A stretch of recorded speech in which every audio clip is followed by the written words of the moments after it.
The following programs were originally aired live, long before the advent of high fidelity. They were also duplicated using a variety of primitive technologies. This, in addition to some of their nearly century-old status, has led to variations in audio quality as well as some episodes being incomplete. I hope, however, that these imperfections will not take away from your pleasure in listening to these, some of the all-time favorite shows. The following program is brought to you in living color on NBC.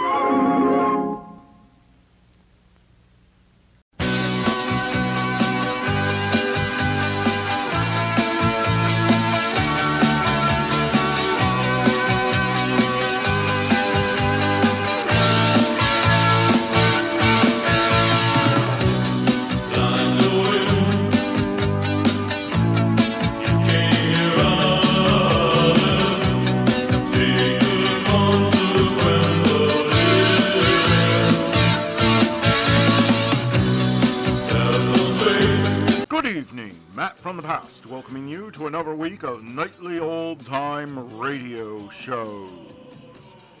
And there are some real classics lined up for you, including, I'm sorry to say, the final episode of Horatio Hornblower.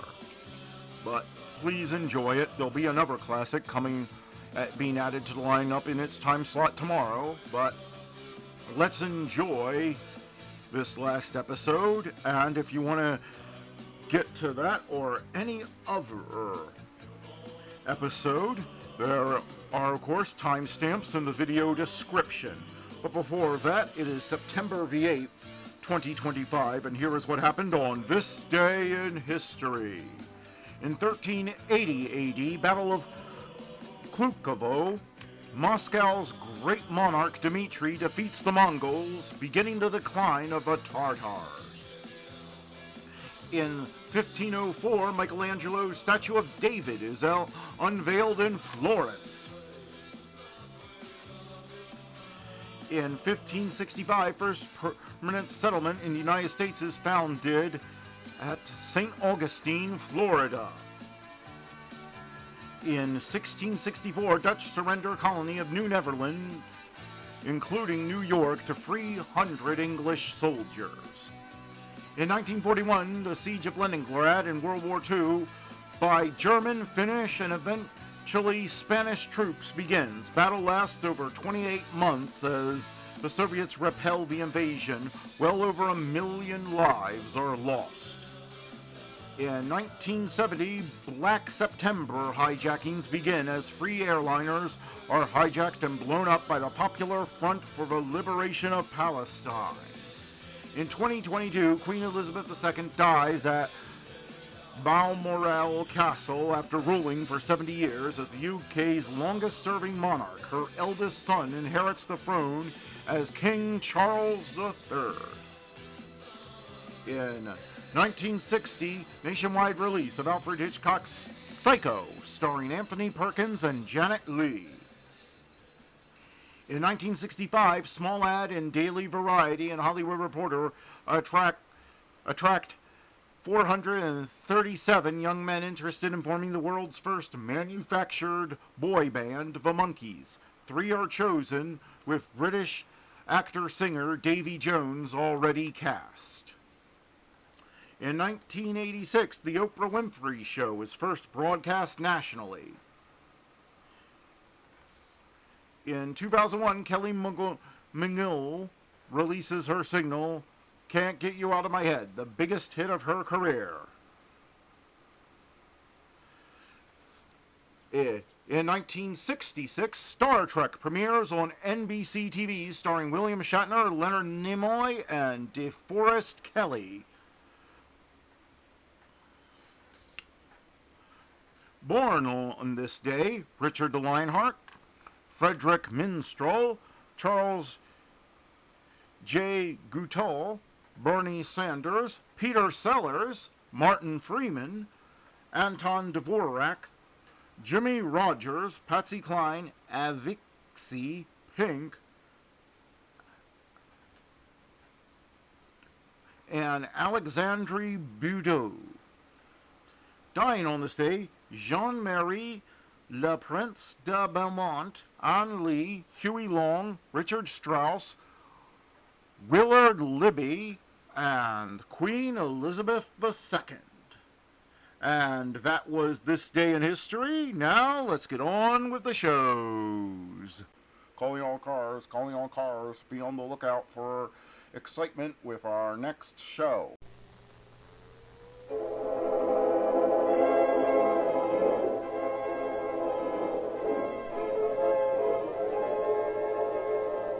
Calling all cars, a copyrighted program created by Rio Grande.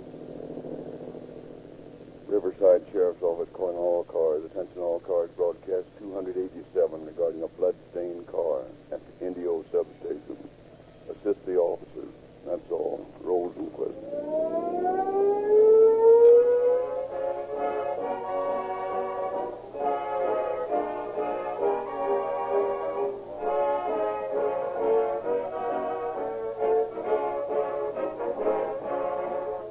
Have you tried our new gasoline? This new all-purpose Rio Grande crack embodies twice as many vital ingredients as found in ordinary fuel. And all are expertly combined in just the right ratio to give you the gasoline of all purpose. Police car drivers and the pilots of other public-serving automobiles throughout California were the proving ground for this sensationally new motor fuel. And their unstinted acclaim convinced us all-purpose Rio Grande crack should be made available to the general motoring public. They found its scientific blend of additional ingredients made up a gasoline that has everything, each element contributing its part to the 100% performance of which each car is capable. Maximum motor car efficiency at minimum cost is yours. The emergency benefits of all-purpose Rio Grande crack are no farther away than the nearest red and white Rio Grande station. So get a tankful in the morning and watch your car take you places more swiftly, more smoothly, yes, and more economically than ever before.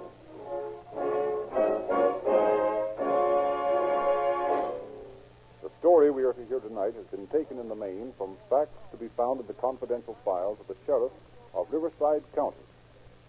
We have therefore asked Under Sheriff Steve Lynch to open our program. Good evening, ladies and gentlemen. It is a pleasure for me to avail myself of an opportunity to stress the importance of the public recognition of the work of the peace officers. The job of policing any jurisdiction is one that rightfully belongs to the general public. The fact that this duty is delegated to certain officers does not lessen the public's responsibility to cooperate with those officers in enforcing the law. In Riverside County, we are proud of the cooperation not only of private individuals, but of the various law enforcement bodies. The cooperation of local police departments with the Sheriff's Office and of all other branches of law enforcement makes it an easy task in our county to point out the truthfulness of the statement, crime in any form is a losing proposition. Additional facts on tonight's case will be heard at the end of the program.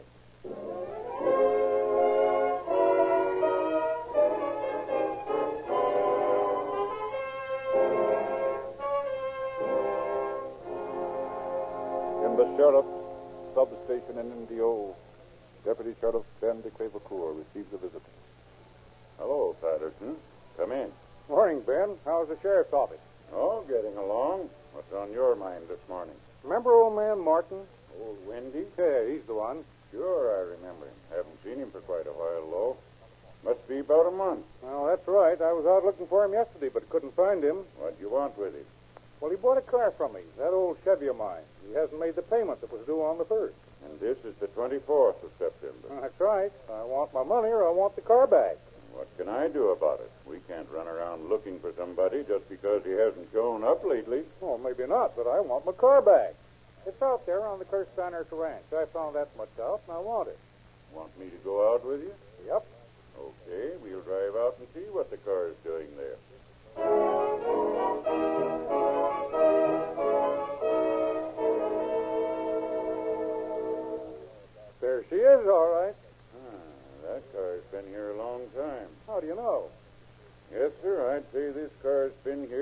since the latter part of August. Oh, I say, how do you know?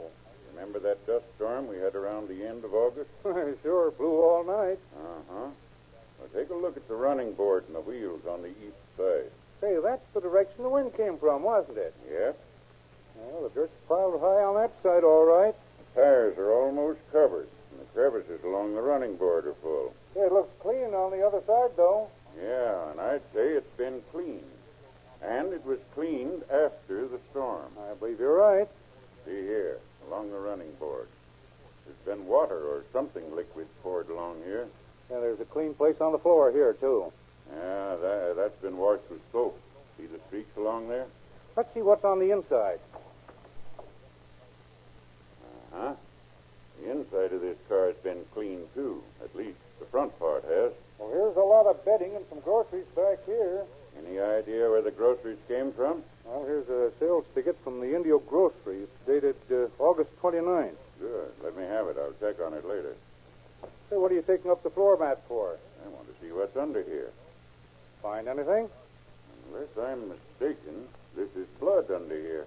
Hey, it looks like the floor had been washed, too. No, that watermark was made by the water running under the mat. Whoever cleaned up this car must have forgotten about that. Say, you know something? Maybe Wendy's done something and skipped out. Been thinking about that. He was kind of sweet on a girl down there at Coachella. You know, her old man told him he'd blow his head off if he didn't stay away from the girl. Nah, Wendy was too old for that sort of thing. Oh, that's what you think. You don't know Wendy like I do. Well, nobody from Coachella's been reported missing. And Wendy has. So maybe we're jumping at conclusions. You're doing the jumping. I'm just not overlooking any bets. Maybe Wendy has done away with somebody and has run off. On the other hand, that may not be blood. That's right, too. And still further, it may not be human blood if it is. Well, how are we going to find out? Here, I'll scrape a little of it off and take it into Dr. Gray in Indio and have him make tests on it. Well, can he tell if it's human blood? Sure, it's a cinch.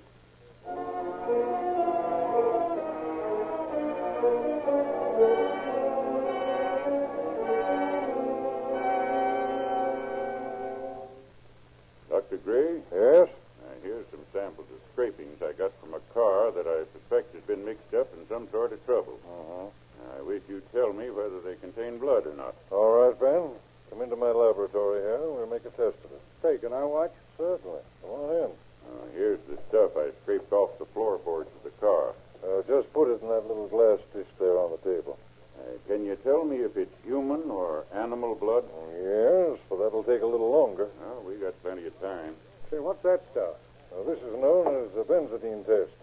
It shows whether a stain is blood or something else. Uh-huh. Well, Ben, I'm afraid you've got some blood here. Yeah? How can you tell? Now, watch while I drop some of this benzodine solution on a little piece of this dirt you brought in. See how it turns green? Does, it's that. Well, I'll be doggone. Simple, isn't it? Yeah, simple as falling off a log. Now let's see if it's human blood. Oh, well, that's a little more complicated. Hand me that bottle on the end of the shelf there. This one? Yes, that's the one. What, it says on the label, rabbit serum. What do? Shoot the little rabbits full of this stuff? No, we get it from the rabbits after they've been inoculated with human blood. How's that going to work, Doc? We pour a little into this test tube like this. Yeah? Then we add a solution of this stuff you brought in. Uh-huh. Shake it a little. Now, if it's human blood and that sample, we should get a cloudy reaction. By George, it's getting muddy, all right. I believe it is at that. Well, I'll be doggone. I believe you said that before. Yes, so it is. Well, Ben, I believe this is human blood, all right.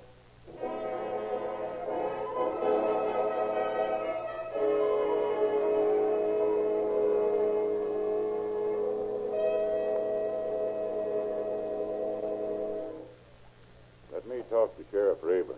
Just a moment. Sheriff Rayburn speaking. Sheriff, this is Ben Crevicore down at Indio. How are you, Ben? Okay, but I think we got a murder on our hands down here. That's so? Who is it? Old man Martin, Wendy Martin. Who killed him? Well, we don't know yet. We're not even sure that it's Martin who's dead. He may have killed somebody himself. I'm going out now and see if I can locate him. Let me know what you find. I will. we'd better send a couple of the boys down to help look for Wendy. All right, Ben. I'll send Lloyd Bowler and Lester Graham down to look things over. Okay, Sheriff. I'm going out now with Chief Sanford and see if we can find Wendy. Right. I'll take a look at the stuff in Wendy's shack, too, and let you know what I find. Okay, Ben. Go ahead.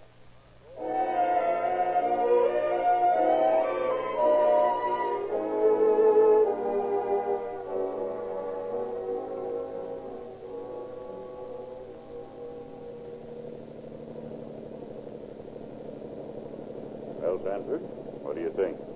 Personally, I believe somebody killed old man Martin for his money. I never was sure he had any. Neither was I. I checked on that letter we found in Martin's shack. No, the one to Judge Fredericks in Banning? That's the one. What did the judge say? Well, he'd written Wendy about a traffic case that Wendy was involved in. He'd been fined for drunk driving, but wasn't able to pay the fine, so the judge let him pay it in installments.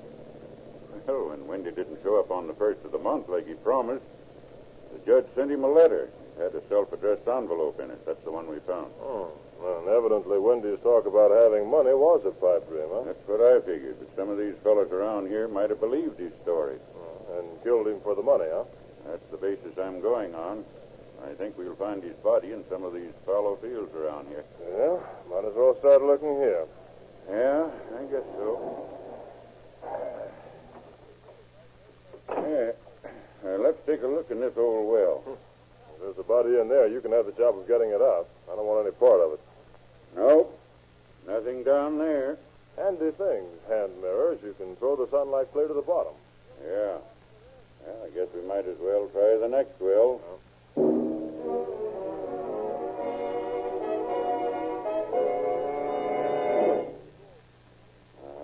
I'm beginning to get awfully tired of looking down the old well. Yeah, you and me both.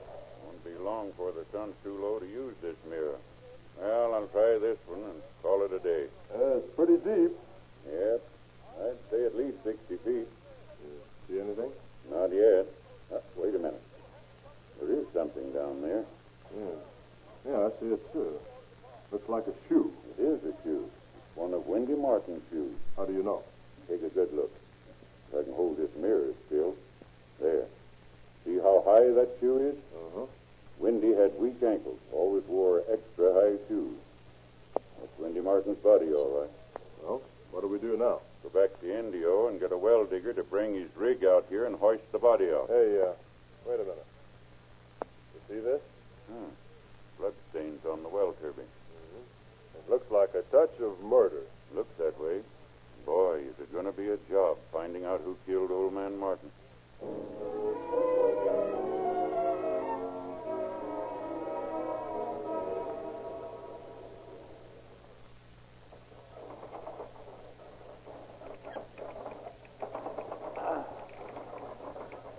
I never had any idea 60-foot well could seem so deep. Well, won't be long now. I'm getting too old for this sort of thing. Cranking a windlass, a job I'm not very fond of. Well, here it comes. You won't have to crank. Old man Martin, all right. He's got our corpus delicti.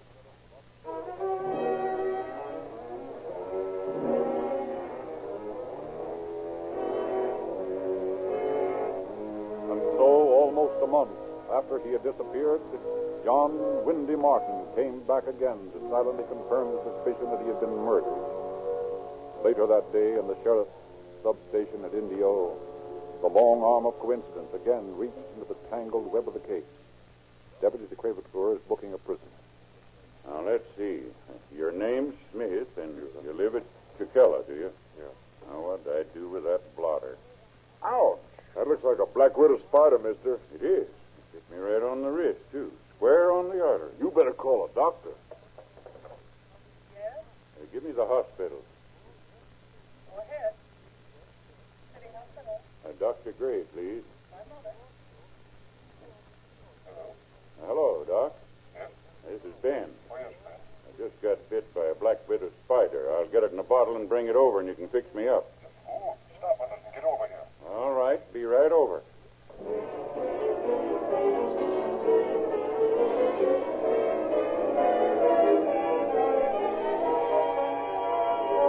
than 20 minutes later, the delirious deputy was fast losing consciousness.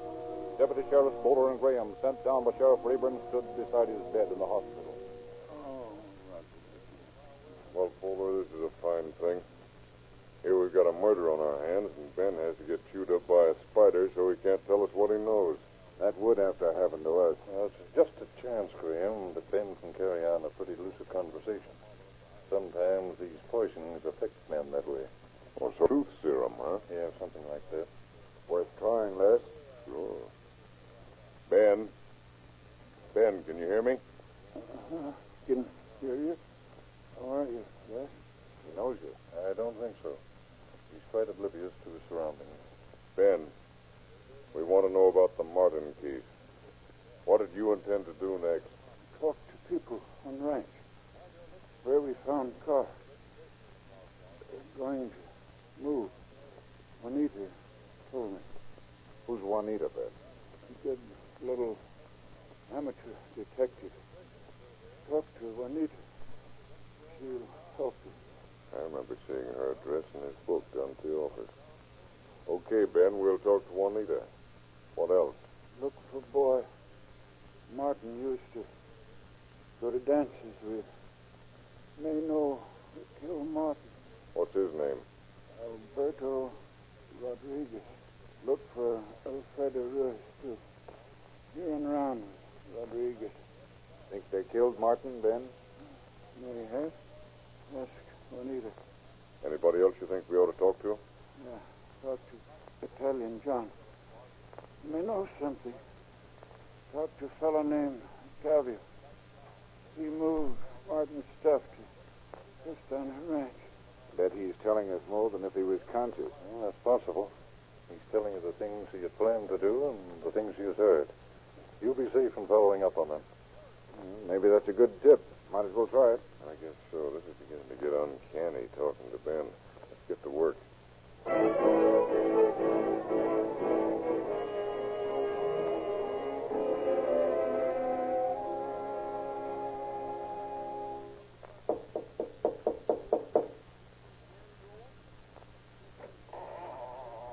Buenos dias, senora. Habla inglés? Oh, sí, señor. A little. We'd like to talk to your husband. Is he home? Sí, señor. He's inside the house. Venga. Gracias. No hay de qué. Yeah, I'm beginning to get awfully tired of these Espanol cases. Well, that's what you get for being my partner. If I'd known you spoke this lingo, I wouldn't have worked with you. You want to see me, senor? Oh, yes. Your name Rodriguez? That is my name. You got a son named Alberto? Sí, senor. Where is he? ¿Quién sabe? When did you see him last? 3, maybe 4 weeks ago now. Where'd you been when you saw him last? I don't know. What time of day was it when he left? Oh, I cannot tell. I don't have no clock. Did he come back here before he left the last time? See? He came back in afternoon about 6 o'clock. By the way, what time is it now? Oh, no, it's exactly 3 o'clock. It's a nice watch. May I look at it? Si, senor. Here it is. You had this long? Oh, not so long. Have it before your son left? No, he gave it to me. Your wife know where Alberto is? I don't think so. Maria! You know where is Alberto now? No. You don't know? You know Alfredo Ruiz? Oh, him, sure. He's my wife's brother. You know where he is? No. Your wife know? Maria! You know where is Alfredo? No. You don't know that also? So I gathered. Let's take a look around outside. That is all right. Hey, you ought to oil that door. No, it's too much trouble. We move from here very soon now. Hey, how long did that old car of John Martin sit out here in front of your place? Oh, long time. 3, maybe 4 weeks. Who left it there? Alberto, he leave it there. He says, Senor Martin, tell him he go away. Alberto bring the car home. Then he go away. Hey, Lester. Yeah? Look up on the roof there. What's that glittering in the sun? I don't know. Any idea, Rodriguez? See? Oh, no, senor. Got a ladder around here? There's one in the back. Right beside the house there. Let's get it. Si, senor. Hey, whose tennis shoes are these back here in this crate? No. Oh, I guess they belong to Alberto. Alberto, eh? When did he leave them there? The day he go away? Bought some new ones, huh? I guess so. Yeah, well, that was a good idea. These have blood on them. Found that ladder yet? Coming up. Grab hold, Rodriguez. Okay. All right. Shove her up against the eaves. I'll take a look on the roof and see what's up there. Find it? I'll say. What is it? A watch chain. And I've got a hunch where it came from. Yeah? Where? Off the watch that our friend Rodriguez is carrying. Is that so, Rodriguez? Senor, I don't know what you're talking about. Oh, you don't, eh? Well, we'll take you along to jail and see if you can't think it out.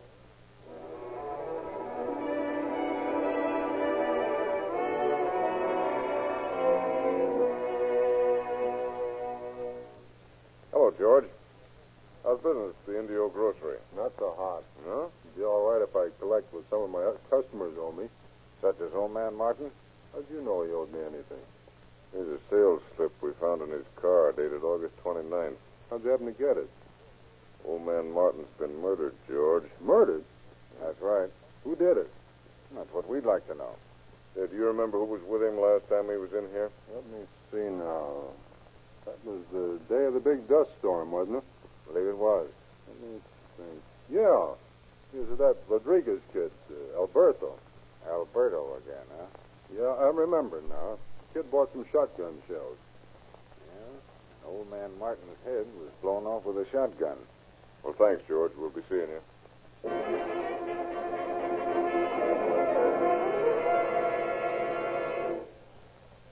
Juanita, what do you know about Alberto Rodriguez? Not much. He's a pretty weak boy. What do you mean, weak? He does what his Uncle Alfredo tells him to do. You think he'd kill a man? If Alfredo told him to, he would. Do you think he killed old John Martin? Yes. What makes you think so? I've been keeping my eyes and ears open. You ask Lee Johnson a few questions, an Italian John, and Alfredo's brother, Alexander. You will learn a few things. Such as? You will find out that Alberto borrowed Italian John's shotgun the day old man Martin disappeared. What else? You will find out that Italian John is very angry about his shotgun. Uh-huh. Go on. And you will find out that Alexander will not talk about where Alberto is. You know where he is yourself? No, I could not find that out. Okay, Juanita. Thanks. Let's start on John first, Lloyd.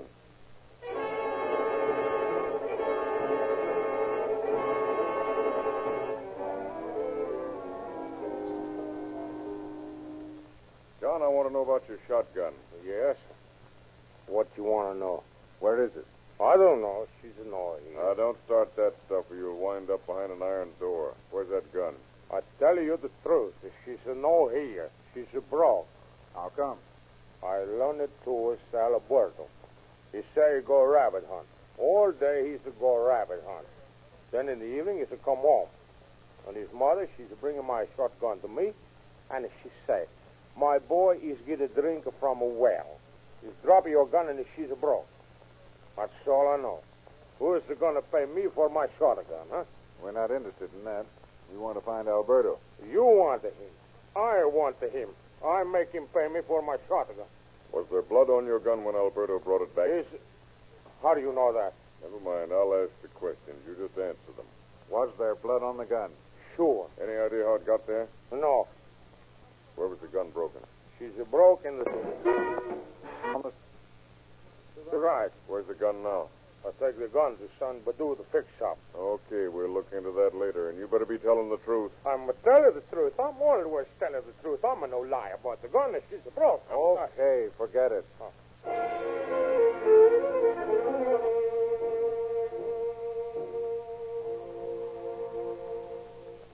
Your first name's Lee, isn't it, Johnson? Yes, sir. You know Alberto Rodriguez? Sure, I know him. When did you see him last? Oh, about a month ago. Any idea where he is now? No, last I heard of him, he was supposed to have been in a fight in Coachella.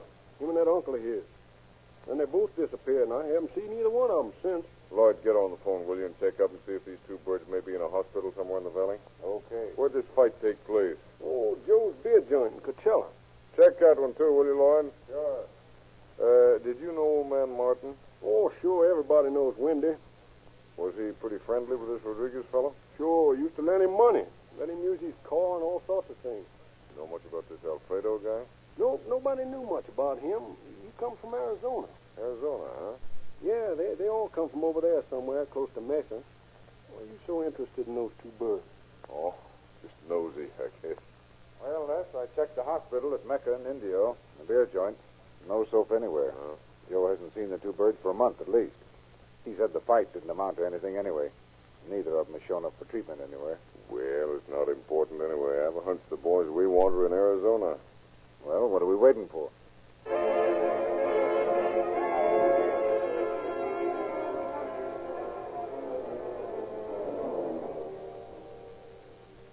Now, according to the information I got about those two boys from the sheriff in Phoenix, they'd been seen around this pool hall. How are we going to know them? That's a problem. We'll have to take a chance on anybody that answers their description. Well, we can't pick them up out here. Good thing we have an agreement with Arizona about extradition. Yeah, it might hold us up otherwise. Hey, look. Yeah?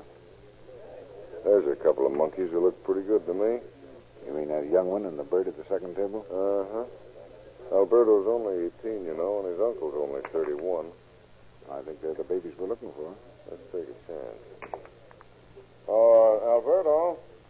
Somebody called me? Yeah, I did. Come over here a minute. Now bring Alfredo with you. Come on. What a break. Who are you? What you want? I want to talk with you a minute. You know this man, Alfredo? No. Well, don't be bashful, boys. We've been wanting to see you fellows for some time. You look a little homesick. Oh, no. We're not homesick. We like it here, don't we, Alfredo? Sure, we like it here. Oh, you'll like it better back in California. We never lived in California. That's your story. Well, here's our... What? Why you put these handcuffs on us? Who are you? We're officers from the Sheriff's Department of Riverside County out in California. We've come to see that you boys get back home safe and sound so that you can spend the rest of your lives in jail. What have we done? We are innocent. Killing an old man because you thought he had a little money isn't very innocent. Come along. Dios mío.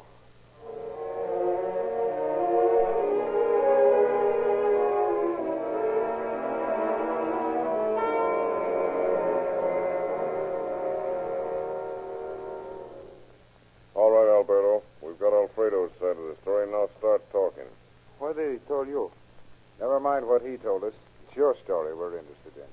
What will they do with me if I tell you everything? There's no telling. They might hang you. No, they can't do that. It was Alfredo's fault. I didn't want to kill him. You what? I will not tell you. Better change your mind. You'll have to tell it in court anyway.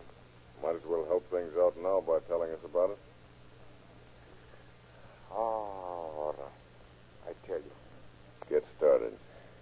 Well, Alfredo and I, we got Italian John's shotgun. My father, he borrowed it for me. I tell him I want to hunt rabbits. Alfredo said to me, I park my car in Big Grove, west of town. You bring all my martini out the grove, and we take his money. Did you do it? I get shotgun shells, and then all my martini, he go to the grocery store to buy groceries. Then we drive out the place where we're killing. I tell him I want to see about his car. I want to buy it from a fellow. And when we get out there, he say, I no see any car. And I say, pretty soon now you see plenty. Then my uncle, Alfredo, he walk up and shoot the old man in the back of the head, and he fall down. Was he dead? No, he crawl around on the ground. Then my uncle said to me, Alberto, you finished the job. So I hit him with a gun. That was when the stock got broke. That is all that happened. That's all, huh? Si, senor. How much money did you get? $4.35. $4.35. You killed a man for $4.35? Si, senor. We bought beer with it. And then we decided to go away. It was very disappointing, senor. Oh, you were disappointed, were you? Oh, si, senor. It was very disappointing. Too bad. Well, Alberto, you won't be disappointed this time. No, senor? No. We'll see to it that you get everything you deserve.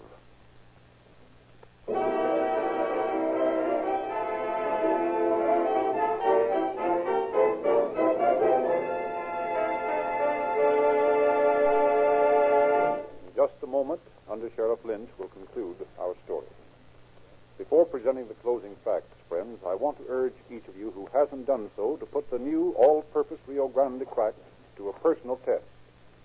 I want you to find out to your own complete satisfaction the truth of what I've told you about this radically new and different gasoline. That the perfect blending of a double portion of ingredients does give you a motor fuel that for once in automotive history meets every purpose. It makes your car surpass any previous performance in every department of driving. This new cracked gasoline is liquid dynamite. Get it at any red and white Rio Grande station. And now, Under Sheriff Steve Lynch. Alfredo and Alberta were not disappointed. They received life sentences in San Quentin, where they are living examples of the fact that crime cannot pay. Incidentally, Deputy Crevecoeur recovered from his spider bite and is still a member of Sheriff Rayburn's staff. Thank you, Under Sheriff Lynch.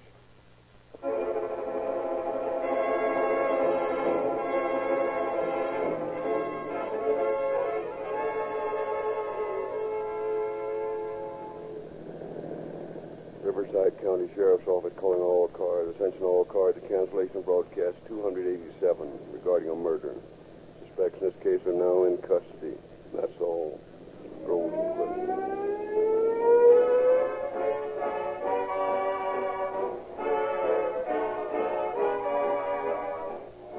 This is your narrator, Frederick Lindsley, bidding you good night for Rio Grande.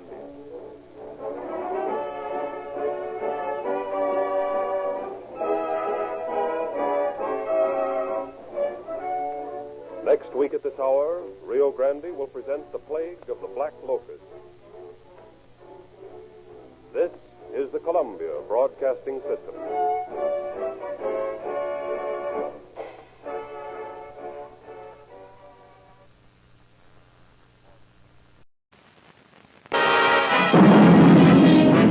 On the point of that knife, a man's life is at stake. I'm just saying it's possible. And I say it's not possible. I want you to watch this because I don't want to have to do it again. I'll make myself about 6 or 7 inches shorter, okay? It's about right, maybe a little more. Okay, a little more.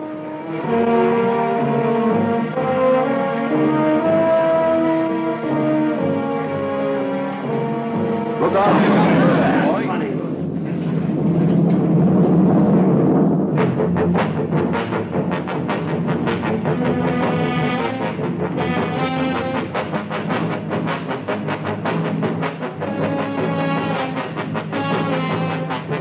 Here's what I think happened. How can he be positive about anything? I don't understand you people. I mean, all these picky little points you keep bringing up, they don't mean nothing. You are going to try a man for murder. The awesome power to kill will suddenly be thrust into your hands. Watch them and pray, for someday you may become one of them. 12 men with the smell of violent death in their nostrils. What's the matter with you guys? You're letting them slip through our fingers. Slip through our fingers? Are you his executioner? You cut it. Ever since you walked into this room, you've been acting like a self-appointed public avenger. Shut up. You're a sadist. 12 men turned into 12 clawing animals. Kill them all. Kill them.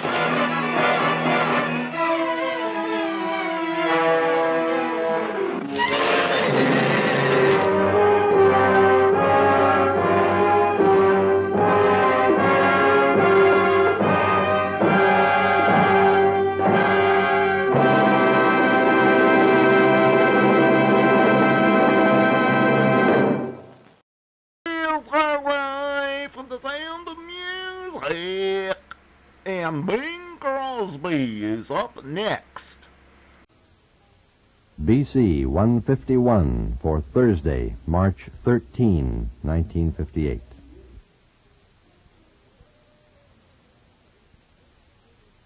The Ford Roadshow, starring Bing Crosby. You're ahead in a Ford all the way. Brought to you by Ford, America's #1 big car buy at the lowest price of the low price 3. What are you going to sing, Bing? I'm going to sing the song that the Thin One has warbled into a big, fat hit. All the Way, I have reference to. Sinatra has really Sputnik this one to fame, you know.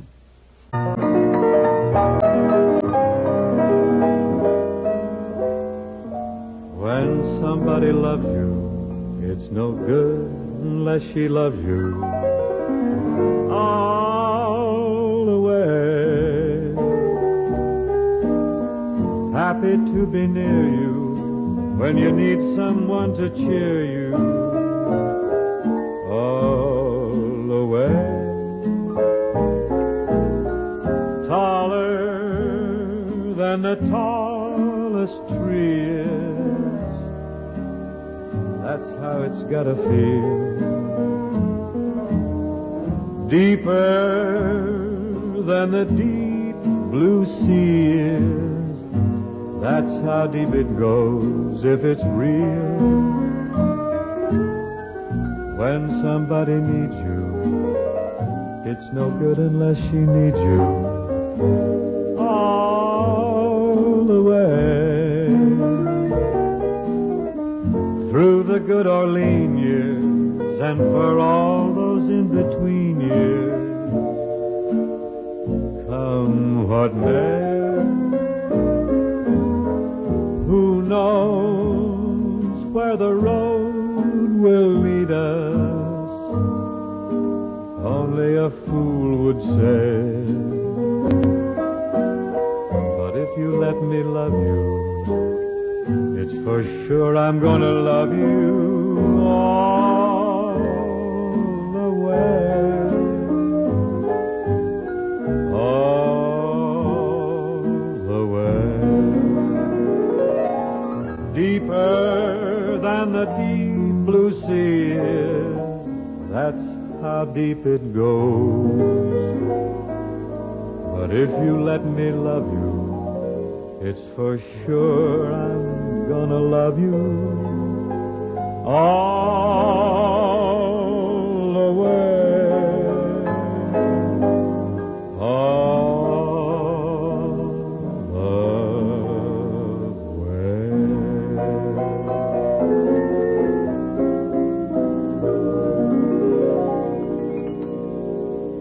Bing, when I say Ford offers more car for less money, what does that mean to you? Well, just off the top of my head, Ken, where nothing gets very much traction, I'd say it means Ford offers more car for less money. Yeah, but do you know the facts? Well, the only fact I need to know is that I've bought and driven many a car since my first horseless carriage, and I've found that Ford offers more car for less money. But do you know the details? Now, take the Thunderbird V8 engine. Well, you team it with a Cruise-O-Matic drive, and you're going to get back up to 15 cents on every gas dollar. Please, Bing, don't interrupt. Take the paint. Enamel instead of lacquer. Bing, please. And all the exclusives. Foam rubber in the front seats of all models. Bigger trunk space. All instruments well lighted and labeled. Oh, fascinating facts, Kenneth, indeed. And I'm aware that there are many more, but the big fact right now is simply this. Ford is the lowest priced of the low price 3. What's left for me to say? Oh, how about Ford offers more car for less money? I said that. I'm desolate. The Ford Roadshow, starring Bing Crosby with Buddy Cole's music, has been brought to you by Ford. For an A1 buy on a used car, too. See your Ford dealer. You're ahead in a Ford all the way. Listen for the other Ford Roadshows with the World News Roundup, Rosemary Clooney, Arthur Godfrey, and Edward R. Murrow.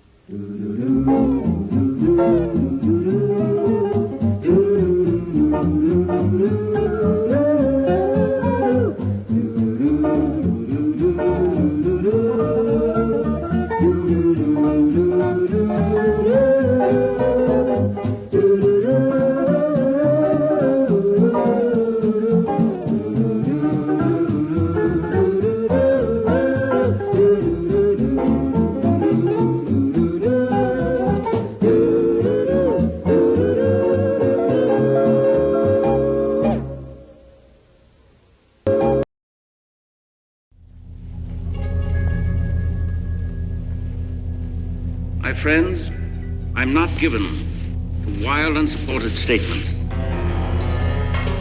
I tell you that we must evacuate this planet immediately. Jor-El, be reasonable.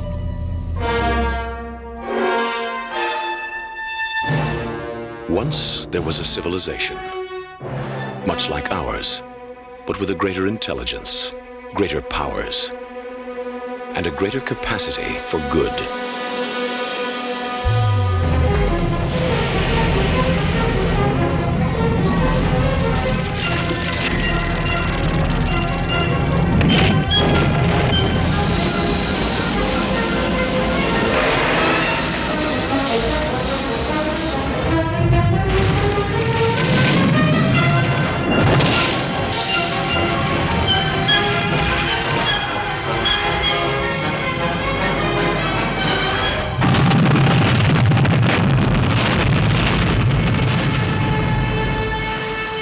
Tragic moment, that world was destroyed. But there was one survivor.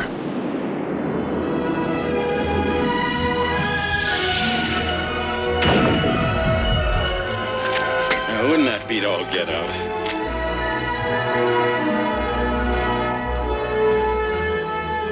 Because of the wisdom and compassion of Jor-El, because he knew the human race had the capacity for goodness, he sent us his only son. His name is Kal-El. He will call himself Clark Kent. But the world will know him as Superman. This year, Superman brings you the gift of flight. Superman, the movie.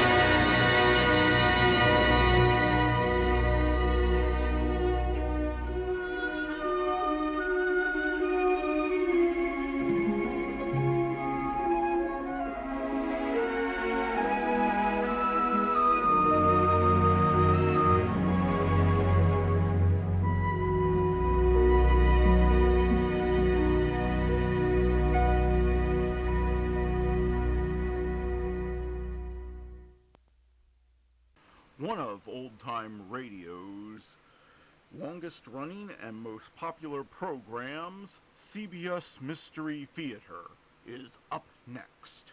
KFH Wichita. The CBS Radio Mystery Theater presents...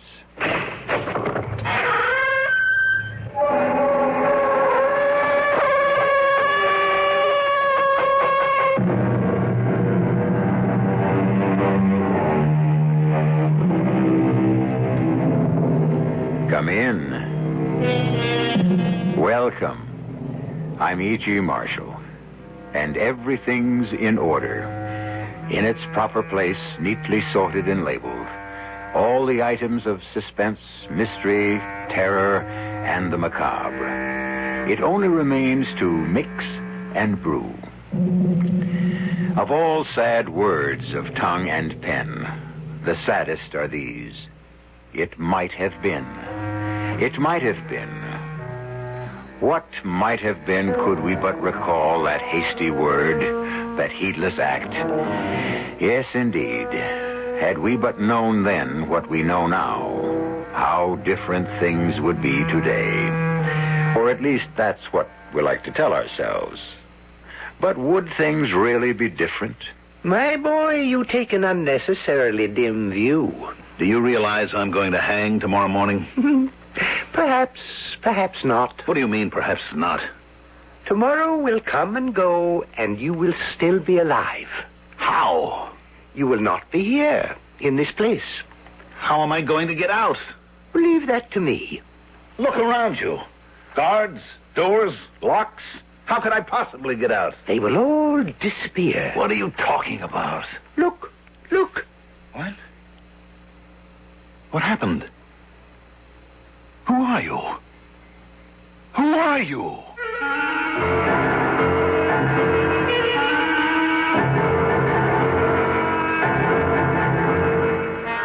Our mystery drama, The Garrison of the Dead, was written especially for the Mystery Theater by Sam Dan and stars Mandel Kramer. It is sponsored in part by Buick Motor Division. I'll be back shortly with Act One.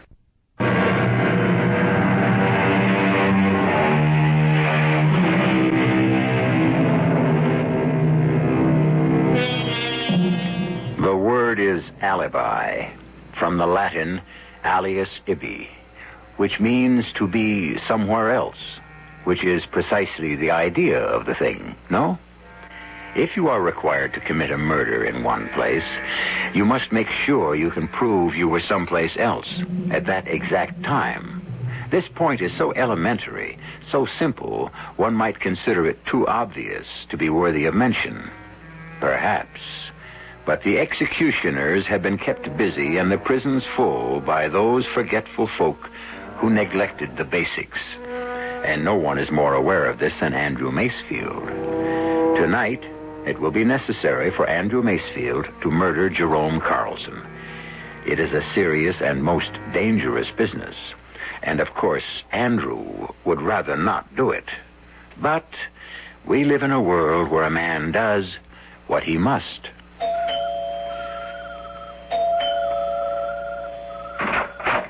Hello, Jerry. Andy Macefield. Thought you were in jail. Quit the comedy, Jerry. You knew I was out on bail. You going to ask me to come in? No. Jerry, I've got to talk to you. Whatever you and I would have to talk about has already been said. Jerry, you got to give me a break. I know all your stories by heart. And try to understand. And remember, if sinners entice thee, consent thou not. What's this? You? You dare to quote the Bible? Sure I dare. After all, the Bible was written more for me than it was for you. I can't get over this. You going to make me stand outside? Behold, there has risen a new Andrew Macefield from the ashes of the old. Or has there? Enter, Andrew. Ah, all alone. By yourself. Spoken with your usual flair for the redundant, Andrew. Well, what revelations have you to share with me? Jerry, do you want me to go to jail for 10 years? Actually, I would want you to go to jail for life. And pay $500,000 in fine? That money never belonged to you. Jerry, I'll give you half. That's your cut to keep your mouth shut. So, there really isn't a new Andy Macefield. $250,000, Jerry. How many magazine stories do you have to write before you can see $250,000? I'm sorry. Jerry, give me a break. I trusted you, Jerry. I helped you. You came to me. You said you wanted to do an article on how a real estate development is put together. I did. Because I thought we'd become friends, I told you things, well, off the record. And now you're going to go to court tomorrow morning and you're going to testify. That's right, Andy. Well, doesn't friendship impose a certain obligation? There's a higher obligation. To what? To the law. Look, what I told you was strictly on the QT, Jerry. And why? To let you in on a good thing, give you a chance to make some money. You mean give me a chance to break the law? Law? What's so holy about the law? People break the law every day. Didn't you break the law a couple of years ago when you wrote an article telling young guys how to avoid military service? That was a matter of conscience. What you really mean is it's all a matter of personal taste. Perhaps. But my taste doesn't run to swindling poor, ignorant people out of their life savings. Grow up, Jerry. These are suckers who were born to be taken. We've been through all this, Andy. I guess we have. So you're going to walk into that courtroom tomorrow and explain to the jury just how I separated those suckers from their dough. I think it's time we said goodbye. Yes, it is. In more ways than one. But you're crazy to point that gun at me. Crazy? This is the only thing that makes any sense. I offered you money, no dice. I tried to appeal to your friendship, no good. So now I have to kill you. You can't get away with it. Why not? Everybody knows you'd stop at nothing to prevent me from testifying. You threaten me in public. You're the only one with a motive. Threats, motives, they won't matter. I'm going to have an alibi. How could you hope to prove that you didn't... A guy like me never hopes. He plans. Now, on my watch, I've got exactly 9:57.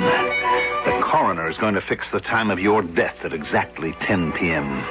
Oh, Andy, put that gun away. You think this is a joke, huh? No, Jerry. It's on the level. But I'm going to have an alibi. Marguerite. Huh? Oh, that's the best I've ever heard. Marguerite. Why is it so funny? Because Marguerite is not that kind of woman who could commit perjury. Your problem is you don't know people, Jerry. You don't know what makes them go. Marguerite may have all those letters after her name, but underneath it, she's just a woman. Now, hold it a minute. She loves to be treated like a woman. Marguerite is in love with me. She thought she was, until I came along, and besides, I'm going to give her 10 grand. Oh, I can't believe it. Now, with my left hand, I'll just pick up this phone. I'll put it down and dial. I'm dialing Marguerite, and you'll be able to hear for yourself.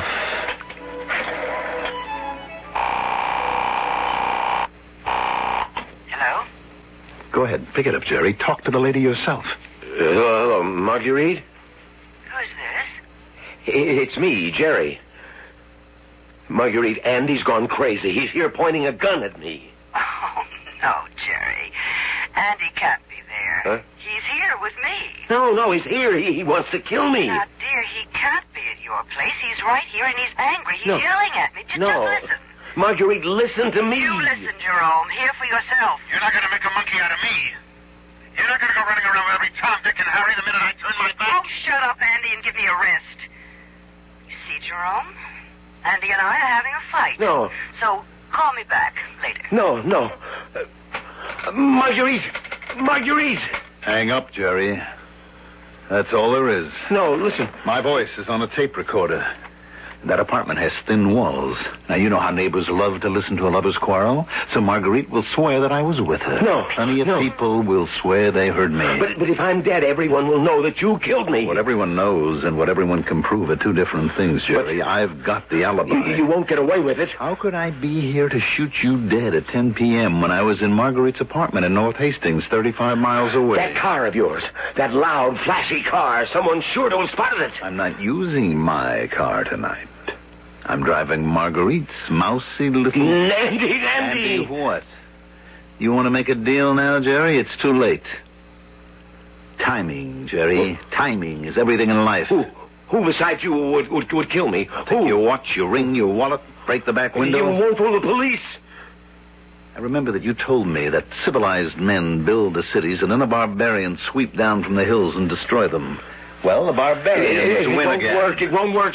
Something will go wrong. Nothing. Absolutely nothing is going to go wrong. Andy. At 10 o'clock tonight, I won't be here. Andy. Marguerite will swear that I was 35 miles away. Andy, think of what you're doing. Where has the time gone?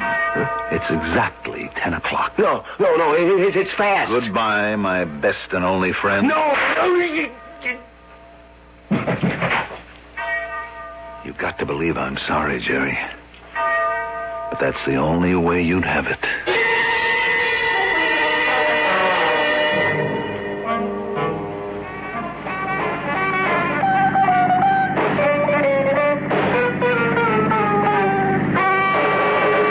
Hello. We're here to bring you dough. This is Harvey Hopkins, old hop-around Harv, who brings you dough for just being at the right place at the right time. Timing, as they say, is everything in life. It is now exactly 3 minutes after 10 p.m., and we're out on location. Where? We are at the intersection of Route 6 and Main Street, and we have our special police motorcycle escort, and tonight, he's Sergeant Jim Cassidy. Say hello to all the folks, Jim.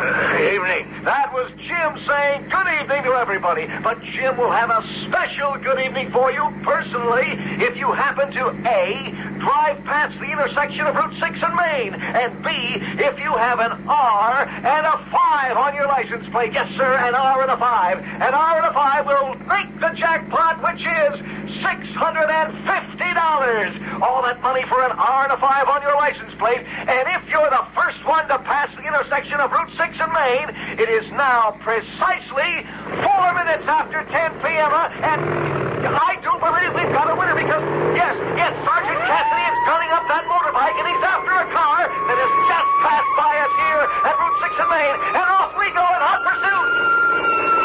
Yes, sir. The sergeant's overtaken him, or her, as the case may be, and we have got a winner! Please pull over, sir! What's the matter? What have I done? What do you want? Please pull over, sir! What's the meaning of this, officer? Sir, I'm very happy to inform you that you have just won the jackpot. Yes, sirree, folks. He doesn't believe it. I can tell from the look on his face that he does not believe it. I don't have time to stay here. You don't have the time to reach out and grab $650. Do you mind if I just... The money is yours now. What's your name, sir? Please, I don't have The rules and regulations compel us to give this money to the driver of any car with R and 5 on his license plate who I passes... don't have an R and a 5 on my plate. Is that true, Sergeant? His plate number is R55, Harv. Man, you've got it in spades. But I tell you, I don't have a... Don't you even know your own license plate number? This isn't my car. It isn't your car? No, it belongs to a friend. So, if you don't mind, I'll be on my way. One moment, sir. May I see the automobile registration? What do you want to see the registration for? May I see it, please? Now, look, I am a law-abiding citizen. May I see the registration and your driver's license? But I haven't done anything. Friend, all we want to do is give you $650. Your license, please. Yeah, sure. Look out, everybody! Well, how do you like that? We offer a fellow $650, and he turns into a wild beast. Well, here goes Sergeant Cassidy in pursuit.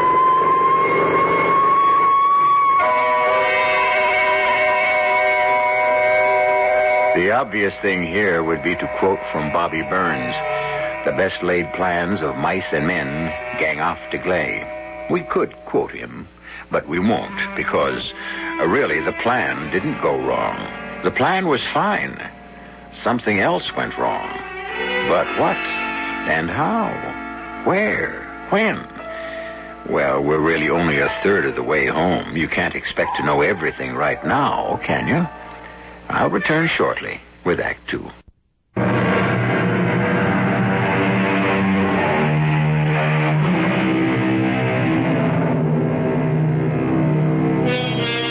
You know the old Russian proverb, "He that is fated to drown can even drown in a cup of water."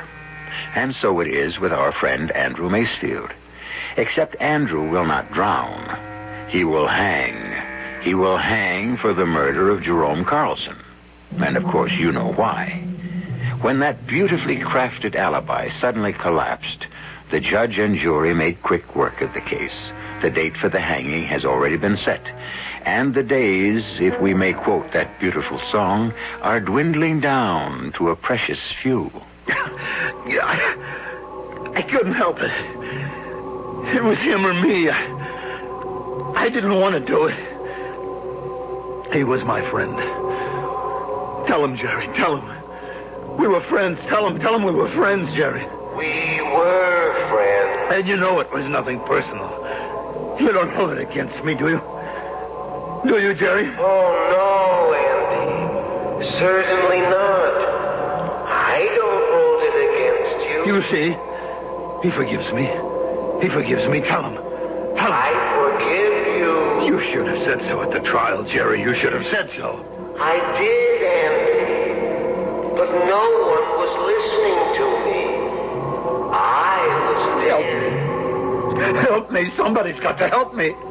I don't want to hang. I'll help you, Andy. I'll swear you spent the whole evening at my apartment. That's no good. You're supposed to have brains. You teach college. Don't you know that's no good? How could I have been with you when the cops picked me up? Oh. She never had much practical knowledge. Jerry, they're going to hang me. Yes.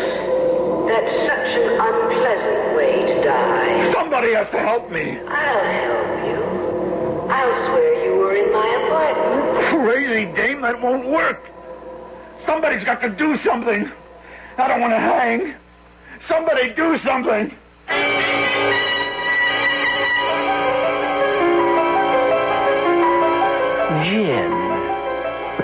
Gin? Yeah, I guess you got it. I must say, Mr. Fallowfield, your mind doesn't seem to be on this game. You could be right, Mr. Paris. You've got a faraway look in your eyes. I'm thinking about somebody. Who? A fellow named Macefield. Andrew Macefield. Andrew Macefield. Would he happen to be your client by any chance? He would. Well, what about him? He's going to hang tomorrow morning. Why? Murder. Did he do it? Oh, yes. Yes, he did it. No question about it, he did it. Then that should be that. I know. But what? Well, I know what it is to be hanged. I know from personal experience, the hard way. But you were innocent. That didn't make it any easier to take. Well, what can you do? You're his guardian angel. But you did what you could. I still think I failed him. We can only advise. We're not supposed to go down there every time a client gets in a jam. Maybe I don't know how to communicate, Mr. Paris. You win some, you lose some. After tomorrow, you'll be assigned to somebody else. It's not my fault. It's not my fault. Oh, there he goes again. I'm going down there. Okay. But don't say I didn't warn you.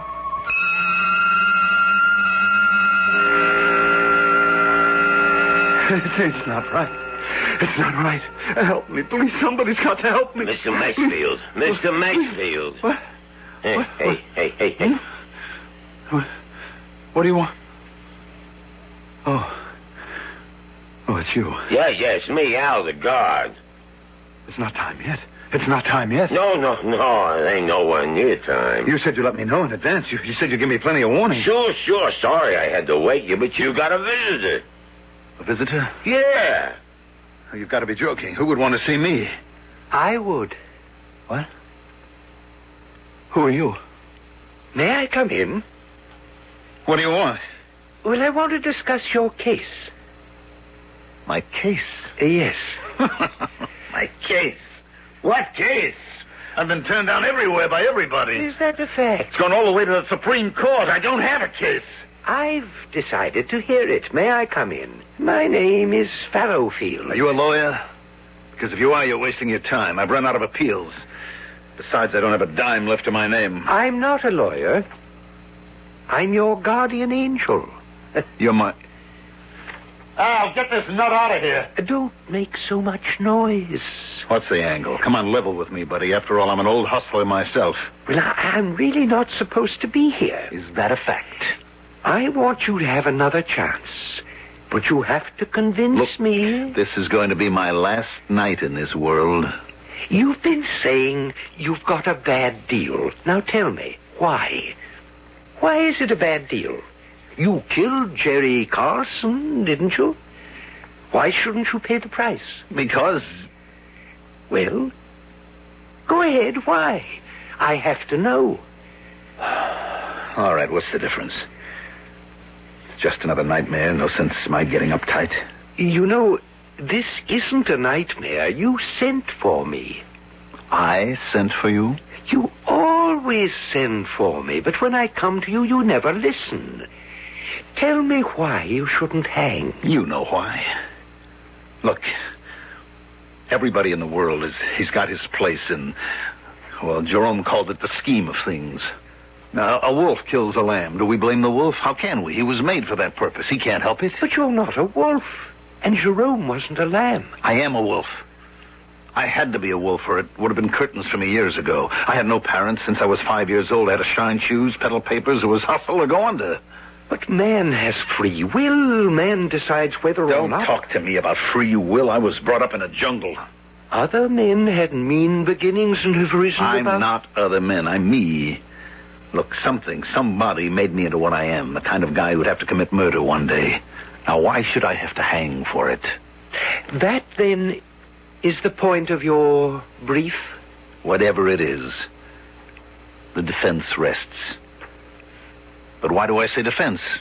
I should say prosecution. Why should I be on trial? Whatever made me into what I am should get the rope. So, you want another chance? Oh, definitely. I've got one coming. Another chance? To do what? To be what I always wanted to be. What? don't laugh. A writer. A writer? Like your friend Jerome? Yeah. You see, I learned something from him. Now, he didn't have much money. How many people ever heard of him? But he was happy. You know why? Because he was creative. And he was expressing himself in the right way. You know my problem? No. I'm a creative guy, too, but I didn't have the education to express it in stories and plays and scripts, so I expressed it in creating hustles and deals. Do you see? Yes. Now, that hustle I put together, the last one, that was a work of art. When I had to kill Jerry, even the alibi, you've got to admit, maybe it didn't work. But it had a touch of class to it. Another chance. And this time you'd become a writer. And you'd express yourself in fiction. This time, would you listen to me? Would I listen to you? Look, if this is on the level, would I forget how close I came to that rope? Will you listen to me this time, Andy? Will you? Sure. I shouldn't say this, but my job would be on the line with you.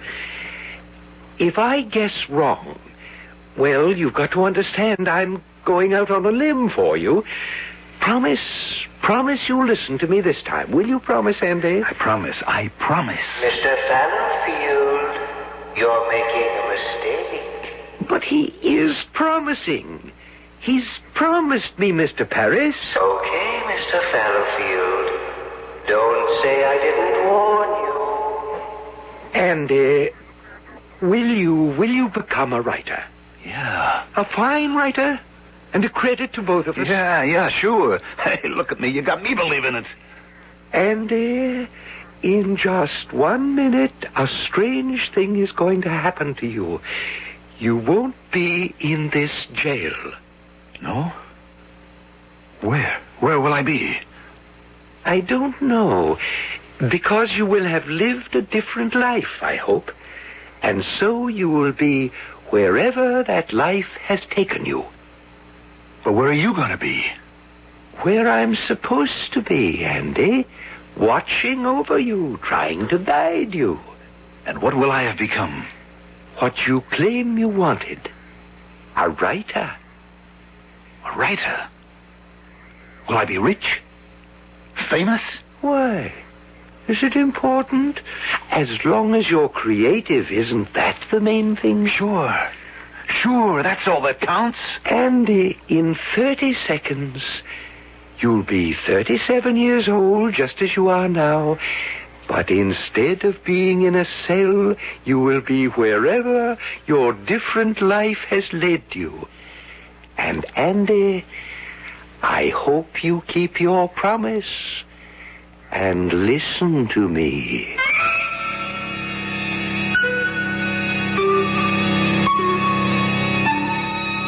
Did he listen or didn't he? Where even angels disagree, who are we mortals to express an opinion? One thing is certain. If you're about to be hanged, it's wonderful to have a guardian angel who's willing to climb out on a limb and cut the rope. So, whom shall we meet in Act 3? A different or the same old Andrew Macefield?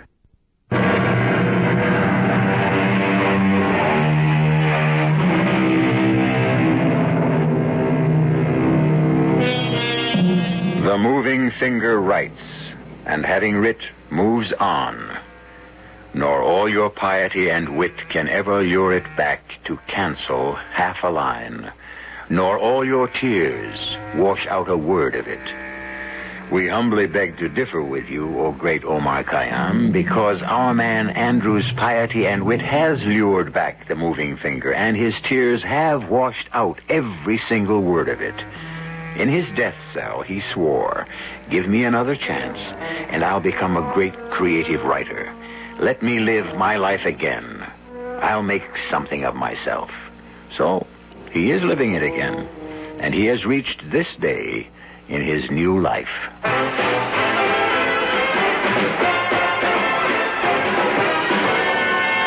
Hello. This is Hop Around Harvey Hopkins. Hop hopping around all over town to where the action is. And right now, the action is at the Celebrity Club Party for literary giant Andrew Macefield to celebrate the publication of his latest blockbuster of a novel, Kiss Away the Blood. Hi, Andy. Hello, Harv. Andy, they tell me Kiss Away has already been sold to the flicks for the record price of 1 million smackers. Congratulations. Thank you, Harv. Yes, folks, this is the fellow they call Handy Andy Macefield because he's so handy with that typing machine. How does it feel to be the world's best-selling writer? Well, I have a deep feeling of humility and responsibility. Andy, how do you answer those highbrow critics who claim your work is violent, pornographic trash? Well, I say in all humility that Dostoevsky, Dreiser, and Hemingway were slandered in a similar fashion.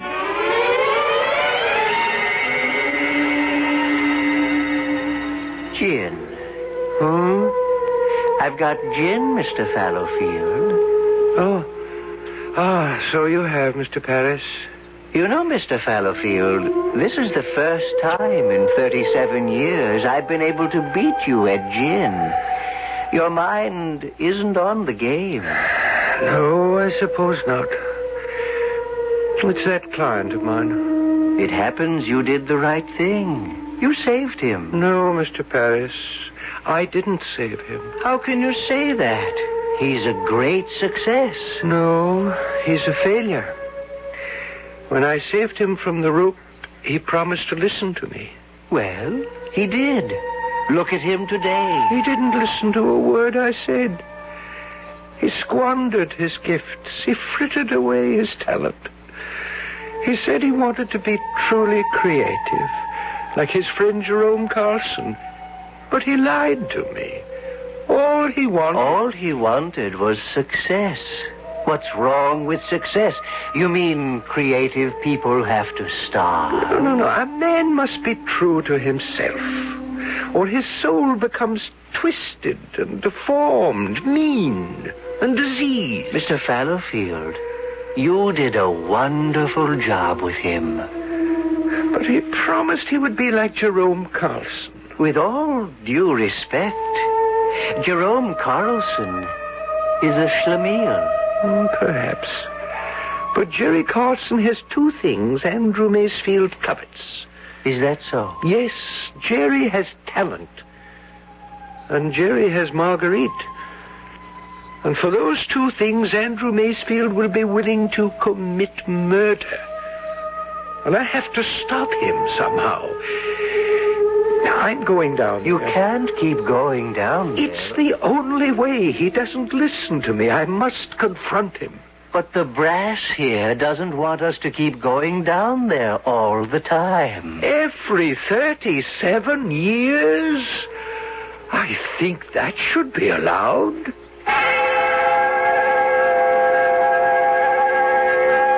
Yes, sir, Andy. Let them criticize all they want. You can laugh all the way to the bank. Folks, let's hear it for one of the sweetest, most humble guys on earth, Handy Andy Macefield. Well, that's finally over. Mind if I turn the TV off? Jerome, why didn't we go to that party? Marguerite, my dear, you know what I think of those parties. Andy begged you to come. I wouldn't be seen. I know. You wouldn't be seen at a place where rich, successful people get together. You like to wallow around with miserable, neurotic losers. Failures, like yourself. And I don't think of myself as a loser, and I don't believe I'm a failure. I write what I please. Maybe it pleases you. Doesn't seem to please anybody else. I have faith in myself.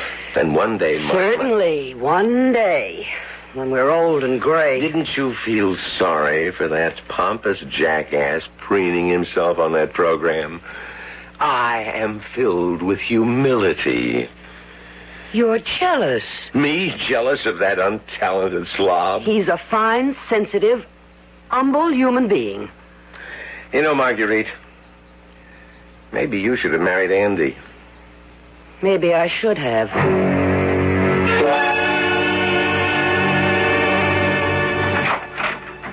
Andy. Where were you? You didn't show up for the party. Oh, Andy, you knew Jerry would refuse to go. I lined up a whole gang of people for him to meet. Agents, publishers, producers. He could have done himself some good. Why didn't he want to come? He's working on his book. Oh, his book. All right. Let's forget it. Where is he now? Where would he be at midnight? Sound asleep. Marguerite. No, Andy, don't. I love you, darling. He's your best friend. I can't help that. You mean more to me. He's shortchanging you, darling. He gives you nothing. You even have to support him. Andy, he's really a great writer. Yes, a great writer who nobody ever reads. Oh, please. Oh, you keep working, honey. Keep doing without. Keep worrying about paying the bills. Get lines in your face and age before your time. I don't know what to do. Divorce him. Oh, I can't. He'd never let me leave him to go with you. That would be the final outrage. He'd kill me before he'd let you have me. What are you saying? Andy, there's only one way I could ever leave him to go with you. And that's if he were dead. Well, I don't believe it. You mean you don't want to believe it? But you're a realist. You know the things that have to be done to get what you want. Think about it. Think about what? Reality.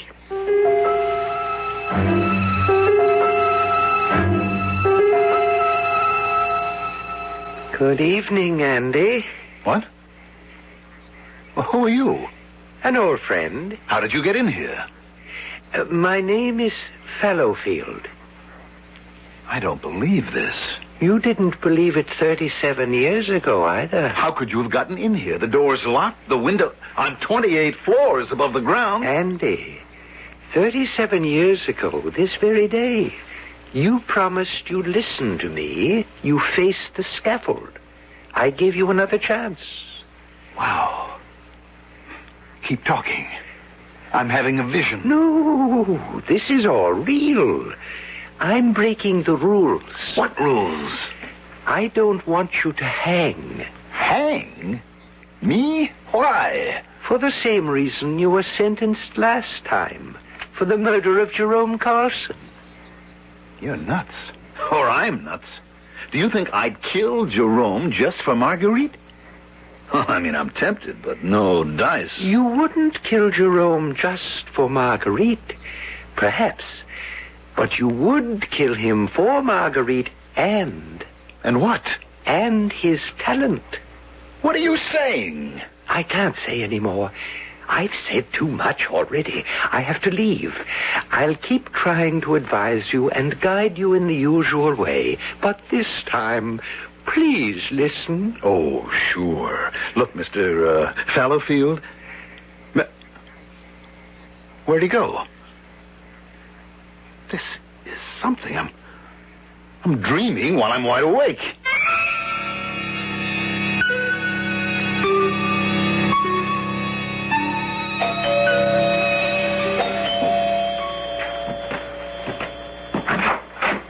Well, it's Jerome. Busy, Andy? When a pal knocks at the door, come on in. What have you got there? In this little carton... Well, it looks like a manuscript. It is. But to call it a manuscript hardly describes it. It represents my entire life's work. In what way? It's my life as a writer, Andy. Everything I ever saw, felt...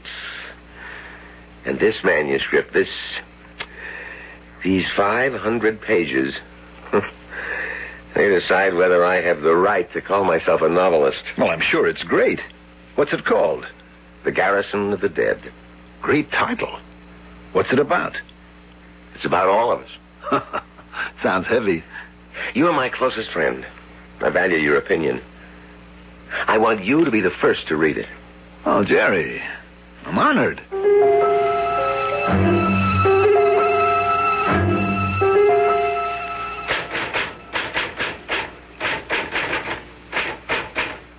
Oh, Marguerite, turn on the TV. Andy's going to be on the show with that obnoxious Harvey Hopkins again. If he's so obnoxious, why do you listen? Oh, I haven't seen Andy in weeks. Ever since I gave him my manuscript to read. I wonder I haven't heard from him. Andy, word from your publisher is that your newest novel is the greatest ever written by an American. Different, completely different from anything you ever did before. I quote, a big, brooding, philosophical... Yes, that's true. What's the title, Andy? The Garrison of the Dead. But that's my title. Sounds like a blockbuster. That's my book. Well, you see, man gathers in groups, but these are truly garrisons. And man thinks he's fighting for life, but in reality, he's already dead. That is Marguerite, it's mine. It's mine. He stole my book. Calm yourself, my dear. You stole my book. What book? The one I asked you to read. Jerry, are you ill? Do you deny that you stole my Jerry. book? I asked you to read it so you would see what you could have written if you hadn't frittered away your talents. I wanted you to read the work of a novelist, you pornographic hack. Jerry, you've gone crazy. You won't get away with it. I'll sue you for plagiarism. I'll expose you for the fraud you are. Jerry, please, don't make a fool of yourself. Andy, we're in trouble. Why, Marguerite? The trial tomorrow, the plagiarism trial. Andy, Jerry has proof. Proof! How could he have proof? He's been writing Garrison for 20 years. He started when he was in the army overseas. The first 2 chapters were published in some obscure provincial magazine in Germany. What are you saying? Well, the magazine went under years ago. But he has a copy with those 2 chapters and an outline. Andy, tomorrow in court he can destroy you. Us. Now, wait. Just wait. I've got an idea. Suddenly I've got an idea. What time is it now? 6 o'clock. All right. Drive over to my apartment. I've got a plan, Marguerite. And it's foolproof. Put that gun away, Andy. You're crazy. This trial has generated too much publicity. Everyone will know that you killed me, and why? Forget that I'll have an alibi. How could I have killed you here in South Freehold at 10 p.m. if I was at my apartment in North Hastings? Marguerite's covering for you won't help. What was she doing in your apartment anyhow? People will ask. She came to me as your loyal, loving wife to beg me to go easy on you. No, you won't get away with it. Oh, yes. At 10 p.m., when you were killed by a burglar, I'll be able to prove I was in my apartment. Would your wife lie to save me? No. So you see, Jerome, I get it all. The woman, the fame. No. And you won't get the chance to show that magazine. You won't get away with it. Keep saying that if it makes you feel better. No, please, Andy, no. I'm sorry, Jerry. I'm really sorry. But I had to have that book.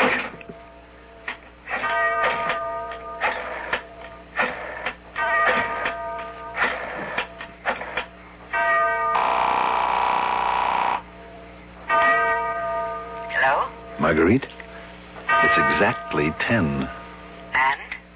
And we no longer have a problem. I'll get on the turnpike and see you in an hour.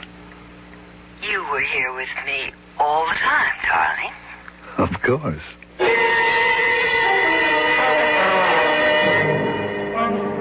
I better use the automatic lane so that no collector might see me and pick up my ticket. Hold it, hold it. Here's our man, boys. What's the matter, Sergeant?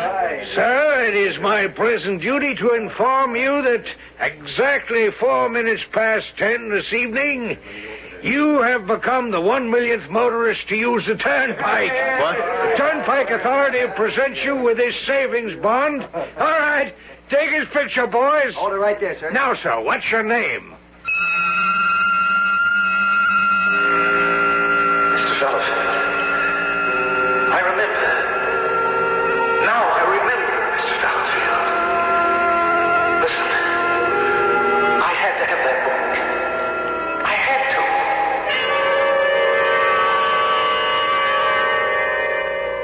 to. Gin, Mr. Paris. So I see, Mr. Fallowfield. Incidentally, do you hear someone calling to you? Yes. But, as you like to say, You win some, you lose some.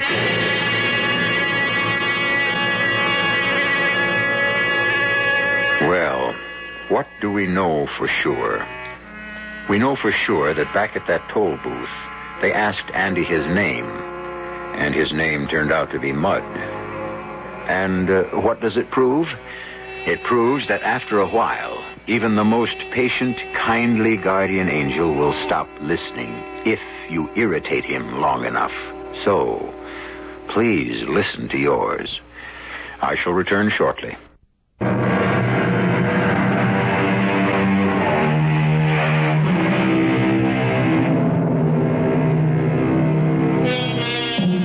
How many chances do you get? Just one? Well, how do you know? And what are you doing now? Is it something you may have done before and paid a price for? How do you know? Since you never know, and since there's no one who can really tell you, stay with what you can count on. And you can count on being with us 7 times a week right here on my Mystery Theater. Our cast included Mandel Kramer, Joan Lovejoy, Court Benson, Leon Janney, and Bob Caliban. The entire production was under the direction of Hyman Brown. And now, a preview of our next tale. It's incredible, that's what it is. Now, just a minute. You say she was willing to pay $1,000 for it. For imitation leopard skin. But she wanted it and had to have it for her twin sister? Yeah, well, I don't buy that, Mother. This second attempt to get a hold of the coat. I mean, by a guy who was ready to kill us in an accident if it turned out that way. No. There's something about that coat.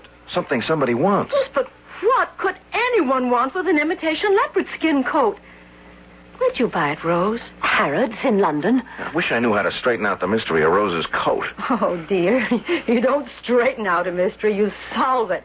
And I ought to know. I've read hundreds of them every year.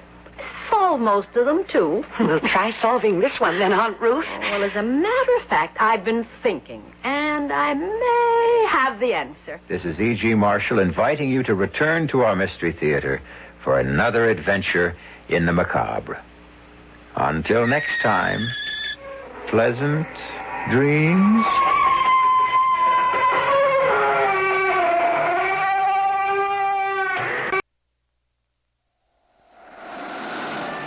Superman 2, The Adventure continues.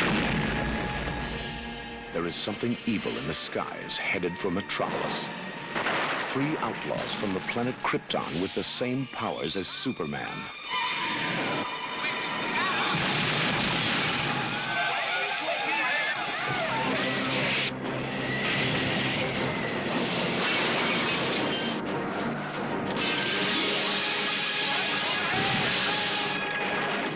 All this accumulated knowledge, when will these dummies learn to use a doorknob? Superman, where are you? Now, the adventure continues at the Eiffel Tower and on the moon. And the romance continues. This is the spectacular challenge. Superman. General, would you care to step outside? To a climactic super battle in the skies over Metropolis. If you've only seen the first part, you haven't seen the best part. Superman 2, The Adventure continues this June.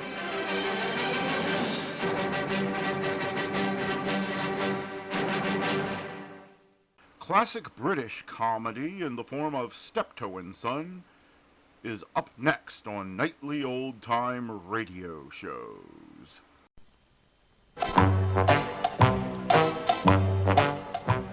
We now present another episode in a radio series based on the world-famous BBC comedy success, Steptoe and Son.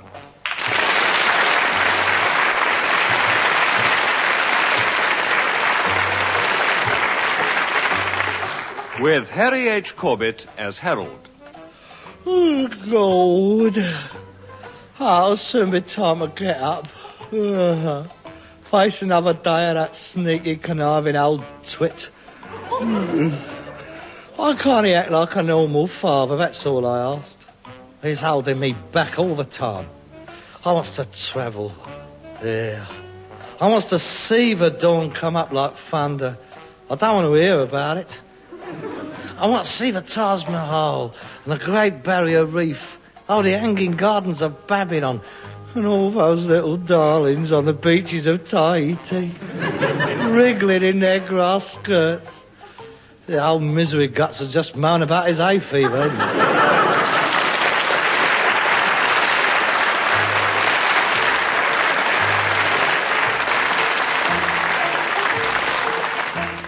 Wilfred Bramble as Albert. I know he doesn't want me. He'd like to see me in an old people's home, he would. But I won't give in to him. It's not a crime to be getting old. If ever I got into one of them places, I'd drive 'em mad. I'd go on hunger strike. I'd throw the grub back at him. I'd ring bells in the middle of the night. Gordon Bennett, that's enough of that. Why he can't get himself up in the morning? He'd sleep to all hours if it weren't for me.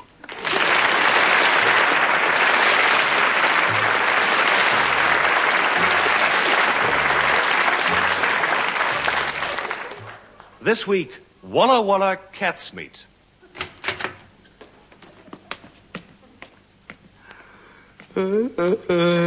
Girl, why has it always got to be me first up in the morning? You must have a fag wake me up proper. Now, where did I leave him? Oh, that's better.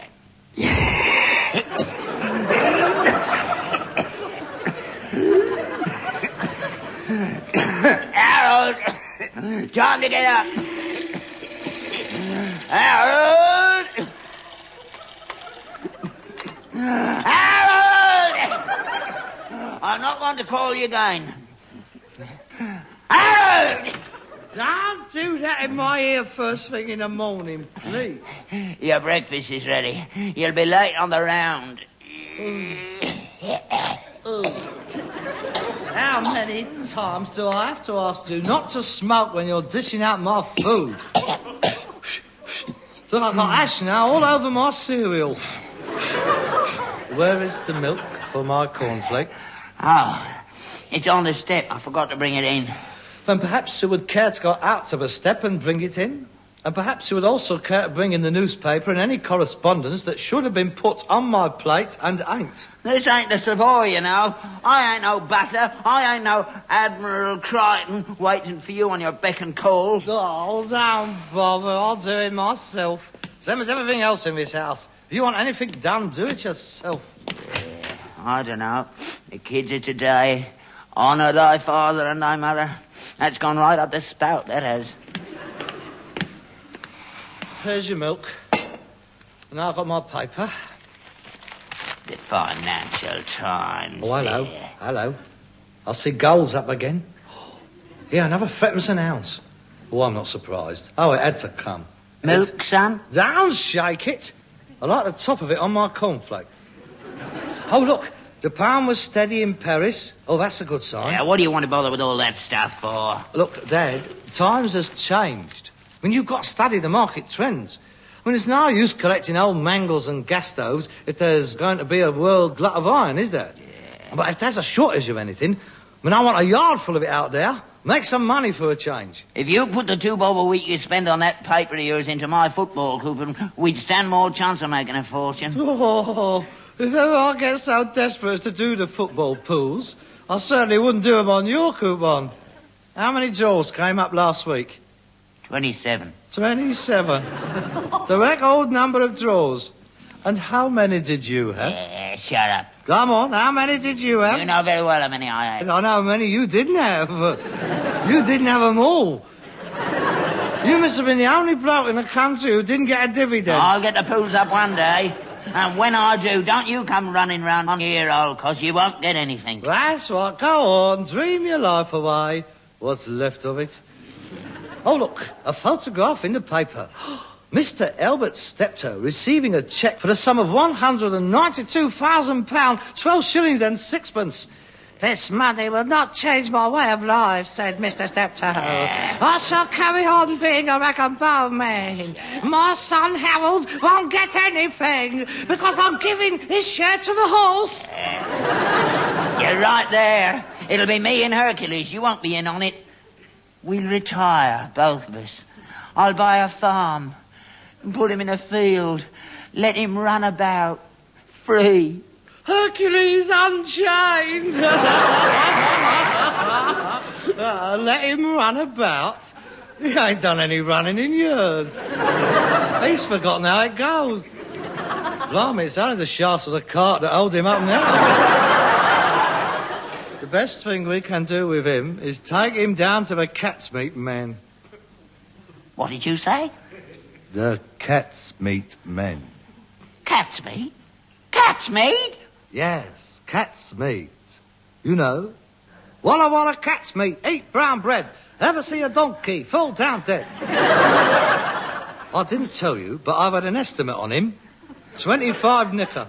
Do you mean to say you've taken Hercules down to the cat's meat yard? No, I didn't take him down. The cat's meat man happened to be passing.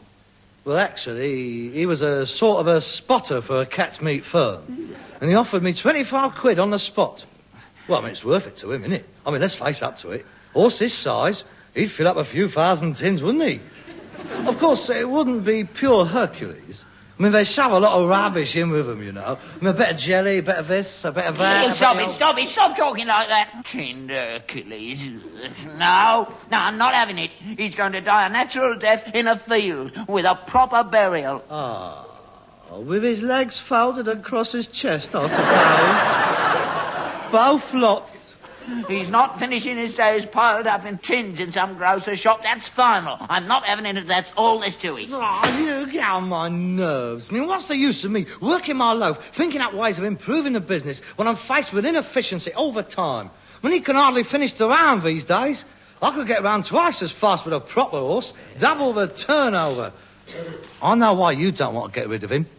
You're contemporaries, ain't you? You was young together. Yeah, if he went, it'd bring it home to you, but you ain't got long to go, wouldn't it? You're hanging on, I know. Look, Dynamo, are you going out this morning or are you not? By the time you go out, it'll be time to come home. Oh, don't you tell me how to tot, mate. Well, you can go and get the horse harnessed up and ready. Yes, that is true. It'll take me a couple of hours to get him on his feet. Oh, Peter, I do wish you wouldn't drink your tea from the saucer. You should use a mug like me. Yeah. You put the milk in first again, didn't you? Always put the milk in first. That's why you shouldn't. It just don't taste the same, milk in... All right, then. You can take my dressing gown, Peter. I'm off. But don't chuck it under the bed. Hang it up properly on a coat hanger. I'll be seeing you. Getting above his station, he is. Milking last. Daft. If you don't leave enough room for the milk, you're going to slop it right over into your saucer. Dad! What's up? There's something wrong with the horse. What do you mean? I think he's ill. He won't get up. Have you kicked him? Yeah, but he still won't get up. Oh, Dad, his eyes are shut. Oh, my God. And he's sweating. Oh, no. Oh, dear. Let me have a look at him. But bring some blankets. Oh, look, Dad, I was only joking what I was saying about him. Dad, do you think he'll be all right? Oh, yes, he's been like this before, hasn't he? I mean, he'll be all right, won't he? There's nothing wrong with him, is there? I mean, nothing serious. You'd better send for the vet. Oh, God. Yes, I'll do that.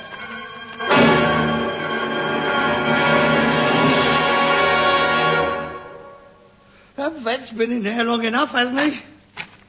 Look, he ought to know what's wrong with him by now. What's keeping him so long? Dad, I'm going in now. There's nothing you can do, son. It's no good walking up and down there like a pregnant father.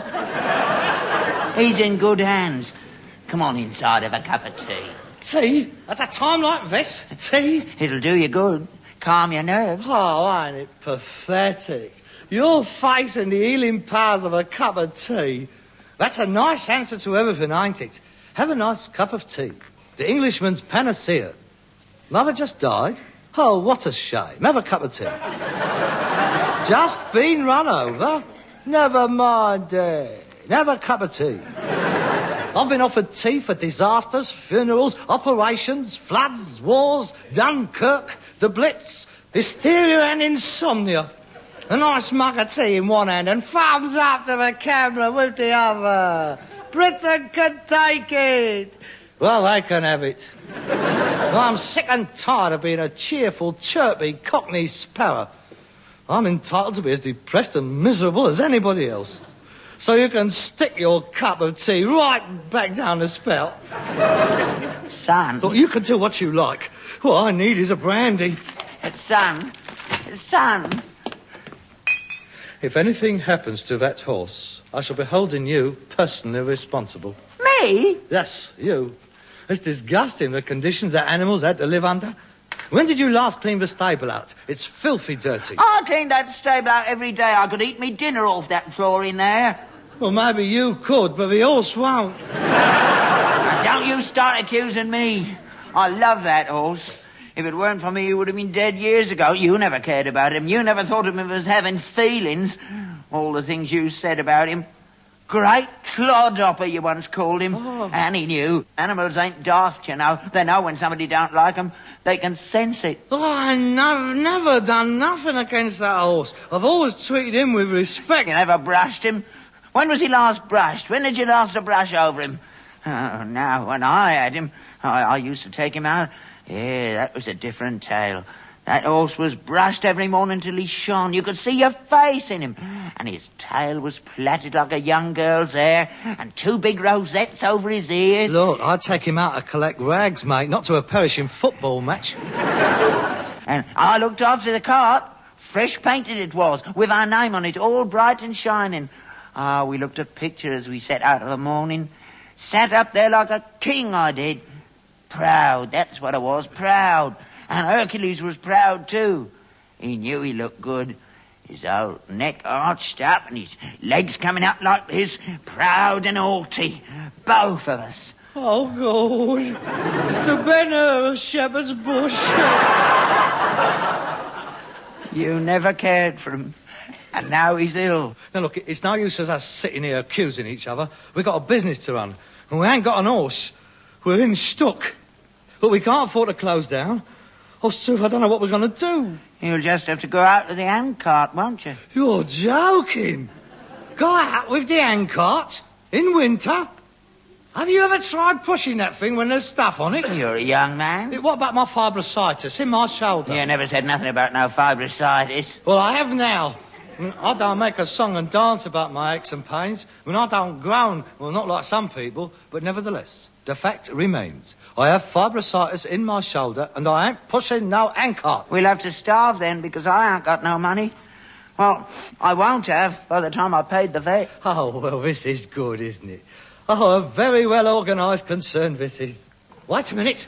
What about the threepenny bits? Where's the threepenny bits gone? Oh, we had to pay the rates, didn't we? And the street trader's licence and the corn chandler. He hadn't been paid for 3 months. Turned quite nasty. Oh, that's it, is it? A thriving business. At the annual general meeting of Steptoe and Son Limited, the chairman, Mr. Albert Steptoe, rose to present his report to the shareholders. Gentlemen, he said, after a very strenuous year's trading, in which my son diligently flogged his guts out, I am pleased to report that the company's position is as follows. Yes. Capital held in reserve, 1 shilling and 9pence. Company liabilities, the chairman. Fixed assets include a yard full of unsaleable junk and a dead horse. He ain't dead. The chairman amended. You'll have to work harder. He added. The report was unanimously rejected, and shouts of resign was heard from all parts of the floor. Resign, resign, resign, you old fool! Resign, resign, get away, you old fool! Resign, resign. I think I'd better get the vet to have a look at you as well. That is a good idea. If that horse snuffs it, I'm telling you, he might as well get his humane killer out and have a go at us as well. Because I'm fed up with it, Dad. I mean, I don't want to know. Well, not like this. I mean, what is the point? We stumbles along from one crisis to another. No, mate, let's all go together. Huh? You, me, and the horse. A mass exit of the Steptoes. Let the council pay for the funeral. Oh, my God, it's the vet. Let him in, then. No, not me. You let him in. Look, I'll sit down here. I'll sit down. No, I'll go and put the kettle on. I'll make a cup of tea. Pull yourself together. Look, I suppose Hercules is all right. Or do you think he's passed away? Oh, I don't know. How should I know? Come in. Oh, hello, Lionel. Oh, look who's here, Harold. Lionel Sturgis. Hello, Harold. Hello, Lionel. I just heard about the horse. Oh, yes. A few of the lads was talking down the yard. He's bad, is he? Yes, I'm afraid so.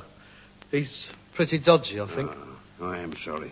The vet's out there with him now. Well, you won't be able to go out today, then? No, not today.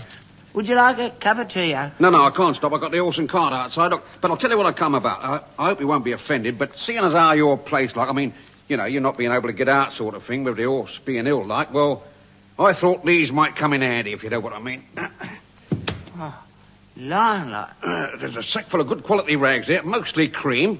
A bit of dark mixed up, but it's quality. I can't get rid of it all, you know. I'm more of a lead man myself, and I know you do a lot of rags. And I thought as how you can't get out, I thought, well, you might be able to place it, you know, if it'll help out at all, like. Oh, Lionel, I don't know what to say. It's very kind of you. Well, no, I mean, we've got to help each other, haven't we? I mean, you do the same to me. I mean, we've got to help each other, haven't we? Yeah, well, I just don't know what to say. How much do I owe you? Oh, you don't want to worry about that. Look, buy me a drink when the horse is better. No. I don't want to see you out of pocket. No, I insist on paying the trade prices. Now, let's see.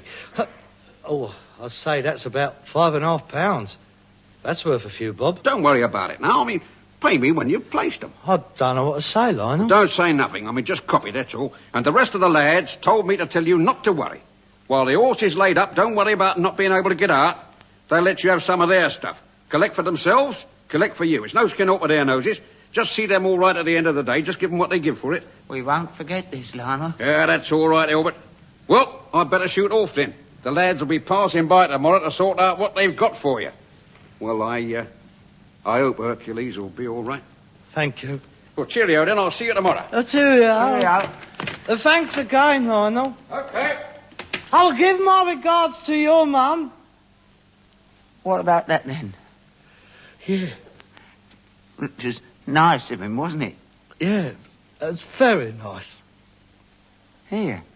Harold, look at the quality of this stuff. This is a suit. No holes in him. Get a couple of knickers from this on the market, run an iron over it, good as new. Where does he get it from? Oh, well, he must work a better class of neighbour than I do. I mean, I can't help it. Probably some old dear clearing out her old man's wardrobe. Luck of the draw. Harold, how many lads get down the yard these days? Well, I don't know. About 7 or 8. 7 or 8? You know something? At this rate, we could do better if the horse was ill than when he's all right. Yeah. You got the old devil. And it's not charity, is it? Of course it ain't. We're paying them proper wholesale prices. And we'd do the same for them, wouldn't we? Of course we would. And it's only until Hercules can get back to work again. Oh, yes, it could be a blessing in disguise, old Hercules taken sick. He's picked the right time of the year. I didn't fancy going out in this weather. I mean, not with my fibrositis. Oh, yes, give me a chance to recuperate as well. Oh, yes, it'll be nice to have a lay-in the morning with business as usual. How long do you reckon Hercules will be ill? Oh, what? A fortnight? Oh, at least a fortnight. Oh, that's not bad, is it? A fortnight in bed. Oh, yes.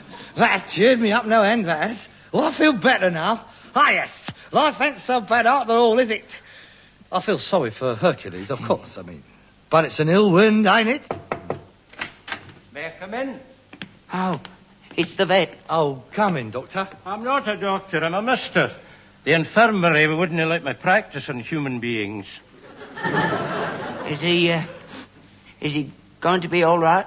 Have you got a drink or something? It's cold out there. A drop of whiskey. Aha, now you're talking.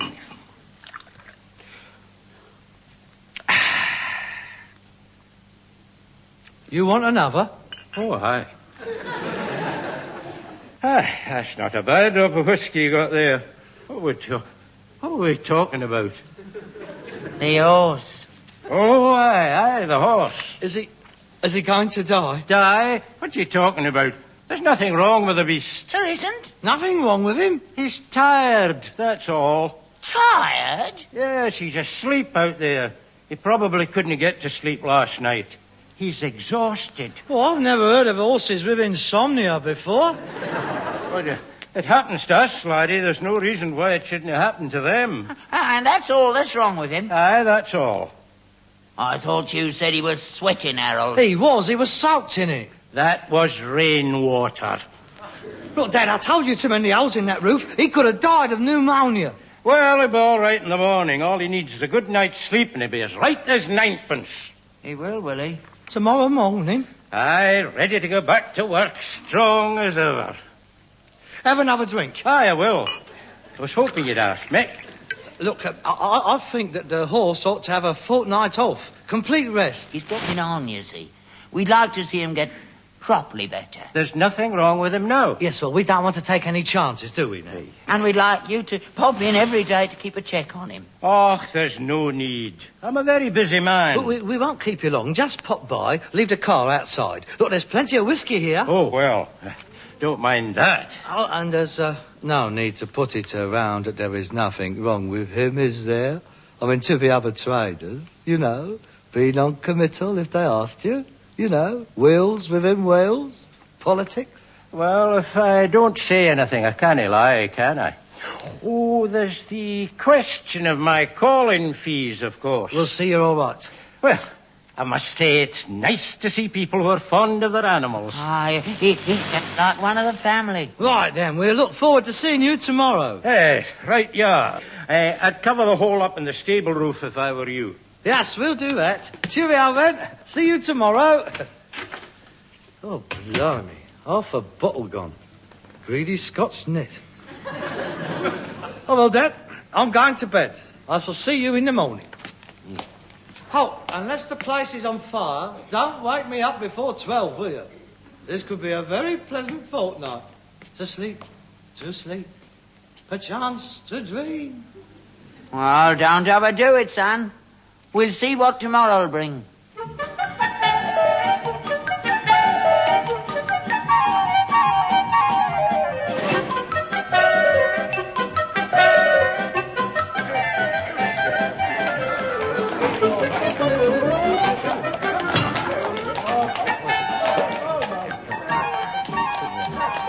Yeah, 7 and a tenner, all right? I'll just put it on the weighing hoop. 3 half-crowns it is. How's Hercules? There's no change, I'm afraid. It's going to be a long job. He's old, you see. He just doesn't seem to have the will to live. I am sorry. Yes, it's very sad. But we do appreciate what you boys is doing for us. I don't know how we would have managed without your help. Who's next? Hello, Jim. What you got there? Couple of car tyres, Harold. Oh, yes. Oh, yes. There's still a nice bit of tread left on these. Yeah, 2 bob each, do you? Is that all? Well, that's all I want for 'em, what I paid for 'em. You are a friend in need. 2 florins it is, then. How's the horse? I had to stay up all night with him again. Oh, dear, I am sorry. Yes, but that is the way it goes, isn't it? I mean, even in the midst of life, there is death. Who's next, Charlie? Here we are. Oh, that's a very nice selection of scrap metal there, Charlie. Yeah. Oh, that's very nice. Thank you. Oh, excuse me a minute, Charlie. It's the vet. I think Dad and I had better see what his last bulletin is. Oh, sure, yeah. How is he, Doctor? But I told you yesterday the animal's perfectly fit. There's nothing wrong with him. Shh. Yes, but I think we ought to keep our voices down. I mean, we don't want to disturb him. Look, he's in perfect condition. In fact, he's getting restless cooped up in there. He could do with some exercise. Yes. Well, I'll walk him round the streets tonight when it's dark. Look, here's your 10 bob. You know, you're wasting your money having me round every day. Look, I know what I'm doing. Now, you must excuse me. I've got business to transact. Look, you know where the whiskey is. Help yourself. Same time tomorrow. Dad, lash the doctor up. Can I? No, you can't. You keep off it. Come along with me, Doctor. Oh, I'm sorry to keep you waiting, Charlie. That's all right. What did he say? He's getting worse. Oh. Oh, he's on the danger list. Can I pop in and see him? No. The doctor said no visitors. Oh, poor old devil. Yes, but there's nothing anyone can do now. I mean, it's up to him. Yeah. All we can do is hope. Hey, what's that? That's probably his death throes. Oh. Look, how much for this lot? 10 bob. Very fair. Half a bar. Oh. And the next, please. Now, I'll put that mattress over there, Bert, would you? Claus, I'll be with you in a minute. Just hang on a minute. Dad! Why don't you tie his legs up or something? Sit on him. Give him a sedative or something. Thank you all for kind of help us in our hour of trouble. And I shall be nailing a bullet on the gate in the morning. Thank you.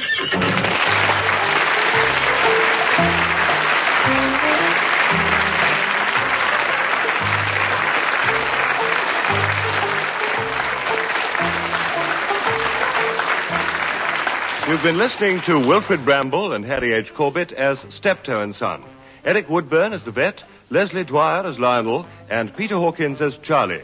Written by Ray Galton and Alan Simpson, adapted for radio by Gail Pedrick and produced by Bobby. Adapted for radio by Gail Pedrick and produced by Bobby. Adapted for radio by Gail Pedrick and produced by Bobby. Adapted for radio by Gail Pedrick.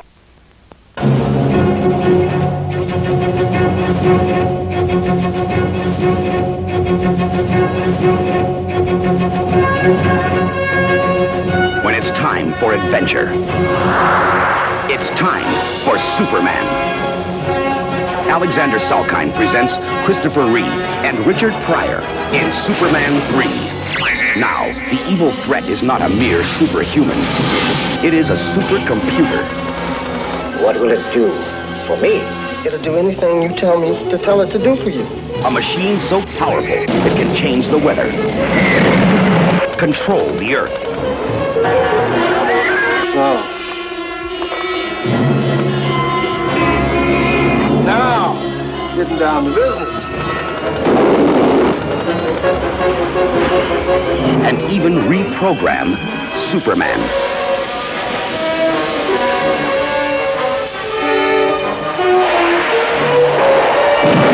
But you never get here. Well, I hope you don't expect me to save you, because I don't do that anymore. Now, his evil side is creating a global energy crisis. Destroying the wonders of the world.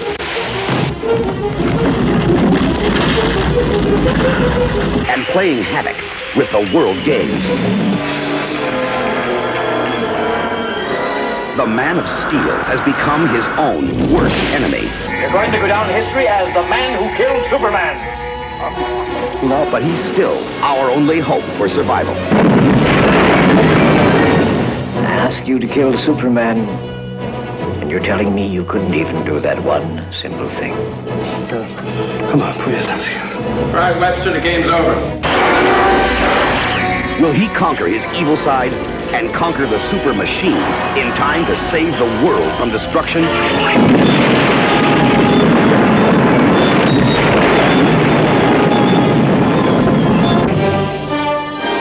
Superman 3. This time is going to be the best time of all.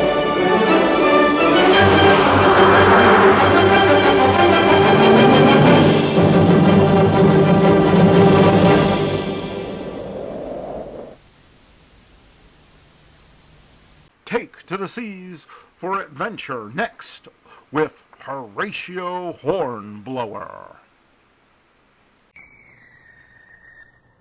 Call all hands. Beat to quarters.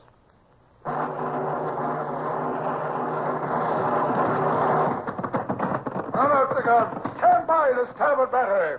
One broadside into it, if you please, Captain Bush. Pointers on target. Linstops ready. Aye, aye, sir. Ready. Fire!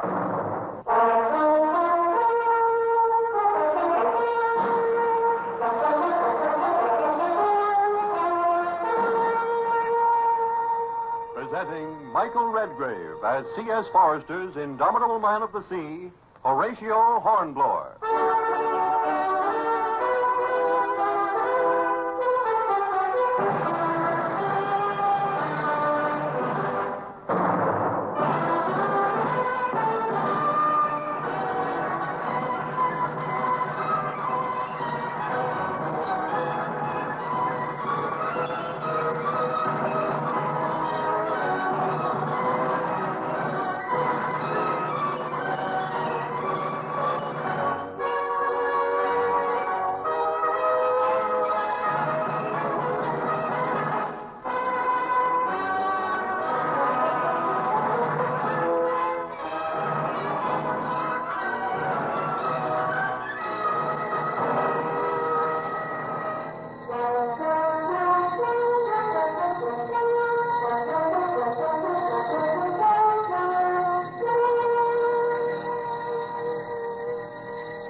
Those were rather hectic days, just after we came limping into the British naval station at Jamaica.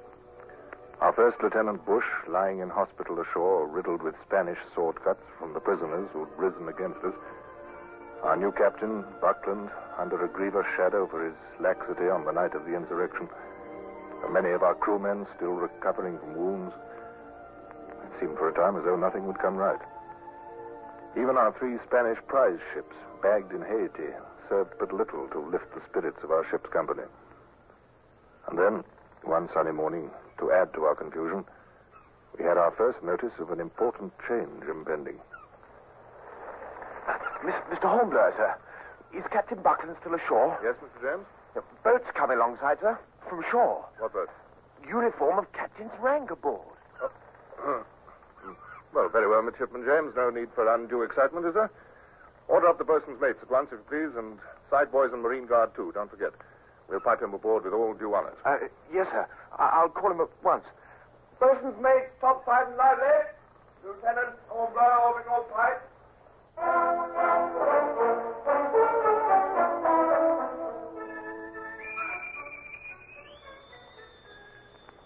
The shoreboat fastened alongside, and sure enough, through the entry port emerged the captain, his gold lace flaming in the tropic sunshine. I touched my hat respectfully. You are at present the senior lieutenant on board this ship? Yes, sir. Lieutenant Horatio Hornblower, at your service, sir. My name is Cogshill. And here I have a paper I'm required to read to you. Orders from Sir Richard Lambert, Vice Admiral of the Blue, Knight of the Bath, commanding His Majesty's ships and vessels on the Jamaica station, to Captain James Edward Cogshill of His Majesty's ship Buckler. You are hereby requested and required to repair immediately on board His Majesty's ship Renown, now lying in Port Royal Bay, and to take command pro tempore of the aforesaid ship Renown. Well, Mr. Hornblower, now you know. Yes, sir. As you must be well aware, no orders I might give aboard this ship would be legal unless I had read aloud my authority. Yes, sir. So it goes in the King's Navy. So it goes. Yes. Well, welcome aboard, sir. We're only a little surprised, I suppose. But you see, sir, none of us had heard. Yes, I understand. Well, sir, it's only that, well, Lieutenant Buckland had succeeded our deceased Captain Sawyer some weeks ago, and so he was now Captain Buckland, naturally. And Naturally. Well, would you have any idea, sir, what they might have in mind for him? Not an idea in the world, Lieutenant Hornblower. He may revert to his first lieutenancy here on the Renown, of course. I couldn't be sure. Yes, sir. Well, then there is Lieutenant Bush, who's lying in hospital ashore. Mr. Bush had succeeded him, Captain Buckland, you see, and I'm only temporarily replacing Bush. Yeah, well, you have been a bit disorganized, eh? Yes, sir. There's always confusion at times like these. We'll see. We'll see. Things will be straightened out, I'm sure. But I couldn't possibly guess, Hornblower, what Sir Richard might have in mind. No, sir. Yes, well, I do have one interesting piece of news, however. The Admiral is taking the first of your prize ships into the Royal Navy. sir. What's her name? The Gaditana, sir. She's the largest one. The Gaditana, yes, that's it. Captured from the Spaniards at Samana, eh? Yes, sir. I was aboard of her, sir, when our prisoners revolted. Well, Sir Richard likes her looks, it seems. He's renaming her the Retribution. Retribution? So someone will have to be promoted to command her. Well, as I say, we'll see. Things will be straightened out in their own time. It's the Navy way.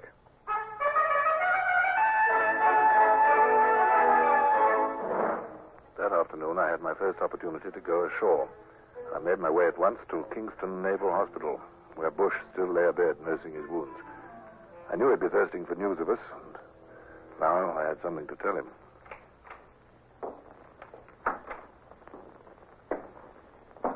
Hornblower. Bush? Oh, I say, it is good of you to come. I've tried to ever since we sent you ashore in that stretcher.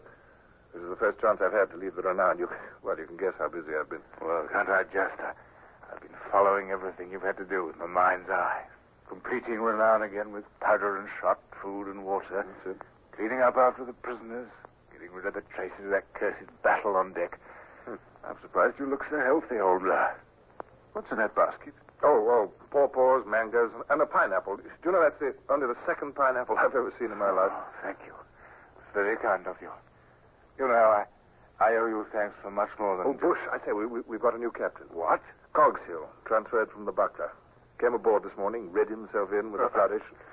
No wonder. Promotion to a ship of the line from a 28-gun frigate. Well, quite a step. Oh, poor Buckler, I don't suppose he'll ever live down being taken by those prisoners asleep in his bed. Yes, I'm afraid he can't look for promotion. They may not even discipline him in any obvious way, but... Well, he'd just simply be passed over the rest of his Navy life. You know, I've been thinking, lying here, it really doesn't seem quite fair. It was only my good luck I wakened up in time the night of the rising. You've got plenty of sword guts. Call it good luck if you like. You fought till you fell unconscious. Oh, Buckland would have done the same had the opportunity been granted. Oh, yes, probably.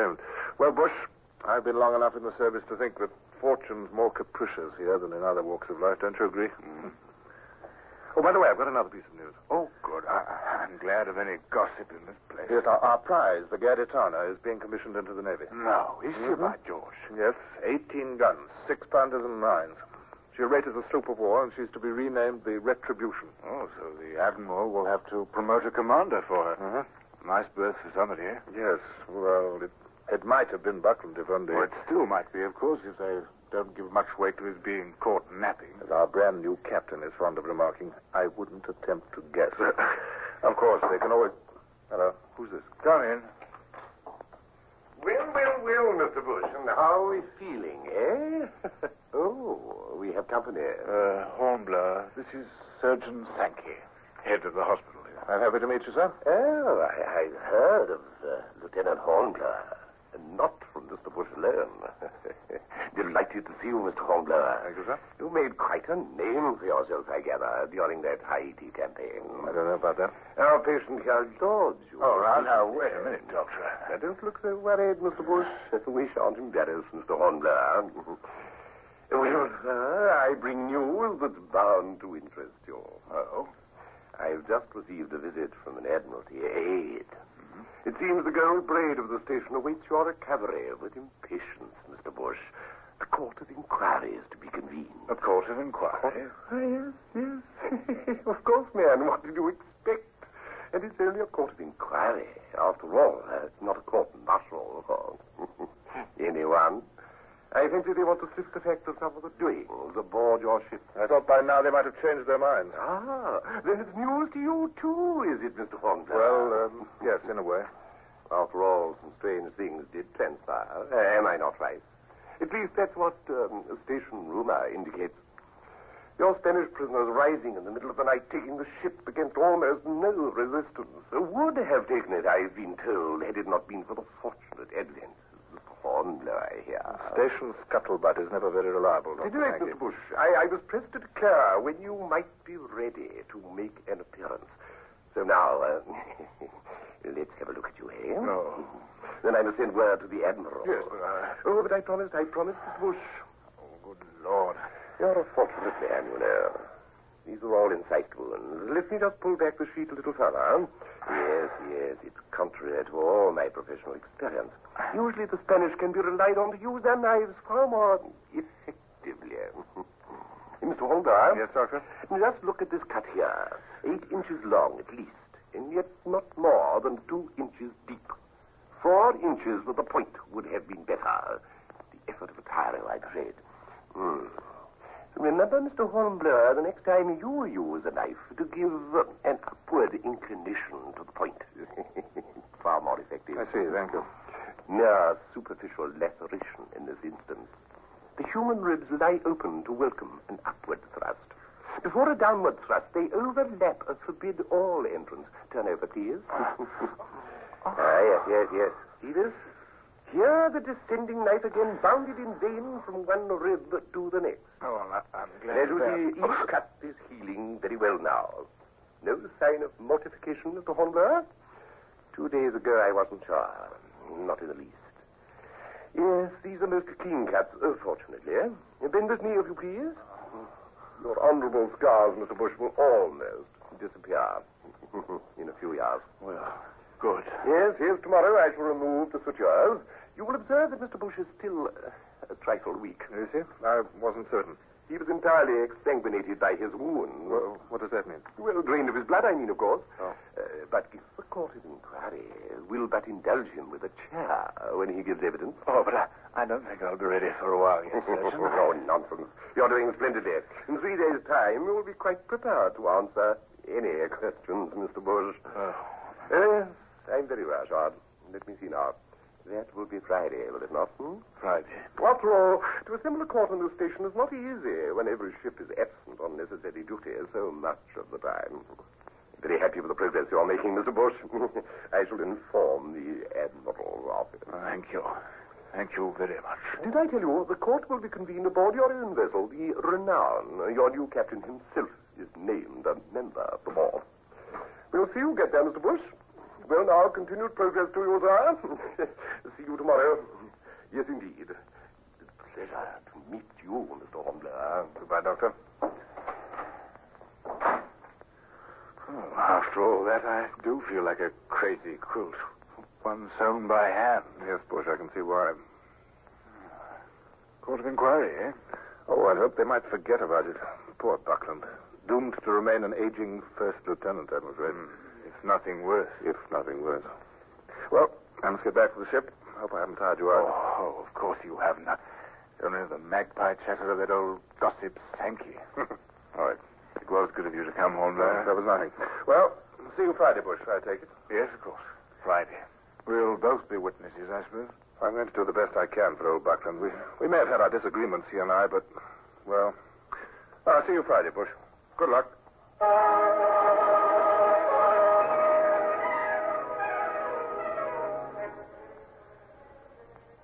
Surgeon Sankey was right.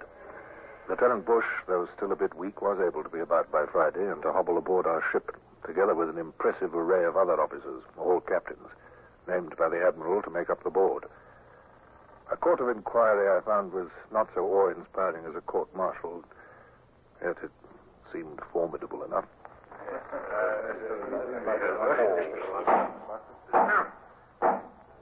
Please take a seat, Mr. Bush.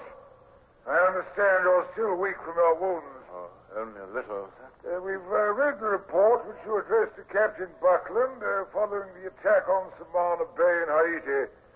This report is of great credit, Mr. Bush. Credit should be given to Lieutenant Hornblower, sir. It was his plan we used in our attack on the Spanish fortress. So you very handsomely say in your report, sir.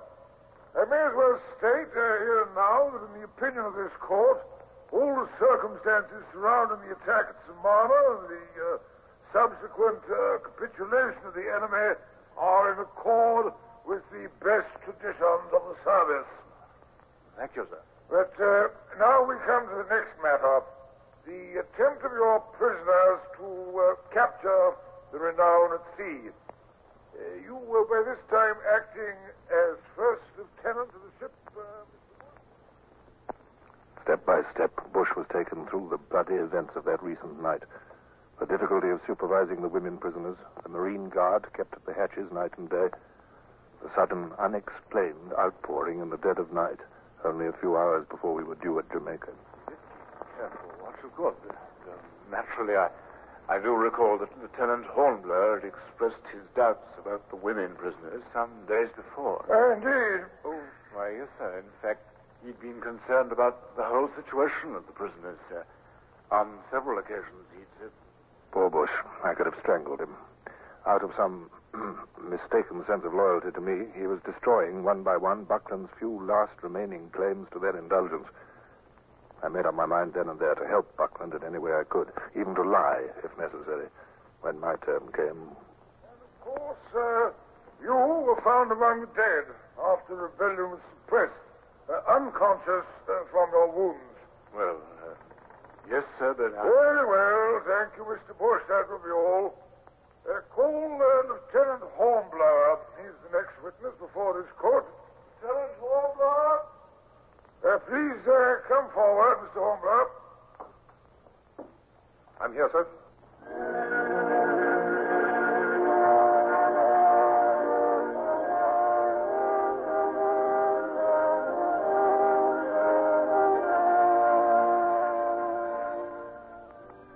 Buckland had already testified. I glanced across at him as I came forward before the court of inquiry. I felt anything but reassured. The man was pale and desperately unhappy, I could see it. What could I do to help his cause, I wondered. All right. It's been suggested, Mr. Hornblower, that the attack on the fort at Samana Bay, as well as the hoisting up of the gun to search the bay, were on your initiative. I can't think why that suggestion was made, sir. Mr. Buckland, Captain Buckland, bore the entire responsibility. Well, I won't press you further about that then, Mr. Hornblower. We understand, I think. Now, let us hear about your recapture of the Renown the other night. You were aboard the Garitana, I'm informed. What first attracted your attention? I heard musket fire, sir, so I collected the prize crews and set out for the Renown. Were you not afraid of losing the prizes, Mr. Hornblower? No, sir. Not with every sheet and halyard cut before I left. Quite. Well, you seem to have thought of everything, Lieutenant. Also, you seem to have made a very prompt counterattack on the Renown. Yet, for all you knew, the attempt of the prisoners to take the ship might have already failed. Well, in that case, no harm was done except the disabling of the prize ship's rigging, sir.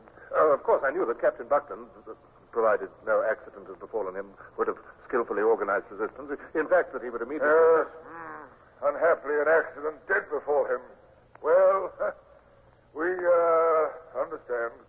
Tell me, Mr. Hornblower, how did it happen that you were transferred to the Garitana? Well, it seemed feasible, sir, to organize a better disposition of the prize ships. We were only a day away from Jamaica by then. I see.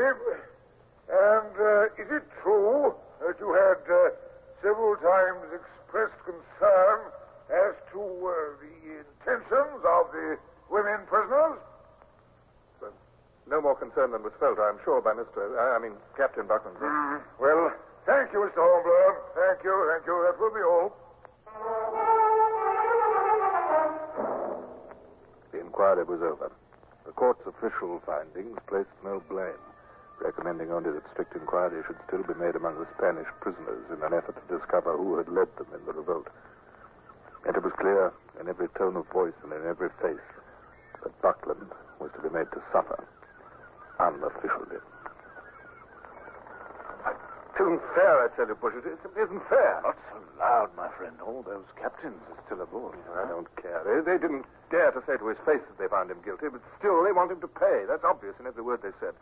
God, if I were Buckland, I would... Oh, speak lower, will you? A court's a court. Getting yourself in trouble isn't going to help Buckland one bit. But did you see his face, Bush, when they walked past him? Walked past him without so much as a glance. He's utterly miserable. Yes, but you did everything you could. I noticed that. All right. Buckland's hopes are at an end. Can't help it. His hopes must have risen mightily after our success at Samana, Bush. I can't help thinking of that. Well, with that to his credit and a temporary captaincy, he must have felt promotion in the air to commander, at least, if not to permanent captain, and then to have everything snatched away. Hornblower, this isn't like you. Be realistic. Consider the man. For him, there was no other outcome possible. Be honest. Isn't that the truth? Well, if it is, I don't want to admit it. Here comes Captain Coxhill. Ah, gentlemen. A bit cooler as the sun goes down, you've noticed? Yes, Captain Coxhill. This is much better than the hospital. Up there, the island heat closes around you like warm water in a bath. Glad to have you aboard, Mr. Bush. Surgeon Sankey has given me good word of your progress. Thank you, sir. I'll be happier when I'm released and back aboard the Renown for good. I hope you will at least remain on board to have dinner with me. I'd be delighted, sir. Mr. Hornblower, you too? Thank you, sir. And I shall hope to secure the presence of Lieutenants Buckland and Grayson. With much pleasure, sir. Good. In 15 minutes' time, then, as soon as I've seen the assembled captains to their gigs, that will be excellent.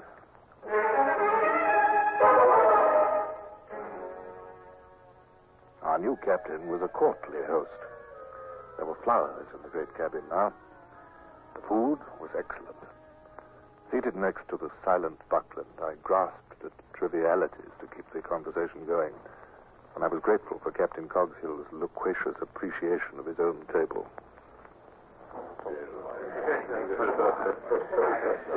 That is a land crab salad before you, gentlemen. Coconut-fed land crab. Some prefer it to dairy-fed pork, you know. Mr. Hornblower, perhaps you will serve it to those who would care for some. With pleasure, sir. And with it a saddle of fresh lamb. Sheep do badly in these islands, I'm told. But perhaps we should try it. Mr. Buckland, will you be kind enough to carve? With pleasure, sir.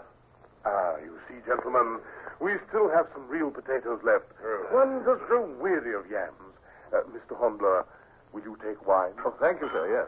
And you other gentlemen, Mr. Grayson? Thank you. Yes. Excellent, excellent. Conviviality is most needful on occasions such as this. Mr. Bush, to your speedy recovery, sir. Thank you, Captain. Thank you very much, sir. How good that tastes. Careful, Bush. Didn't the doctors warn you about overindulgence? I don't remember a word of it tonight, I assure you, Holmes. Now, contemplate this steaming dish which has just been laid before us. Any of you gentlemen who have served on this station before will recognize it, I think. A West Indian pepper pot. Mr. Hornblower, will you make your first essay? Come in. Well? I'm sent by the Admiral, sir. Oh, I should have known, of course, midshipman. I fear on no other staff would you look quite so smartly turned out. What's the message? The Admiral's compliment, sir, and he'd like Mr. Hornblower's presence on board the flagship as soon as it is convenient. Flagship, eh? Oh, and dinner not halfway finished. Oh, this is too bad. I'd better go, sir, if I may. May I have a boat, sir? Pardon me, sir. The Admiral said the boat which brought me should convey you to the flagship. Well, that settles it. We'll save some of this pepper pot for you against your return. We'll have the brandy out by that time, too, eh? Yes, but you'd better go, Mr. Hornblower. Thank you, sir. Now, what in the world do you suppose the Admiral can want with Hornblower, eh? I was gone nearly an hour. When I returned, I saw at once that the wine had been passed very generously, followed by Dutch and Swedish liqueurs, together with brandy smuggled from France. Bush sat in a thoroughly happy glow, and there was a strained look on Buckland's white face as he peered at me in the doorway. Well,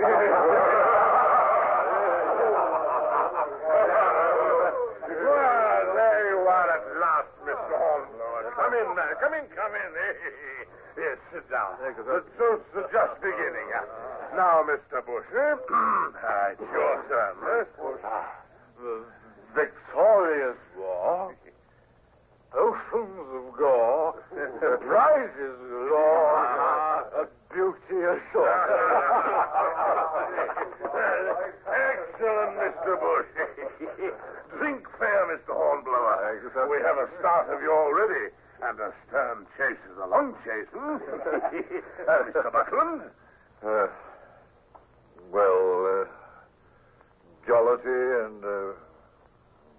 jollity and mirth, sir. always Murphy. Well done. You've come back from the Admiral, Mr. Hornblower. Yes, sir. And, is all well? I think so, sir. He's made me commander of the Retribution, sir. Oh, my God! Bless my soul! The Retribution, your own prize. Oh, then that is our newest toast, gentlemen. To the new commander. With a cheer.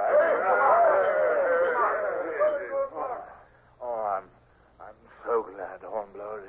It's simply wonderful. Why, Mr. Buckland, you? Curse you. Curse you, Hornblower. Now, Mr. Buckland. Haven't I endured enough today? Without this, too? Years in the service, working, slaving. Do you know what that's like? You with your easy successes, your... Mr. Buckland, I must command you to be silent. Now, gentlemen, we shall forget this little episode, eh?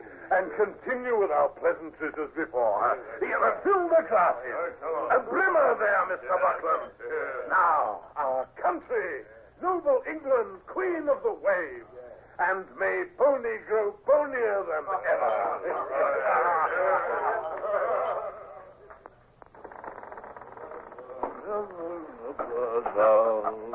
Come along, Bush, old boy. Just one more foot and another does it. You're perfectly all right. Of course I'm perfectly all right. Of course I am. We're going, Horatio. Well, we can't send you back to hospital tonight. You'll have to sleep in your own little bed aboard. I'll take you there. Good old Horatio. Best of man, that Buckland has gratitude of the human animal. The Sears shouldn't have tried to protect it. Wasn't he here? Never mind it now, Bush. Never mind it. We'll get you into your bed and we'll talk it all over later. Anyhow, you're the new commander of the Retribution, aren't you? That's right. I'm glad, Horatio. Oh, but I shall miss you. That I shall.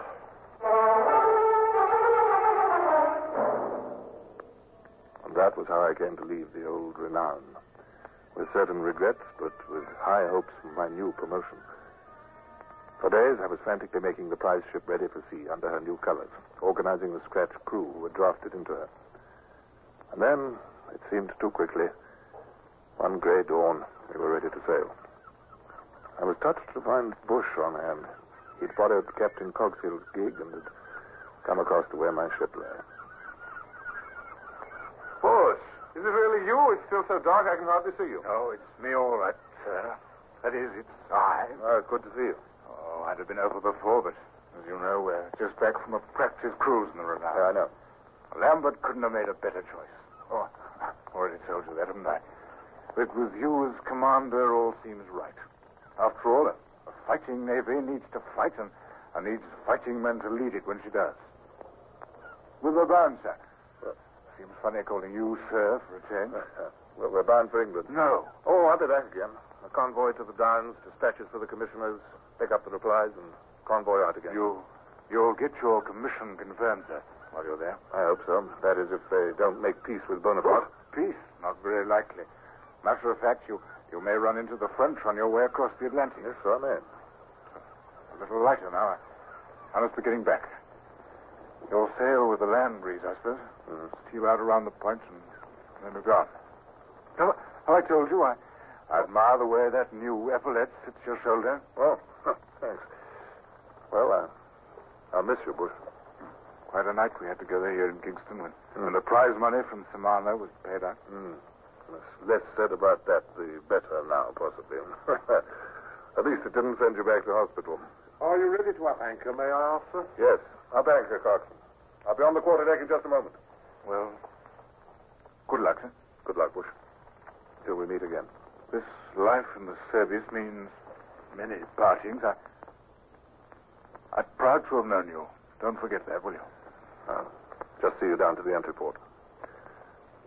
No, Bush, I shan't forget. The same goes for me. Here, shake hands. Goodbye. And happy sailings wherever they take you. Goodbye, Bush. Horatio Hornblower, starring Michael Redgrave, is based on the novels by C.S. Forrester. Music composed and conducted by Sidney Torch. Produced by Harry Allen Towers.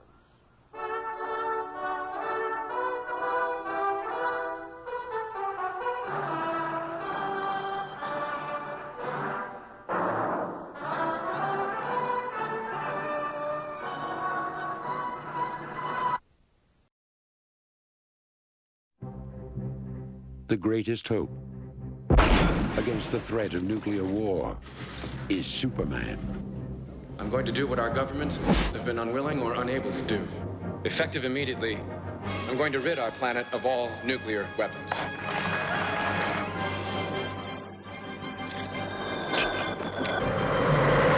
The greatest threat to Superman is Lex Luthor. Smarter than I thought. We can make the world safe for war profits. He's created the ultimate weapon to annihilate the Man of Steel. You'd risk worldwide nuclear war for your own personal financial gain. Nobody wants war. I just want to keep the threat alive.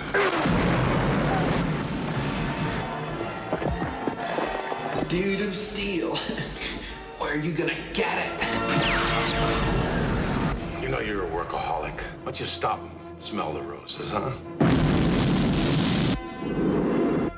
Superman 4, Christopher Reeve, Gene Hackman, Jackie Cooper, John Cryer, with Mariel Hemingway and Margot Kidder as Lois Lane. Superman 4, his most important adventure, the quest for peace.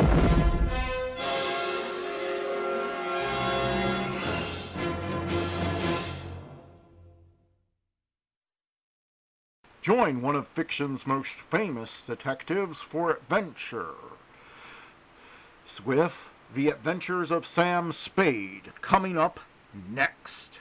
The Adventures of Sam Spade, Detective, brought to you by Wild Root Cream Oil Hair Tonic, the non-alcoholic hair tonic that contains lanolin.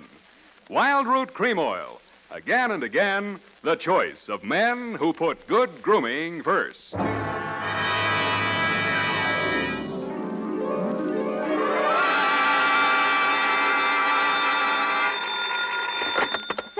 Detective Agency. Hey, it's me, Sammy the Spade. Sam, it's not true, is it? Every word of it. What? That you've been consorting with unsavory characters? Well, she was a savory enough girl, Effie, although a crook. Well, according to the paper, she's practically a murderess, not to mention that she's dancing the Roomba with you. That's a lie. There's a picture of you.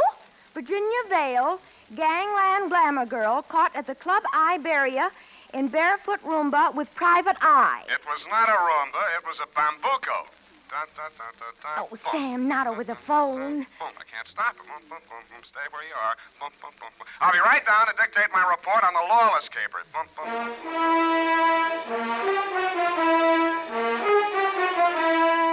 Dashiell Hammett, America's leading detective fiction writer and creator of Sam Spade, the hard-boiled private eye, and William Spear, radio's outstanding producer-director of mystery and crime drama, join their talents to make your hair stand on end with the adventures of Sam Spade. Presented by the makers of Wild Root Cream Oil for the hair. Say, have you gotten acquainted with Wild Root Cream Oil yet? Tell you what, mister, if you haven't, even if you don't use any hair tonic at all, why not ask at your drug or toilet goods counter tonight or tomorrow for the brand new 25-cent Get Acquainted bottle of Wild Root Cream Oil. You'll like the way Wild Root Cream Oil grooms your hair neatly and naturally, relieves dryness, and removes loose dandruff. You never dreamed one hair tonic could do so much. So give it a try.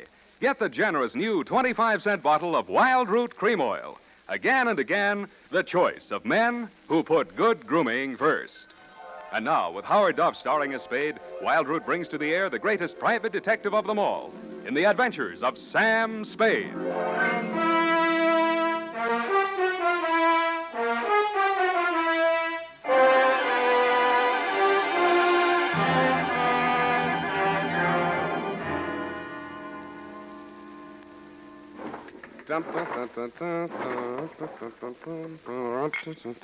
I think I'm getting it now. You've lost your shoes. Ready, sweetheart? Yes, Sam. No questions? No, Sam.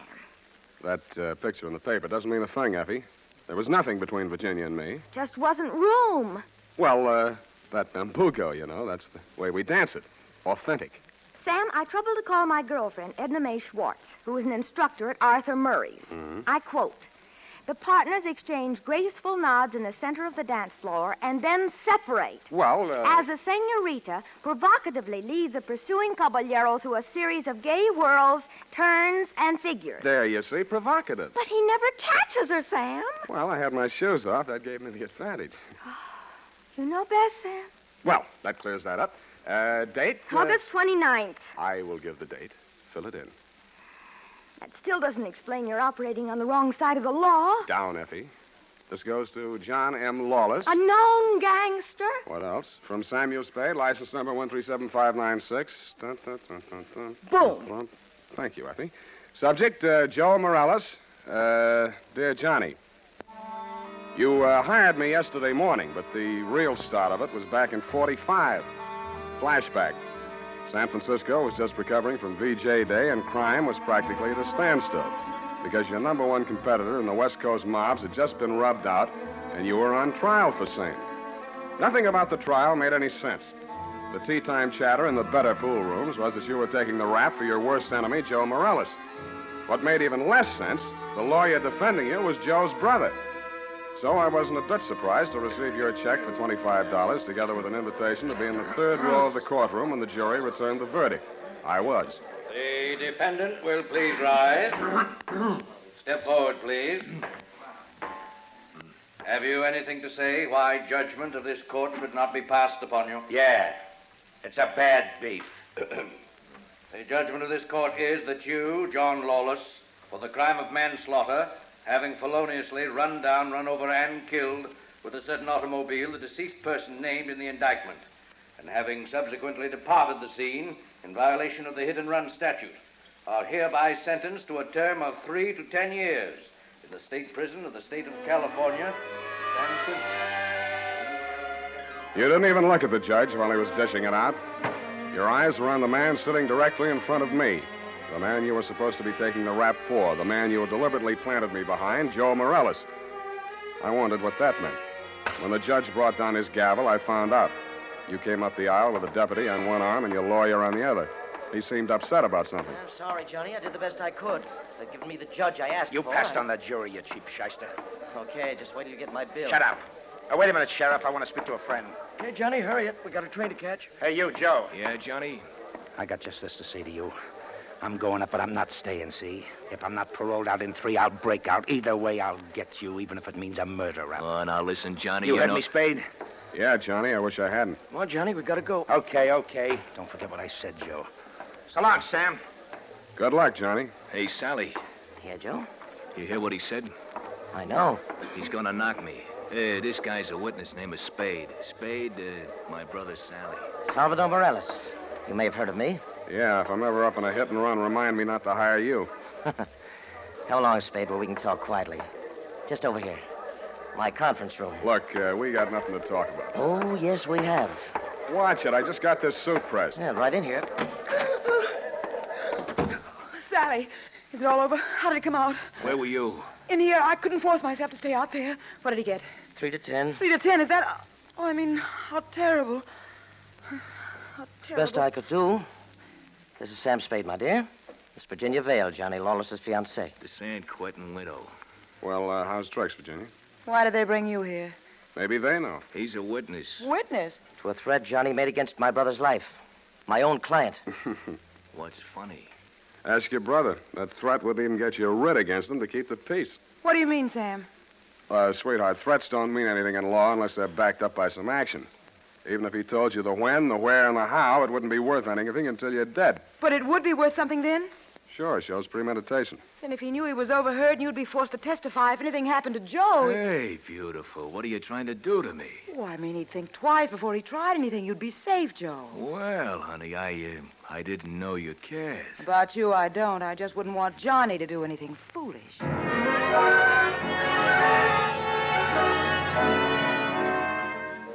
End of flashback. That was 3 years ago. A lot of big news has broken since then, but the only items that interested you in San Quentin were printed on the inside pages of the local press.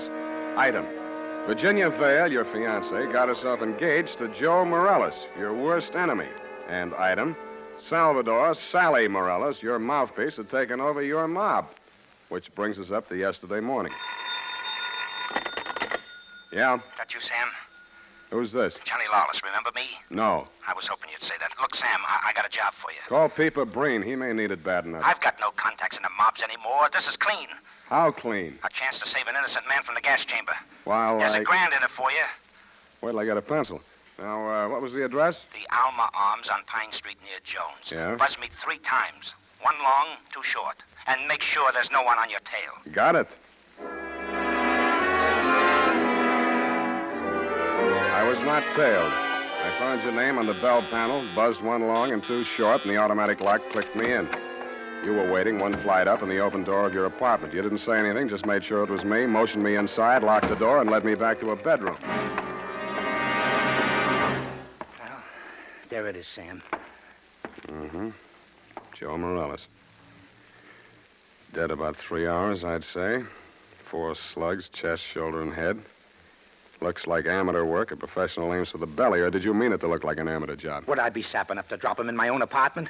Besides, he's my lawyer's brother, and I might need Sally again. Why did you call me? Well, you heard what I said to Joe after the trial. Who told you that, Virginia? Yeah, but she didn't have to. Didn't I ask you to sit there? Oh, that's one thing that worries me. Look, let's go in the other room, huh? I feel like a drink. Well, here's my pitch, Sam. I checked out of San Quentin yesterday morning. I didn't have a mark against me. The warden himself put my case before the parole board. He called me the ideal prisoner. Shall we dance? Okay, Sam, okay. But a man can change a lot in 3 years. So can a woman. Virginia met me at the gate when we drove into the city. We didn't have a thing to say to each other.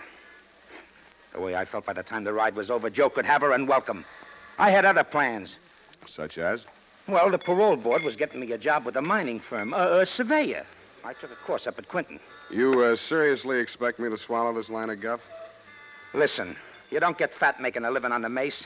Take half of these guys you hear telling the world what wonders they are at puffing boxes, knocking over joints, and the rest of the lays. Yeah, not half of them make 3 meals a day at it. Then what chance has a guy without a regular racket? And, brother, that's me. I'll buy that for now. Let's talk about that dead body. All right. Well, I called Joe on the phone this morning, see, and I told him to meet me here at 3 this afternoon. I wanted to tell him, forget about what I said about how I was going to get him. Not that I wanted to write off that rap I took for him. But if he was scared, he might come gunning for me.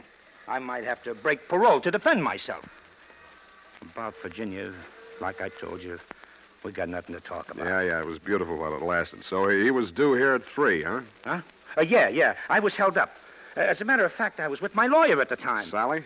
Yeah, I phoned the building and told the superintendent to let Joe in, and then I got here about 4:15. But I didn't find him till just before 6 when I called you, Sam. How come? Well, I just didn't look in the bedroom. I figured he got tired waiting and left, you know. Yeah. Mm-hmm. Well, look, Johnny, assuming your story is true, and if it isn't, you ought to be ashamed of yourself, who do you think did it? Well, that depends on why. If it was somebody gunning for him, it would depend on what's going in the mob since I've been in Quentin. You know more about that than I do. If it was somebody trying to frame me... What do you mean, trying? Hey, wait a minute. I got a phone homicide. You must have known that when you called me. Yeah, that's why I ripped the wires out. That's cute. That's very cute. Oh, that makes you look real good. Look, Sam, look. I'm not asking you to do anything extracurricular. Sure, you have to yell cop, but you'll do it over a pay station downstairs. And by the time anybody can get back up here, that stiff will be out. It will. Well, how's that going to be done? I got a friend in the undertaking business. Met him up at Quentin. He just installed a new crematorium. You should have called him first. I did, but I can call him off. You're stir-happy. Look, Sam, look. How about it, huh? So the cops come in tonight, tomorrow. Who cares? Not Joe, the weather he'll keep. What do you say, Sam? What do you say? I say you're probably bluffing, that you got no way of getting rid of the stiff, but on the outside chance that you might not be bluffing, I'll string along with you for a couple of hours. If I don't turn up anything by then, the deal is off. Okay, that's fair enough. Yeah, but this isn't... Hey! Sorry, I gotta do it.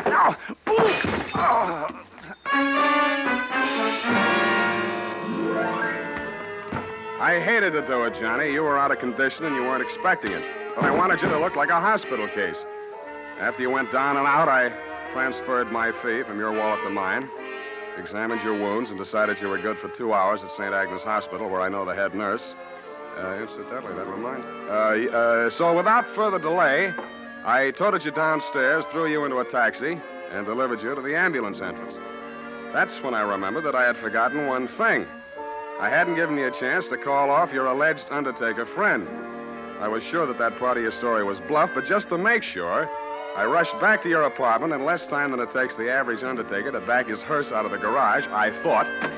When I got there, I wasn't so sure. The apartment had been tidied up, ashtrays emptied, glasses put away. They'd even vacuumed the rug. The blood-stained bedspread had been removed, and with it, the corpus delicti. I found myself humming an old tune. I ain't got no body.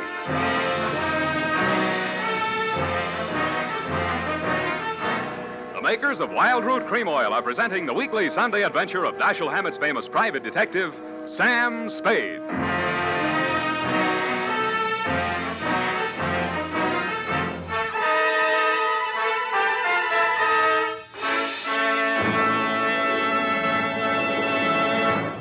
Now, here's important news on good grooming. If you want the well-groomed look that helps you get ahead, socially and on the job, listen. Recently, thousands of people from coast to coast who bought Wild Root Cream Oil for the first time were asked, how does Wild Root Cream Oil compare with the hair tonic you previously used? The results were amazing. Better than 4 out of 5 who replied said they preferred Wild Root Cream Oil. Remember, non-alcoholic Wild Root Cream Oil contains lanolin. It grooms the hair naturally, relieves dryness, and removes loose, ugly dandruff. So if you want your hair to be more attractive than ever before, get the generous new 25-cent size of Wild Root Cream Oil, America's leading hair tonic, on sale at all drug and toilet goods counters. It's also available in larger economy bottles and a handy new tube. Get Wild Root Cream Oil. Again and again, the choice of men who put good grooming first. By the way, smart girls use Wild Root Cream Oil, too, and mothers say it's grand for training children's hair.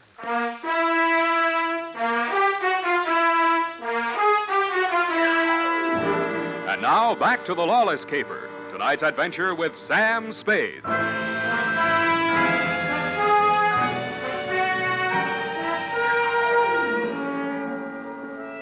In most murder cases, there are too many suspects, too many motives, and too many clues from the very beginning. I'd been on this one 3 hours, and I succeeded in turning up no suspects, no clues, and the most shameful thing of all, I had lost the body of the victim. I consoled myself with the thought that he was in no condition to tell me anything anyway. But then neither were you, Johnny. You'd checked out of the hospital, no forwarding address. But in a gin mill down in the Mission, I found a character with the unlikely name of Porky Grout. Porky is theoretically alive and will tell all he knows about anybody, which is plenty, for 2 fingers of rye. I gave him a handful. Easy. Joe Morales mob. Yeah. They dusted this town. They moved to Las Vegas 5-6 months ago. How come Joe stayed in San Francisco? Oh, him and his brother had a beef with each other. That's Sally Morales, the lawyer? Yeah, the mouthpiece. Not too close. What was it all about? Oh, that dame, Virginia Vale. After she and Joe framed Johnny Lawless on that hit-and-run job, they disagreed on methods of administration. Not so close. No. So she and Sally team up. And Sally uses his business connections to pull off this big combine, you see? Yeah, I heard of it, Las Vegas. How do I get to Sally? My throat's dry. I can't hardly talk. Hey, Riley, put out the bottle. And bring an airwick. Yeah, that's right. Oop, it's sloppy. Easy. I'll help you there. Great, huh? Great stuff. Not too close. Now, when do you want to get to him? Tonight? Right now. Let me see now.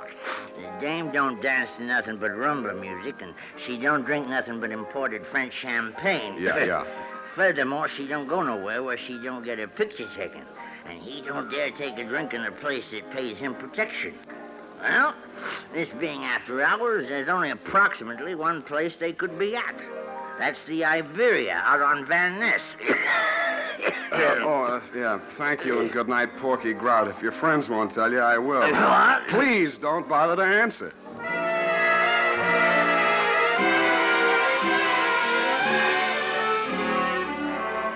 I didn't have any trouble picking out their table. Virginia spotted me at about the same time, grabbed up her purse, muttered an excuse to her escort, and edged around the dance floor. She caught me in the middle of a bambuco, a combination of a rumba, a samba, and guaracha, and whirled me lightly out onto the floor. I followed as best I could.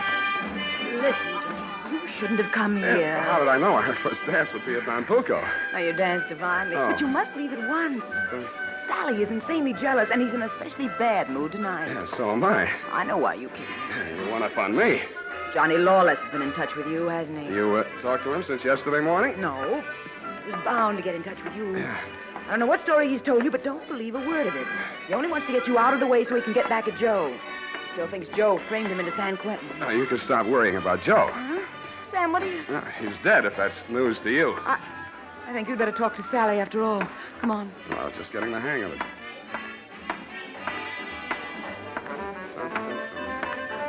Well, my dear, so you've met another old friend. Huh? Hello, Sally. Hello. Sit down, Spade. Thanks. Sally. Huh? Sam says Joe is dead. Joe? Murdered? Yeah. Well, it was bound to happen. I warned him to get out of town before Johnny Lawless came back. Johnny says he was with you when it happened. Juries don't go for alibis, Spade. Best defense I could give him would be that I defend him despite the fact he's accused of killing my own brother. But look here. As his attorney, I have the right to know what he retained you for. To find out who did kill Joe. That's what he said. Have you found out? Not yet. Any leads? Not many. Now, what's the difficulty? The corpse. Somebody swiped it. You can't mean that. I can, and I do. Well, that doesn't make sense. Unless Johnny arranged it himself. But he couldn't have. No contacts.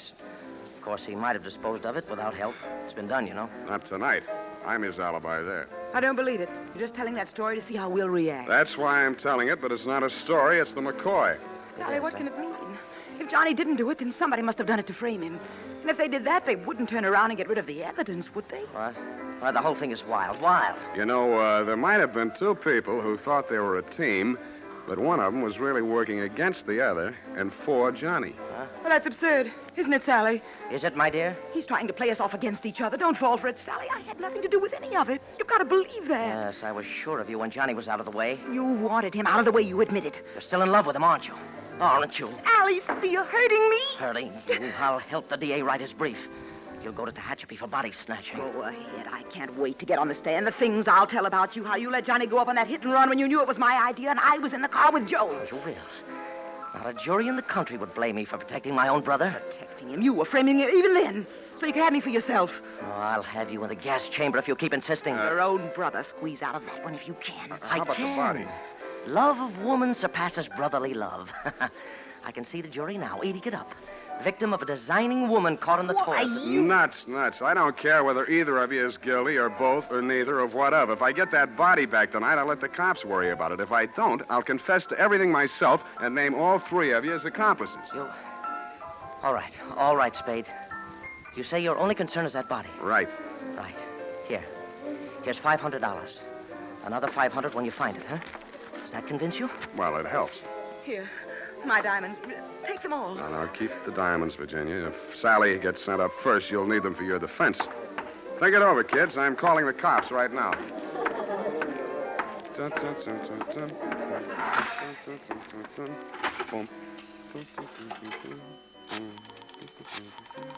think it's 1 foot back.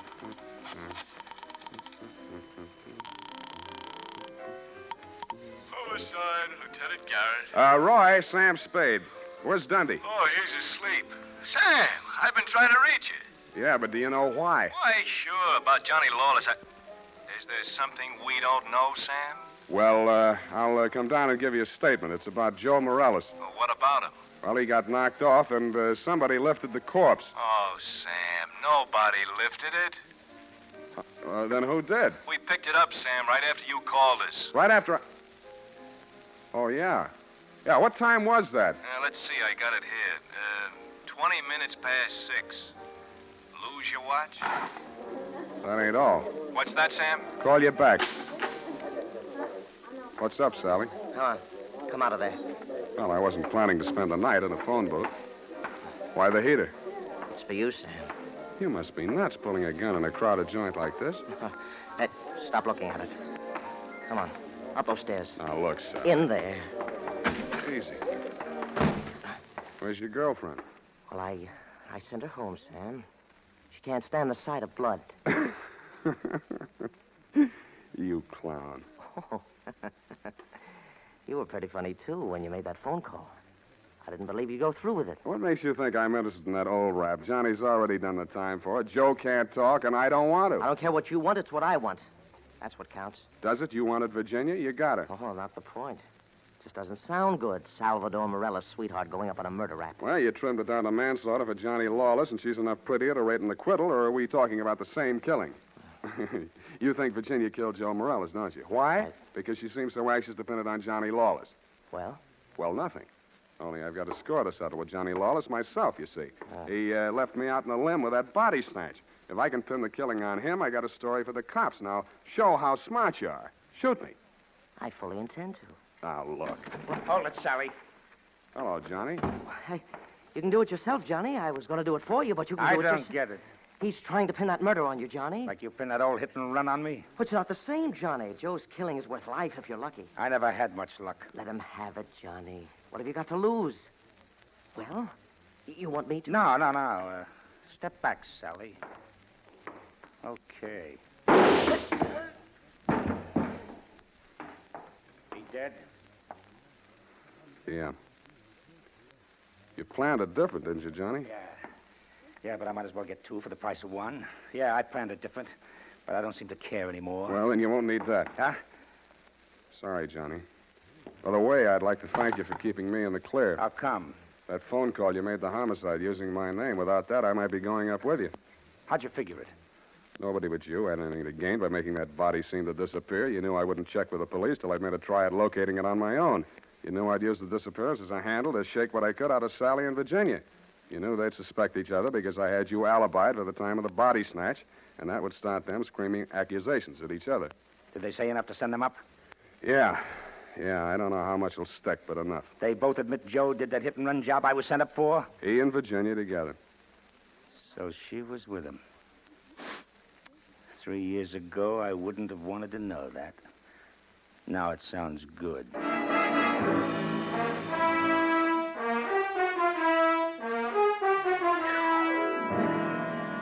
I didn't think it really sounded good to you. I was sorry to hear it myself, and after all, I'd only danced a bambuco with a mouse. I'm sorry things turned out the way they did, and it's a little late to be making with the advice, but, well, you know, the best laid plans of mice and men gang after glade. What? And as you say, what chance has a man got without a regular racket? Period. End of report. Well, heavens to Betsy. Oh. How can you be so sympathetic with a girl who did all those terrible things? Oh, I know, F, I know. It's a silly dance, but she looked cute while she was doing it. I don't mean the dance. You mean the best laid plans? What does that mean, Sam? That gang after glade? I'll give you a hint, sweetheart. It's something you never need worry about. No.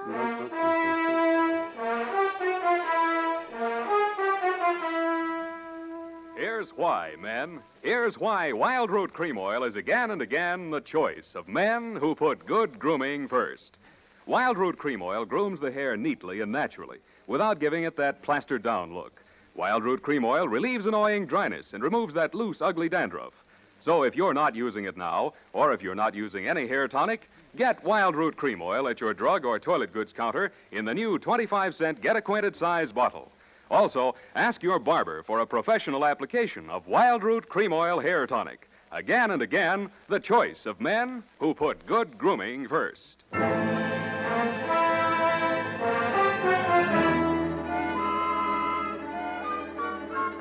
here it is, Sam. My, terribly confusing. I sensed that somehow. Who was that hit-and-run victim? Well, they named that dance after him, George L. Bambuco. I don't believe it. Sam, what does it mean? What does it mean? You know. Gang after glade? Snafu. Oh, why didn't you say so? Dialects yet. Good night, Sam. Good night, sweetheart.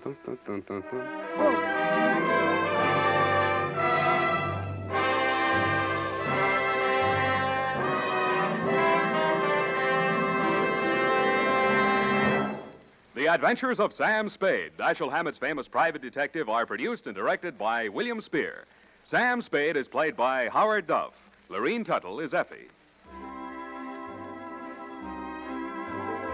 The Adventures of Sam Spade are written for radio by Bob Tallman and Gil Dowd. Musical direction is by Lud Gluskin, with score composed by Renee Garrigang. Join us again next Sunday when author Dashiell Hammett and producer William Spear join forces for another adventure with Sam Spade. Brought to you by Wild Root Cream Oil. Again and again, the choice of men who put good grooming first. This is Dick Joy reminding you to get Wild Root Cream Oil, Charlie. It keeps your hair in trim. You see, it's non-alcoholic, Charlie. It's made with soothing lanolin. You better get Wild Root Cream Oil, Charlie. Start using it today. You'll find that you will have a tough time, Charlie, keeping all the gals away. Hiya, Baldy. Get Wild Root running away. 50,000 Americans die from tuberculosis every year. Yet tuberculosis is curable. The disease can be wiped out. The secret is discover it in its early stages. Why not be sure you and your family don't have tuberculosis by getting a chest X-ray right away? This is CBS, the Columbia Broadcasting System.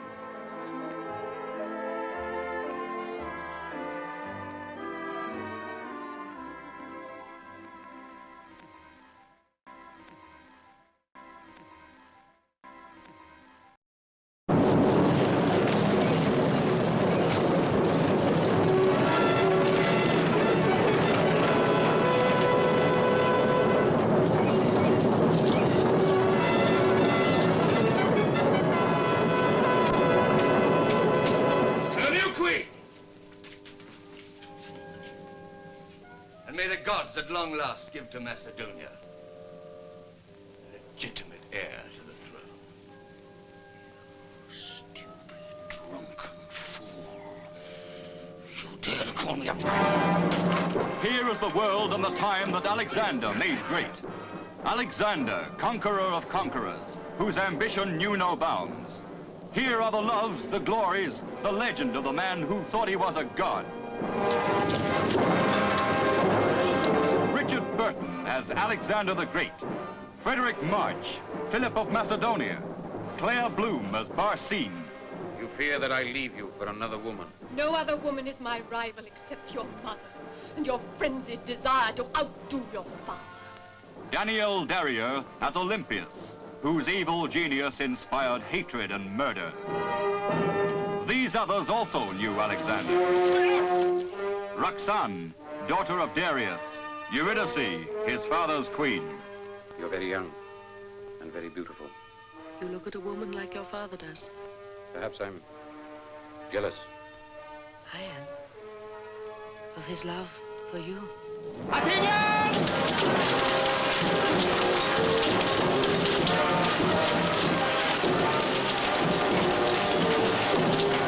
In 10 short years, he has conquered the world. He has fought his way 2,000 miles to Babylon, Miletus, Sidon, Tyre. All these great cities have fallen before him. He has entered Egypt. He has crossed the Euphrates, Babylon, Persepolis, Susa. All are his treasure houses. He has conquered and done away with Darius and made himself king of kings over all his domain. Master of 2 worlds, he has achieved what no man has ever achieved in history. And now he has crossed into the lands of India. He has gone further than any man or god before him. He has conquered man. He has outdone the gods.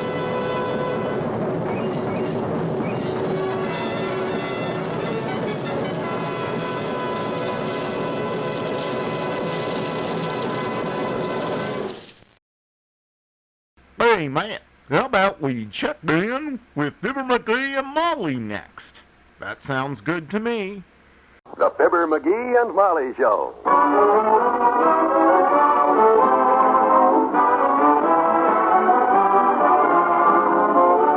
Every weekday at this time, NBC brings you Fibber, Magee, and Molly transcribed. The show was written by Phil Leslie and Ralph Goodman and directed by Max Hutto.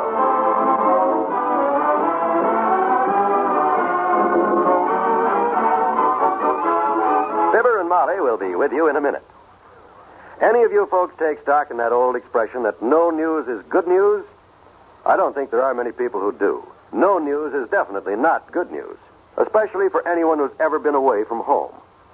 There are a few people who have not been suddenly called away from home and loved ones at one time or another, and those people know from experience that there's nothing quite as important during those days of separation as mail. The necessity for word from home can scarcely be overestimated. Any man or woman in the armed services will tell you the only call that takes precedence over mess call is mail call. And believe me, when a letter from home is more important to a hungry GI than food, you know that it means something. The action, the strain, the anxieties of war can keep a soldier's mind occupied. But when the letdown comes, the time to relax, that's when morale needs a shot in the arm. Yes, friends, keep those letters going. Those men and women in the service don't believe that no news is good news. Any news from home is always good news to them.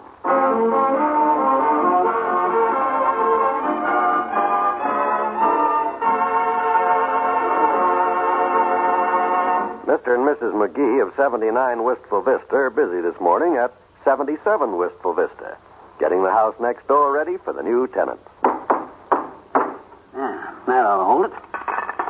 That can opener will stay up there forever now. Unless, of course, they try to open the can with it, maybe force it. Well, I fixed that blind that wouldn't work, dearie, and put a new bulb in the front hall. Good. I got everything else took care of here. Did you fix that loose hook on the back screen door? Yeah, good and solid.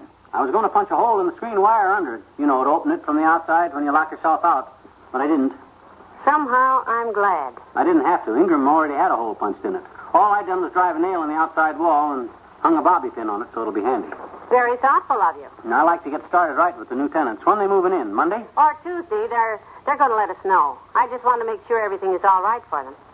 Well, let's go home, huh? You know what? We ought to make sure it's all right, don't you? What? That attic. Oh. That locked, mysterious upstairs attic. Here we go again. Please don't start on this. Okay, I know what you're going to say. I imagine things. Well, there's nothing mysterious about it. Nothing in that attic but a lot of old man Ingram's personal junk. That's what the man said. Yeah, that's what he said, all right. And you remember what we said. We said, yes, Mr. Ingram. We leave it locked.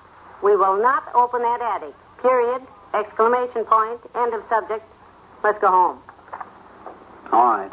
It's not my problem. I don't have to live here. What'd the new couple say, the new tenants? Nothing at all. I told them the owner had some things stored in the attic, and they said, fine, we don't need it. You keep the key. Oh, them poor, innocent kids. I sure hope it turns out all right. Listen, did you hear a noise up in that attic? No, I don't hear a thing. Me either. Sure is mysterious, ain't it?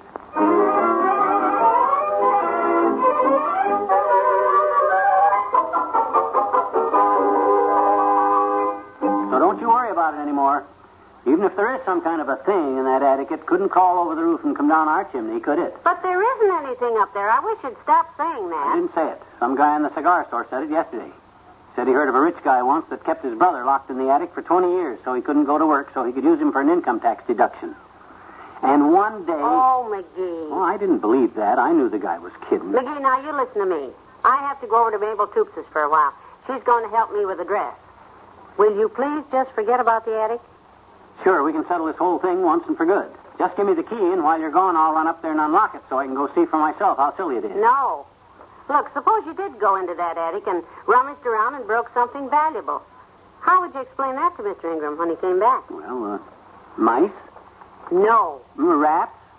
Big ones? You know, about that big clumsy ones? No. Okay, I guess you're right anyhow. This kind of silly. Of course it is. I can understand you being curious about it. Okay, let's forget it. I won't mention that attic again. Good. Now, while I'm at Mabel's... Come in. Hello, folks. Oh, it's a Wimp. Hey, Wimp, have you heard about old man Ingram's attic? Not that there's really anything up there, but have you heard... Oh, Magee, come in, Mr. Wimple. Well, thank you. I was just dropping by to, the attic. Don't you believe it, Wimp. If anybody says they hear screams coming from that house next door, it's probably just the wind through the shutters. Screams? There's nothing up there, is there, kiddo? Would you mind taking Mr. Wimple's hat before you have his hair standing up so high that he can't reach it? Oh, I'm sorry, Wimp. I didn't mean to scare you. Come in. Well, it's getting rather late. Sweetie Face doesn't like me to be out after dark. Dark? It's only 3:30. Do you really think Mr. Ingram's attic is... Don't be silly. There's nothing to worry about. I keep telling you there's nothing up there. Anyhow, it's been locked up for 10 days now. And if there was anything there, it's probably dead. Magee! Well, I'm just trying to explain to the... Where'd he go? Holy mackerel. Hey, Wimp, come back. Boy, look at him run. I was only trying to keep him from worrying, so... Shut the door. Well, gee whiz. I'm going over to Mabel's with this dress of mine. I'm so sick of hearing about that attic, I could... One thing. What is it? Well, it's not that I'm thinking of going up there or anything, but just in the case of fire over there or something, where's the attic key? Right here in my purse, and I'm taking it with me. Oh. Look, here's a magazine, your new zombie comics. Sit down and read. I'll be back in a couple of hours, sweetheart.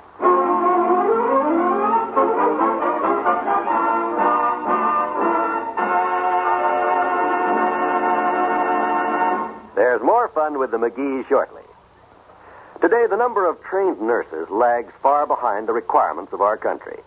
Therefore, this message is addressed to you young women who, for some reason, have hesitated to select the career of nursing.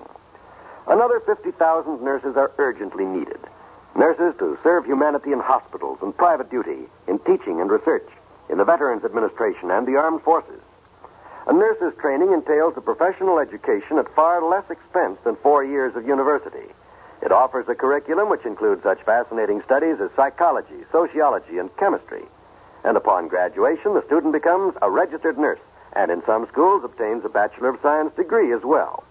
The basic requirements are high school graduation and good health and character. These, then, are the facts of a nursing education. The need has never been greater. The opportunities for a vital, useful career have never been finer. For further information, we suggest that you contact your nearest hospital.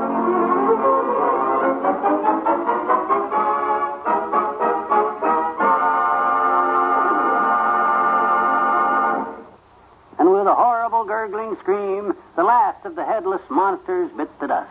Wow. And so, with peace restored once more to the little town of Frankenstein Valley, our hero mounted his faithful vampire bat and rode slowly westward into the purple sunset. Wow, boy, the stuff makes chills. Hi, Johnny. Hi. Hey, don't ever sneak up behind a guy like that. What's the big idea? I didn't sneak in, Johnny. I brought her groceries. Oh. You was reading so pretty, I just sat down and listened. Did you rent the house yet? Rent the house yet next door? Yep. I rented it yesterday. Couple's moving in next week. Why, you hear about the attic? Attic? Oh, you mean all that talk about how old man Ingram won't let nobody look in the attic and something funny must be going on? Yeah. Pay no attention to that stuff, Johnny. Old wives' tales. Yeah? In fact, 3 of the oldest wives in town told me today.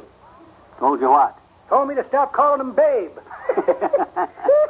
I do like to be friendly with my customers. Reason I asked about the house, though, the boss told me to leave an advertising calendar over there. Tell the new tenants where to get their groceries. Okay, go and put it in the mailbox. Thank you, Johnny. Oh, hey, I got a better idea. I'll take you over there and you can hang it right on the kitchen wall. I got to go over there anyhow, pick up my toolbox and lock up the joint. Son, you're a good boy. I'm going to get you a calendar, too. Soon as you pay your bill.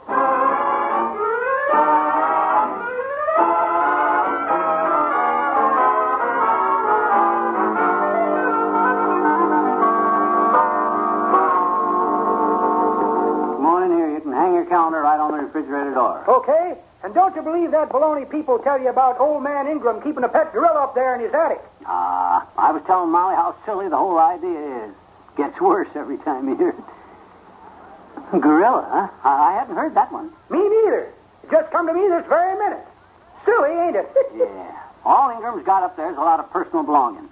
Just goes to show you can't believe the gossip. Listen a minute. What's the matter? I thought I heard something. Listen. You hear that? Yeah. It's coming from up there in that attic, ain't it? It ain't coming from me. I'm not so young anymore, but when I start creaking like that, I'll know. I was right. There is somebody in that attic. I knew it. Hand me my shotgun, quick. Shotgun? Johnny, you're confused. Your house is next door, remember? This is Mr. Ingram. My shotgun's right there behind you, in the corner. I had it over here this morning trying to pry open a stuck window. Oh, good. Give me it. Lucky I don't own a crowbar. I'd have to run home for this gun. Come on. I and you are going up into that attic. Correction, son. Not I and you. It's you and I. You're going up to the attic. I'm going back to the grocery store. Come on. What are you worried about? I got my shotgun in my hand, and I'll be right behind you. That's what worries me. Let me have the shotgun, and I'll be right behind you. Okay, here. Take it. It ain't loaded anyway. It ain't? No. Molly won't tell me where the shells are. But if anyone's up there, we can scare them with this. Come on. Okay. Quit pushing. Now, careful now. Don't make any noise. Don't tell me. Tell my knees. That's the attic right down at the end of this hall. There. There's the door. Now, listen. There's somebody in there, all right. Now, I'm going to hit that door with my shoulder and break it down. Step back. Oh, my shoulder. What are you doing? Turning the door handle. Look, it's open. Boy, it's dark in there. All right in there, whoever you are. Come on out. The place is surrounded. Hand me my shotgun, Sergeant, and tell your man to stand by below. My man? Yeah. Oh, I get it, Johnny. Scare him. Sure. All right, men. You Marines, cover the rear door. And General Custer, you can ride up the stairs. Skip it. Come on, look. Over there behind that barrel. All right, whoever you are. I've got a shotgun. Come on out with your hands up or I'll shoot. Put that silly thing down, Magee, before you drop it on your foot. Molly. Yes. Isn't this embarrassing? Molly. My own flesh and wife. Well, we talked so much about the attic, I just couldn't stand it any longer, so I came over here to take a look. Oh, well, what'd you find? Anything? What'd you look, huh? Just a lot of personal belongings, like Mr. Ingram said. Oh. What did you think was up here? Well, I told you the man just had a lot of personal junk that he wanted to keep locked up. Yeah, but who... If you hadn't made such a fuss about this darn attic, I never would have come over here and got scared.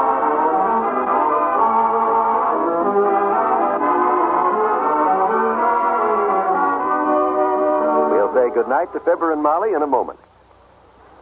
Again, tomorrow you'll hear the nation's top comedy entertainers with their own special brands of humor. They'll keep you laughing all evening long when you set your radio dial to this same NBC station. Just listen to this list of top entertainers. There's Bob Hope, Phil Harris and Alice Faye, Gertrude Berg, and, of course, Fibber, Magee, and Bolly. When you add up this entertainment plus, you'll know why so many millions of radio listeners make NBC the place to stay on Friday. Phil Harris and Alice Faye furnish mirth and music to make their half-hour show one of the week's entertainment high spots. Listen and laugh at the antics of Elliot Lewis, Julius Abruzio, Phil, and all the wonderful cast of comedy characters. Tomorrow and every Friday, it's the Phil Harris-Alice Faye Show on the NBC Radio Network. And you'll also want to be in the audience tomorrow for the Bob Hope Show featuring the music of Les Brown. Family comedy is the keynote of Gertrude Berg's new show, The House of Glass. Yes, you'll enjoy all of the programs sent your way via NBC every Friday evening.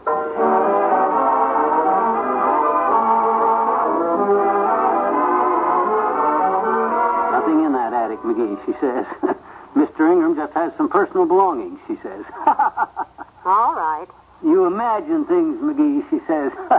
Don't be so curious, she says. All right, you got me. Imagine my surprise when I find hiding in the attic my own calm, quiet, uncurious little wife. Magee, I've had enough. No, I quit. Good night. Good night, all.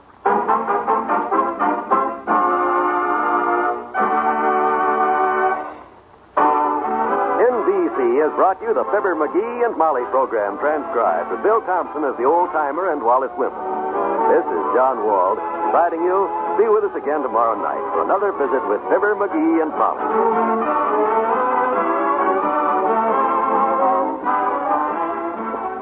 This Saturday, enjoy Roadshow, an exciting new show on the NBC Radio Network.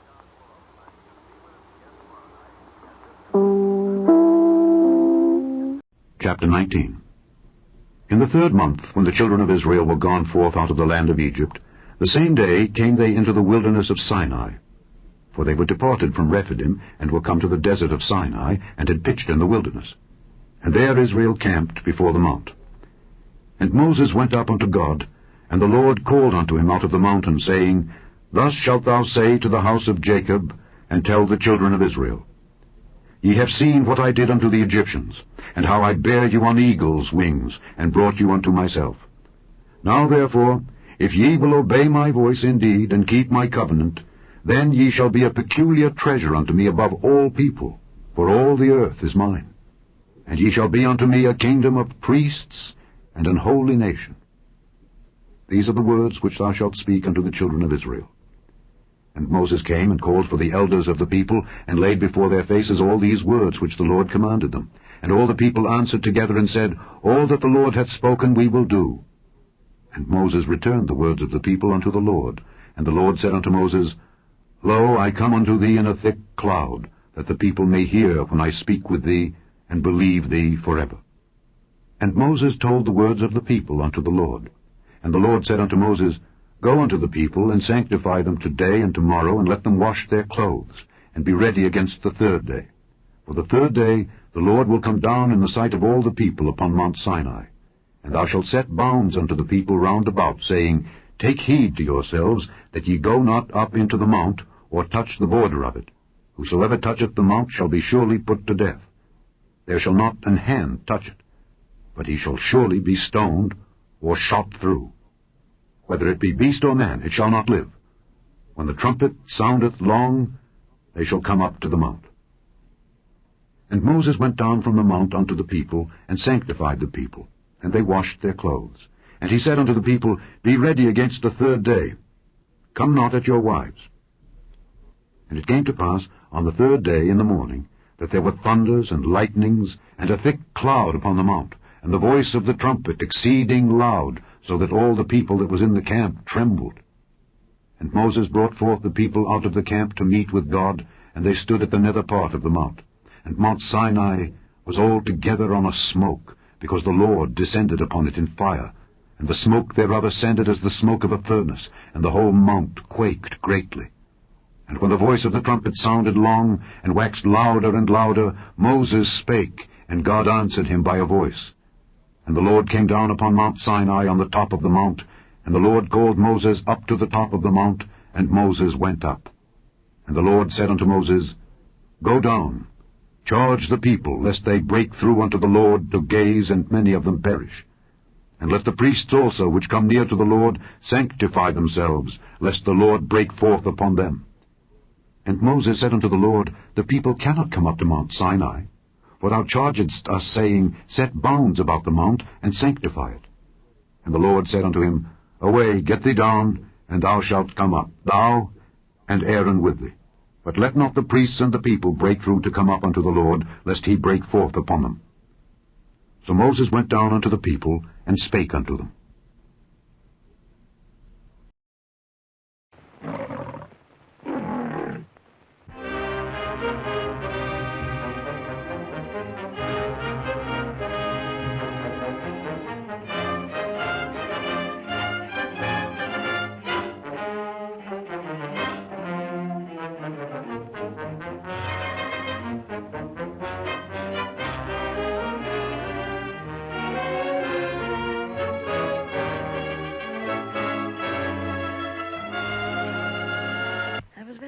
Of you, Oliver. I was very much in love with you, Carlotta. You were the most entrancing creature in the world.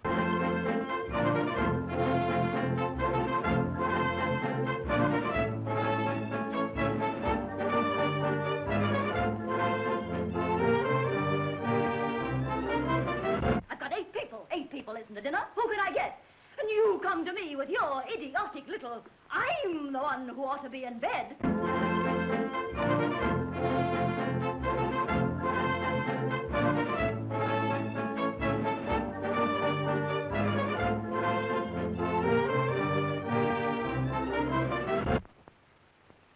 Oh, darling, it's so awful not to be with you every minute.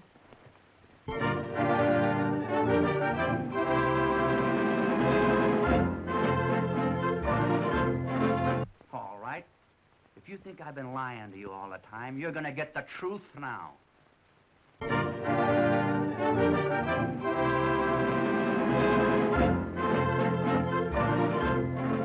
It's the first chance I ever got with decent society people to see my name in the paper with somebody that ain't mixed in your dirty politics.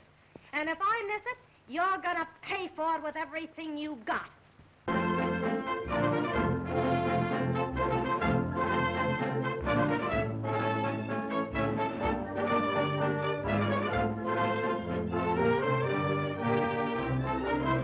Oh, Wayne, darling.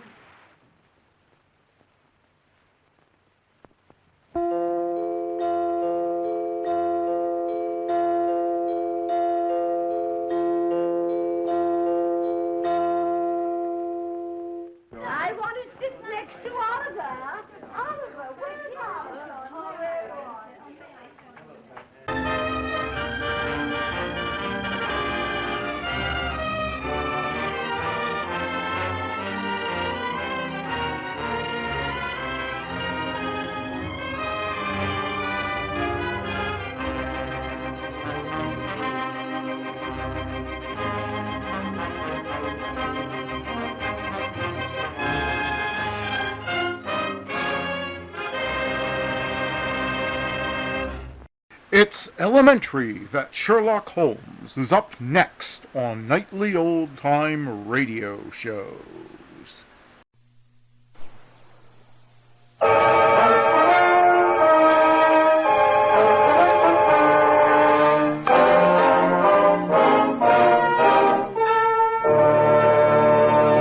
Kreml Hair Tonic and Kreml Shampoo present the new adventures of Sherlock Holmes, starring Nigel Bruce as Dr. Watson and Tom Conway as Sherlock Holmes.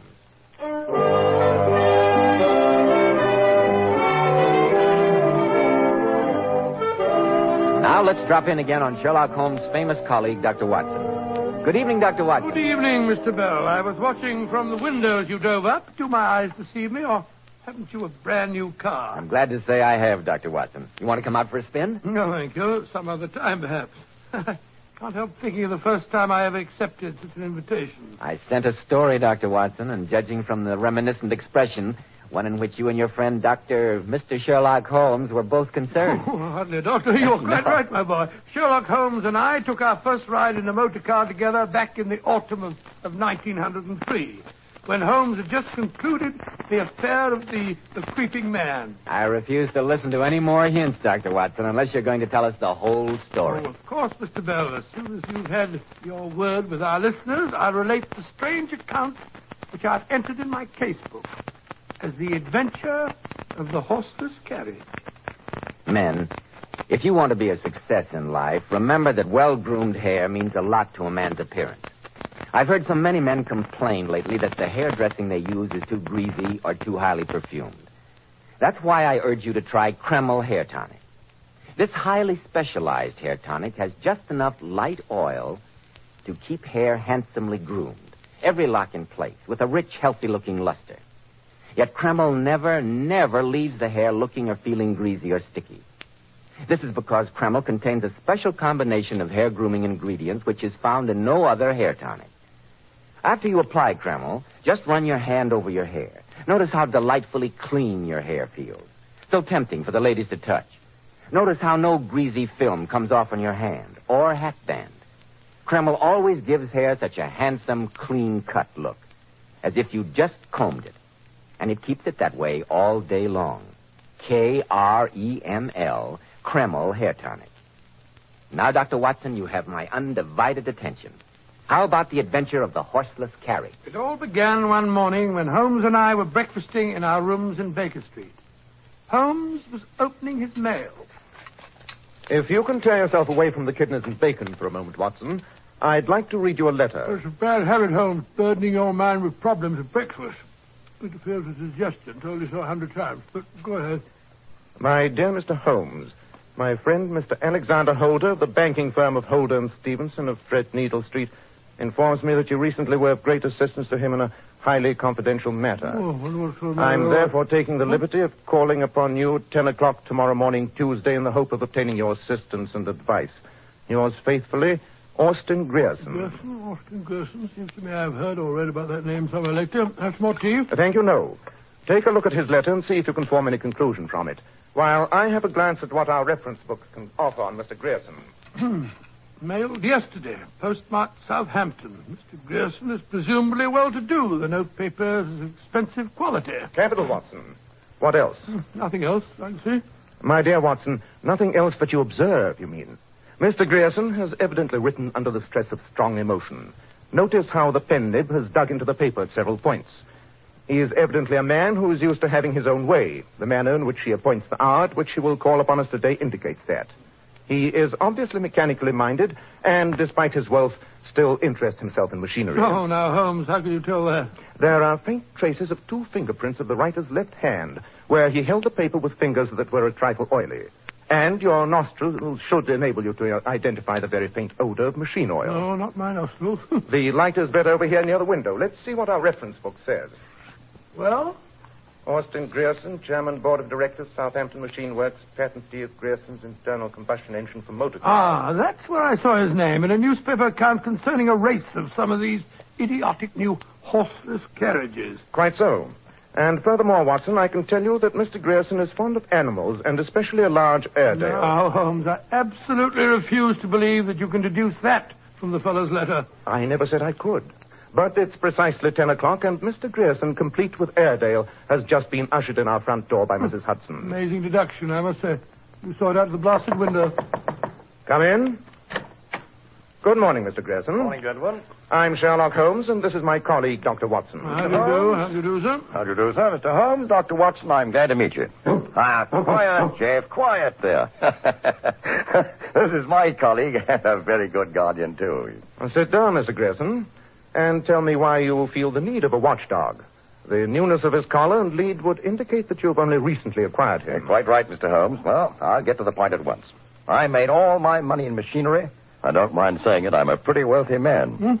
During the past 3 years, I've devoted all my time and most of my fortune to developing the coming wonder of the world, sir, the motor car. Wonder of the world, eh? You can never replace the horse, Mr. Grierson. Never. You sound like my nephew Edward, Dr. Watson. He shares your opinion. But I assure you, sir, that if my new motor car can only win the forthcoming endurance test, of which you may have read, I shall have no difficulty in selling a car a week. 52 cars a year?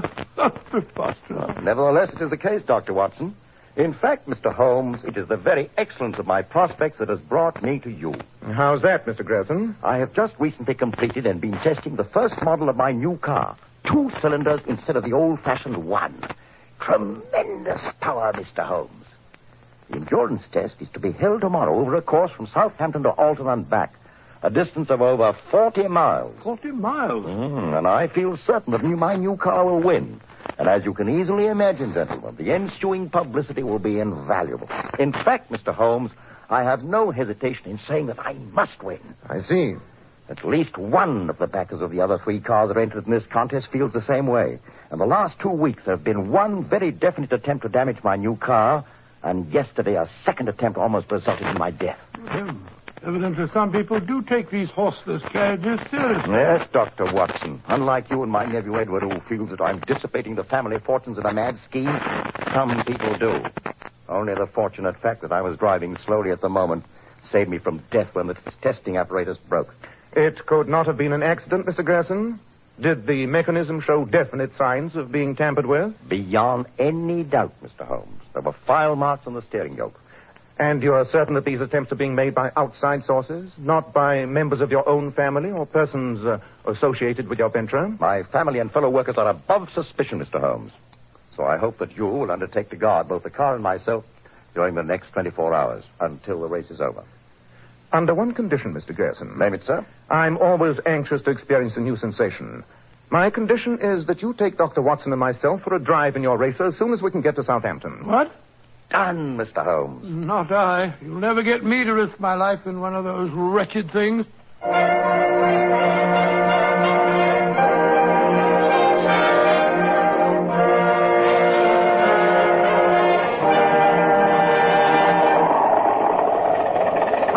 I can't breathe. How fast are we going? Better than 16 miles an hour. Well, the dust's enough to choke you. Thank heavens. That's better. Have to slow down. Wouldn't do to frighten that farmer's horse to be passing. Whoa, Bess. Whoa, steady, girl. Confound your stinking motor car. Useful vehicle if you have to slow down almost to a standstill every time you see a horse. Don't worry, Doctor. The horse will get used to it. Not if they show horse sense. You like that, Holmes? Appalling, my dear Watson.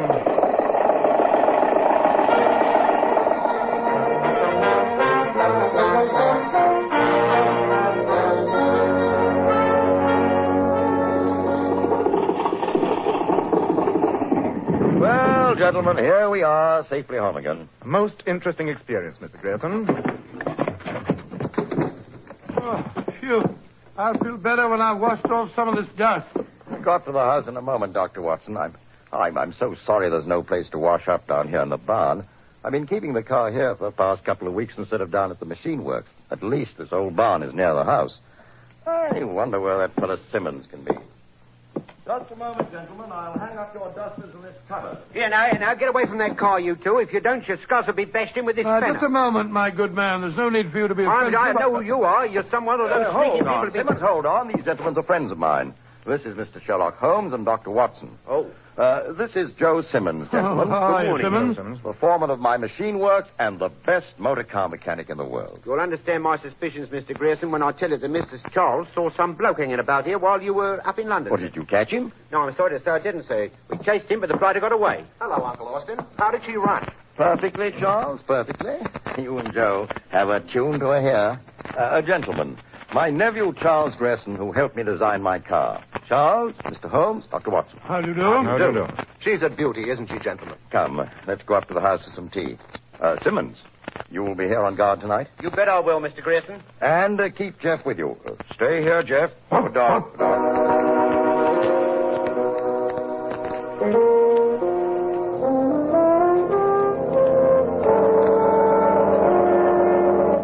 It was rotten luck, that fellow getting away, Uncle.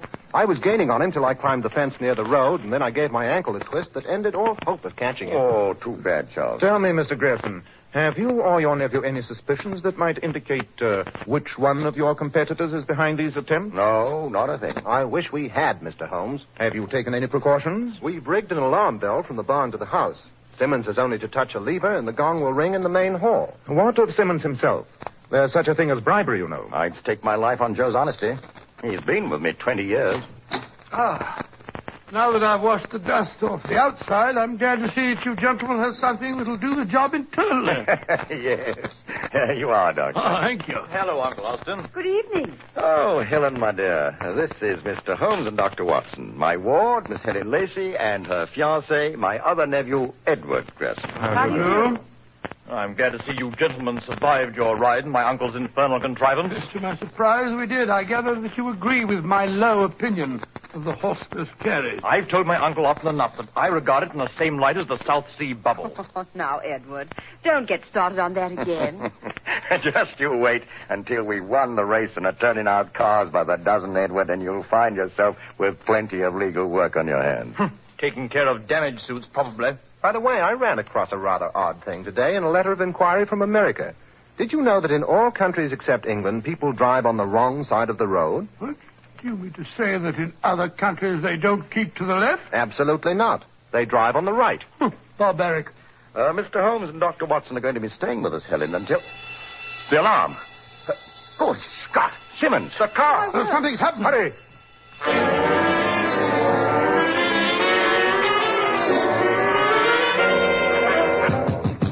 Simmons! Let us in. You all right? I'm all right. Why did you ring the alarm? Oh, look at that, Mr. Holmes. Jeff! Why, it's the dog. He's dead. Of all the rotten things. And from the rigor of the limbs, I have no doubt he was poisoned. No question of it, Holmes. The scoundrel must have been frightened off by the alarm bell before he could tackle Simmons. What do you think, Mr. Holmes? I think, Mr. Grierson, that Dr. Watson and I will stand guard over the car until race time tomorrow. I wouldn't like to see Jeff's fate visited upon a human being.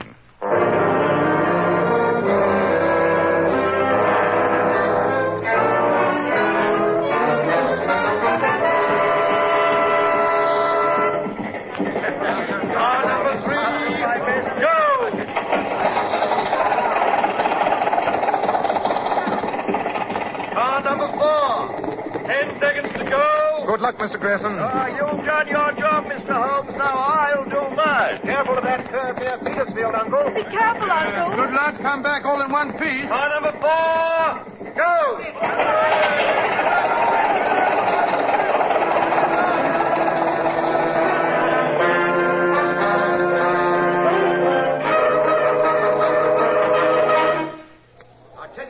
What's the time, Helen?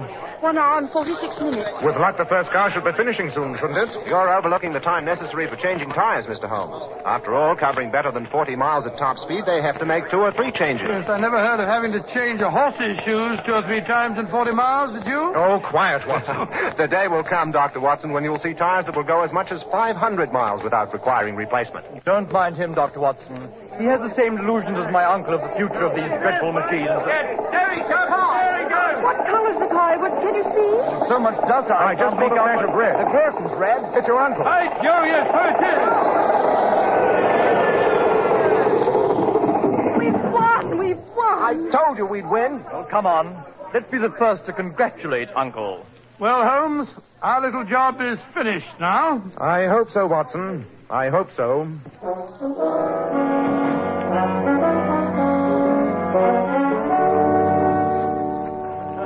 Well, I'll admit the way Mr. Grierson took the bridge outside Alton, my heart was in my mouth. But it was a great race. Hello, everybody.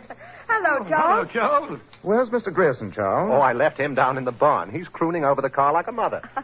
You don't think, Mr. Holmes, that the twisters who've been causing this trouble would try any tricks now that the race is over, do you, sir? I hardly think anyone will make any attempts on the car. Oh, here's a telegram for you, Mr. Holmes. It just arrived. Thank you.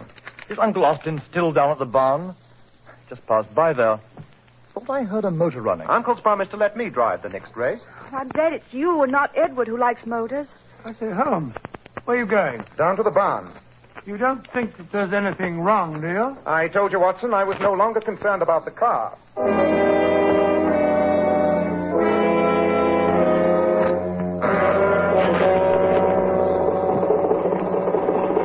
Give me a hand with this door, Watson. Seems to be stuck. Here, let me get my shoulder against it. Now. Push.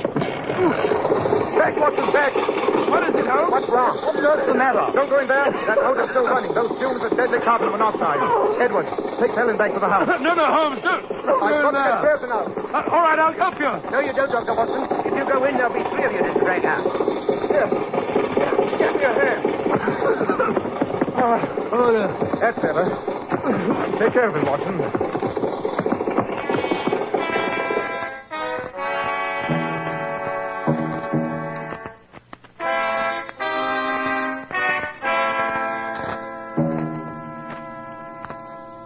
It's no use going on with that artificial respiration, Charles. I'm afraid there's nothing further that we can do for your uncle. Will you get in touch with the police, Charles? I'll send someone to town right away. I'd best get down to the factory and tell them what's happened. There'll be no party over the victory tonight. There's another devilish thing that you can charge up to the motor car, Holmes. Grierson evidently stayed in the closed barn with the motor running, was overcome by the deadly fumes, fell, and died of suffocation. And how do you account for that deep wound at the back of his head? Well, obviously, when he fell, he struck his head against the metal bonnet of the car. You saw the blood on the edge of the bonnet, didn't you? Quite so. And I also noticed that Grierson's face is extremely pale. Did you notice that, Watson? Yes, of course. What of it? Simply that carbon monoxide victims invariably show a cherry-red discoloration of the face. What do you mean, Holmes? This is no accident, Watson.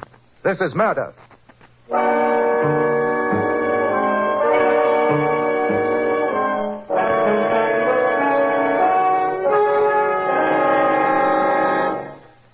In just a moment, we'll rejoin Sherlock Holmes as he endeavors to solve the mysterious death of Austin Grierson. Every man who takes pride in his appearance should know that handsome, healthy-looking hair needs a hygienic scalp. That's why when you buy a hair tonic, be sure to get your money's worth. Don't just settle for any hairdressing when you can enjoy the extra advantages of Kreml Hair Tonic. This highly specialized hair tonic contains an amazing combination of hair grooming ingredients which is found in no other hair tonic. Kreml keeps dry, stubborn hair neatly in place all day and always gives hair such a natural, well-groomed appearance, never sticky or greasy. But men, Kreml does lots more than keep hair looking handsome. Kreml leaves your scalp feeling so alive. At the same time, it removes dandruff flakes. It's simply great to lubricate a dry scalp. And if your hair is so dry it breaks and falls when you comb it, Kreml actually helps condition the hair, in that it makes it feel softer, more pliable. So men, buy a bottle of Kreml at any drug counter. Ask for an application at your barber shop. Let Kreml help keep your scalp hygienic, your hair always looking its very best. Kreml, Kreml Hair Tonic. Now, Dr. Watson, what happened after Sherlock Holmes discovered Mr. Grierson had not died accidentally but had been murdered? Well, I was still the only one to whom Holmes had revealed the shocking discovery, and he'd cautioned me to say nothing of it. As we walked back to the house a few minutes later, I suggested a theory. And on what do you base your suspicions of Edward, Watson? Well, it's obvious. Grierson told us last night that his two nephews would inherit equally. And Edward has made no secret of the fact that he felt his uncle was throwing away the family fortune in this wild venture. Besides, he had the opportunity. What do you think, Holmes? I think, Watson, that the libel laws being what they are, and Edward being a lawyer, you had better not air your opinion where he can hear you. Oh, really? Ah, Edward, how is Helen? She's resting upstairs, Mr. Holmes. One of the maids is staying with her. This horrible affair has shaken her badly. Of course. I've sent Joe Simmons to town with a message for the police, Mr. Holmes. Thank you, Charles. I'm afraid it'll be the better part of an hour before we can expect them. I wonder, Watson, if you'd be good enough to take care of this little matter that I've noted down on the slip of paper. Huh? Oh, that's right. I'll see to it at once, Holmes. Gentlemen, I gathered from what your uncle said last night that you will now be the joint owners of the Southampton Machine Works and of his motor car patents. Yes. Do you intend to carry on as before? Of course not, Mr. Holmes. My uncle knew how I felt about all this expensive foolishness. I've agreed to buy out Edward's share, and he's going up to London to carry on his legal career. Well, if you don't need me for anything further, Mr. Holmes, I think I'll sit upstairs and see how Helen is doing. Of course, Edward. I hope you'll find her bearing up under the shock. Thank you. Charles, there are one or two minor points that I'd like to get clear in my own mind before the police arrive. Anything I can tell you, Mr. Holmes, I'll be glad to. Now, Charles, when we left you and your uncle, he was about to have you check some question regarding the sparking plugs in the motor. Is that right? Quite, Mr. Holmes. I opened the bonnet and removed the sparking plugs for Uncle's inspection. Meanwhile, he refilled the petrol tank. So that there would be sufficient petrol to allow him to test the motor, I assume. That's right. The tank was almost empty after the race. Precisely. You didn't help him refill the tank then, did you? No, I was busy removing the sparking plugs. And when you were finished? Uncle told me not to wait for him, that he wanted to run the engine for a few minutes and that I should join you others up here. And you came straight from the barn to the room in which we all were? Why, yes. You stopped nowhere on the way? Nowhere, Mr. Holmes. Well, that all seems simple enough. Yes, I took care of that little matter, Holmes. Is everything satisfactory? Quite. Excellent. If you and Charles will excuse me, Watson, I'll be back in a few minutes. Why, certainly, Mr. Holmes. By the way, Charles, Dr. Watson and I will be returning to London as soon as the police have been here. Very well. I suppose, Dr. Watson, that this tragic accident confirms your distaste for the motor car. Yes, it does, Charles. Or rather, it would if Holmes hadn't convinced me that it wasn't an accident. What do you mean? There's something I couldn't... I thought Holmes had told you that... Told me what? Nothing. Nothing. I insist on knowing what you're hinting. Are you implying that my uncle's death was not accidental? Well, of course it didn't occur to me. But Holmes pointed out that in the case of monoxide poisoning, the face and lips would be congested, and your uncle's face was pale. Holmes seemed to think that... I'll see for myself what Holmes thinks. I won't stand for any insinuations that... Holmes seemed to think that your uncle was... Oh, gone. Watson, did he take the bait? Swallowed it hook, line, and sinker. Good work, Watson. You evidently carried out my instructions in the note to perfection. Yes, I think I convinced him that I left the cat out of the bag quite accidentally. He said he was going off to have it out with you at once. He must have changed his mind rather suddenly, judging from the way he hurried down the hall and tiptoed out of the front door. I don't understand. To prove that Austin Grierson was murdered, Watson, would be a matter of the utmost simplicity. But my certainty that it was Charles who murdered him rests upon so slender a bit of evidence that I'm sure no jury in the world would convict him. It was necessary to make Charles betray himself, and he fell into our trap. His very flight is a confession of guilt. Ah, listen. That's why you told me to remove those things, sparking plugs, you call them, from the car. Right, so that Charles would be forced to make his escape on one of the horses, once he'd discovered that the car would not start. But Holmes, undoubtedly, he'd have taken the fastest horse. How on earth are we going to catch up with him? In the motor car, of course. The motor car? But Simmons isn't here. Who on earth's going to drive the infernal thing? I observed Mr. Grierson's actions rather closely yesterday.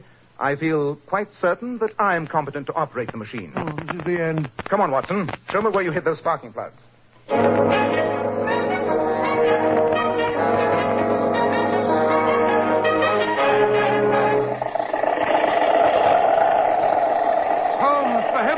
Slow down. It's so dark I can barely see the road. Keep your eyes open, Watson. You should be overtaking him any moment. And keep your service revolver ready. Hello, there's something up ahead there. Just caught a glimpse of it against the skyline. There he is. Brace yourself, Watson. I'm going to cut in ahead of him. Stop or we fire. Good shot, Watson. You killed me, you devils. Take a look at him, Watson. Got him through the shoulder. Painful, but not fatal. Blast you, Holmes. You had the devil's own luck. I can assure you it wasn't luck that gave you away and revealed your whole scheme. You thought that once your uncle was out of the way and you had bought out your brother's interest, you would have sole control of a business that would prove a gold mine. You can't prove it. A gold mine? Why, Edward told me that Mr. Grierson had sunk a fortune into his experiments. So he had. But what Edward did not know, but Charles had evidently learned, was that the banking firm of Holder and Stevenson had offered Mr. Grierson £100,000 for his patents. The offer was dependent upon his winning the race. The telegram I received yesterday from Holder and Stevenson was an answer to my inquiry. You devil! Good heavens, then, Holmes, all those previous attempts at sabotage... Those were designed to make us think that some competitor was responsible. All meant to point away from the real murderer. The dog. Why poison the dog? Another attempt to lead us off the track by making us believe strangers were responsible. But, Holmes, what was it that made you realize that it was Charles who killed his uncle? As I've often told you, Watson, you see, but you do not observe. You may remember that when we returned from our drive, Mr. Austin Grierson, when you wanted to wash off the dust, told you that there was no place in the barn where you could do so. What on earth's that got to do with it? When this fellow here had removed the sparking plugs after the race at his uncle's request, his hands must have been covered with dirt and grease. But when he joined us at the house, his hands were quite clean. He told me when I questioned him that he had not stopped anywhere on the way. Obviously, it must have been he that filled the petrol tank so that the engine would keep running after he had killed his uncle. Nothing but petrol would have washed off the oil and dirt from his hands. Good heavens, Holmes, and that was the slender clue which told you that he'd killed Grierson. So slender a clue, Watson, that it was only your excellent performance that betrayed this fellow into the flight that will convict him. Oh, thanks very much. Only did what you told me, Holmes.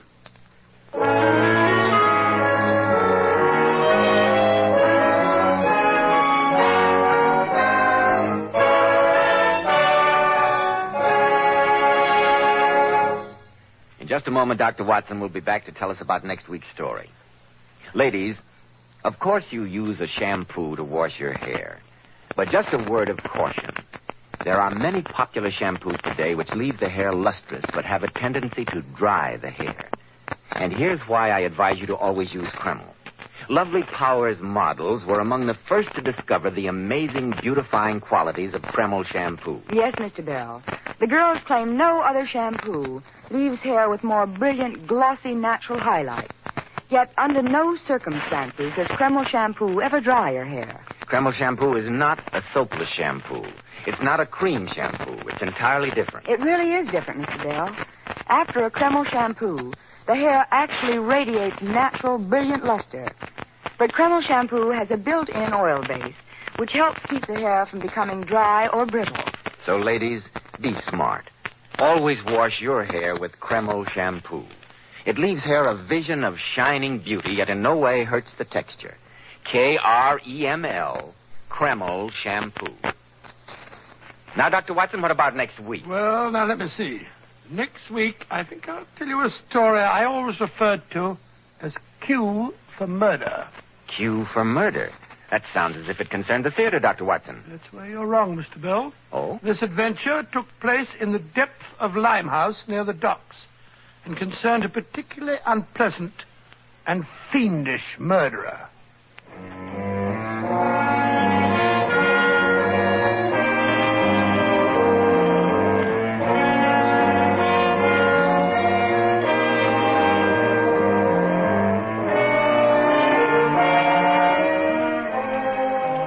Tonight's Sherlock Holmes adventure was suggested by an incident in Sir Arthur Conan Doyle's story, The Beryl Coronet. Nigel Bruce appeared by permission of California Pictures.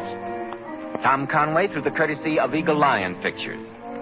The Sherlock Holmes series is produced by Tom McKnight, with original music composed and conducted by Alex Steinert. This is Joseph Bell speaking for Kreml Hair Tonic and Kreml Shampoo, and inviting you to be with us next week at this same time, when Dr. Watson will tell us about Q for murder.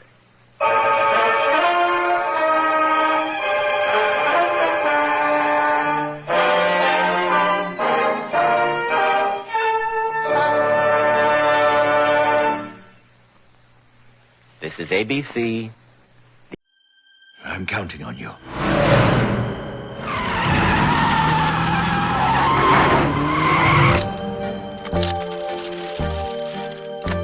Whoever reads the diary inside that case will learn the location of a vast amount of treasure.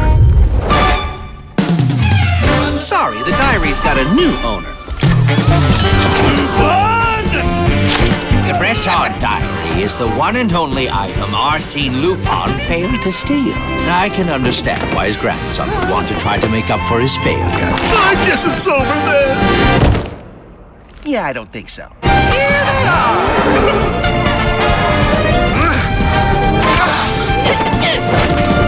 Give it back! You don't even know the true value of this anyway. I know a lot more than you do. Hmm? Let's make a deal. Now, why would I want to work with a fledgling thief like you? The study of archaeology is the only way to find the truth about the past. Bresson seriously wanted to keep whatever this thing is a secret. If we had both of them, restoring the Third Reich would merely be a fantasy. What are the two of you trying to do? That is a nightmare that could destroy the world.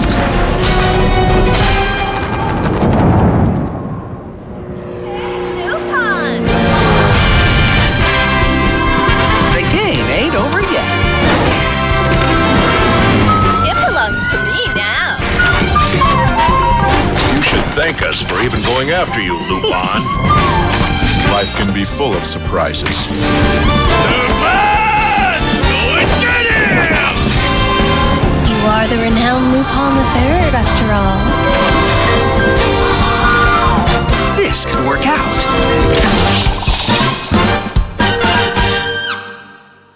Now it is time to go back to Dodge City with Gunsmoke.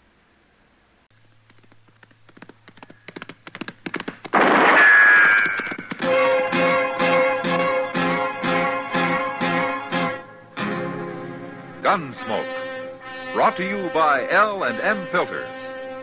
This is it. L&M is best, stands out from all the rest. Around Dodge City and in the territory on West, there's just one way to handle the killers and the spoilers, and that's with a U.S. Marshal and the smell of Gunsmoke.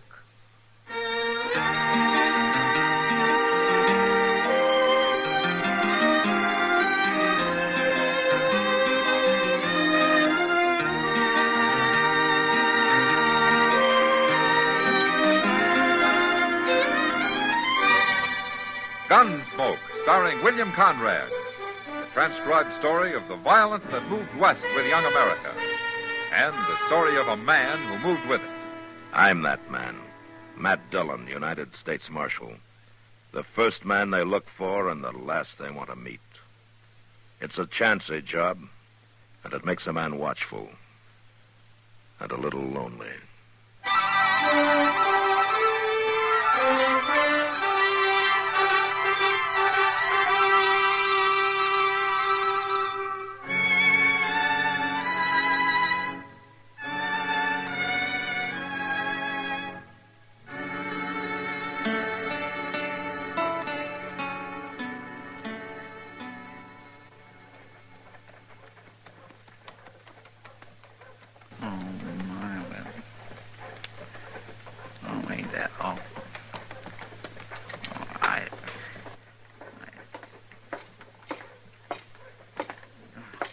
Howdy, Mr. Dillon.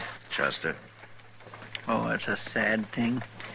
Maybe the cavalry does come busting into town, getting drunk, spoiling for trouble sometimes, but I don't like to see them come in this way, sewed up in sacks, laid out over their horses. Yeah, I know, Chester. It all makes a man feel so sad. And mad, too. Yeah, there'll be plenty like that. Oh, that's certain. Look at them, lined up all down the street, watching. Like that Will Bailey over there. Yeah, he's got more reason than some. I know his brother's in one of them sacks. Imagine him standing there watching, wondering which one. Oh, it's an awful sad thing. Yeah, let's just hope there'll be no more brought in like this.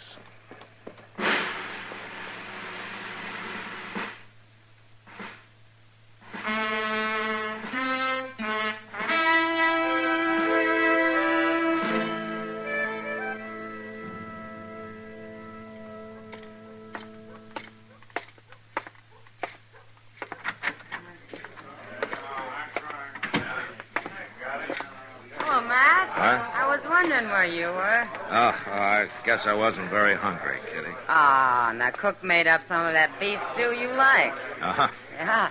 Well, I guess I could manage a little then. Well, I'll get it. You sit down. I'll be back in a minute.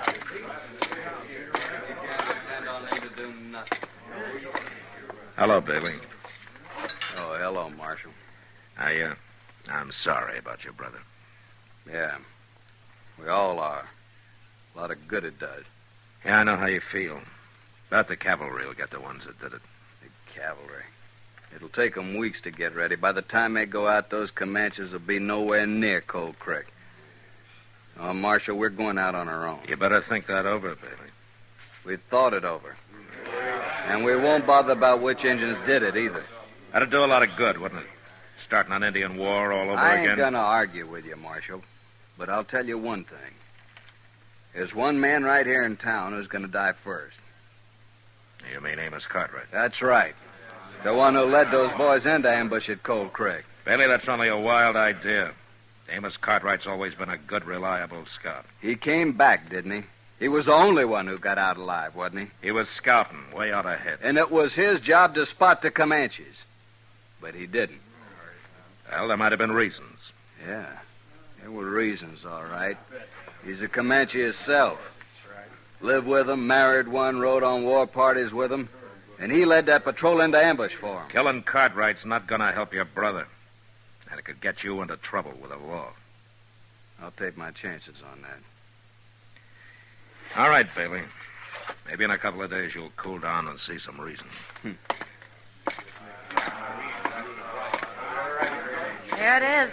Getting cold. Oh, thanks, Kitty. That Bailey's pretty hot, isn't he? Can't say I blame him too much. No, I can't either. Too much. You think what he says about Amos is true, Matt? I think you ought to have proof before you condemn a man, Kitty. But Amos is a queer sort. So are a lot of others out here. But that's no reason to kill him. No, of course not. Well, how is it? What? How is it? Oh, I guess I was hungrier than I thought. Or the cook's getting better. I guess there's still room for improvement. Bailey? Amos Cartwright. All right, don't touch your gun, Bailey. You just stay like that.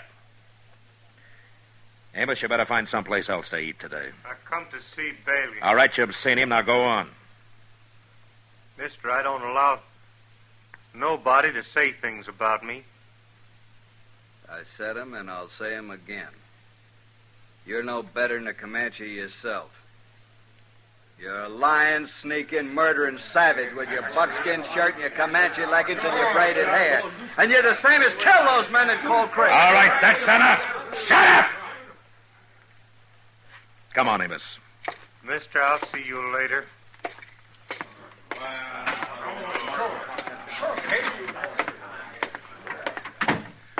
Where are you taking me, Marshal? Just outside here. Amos, this'll all blow over in a couple of days, but until it does, I think maybe you better stay out of sight. Maybe out at the fort. I can take care of him. It's not just him. He's got half the town believing it. You believe it, Marshal? I don't believe anything I don't see the proof for. And speaking of proof, if you've got any on your side, it'd help to bring it out. How do you prove something that nobody saw? Nobody alive, that is. Well, maybe if you ask the colonel for a statement. I don't ask no man's help. All right, then, be pig-headed. I might ask him myself. But you take my advice, Amos. You walk easy for a while. No need for you to bother about me, Marshal. I can handle this myself. I hope so, Amos. I hope so.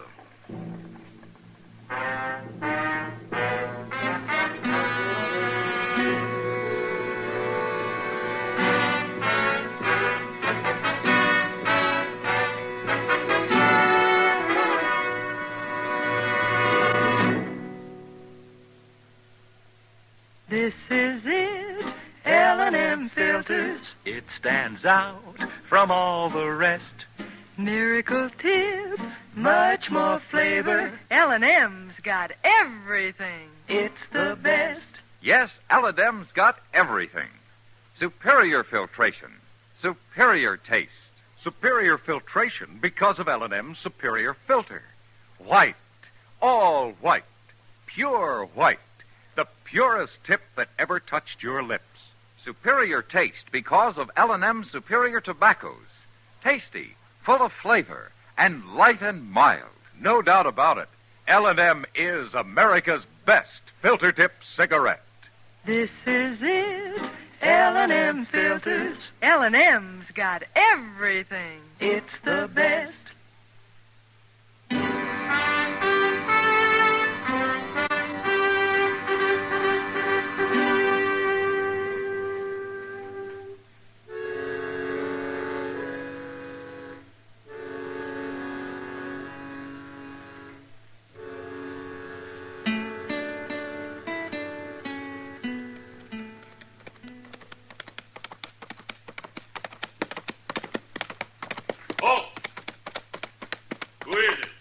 Afternoon, Corporal.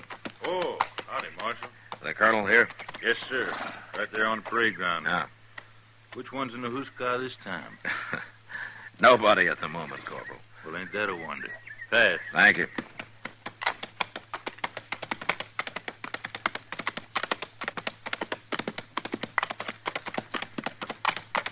Well, Marshal. Afternoon, Colonel. Huh. Who's in trouble now? It's about Amos Cartwright, Colonel. Oh, that. Yeah. You know what they're saying about Amos. I know. Well, feelings are running pretty high in town, and there could be some trouble. That's your worry, not mine. Well, I just want a statement from you. What kind of statement? That Amos Cartwright didn't lead that patrol into ambush at Cold Creek. I can't give you that statement, Marshal, because I don't know if it's true. I see. You have evidence against Amos? No. His story sounds plausible, but I've cut him off the payroll. He won't scout for us again. Yeah, but if it weren't true, would he have come back, told the story, taken out the burial party, all that? I don't trust a man who's lived as an Indian. I don't like having to use him. I see. Frankly, I don't care if they do string him up. I got other things to worry about. We're getting the stores ready for a major expedition. We're going to put down those Comanches for good. Well, thanks anyway, Colonel. Sorry you had to come all the way out here on such a hot day for nothing, Marshal. It can't be helped. I'll see you later, Colonel.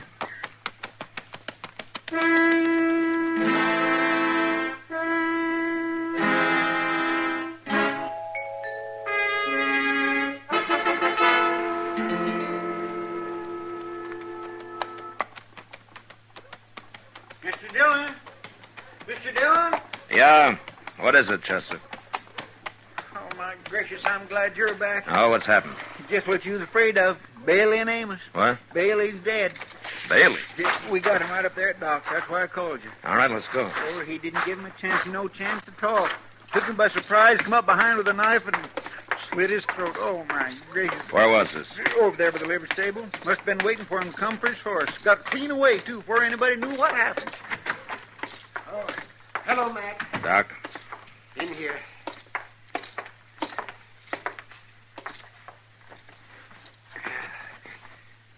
Look, Matt.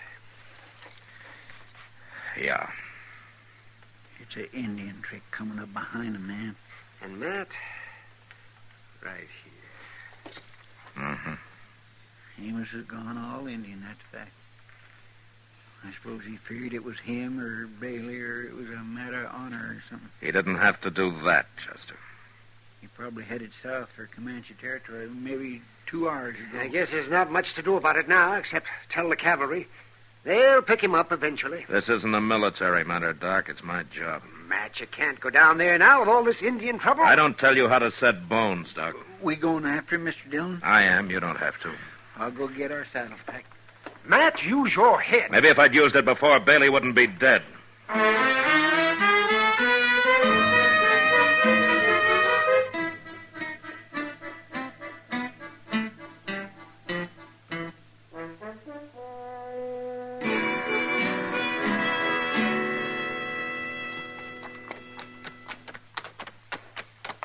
You think we're gaining on him at all, Mr. Dillon?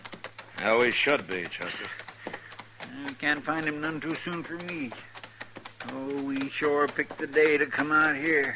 Yeah, it's hot, all right. Yes, sir. There's somebody following Amos, Chester. What?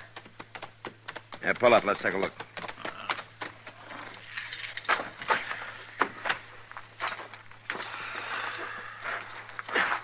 Here. You see, that's the print of an unshod Indian pony. Well, now, why would an Indian be trailing Amos? I don't know. And why is Amos wandering like he can't make up his mind where to go? For a while, I thought he was heading for the Washita. Now he's veered west. Maybe throw us off, huh? Now, he's leaving too plain a trail for that.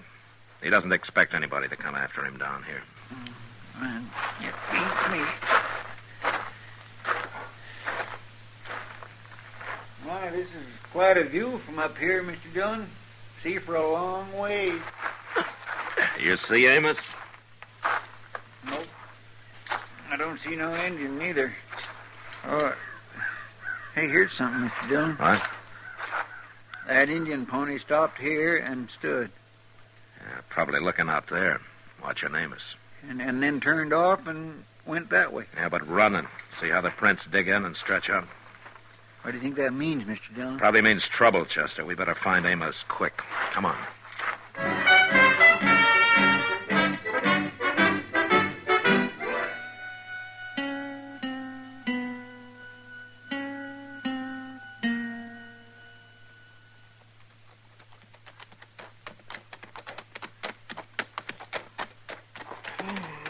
I'll be glad when the sun goes down. Careful, Chester. Come up easy on top of this hill. Yes. Reckon we might be getting close. Maybe.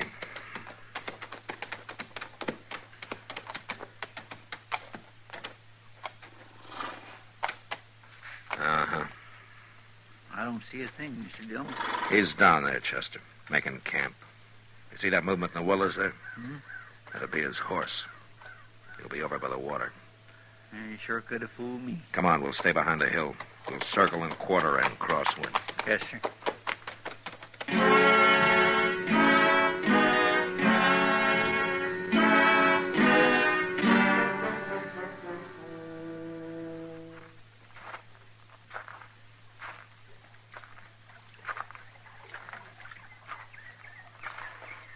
All right, Amos. Sir? No, drop it. Now, you just stand there.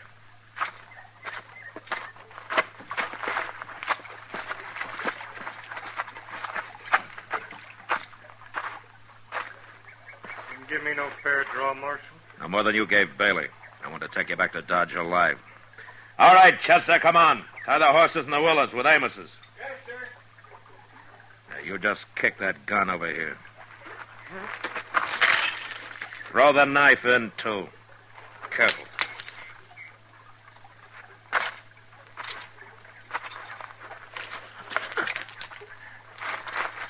All right, you can relax now. Figuring to ride tonight? Later, after the horses are rested a couple of hours. Think you can get me back to Dodge, Marshal? I think so. It's Comanche country, you remember. Maybe you're banking too much on that, Amos. Maybe.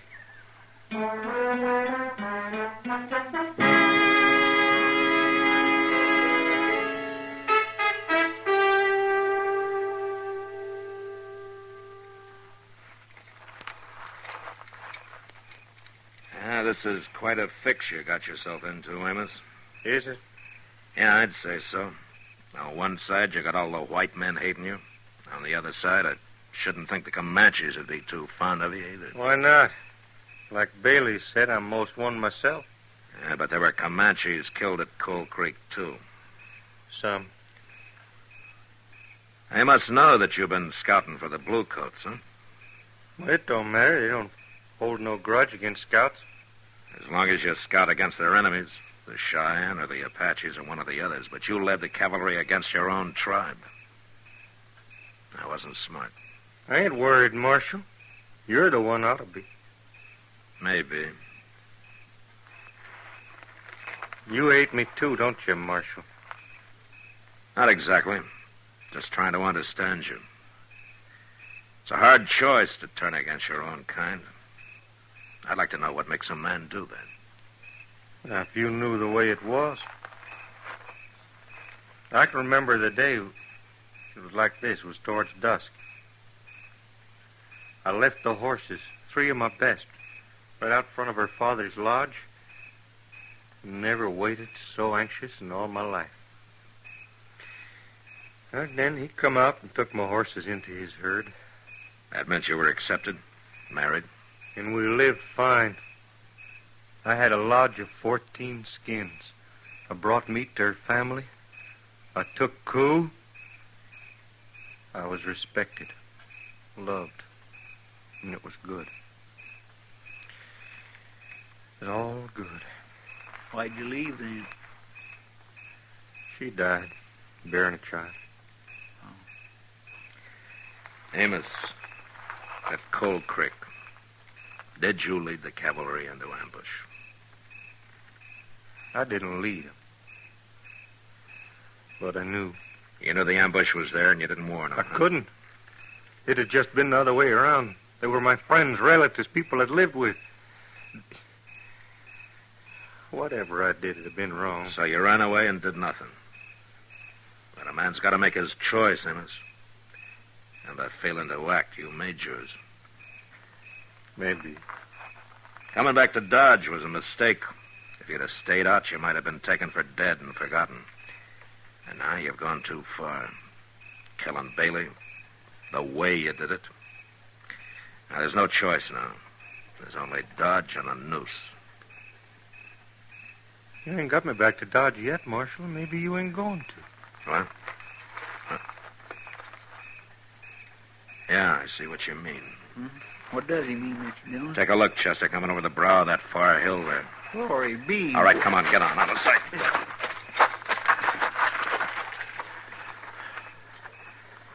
It's a war party. And a big one. I say must be 50 or more. Amos? Comanche's all right. You lose, Marshal. Maybe we all do.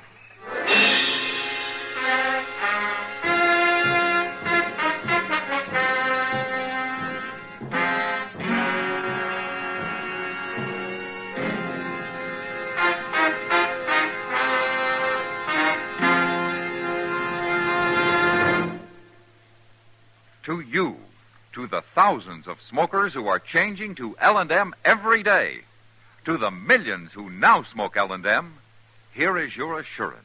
L&M gives superior filtration because of its superior filter. Superior taste because of L&M superior tobaccos. Yes, L&M tobaccos are tasty, full of flavor, and light and mild. And L&M superior filter is the purest tip that ever touched your lips. It's white, all white. Truly the miracle tip, because when it's added to L&M superior tobacco, it actually tones up the taste, actually improves your enjoyment of this great cigarette. Yes, L&M's got everything. Superior taste, superior tobacco, superior filter. That's why it's America's best filter tip cigarette. Try L&M today.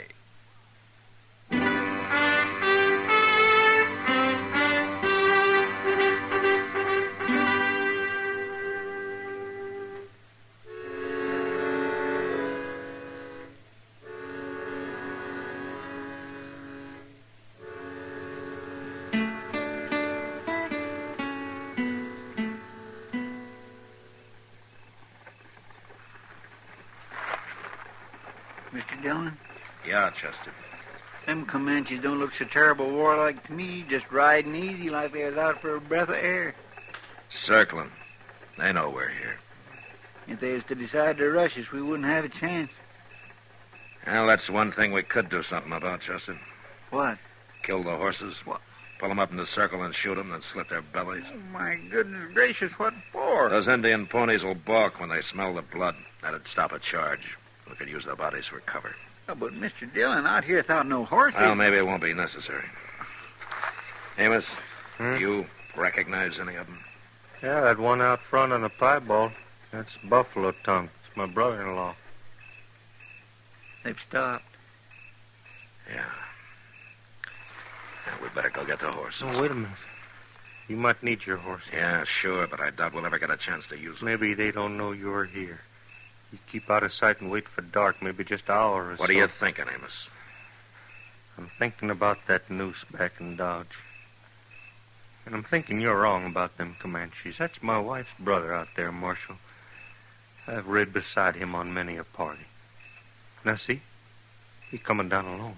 Well, that's true, Mr. Dillon. He is. Amos, I'm warning you. Even if you're right, it'd be me they're looking for. If they don't even know you're here... No, Amos. Marshal, 3 men can't stand against 50 Comanches. All right, It's like you said, a man makes a choice. Wait. Amos, come back. Mr. Dillon. Keep down, Chester. But, Mr. Dillon... Maybe he's right. That's all we can hope for now. But he's our prisoner. He was our prisoner. Now we'll see.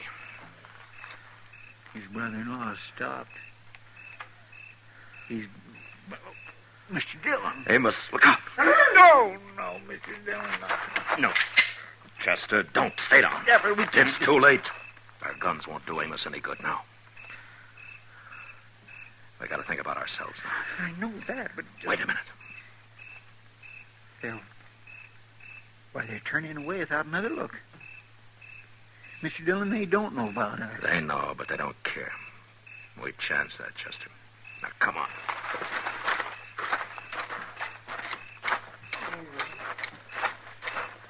Oh, my goodness. Amos? No, don't, Marshal. Not yet. It's got to come out, Amos. Here, I'll cut the shaft. No. After. In a minute or so. It won't matter. Marshal. It didn't even bother. It didn't even bother to take cool. It just...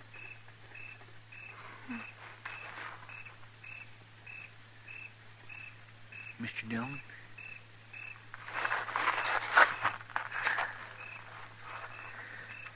The air went most clean through it. They're going away. Didn't even seem to notice us. There wasn't a battle, Chester. There was an execution. And it was awful having to just stand by. Like he said, a man has to make a choice. Yes, sir. Mr. Dillon, what do you mean they didn't even bother to take coup? The scalp. It's the worst possible insult. When an Indian won't even claim his coup or touch the body. Oh. You reckon he knew what might happen? Yeah, I think so, Chester. Well, maybe it was better than a noose. Yeah. Maybe it was. All right, come on, Chester. We got things to do.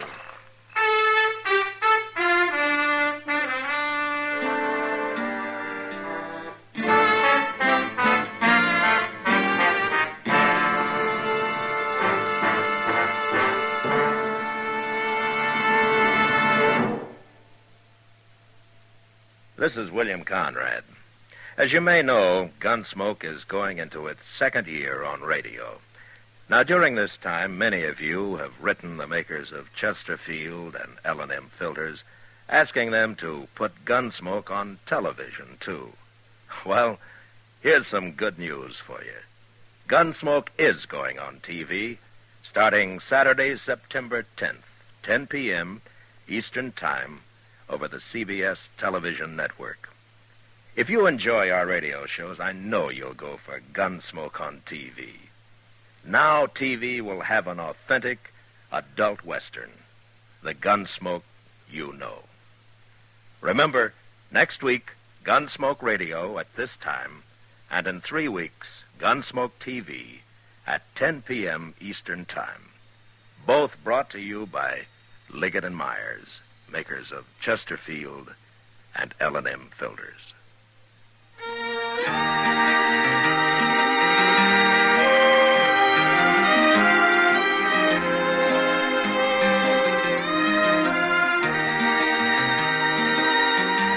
Gunsmoke, produced and directed by Norman MacDonald, stars William Conrad as Matt Dillon, U.S. Marshal. The special music for Gunsmoke was composed and conducted by Rex Corey. Sound patterns by Ray Kemper and Bill James. Featured in the cast were Lawrence Dobkin, Harry Bartell, Barney Phillips, and Joseph Kearns. Harley Bear is Chester, Howard McNear is Doc, and Georgia Ellis is Kitty.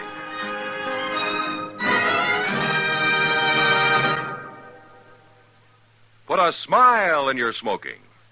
Next time you buy cigarettes, stop. Remember, only Chesterfield is made the modern way with Accuray. This amazing quality detective electronically checks and controls the making of your Chesterfield, giving a uniformity and smoking quality never possible before. For the first time, you get a perfect smoke column from end to end. From the first puff to the last puff, Chesterfield smokes smoother. Chesterfield smokes cooler. Chesterfield is best for you. Next time you buy cigarettes, stop. Remember, Chesterfield is made the modern way with Accuray. Put a smile in your smoking, just give them a try. Light up a Chesterfield, they satisfy. Listen to Gunsmoke again next week, transcribed for L&M Filters.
Our next guest will give you the laughs. Just don't ask him to lend you money.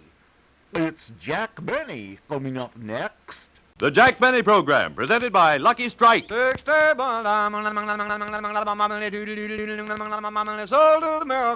give you more real deep-down smoking enjoyment, Lucky's pay more. Yes, to give you a truly finer cigarette. Lucky's pay millions of dollars more than official parity prices for fine tobacco. LSMFT. Lucky Strike means fine tobacco because at auction after auction, as fine, light, naturally mild tobacco comes up for sale, as the price climbs higher and higher, time and again at the top bid you hear, And another basket of fine tobacco goes to the makers of Lucky Strike. Remember, to give you a finer, lighter, milder cigarette, Lucky Strike pays millions of dollars more than official parity prices for fine tobacco. So light up a truly finer cigarette. Light up a Lucky. See how much more real deep-down smoking enjoyment Lucky's give you. Make your next carton Lucky Strike.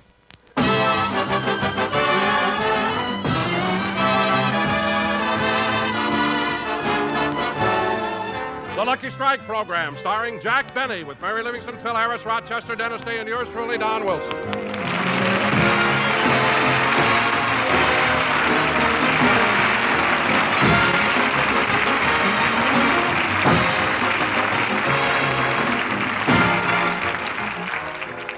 Ladies and gentlemen, last week, while Jack was taking inventory in his pantry, a big can of tomato juice fell off the shelf and hit him on the head. Since then, Jack hasn't been himself, and Mary is terribly worried. So now we take you to Mary's home in Beverly Hills. Oh, Miss Miss Livingston. I just called Dennis Day, and he'll be right over. Good. Did you call Don Wilson? Uh-huh. And did you call Phil Harris? Oh, yes. I called him twice. Twice? Pauline, why didn't you give him the message the first time? I couldn't. He picked up the phone and went right into That's What I Like About the South. He would. Oh, I think Mr. Harris is wonderful.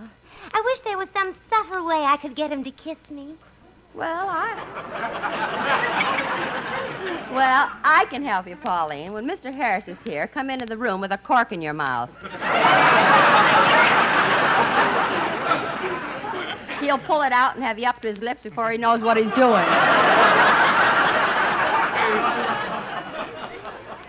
Gee, Miss Livingston, do you think it'll work? Are you kidding? It'd even work with my sister Babe. Now, Pauline, you better go in the kitchen and... Oh, I'll get that.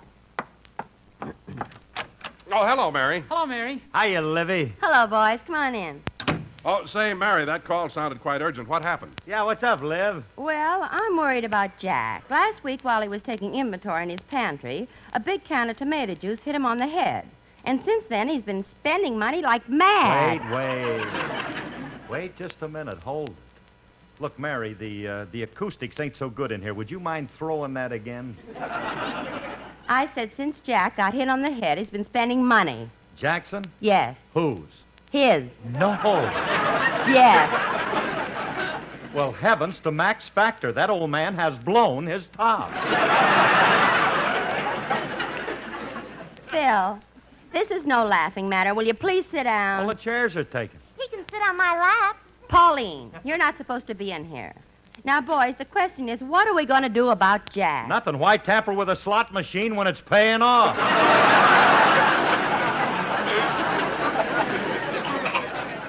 Phil, this is nothing to joke about. I'm really worried. I'm worried, too. I didn't sleep a wink. I walked the streets all night. You did? Yeah, my folks moved and didn't tell me where.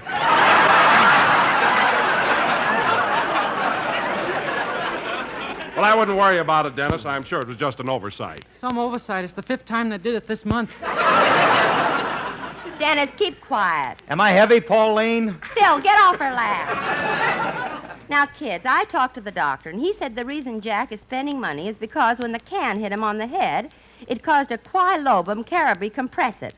Quilobum carabi compressor? What's that? That's Latin for hand me the jug, Gremley. It's cold outside.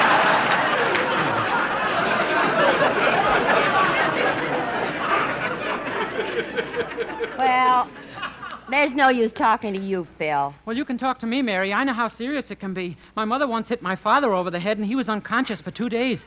For 2 days? What'd she hit him with? Me. With you? She kept hitting him and hitting him. Dennis. Oh, boy, could the Dodgers have used her. Dennis, please. Now, come on, kids. I think it's time we got started for Jack's house. Okay, Mary, let's go.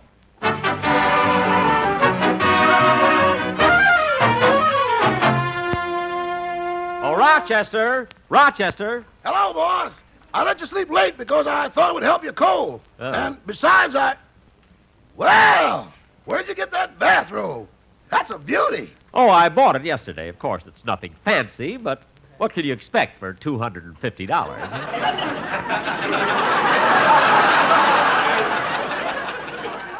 $250 for a bathrobe. And Rochester, send my old one to Fred Allen. And you better put a sandwich in each pocket. He's out of work now. Well, I think I'll go back in my room and get dressed. I want to do a little shopping before the gang gets here for rehearsal. But, boss, you've been shopping every day this week. Oh, that was just to pick up a few antiques. Antiques? You mean that spinning wheel in the living room is only for ornamental purposes? Yes, why? When you came home with it, I ran to the backyard and planted cotton.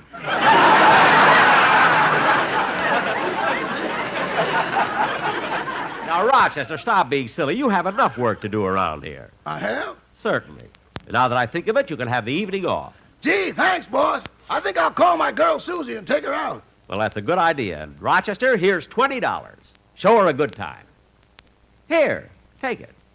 $20? But... No, Rochester, I want you to have it. Now, you take that money and go out and have a... Oh, Rochester, you've got tears in your eyes.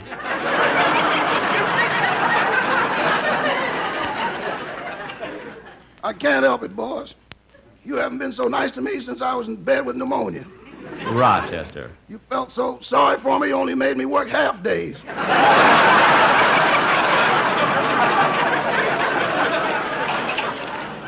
What are you talking about? Don't you remember, boss? You used to pick me up at the hospital every day at noon. I don't remember that.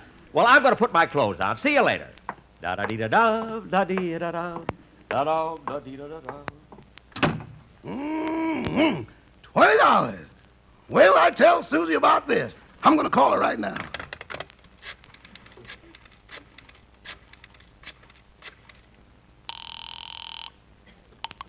Hello?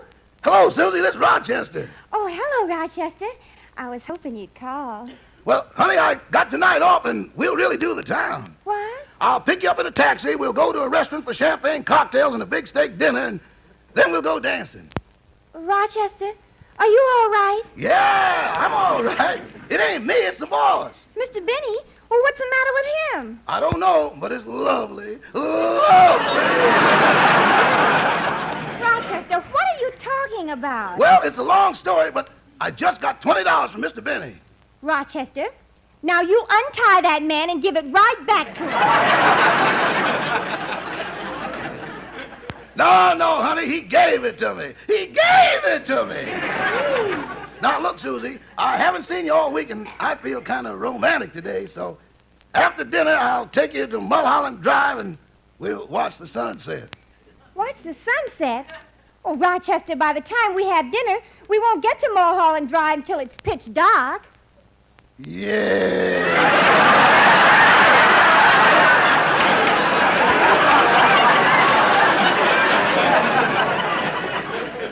Now, look, honey. Uh-oh. Here comes Mr. Benny. I'll see you tonight. Okay, Rochester. Goodbye. Goodbye. Well, Rochester, I'm ready to leave. What'll I tell you, Cass, when they come here for rehearsal? Oh, I'll be back before they get here. I'm only going down. I'll answer that. Hello? The vapor showers, making the way.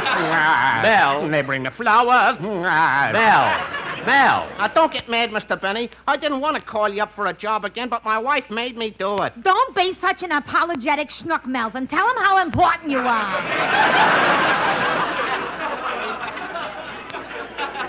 Well, look, Desdemona. Maybe I better not aggravate him. Well, if you won't tell him, I will. Give me that phone. Hello, Benny?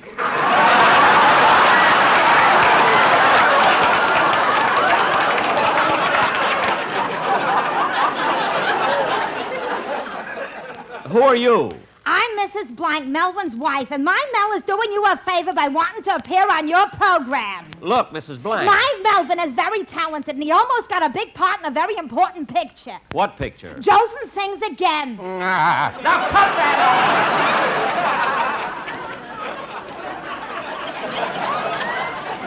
Now look, Mel, I've got a part for you on my program if you'll just stop with those silly imitations.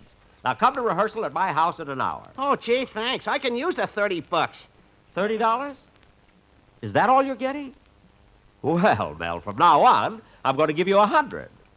Is that all right, Mel? Mel? I don't know what you said to my husband, but he just swallowed his upper plate. Oh, I'm sorry. Goodbye. Now, Rochester, you better have some food for the gang when they come for rehearsal. Yes, sir. I'm going out now, do a little more shopping. I'll be back soon. What a change has come over that man. It's hard to believe that being hit on the head with a can of tomato juice could cause quail lobum carabri compressed. I don't know what that means, but you gotta live in Beverly Hills to have it. Well, I better get some food ready for the... Now, who can that be? Oh, hello, Rochester. Oh, hello, everybody. Come on in. Come on in. Rochester, we came over a little early so we could all... Say, wait a minute. What's that can of tomato juice doing on the piano? That's the one that hit Mr. Benny on the head. The newsreels want to take pictures of it. Take pictures of that? Yeah, that little old can put more money into circulation than the Marshall Plan. Rochester's Mr. Benny here. No, he went to do some more shopping. He'll be back soon, though. Shopping again today? I wonder what he's buying this time.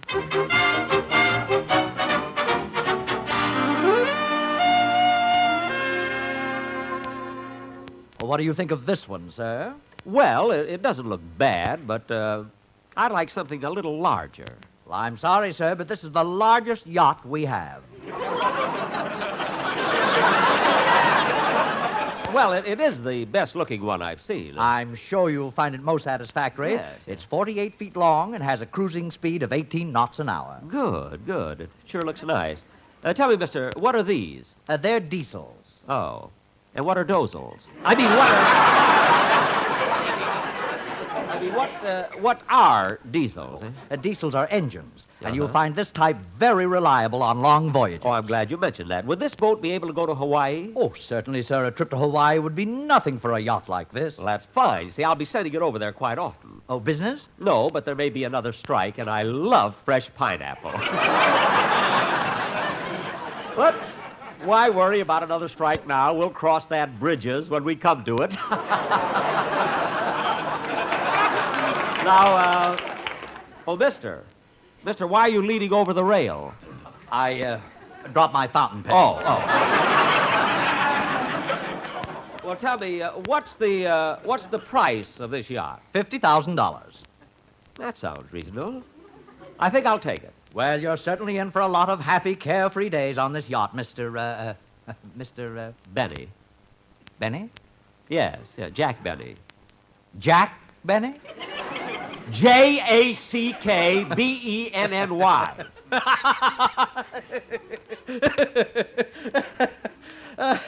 All right, sir, you've had your little joke. Now, what's your name? Barney Dean.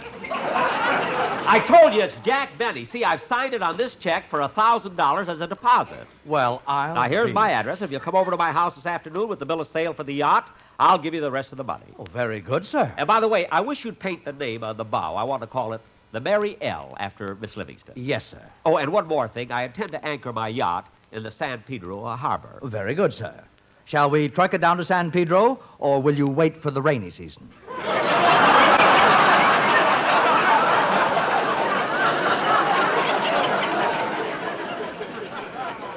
Oh, send it down immediately. Yes, sir. I'll be over at your house as soon as I get the papers drawn up. Good day, sir. Goodbye. I have to hurry now. I want to stop at the corner drugstore.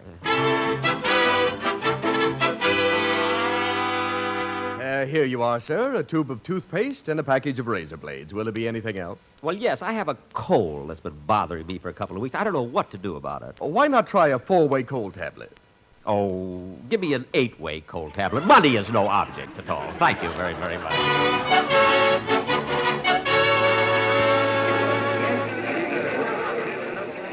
Hello, Mr. Benny. Nice seeing you in the bank again. Thank you. How much do you want to deposit today? I don't want to make a deposit. I want to withdraw $50,000. All I said was I want to withdraw $50,000. Where did everybody go? Oh, well.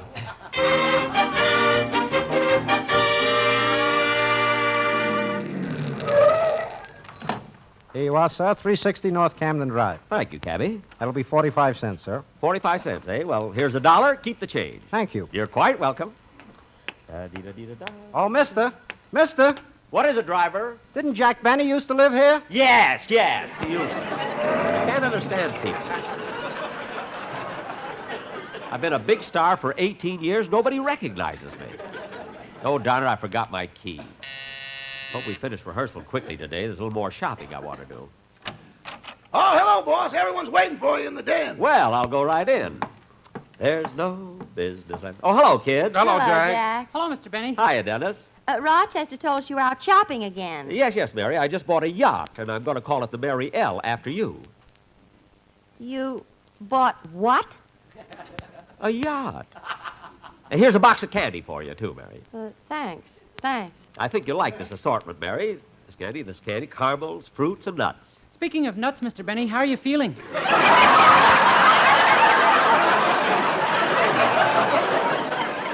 Dennis!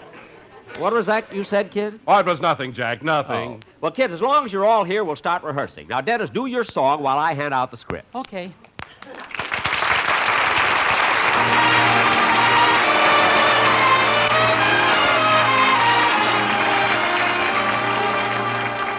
You're breaking my heart 'cause you're leaving.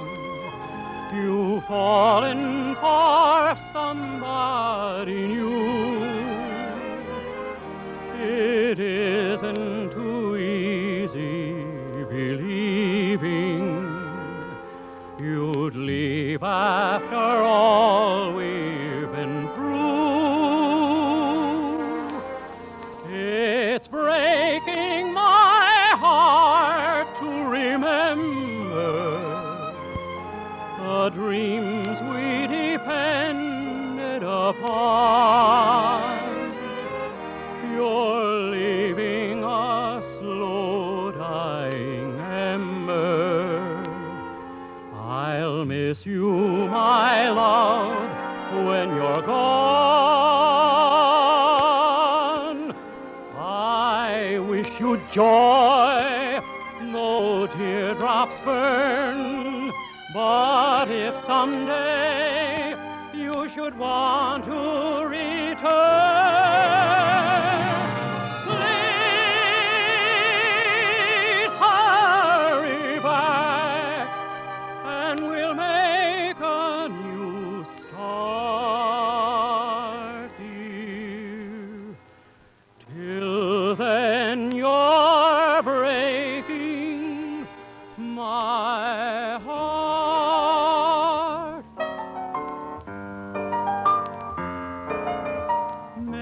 Anche tu la veste bianca e schiudi l'uscio al tuo canto. Please hurry back and we'll make a new start. Till then you're breaking my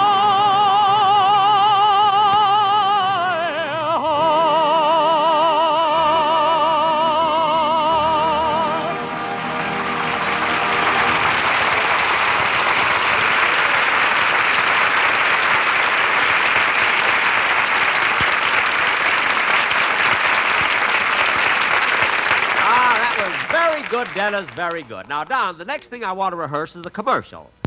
Don, is the Sportsman Quartet here? Well, no, they're not, Jack. You see, this week I prepared just a straight commercial.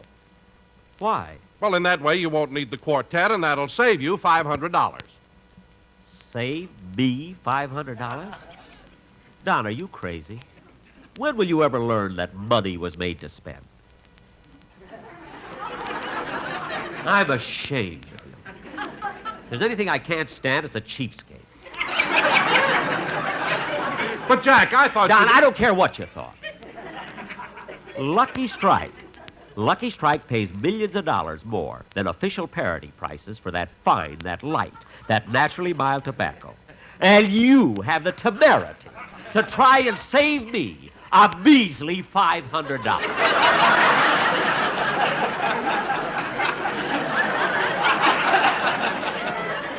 But, Jack, certainly... Don't but Jack me.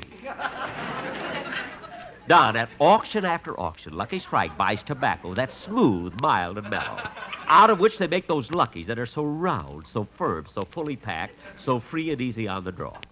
And you have the audacity to assume that I'd like to save a lousy $500. Yeah.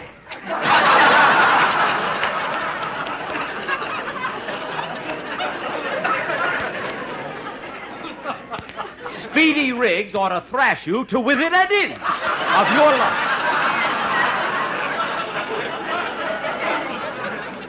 But, Jack, now... Don, have you got a fountain pen? Yes. Well, you sit right there at that table and write LSMFT 1,000 times. Dennis, what are you staring at? I still can't figure it out. Can't figure out what? Why my folks keep moving all the time. Well, that I don't understand at all. Now, let's get on with the rehearsal so we can... Oh, for heaven's sake, what's that can of tomato juice doing on the piano? Rochester put it there. Yeah, the newsreels will be here any minute. What? Dennis, be quiet. Now, why should a can of tomato juice be here? Oh, Rochester! Rochester! Oh, I'll put it away myself. Excuse me a minute. Can't understand what's the matter with everybody. Don trying to save me money, Mary whispering. Oh, well. Gee, the pantry is full. So there's a little space on this top shelf. If I stand on my tiptoes, I could just... Boss, did you call me? Yes, Rochester. Why did you... Boss, look out! Look out! The cans are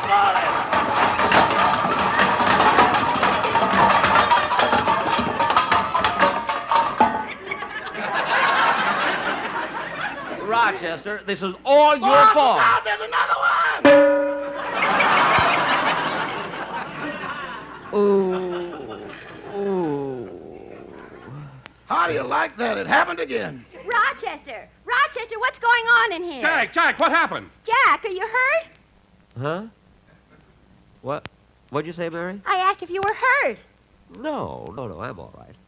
Now, come on, Rochester, let's finish taking this inventory.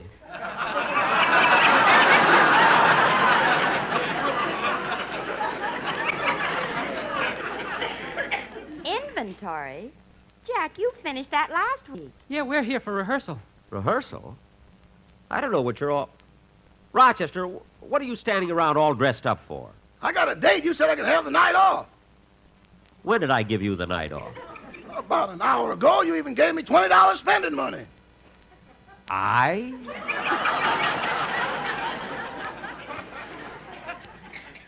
gave you $20?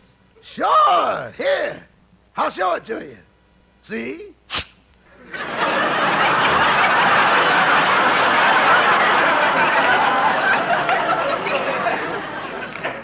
I should have never taken it out of my pocket. Don, he's back to his old self. Yeah, hit him again, harder, harder! Dennis, you keep quiet. Now, look, kids, I don't know what this is all about, but come in. Well, here I am, Mr. Benny. I hope I didn't keep you waiting. Waiting? What do you want, mister? I've come for the $49,000 you owe me on the yacht. What? What did you say? I said I've come for the $49,000 you owe me on the yacht.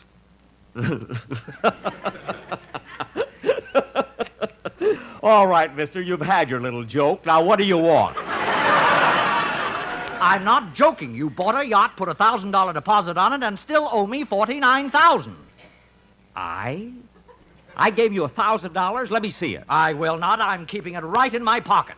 Now I know why I'm a butler and he's a yacht salesman.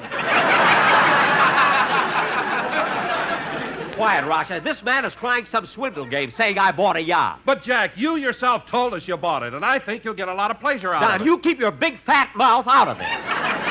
Oh, he's right, Jack. You ought to keep the yacht. Mary. Oh, you even named it after me. Never mind, and get your hands out of that candy. Now, look, mister, if you think you can swindle me... I'm not swindling you. You ordered the yacht. You paid a deposit, and I'll get the rest of that money if I have to sue you. Well, let me tell you something. You're not going to get... Here I am, Mr. Penny. I hope I ain't late for rehearsal. Mel Blanc, what are you doing here? I don't need you on my show. Oh, but you hired me over the phone. You even raised my salary to $100.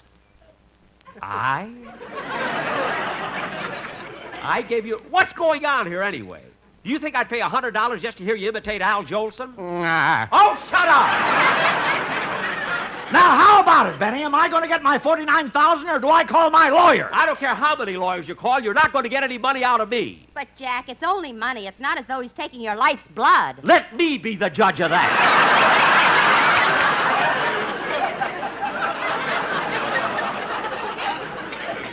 Now, mister, you better return my deposit. I must have been out of my mind when I gave it to you. I wouldn't pay $50,000 for any crummy boat. Crummy? I'll have you know that some of the best men in this country own our yachts. Men like Humphrey Bogart, Robert Taylor, and Al Jolson. Now stop that! And get out! Out, both of you! Get out, get out, get out!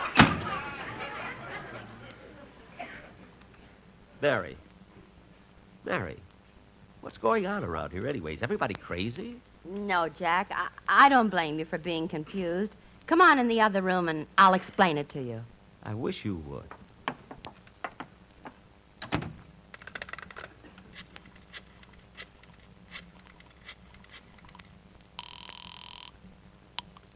Hello? Hello, Susie. Our date is off tonight. I'm broke. Broke? Well, Rochester, I thought you said you had $20. Have you ever heard that expression, easy come, easy go? Uh-huh. Well, I've just had a personal demonstration. Goodbye.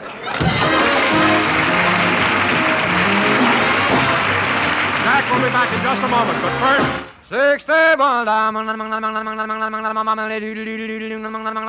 old American. To give you a finer cigarette, Lucky's pay more. Yes, at the tobacco auctions, at market after market, Lucky Strike pays millions of dollars more than official parity prices for fine tobacco. LSMFT, LSMFT. Lucky Strike means fine tobacco. And the tobacco experts can see the makers of Lucky Strike consistently select and buy fine, light, naturally mild tobacco.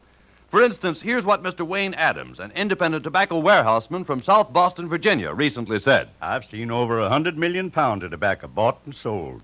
In times without number, I've seen the makers of Lucky Strike buy fine quality leaf that makes a real smoke. For 15 years, Lucky's have been my regular smoke. And a recent survey reveals that for their own smoking enjoyment, more independent tobacco experts, auctioneers, buyers, and warehousemen smoke Lucky Strike regularly than the next two leading brands combined. So smoke the smoke tobacco experts smoke. Yes, light up a Lucky. With every puff, with every pack, you'll find Lucky's are a truly finer, milder, more enjoyable cigarette. Remember, Lucky's pay more, millions of dollars more than official parity prices for fine tobacco. Get a carton of Lucky's today. You'll agree, in all the world, there's no finer cigarette than Lucky Strike. Mary, you mean I bought all those things just because I was hit on the head? Yes, Jack, but it's over now, so why don't you... I'll get her. Hello? Hello, Mr. Benny. This is the Beverly Hills Supermarket. Yes? We were checking over our accounts, and we find that you've neglected to pay a small bill of 69 cents. 69 cents? What was that for? A large can of tomato juice. Well, wait a minute. You sold me that can of tomato juice? Yes. I am suing you for $50,000. What? Goodbye. How did I ever get my... This is CBS, the Columbia Broadcasting System.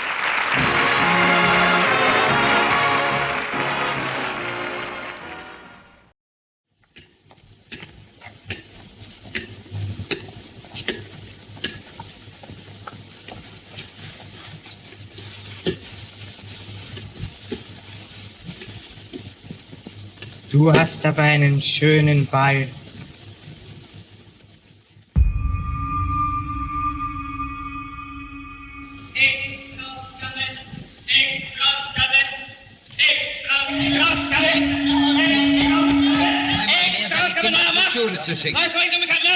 Aus bestimmten Anzeichen geht hervor, dass auch dieser neue Mord von demselben gespenstischen Unhold begangen wurde, dem bereits 8 Kinder unserer Stadt zum Opfer gefallen sind. Wer ist der Mörder? Wie sieht er aus? Wo verbirgt er sich? Niemand kennt ihn. Und doch ist er mitten unter uns.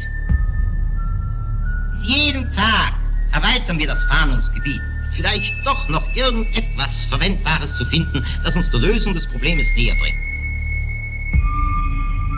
Im ganzen Schriftbild liegt ein schwer erweisbarer, aber intensiv fühlbarer Zug von Wahnsinn.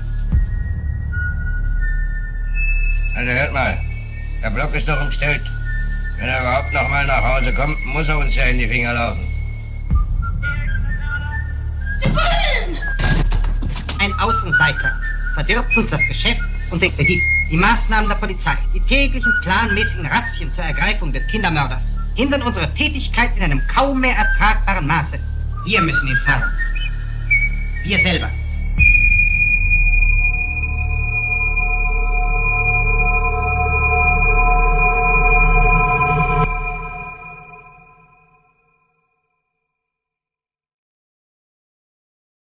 The Aldrich Family, featuring the adventures of Henry Aldrich, is coming up next on Nightly Old Time Radio Shows.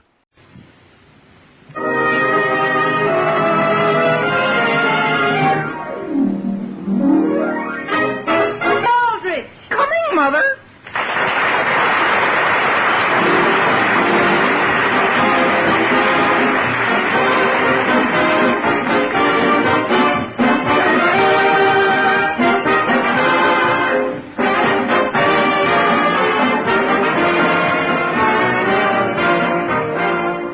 Aldrich Family, starring Ezra Stone, written by Clifford Goldsmith. Brought to you by the puddings that are tops in taste. Jell-O pudding.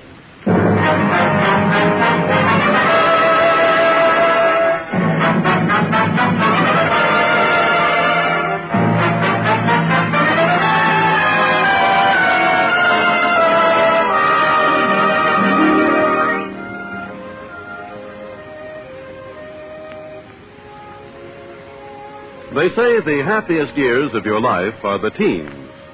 But I know one person who has his doubts about that, Henry Aldrich. Henry has all the troubles and growing pains that most boys go through in their high school days. For Henry is a typical American boy. Tonight out in Centerville, the Aldriches are just having dinner. And our scene opens in the dining room of the Aldrich home. Have another lamb chop, Alice? No, thank you. You aren't eating anything. Sam, I'm so tired of planning meals and cooking meals, I don't know what to do. Chops are awfully good, Mother. Yes, Mary. Say, who do you think I was just talking to on the phone? Who, Henry? Kathleen. Her folks want me to come over for dinner Saturday night. Tomorrow night? Sure, isn't that a break for you, Mother? Why for me? Well, if I'm not here, you can just have any old thing for dinner. What do you mean she can't? I've got to go out in the kitchen and whip some cream. I'll be clearing the table, Mother. Boy, can you imagine. Weren't any of the rest of us invited, Henry? She didn't mention any of you. Goodness knows the Andersons have been here often enough. Mary, is that very kind? But, Father, just inviting Henry's hardly any way to pay off a social debt. Henry, would you be disappointed if you didn't go to Kathleen's? Not go? Have you forgotten what day Sunday is? Sunday? Mm-hmm. Sunday. It's Mother's Day. Oh, but Father, I'm just going for dinner Saturday night. Well, I'd planned to take your mother and you and Mary out to dinner Saturday as a Mother's Day celebration. You had, Father? Now, it's up to you as to where you would rather go. Oh, gee, I don't want to offend Mother, but You'd rather go to Kathleen's? Well, I don't know. It's a hard thing to decide. It isn't every day that mothers have a day. Henry, if you're coming this way, will you bring your plate? I'm not coming that way, Mary. What would you like to do? Well, I'll phone Kathleen. Yeah, sure, I'd love to go with you. Well, I guess I ought to get Mother something nice, don't you think? Splendid. Would you care to contribute anything toward it? I contribute? I'll tell you what. Let it be a present from the entire family. It seems to me, son, you should have saved up for this occasion. I have, Father. I have. I've earned nearly $5. Only I hate to see it all go at once. Henry, may I have your plate now? I'm not through with my plate, Mary. May I have your glass, please? I'm not through with that either. You may take my plate, Mary. Thank you, Father. I'm glad somebody in this house cooperates. Father, how do you think Mother would like to have me get her a new dress? A dress? Sure, I don't see what would be so difficult about it. All I have to do is get Mother down to the store and just happen to take her by the dress department. And what? And as we go by, I say, gee, Mother, look. And she'll say, oh, isn't that one swell? And I've got it all picked out. But supposing she picks one of the more expensive dresses? Oh, I wouldn't mind the sacrifice. I'd just as soon spend the whole $5. I think I ought to do something for Mother. She's puts up with an awful lot from us. Henry, Mother wants to know what you drank any milk this afternoon. Just one glass, Mary. Well, what you drank was cream. Cream? Cream? I thought that was awful rich when I drank it. There isn't one speck out there to whip. She was... Well, tell her on Sunday I'll make up for everything. Excuse me while I take this. I'm not through with that plate. There isn't anything left on it, Henry. I've got my chop in my hand. May I have your bread and butter plate? But you're not to come any closer than that. And, Henry, will you please eat your chop as you should? But, Father, I waste so much when I eat it politely. Mary, you wouldn't like to go in on something real nice for Mother's Day, would you? I plan to get Mother something alone, Henry. What? A blouse. A blouse, Mary? A blouse? Mm-hmm. No skirt? Oh, my goodness, I'm going to pay nearly $3.95 for it as it is. Well, how much would one come to? The very cheapest would be $2.95. What? Yes. I wonder whether Mother wouldn't like to go to the movies instead. Mary, I'm coming, Mother. Father, there's an awfully good movie this week. Oh? What is it? The Cowboy Returns. Yes. I'd even be willing to blow the whole family to it. Well, first, don't you think you'd better make sure the Cowboy Returns is what your mother wants to see? Oh, I'll let her have her choice. You know, Father, if we didn't go to an expensive place, I could almost take the whole family to dinner, too. I think the movies will be sufficient. Oh, no, Father. I know of a place where it's very reasonable. I'd be glad to take all of you. How about it? Henry, can you make room for this dessert? Mary, Mother can't hear me out there, can she? Mother isn't even speaking to you. She isn't, Mary? She will. How would you like to go to the movies Mother's Day Eve? What's that, Henry? Saturday night, I mean it. We're all going to the movies and to dinner, as my guest. Really? Ask Father. He's right, Mary. That's wonderful, because I was going to take Mother down to get that blouse, and now we can meet you right afterwards. Boy, there isn't anything Mother likes more than a party. Here's your dessert, Sam. If you want any cream, ask Henry for it. But, Mother, that cream I drank was in a pitcher. Well, of course it was in a pitcher. Well, do you mind if I change the subject of cream just a second? To what? What are you doing Saturday night? Dear, I'm probably cooking dinner. You are? We're all going to meet downtown for something. For what? Don't tell her, Mary. Where shall we meet? At the Emporium Department Store at 4:45. It's all set, 4:45. Well, that's going to make it terribly late for me to get home and cook dinner. Don't worry about cooking dinner, Mother. But what are we going to do? Gee whiz, you wait. You're going to have one of the swellest times you ever had in your life.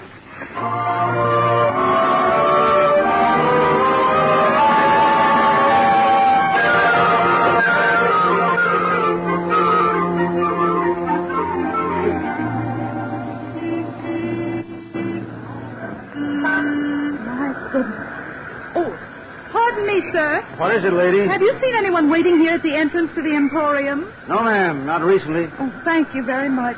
Here it is, 12 minutes after 5. I don't mind waiting so much. I just keep wondering if they haven't been in an accident. Yes, ma'am. The traffic the way it is. Would you like to buy some flowers, lady? No, thank you. Wouldn't you like to buy some carnations for Mother's Day? No, thank you.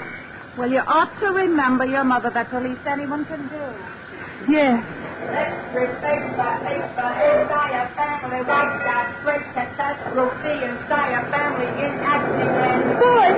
can I have a paper, please? Here you are. Oh, on what street does the family live? It's nobody in this town. Oh, then I won't need the paper. Extra paper, extra.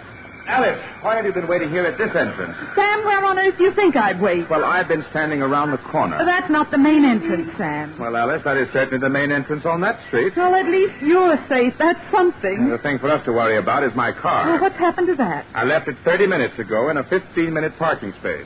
But that still isn't as important as Henry and Mary. Well, they're probably at the entrance all the way around on Market Street. Well, go around and look, Sam. Where will you be? I'll wait right here. I won't move 1 foot. Lady, like to buy a box of candy for Mother's Day? No, thank you. They're hand-dipped and cherry-filled. No, thank you. Like some hazelnuts? No, thank you. Fresh chocolates with cherries for your mother. Gee whiz, Mother, where have you been? Right here where I was supposed to be, Henry. Imagine that. Where have you been? Just inside the door. Why, dear? Did you wait in there? But, Mother, I think the inside of a door would be the only logical place to wait for someone. Well, couldn't you have at least looked outside? I finally did, and there you were. Where's Mary? I have no idea where she is. Well, where's Father? Your father's gone round to the Market Street entrance to see where you are. I? Why would he look for me there? Well, dear, you certainly weren't here, were you? Oh, Mother, I was here. Oh, I don't mean to argue with you, but all that's been separating us is that door. Yes, Henry. Now, supposing you take this nickel and go inside and telephone and see whether Mary has left the house yet. Yes, Mother. Tell her the store closes at 5:30. Yes. Extra paper, young girl, disappear. Boris! Mother, am I terribly late? Where have you been, Mary? Joe Graham dropped in just as I was leaving. I thought he never would go. Yes, dear. Shall we go in and do our shopping? Well, not until Henry and your father get back. Where are they? Henry's phoning you, and your father's waiting for you around on Market Street. Well, isn't that ridiculous, Mother? It certainly is. What have we got to do now? Wait for them until I get back? I'm afraid we have, dear. Now, at least one of us better. You stay right here while I go around and get your father. Can you find him? Well, of course I can find him. Now, don't move until I get back. No, Mother. Pardon me, sir. What do you have, lady? Look, it would take me more than 3 minutes to run in and get one. As to that, I couldn't say. Oh, dear, I wonder where... Mary, where is your mother? Father, where did you come from? Where do you think I came from? Well, Mother just went around after you. Now, what did she do that for? So we wouldn't have to wait so long. Where's Henry? He's inside phoning me. What's that? Don't you think I ought to go in and tell him I'm here? You wait where you are. I'll go in. Yes, Father. Flowers for Mother's Day. Fresh carnations. Mother, I'm going to need another nickel. Gee whiz, Mary, where's Mother? She's gone after Father. Where's Father? He thought you were phoning. Yeah, but Mary, I couldn't get you. Of course you couldn't. I'll go get Father. How long will he be gone? 2 minutes. And, Kathleen phoned you at the house. What did she want? Henry, did you tell her you couldn't come to dinner? Sure I did. I left the message with the maid. Well, Kathleen's expecting you. Oh, gee whiz, she couldn't be. She's... Cherry-filled candies for Mother's Day? Listen, mister, are you going to be here for a few minutes? Yeah. Well, could you deliver a message for me? If you see a lady or a man or my sister looking for a fellow in a brown suit like this, could you tell him that I just stopped in to phone a second?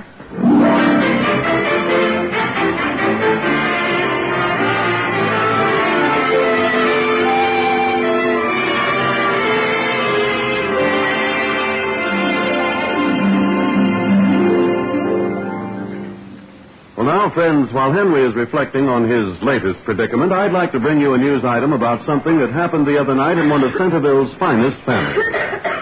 The headline reads, "Prominent Local Man Trapped in Raid." And the article goes on to read, "Last night, about 11:30, one of Centerville's leading citizens was surprised by his wife just as he had tiptoed to the kitchen, raided the refrigerator, and finished eating a dish of pudding. Jell-O butterscotch pudding that had been left over from dinner. His wife was desolated, as she had been planning to eat the Jell-O butterscotch pudding today for lunch. But the culprit showed no remorse. When questioned, he merely kept repeating, I'm glad I did it. Yes, and I do it again. I simply can't resist Jell-O butterscotch pudding.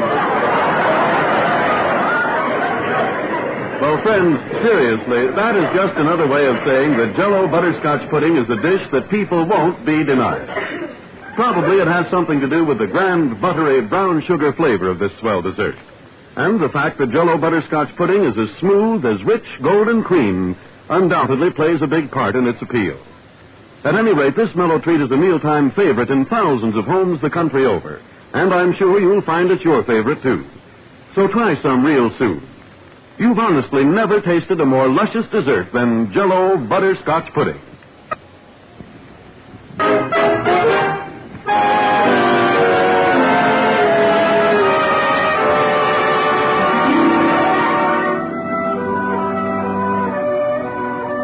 Well, now, getting back to Henry Aldrich.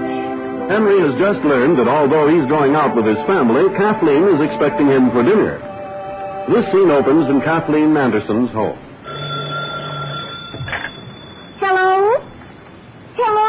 Is that you, Kathleen? Yes, Henry. Did Mary tell you we're having dinner at 7 instead of 6:30? Well, didn't your maid tell you? I'm going out for dinner with my mother. Henry. Do you think you'll understand, Kathleen? Do you have to go with your mother? I'm taking her. I'm her host. Oh. I'll tell you what I might try.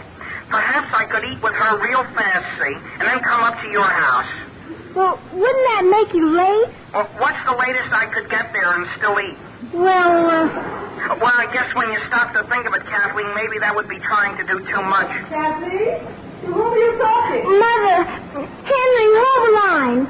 Mother, Henry can't come next Saturday night. Well, why not? He's having dinner with his mother. Why don't you have both of them come? Are you sure next Saturday night will be all right? Oh, yes, of course.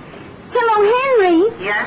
Henry, my mother says to bring your mother, too. Well, Kathleen, what'll I do with my father and Mary? What? Well, hold the line just a second, Henry. Mother. Yes? Could we ask Mr. Aldrich and Mary, too? Well, as a matter of fact, I think we should have them. Hello, Henry. Well? Mother says to bring the whole family. Oh, Kathleen, I don't think you should go to all that trouble. No, really, Henry. Mother'd be very much offended if you didn't. Well, they're waiting at the department store for me, I think. If you don't hear from me, you'll know we're coming. All right. Do you understand about the time, Henry? Oh, sure. 7 o'clock. Goodbye, Kathleen.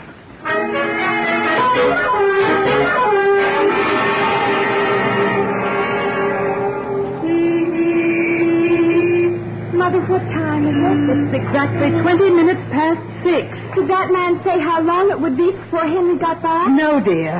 And where'd Father go? Your father went down the street to get the car. That was 35 minutes ago. Would you like to have me go down and find him? No, dear, we're not going to break this family up again. Well, I'm awfully sorry the store closed before I could get your blouse. That's all right, dear.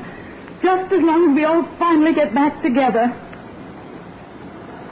See, it's starting to rain. Goodness. Guess it's a good thing we didn't buy any new clothes. Yes, dear, although please remember, I still have on the best I own. Mother, step back into this entrance before you're drowned. Well, at least there's one consolation. Well, I'm glad you can see one. The restaurant we're going to after the movie serves a swell food.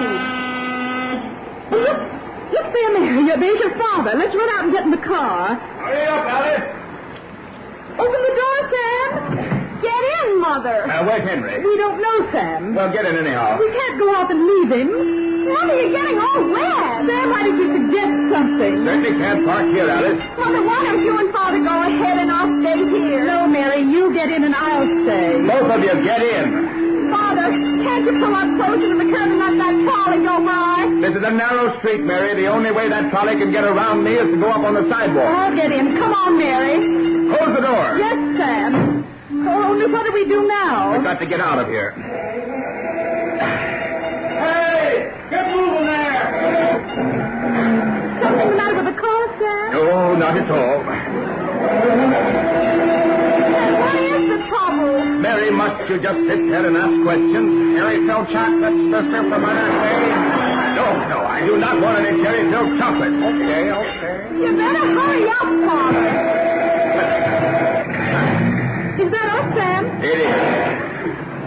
Thank heavens we're moving. Sam, stop! Now what's the matter? Dear Henry! Where? Under that newspaper. What?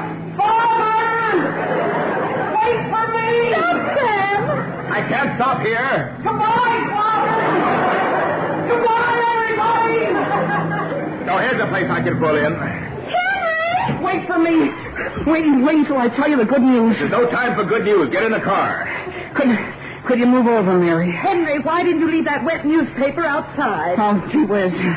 Wait until I tell you the news. Henry, Aldrich, you're simply soaked to the skin. Mother, this is going to be a swell Mother's Day yet. We've all got an invitation to go to Kathleen's for dinner. Really, Henry? Sure. Henry Aldrich, we couldn't have. But, Mother, I just got through talking with Kathleen. Henry, you're dripping water all over me. Well, I can't help where it runs, Mary. The only thing I can do is sit still and let it go where it wants. How about it, Mother? Henry, they couldn't have asked us for tonight. Mother, Kathleen stood there by the phone and begged us to come tonight. What do you think, Sam? Don't leave it up to him, Mother. This is your party. Up to now, you haven't had a good time at all. But this way, you can have a wonderful evening. What are you going to do with all the money you save, Henry? I'm not going to save a cent, Mary. I've got it all figured out. I'm getting Mother a dress with my money. Well, Sam, pull up someplace and I'll telephone and make sure. Mother, if you phone her, you'll only be wasting your nickel. Well, are we or aren't we going? What do you think, Sam? It's up to you, Alice. Mother, they always have awfully good food at the Andersons. Of course they do, dear. I love to go there. And there you are. Well, make up your mind, Alice. Sam, I don't Look, Mother. How many Mother's Days are there in a year? One. Move on there. Yes, officer, we're just making up our minds. Well, I'd like to tell Are you or aren't you going? I guess, officer, we are. Hooray, Father, we're going to the Andersons. And boy, am I hungry. You're not any hungrier than I am.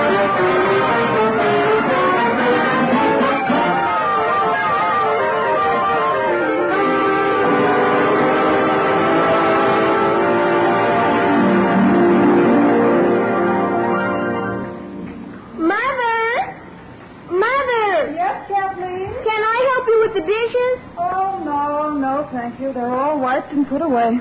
Anybody seen the evening paper? It's in the big chair, Father. I've been looking forward to just sitting around tonight. Robert, do you want Kathleen to go out and get your slippers? No, dear, I got them on. Where did I put my necktie? Over on the land. Oh, yes. I always did like this chair. Now, Kathleen, I want you to go up and do your homework. Now go up. My goodness. Oh, would you look at the dust on this keyboard? You know, Robert, I'm glad we let that maid go.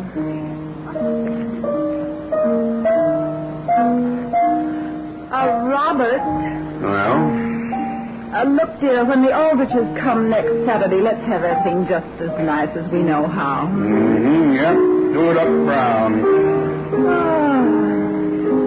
Isn't it nice to have one evening at home? I see the Dodgers won today. Did I hear the doorbell ring? Now, who in the world do you suppose that is? Well, it's probably Daniel. Well, I'm not going to answer the door. I'm going to run upstairs. Now, listen, Dorothy. Daniel isn't going to notice those curlers. Oh, all right. I'll go to the door. Why don't you stop then? Well, now, where's my other slipper? It's way there underneath your chair. Oh, come in. The door's unlocked. Let him in and find your slipper later. Oh, look at the ashes all over my vest here. Hello there, Mr. Anderson. Well, hello. Hello, Bob. Hello. This is a terrible way for us to drop in. No, not at all. Who is it? The Aldriches. Oh. Well, why don't you ask them to come in? They are in. Hello there, Dorothy. Oh, well, Alice, Sam, everyone. How do you do, Mrs. Anderson? Well, you might as well put your things down and let's all go into the living room. Living room? My goodness, Alice, I was just going upstairs to take these curlers off. Dorothy, you look lovely. Well, here we are. Aren't you glad now, Mother, we didn't go to the movie? Yes, indeed. Sit down, everyone. Don't mind if I do. Yes. Well, how's business, Sam? Oh, pretty good. How's yours? Fair. Well, may I ask... I'm sorry. Did I interrupt you, Sam? No. I interrupted you. Oh, no, you didn't. What were you going to say? Well, the fact is, I don't remember what I was going to say. Well, I was going to ask Alice what movie she was going to see. Starved for Love. Oh, my dear, they tell me that's the most beautiful picture. Is that right? Yes.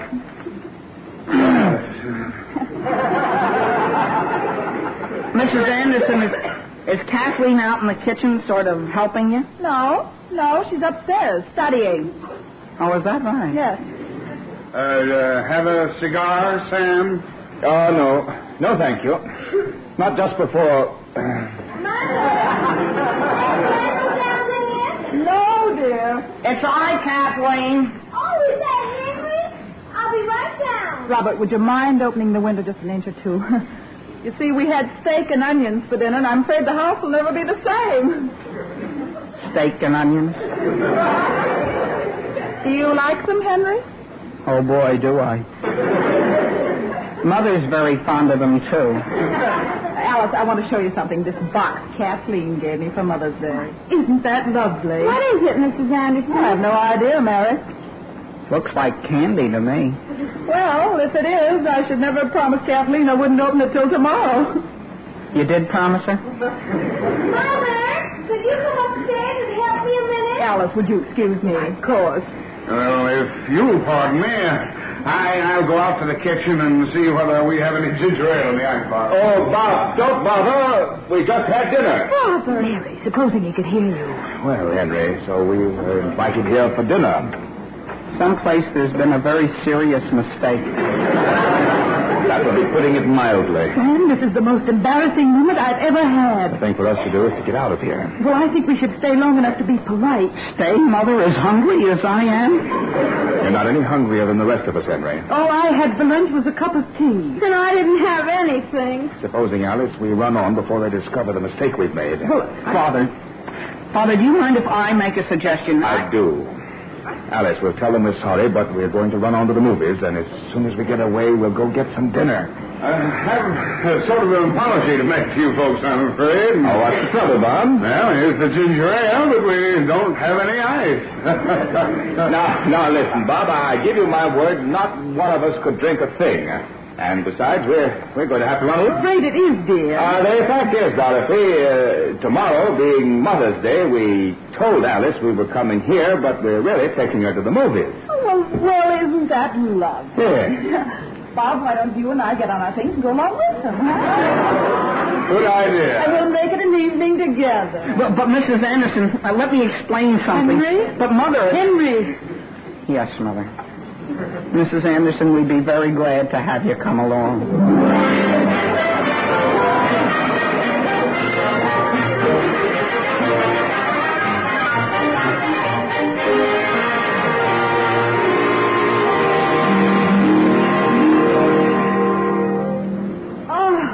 Wasn't that the best picture, Alice, you ever saw in all your life? Yes, Dorothy, and it's been the best Mother's Day party I ever had in my life. Would you like another hamburger, Mother? No, thank you. 3 is all I could possibly eat. Father? Yes, Henry, just 2 more. My Henry, this was the smartest idea of yours that we drop into this little hamburger stand. Thank you, Mrs. Anderson. I haven't been in one of these places in years. I love them. Sam and I used to drop in all the time. Oh, mister, may I have the check, please? Oh, now, Henry, I'll pay the check. The movies were on you. But, Mr. Anderson, this whole evening has been on me. Yes, Henry, it certainly has.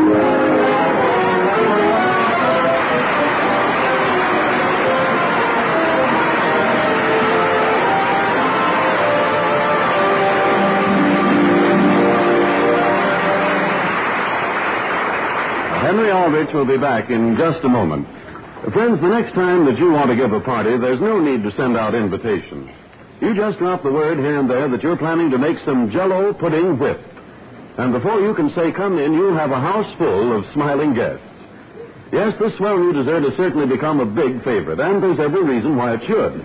Because Jell-O pudding whip is wonderfully good and downright easy to make. You just take 1 package of Jell-O of any flavor and 1 package of Jell-O vanilla pudding and make them up as you usually do. Then chill the Jell-O and whip it as directed on the box. Next, you chill the Jell-O vanilla pudding and add it to the whipped Jell-O, beating constantly until it's blended. Then mold. And there you have a grand, inexpensive treat, serving 10 to 12 people and simply ideal for parties and special occasions. So be sure to try this new and intriguing combination of delicious Jell-O and rich, creamy Jell-O vanilla pudding.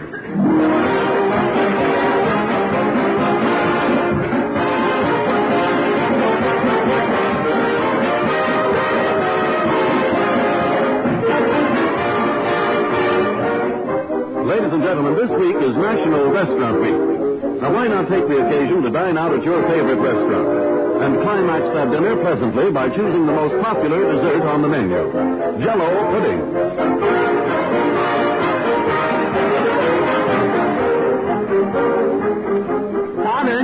Father, do you see this dime bank I have? I do, Henry. Well, I'm going to start a savings fund. Well, I'm delighted to hear you say that. Here it is your first dime to put in it. Thank you. You know what I'm going to save toward? What? A party on Father's Day. May I have that dime back, please?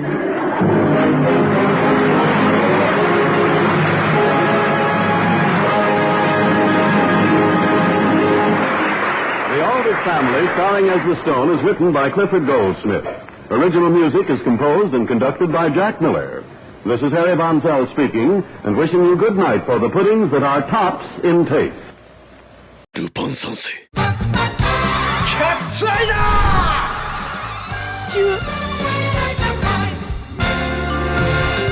ミケール・ハインツ作花束と少女だ。同日同時刻にそっくりな2枚をルパンとキャッツアイが手に入れた。偶然のわけがない。まだあるんです。まさか3連作？3枚目を先に奪う。ルパンのみならず各国の軍部に情報が飛び交っている代物です。マジ？こんなん相手にして平気なのかよ。役者は揃ったわね。やべ、ぶっ飛べ。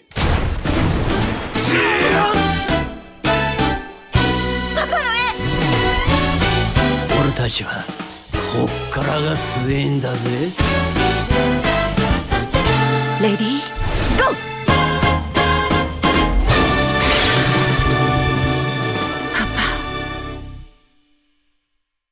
Adventure awaits with the Lord of the Jungle, Tarzan, up next on nightly old-time radio shows. Tarzan of the Apes, from the novels by Edgar Rice Burroughs, with Mr. James H. Pierce as Tarzan and Miss Joanne Burroughs as Jane Porter. This is an American Gold Seal production, released by the World Broadcasting System and associated stations. Tarzan returns to his native jungle after rescuing Professor Porter, Jane Porter, and their party from cannibals. However, he learns that pirates have landed and have abducted Jane. Tarzan again comes to the house at the hut in the clearing and finds that their boat has been smashed. Learning Jane is aboard the pirate ship, Tarzan, alone, swims out to rescue her. Jane lowers a rope made of sheets, and Tarzan gains her cabin. One of the sailors comes to Jane's cabin and is about to enter. Now, are you ready? Hold your breath. So, you won't come out, eh? Well, I'm coming in after you. They're ready, Tarzan. He's coming. Come along, lady. That's what you do. Can you tie him up, Tarzan? Here, you have no grass rope. I'll pull up these sheets that you used to tie a board with. No need to do that. Why not? We don't want him to get away. Armangani, no move. You mean hers? No. Yes. Oh, you shouldn't have done that. I only meant you to capture him. Armangani, no good. He would hurt Jane. Yes, I suppose so. Oh, dear. Well, it's done now. The next thing is to get off the boat. We get off. Yes. Did I fail, Tarzan, when you were swimming out to the ship? No. Tarzan swam way up past ship. Come to it from seaside. Armangani all look at shore. Do Father and Mr. Clayton know that I'm out here on this ship? Yes. King said you out here. Why did King tell you? I make him tell. Miss Porter. Yes, Captain. I can't help hearing what you're saying. Are you talking to the man of the jungle who saved me from the Chinaman? Yes. Here's Tarzan of the Apes. But is he the same one who carried me through the train? Yes, Captain, the same one. But, Miss Porter, that man could speak my English. Yes, Captain. I knew he couldn't. It would take a long time to explain it to you. But I taught Tarzan to speak English. Well, then, if he understands it now, I want to thank him for what he did for me then. Tarzan. Captain Tracy, the man whom you saved when we first landed here, is thanking you. Tall man? Yes, Tarzan. He was captain of the ship. I liked him. I helped him. Tarzan, you saved my life. If there's ever anything I can do for you, just ask it. And if it's in my power, I shall do it for you. I don't think Tarzan will understand. Tell me, Captain Tracy, can we get into your cabin? I'm afraid not, Miss Porter. The door is locked, and I'm tied hand and foot. Isn't there some way we might break in the door? I don't think so. It's a pretty strong door. Well, we'll come and look at it. Shh. Listen. What? I don't hear anything. Somebody come. Snipes is probably sending someone to see what happened to the man he sent down here before. Tarzan ready. Jane, ask him to come inside. Yes. All right. Ready. Hi, Jonesy. You in there? No! Jonesy isn't here. None of your sailors are here. Well, Snipes wants you on deck, miss, so come along. No! Well, I'm awfully sorry, miss. I don't like messing with dames myself, but Snipes said it was to bring you along.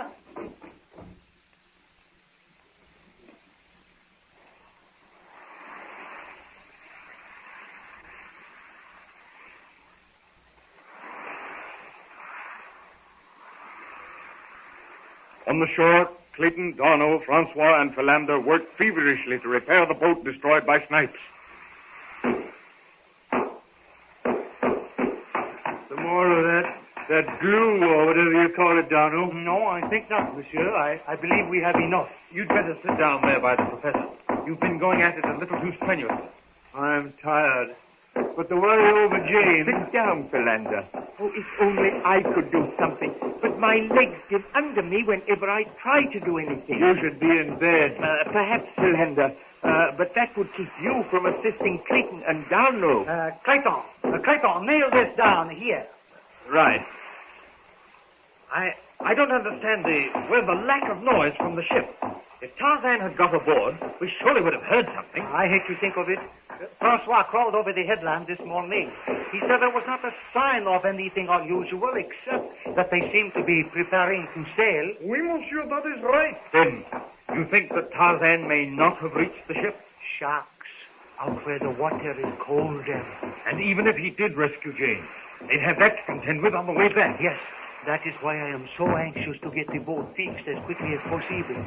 If Tarzan does rescue Mademoiselle Jane, then if we get out there with the boat, we can bring them in. Well, he may have reached the ship all right. I am hoping, but it is a slender hope.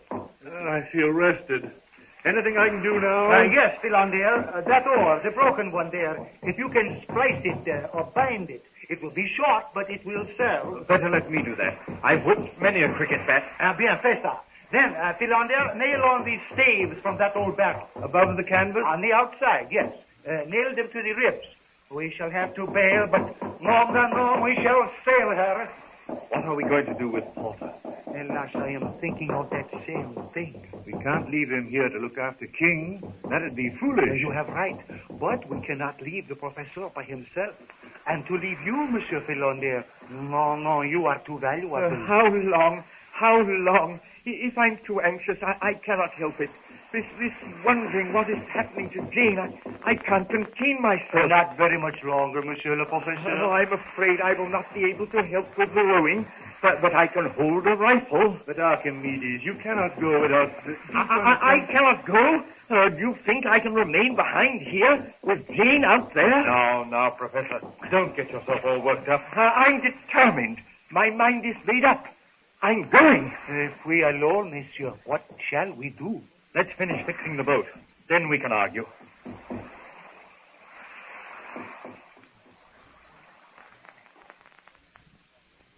Back on the ship Arrow, Snipe's henchman steps through the cabin door. Come on, Monsieur! Tarzan's vice-like fingers close on the mutineer's throat, and the sentence is never finished. Jane Porter covers her face with her hands as Tarzan picks the man bodily from the deck. Oh, Tarzan, I hate this. All over now. What do we do with him? Put in water? No, leave them both lying here. Wait, I'll get their guns. Tarzan, help. No, I have them. 2 revolvers, fully loaded. We'll need them. We'll go on deck? On deck? Oh, of course. You've never been in a ship before. Upstairs, above. That's it, above. We'd better get out. Snipes will come as soon as he's found out what's happened. Snipes? Snipes come? Tarzan killed. Yes, but if I know Snipes, he won't come alone. Not if he is suspicious. Perhaps we'd better try and free Captain Tracy. Captain Tracy! Yes? We're going to try to open your door. I'm afraid you won't be able to do anything. I'm in the purser's storeroom. Well, we'll try. We're leaving the cabin now. Good luck. I'm afraid that Captain Tracy's right, Tarzan. We won't be able to open this door without too much noise. No, can't move it. This door is locked with a key. Tarzan, break. I'm afraid not, Tarzan. This door is steel. Steel? Yes, it's painted to look like wood. But listen. We'd better hide. Come, this way.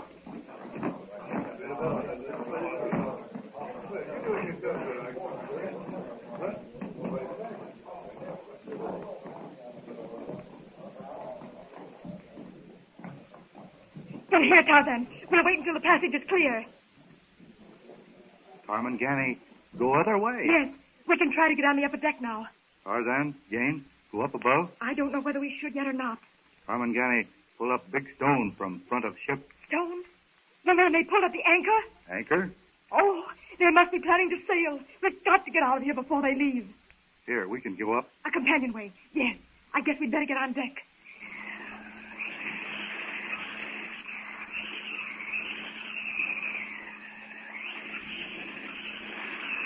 Stop, Tarzan. We can see the men on the deck from here. They're in the shadow of the companionway. What's Tarmangani do standing by round things? That's the whale, Tarzan. Swimmer. That's the thing that steers the ship. Steers? Yes. It makes the ship go. Oh, that isn't exactly right, but I'll explain it later. Makes ship go. Too many Tarmangani, Jane. No can take Jane into water. Tarmangani shoot. We'll have to wait until they stop moving around. What is that rope that goes up tree on ship? The trim? Oh, the mast. That's ribbon, Tarzan. Tarzan climbed that with rope. I can pull up Tarmangani. I saw coils of rope when we came up that companionway. See if I can find one there. Come. Here, Tarzan. It's covered. I don't know its proper name.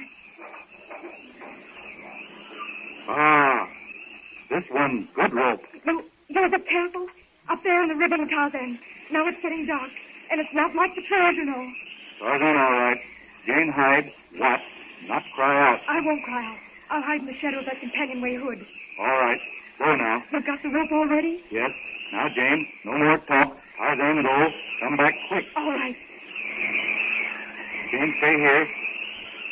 Hide.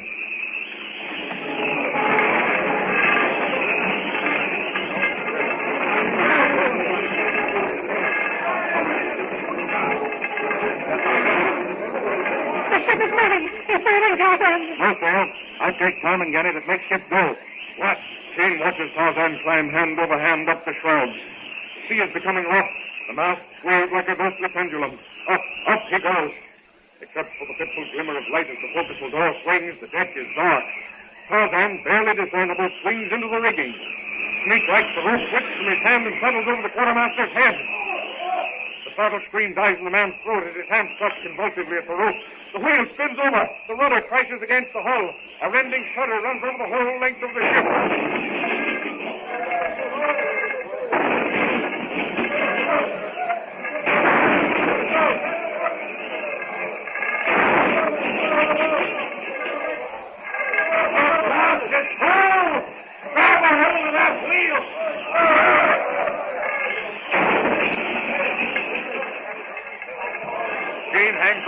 Coping as the deck slants dangerously and the foaming water rushes into the scuppers. Get out of that wheel, somebody! In another minute, we'll climb up our friend's blasted well! Around there! Stand aside! Wait for us, you're right! What are you doing there? Well, get out of that wheel! What are you doing? Step there!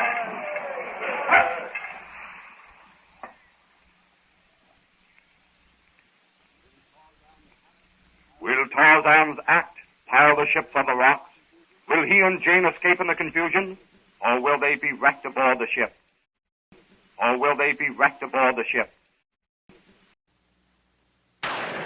It's coming from the deep, dark recesses of the mind of Mel Brooks. I love him. Young Frankenstein. Life, you hear me? Give my creation life! Sky means business. Starring Gene Wilder as Dr. Frankenstein. That's Frankenstein. Peter Boyle as the monster. Marty Feldman as Igor. My grandfather used to work for your grandfather. I'm sure we'll get along splendidly. Oh! Cloris Leachman as Frau Blucher.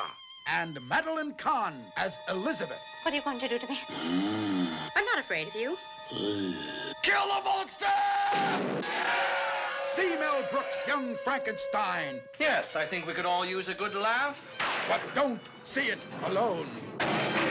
Don't miss Young Frankenstein, personally directed by Mel Blazing Saddles Brooks, in black and white. No offense.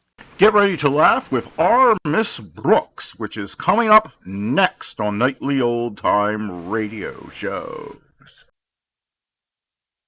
Now it's Our Miss Brooks, starring Eve Arden.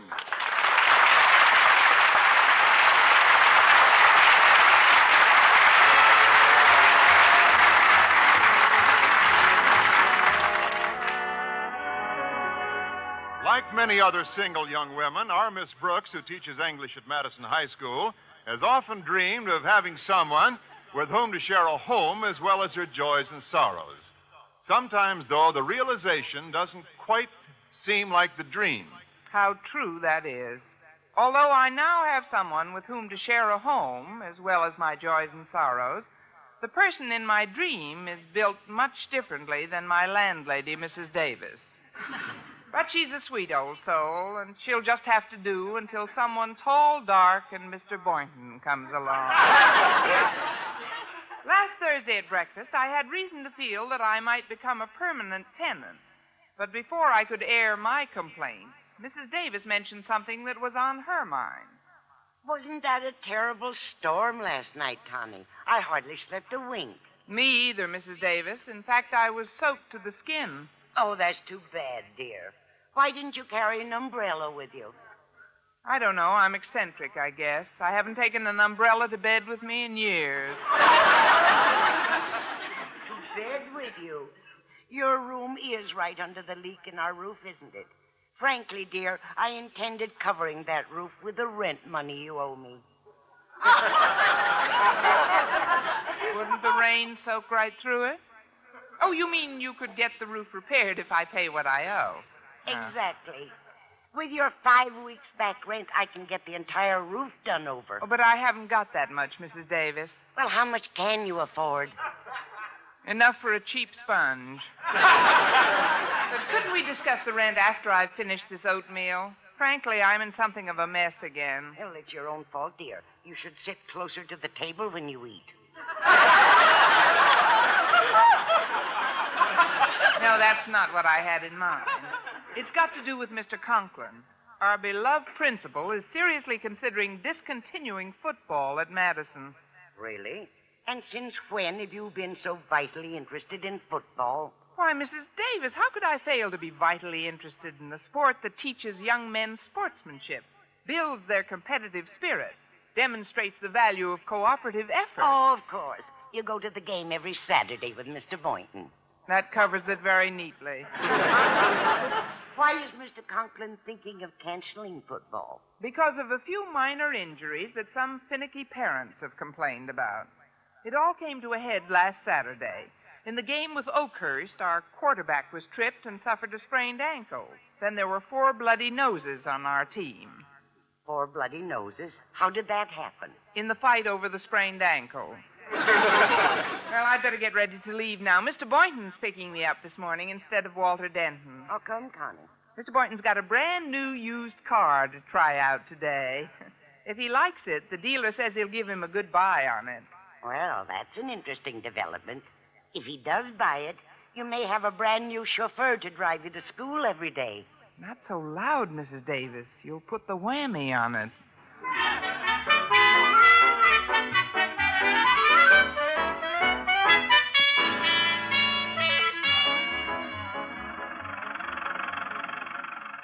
Well, Miss Brooks, how do you like her? Fine, Mr. Boynton. It's a very nice car. Well, of course, it isn't the most flashy automobile in the world, but tell the truth. Have you ever heard a motor like this one? Not since I was a child. That is, I'm sure it'll be perfect transportation, and after all, that's what you... Why, Mr. Boynton. What's the matter, Miss Brooks? Oh, one of the springs came through the upholstery right next to it.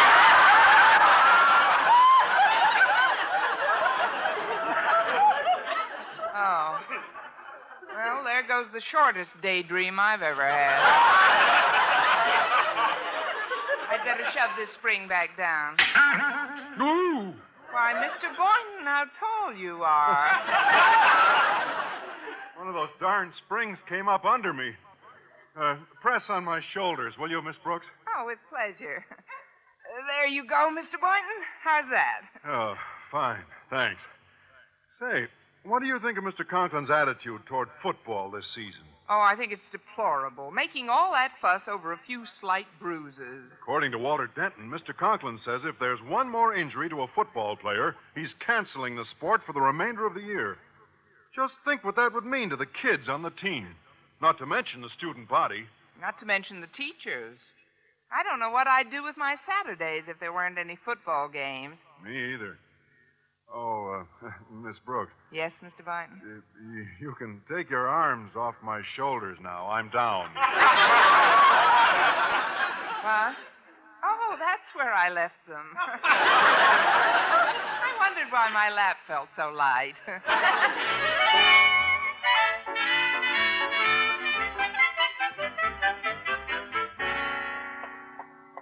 Good morning, Miss Brooks. Oh, hello, Harriet. Wasn't that Mr. Boynton who just dropped you in front of school? Like a hot potato. That is, he's finding a place to park. Oh, I'm waiting for my love boat, too. Walter Denton? Yes. He sailed into Daddy's office about 30 seconds ago. Then you should only have about 30 to wait until he comes sailing out. Oh, I think Daddy will give him a break this morning. The storm raised half the roof off our house last night, and Daddy called Walter and had him bring over some of the kids in shop class to begin repairing it. But, Harriet, wouldn't the authorities frown on your father drafting student labor to fix his personal property? Who'd tell on him? I withdraw the question. What's Walter doing in his office now? He's trying to talk Daddy into changing his mind about canceling football. As manager of the team, Walter's got a lot at stake. He's not the only one. I wish I knew how he was doing in there. That's my final decision, Denton. Now get out and stay out! That sounds promising. Don't worry, Walter. You tried your best. What did Mr. Conklin say before you parted company, Walter? It's not fit for ladies' ears. You mean the edict stand? Yeah, as of yesterday at 3 o'clock, if any player's injured on the football field, from that time forward, the sport is discontinued. Well, cheer up, Walter. Maybe there won't be any more injuries. That's right. Why look on the gloomy side of things? After all, wait a minute. Isn't that Madison star fullback, Stretch Snodgrass, limping toward us? Limping toward us? Limping toward us? Motion carried. He's limping toward us. Say, he's badly hurt. He looks like he's in pain. Oh, don't be ridiculous, Miss Brooks. That's just an expression he wears because he's not overly bright. Hi, Stretch. What's the matter with you? Hi, Harriet. I think I tore a ligament. A ligament? That's right, Miss Brooks. It's either a ligament or a tendon. Tendon. Oh, I hope it isn't causing you too much pain. Hey, Stretch, how did it happen? And when? This morning at early football practice. That does it. Tear down the grandstand. Well, just a minute. Are you sure you've hurt your leg badly, Stretch? Oh, look at my ankle. Under the bandage, it's twice the size it usually is. I ought to go home and rest this foot if I'm going to play any more ball this month. But, Stretch, if Daddy hears about this, nobody will play any more ball any month. I don't understand. As your English teacher, Stretch, perhaps I can clarify Harriet's statement for you. What she meant was that if Mr. Conklin hears about your injury, nobody will play no more ball, no month, no how.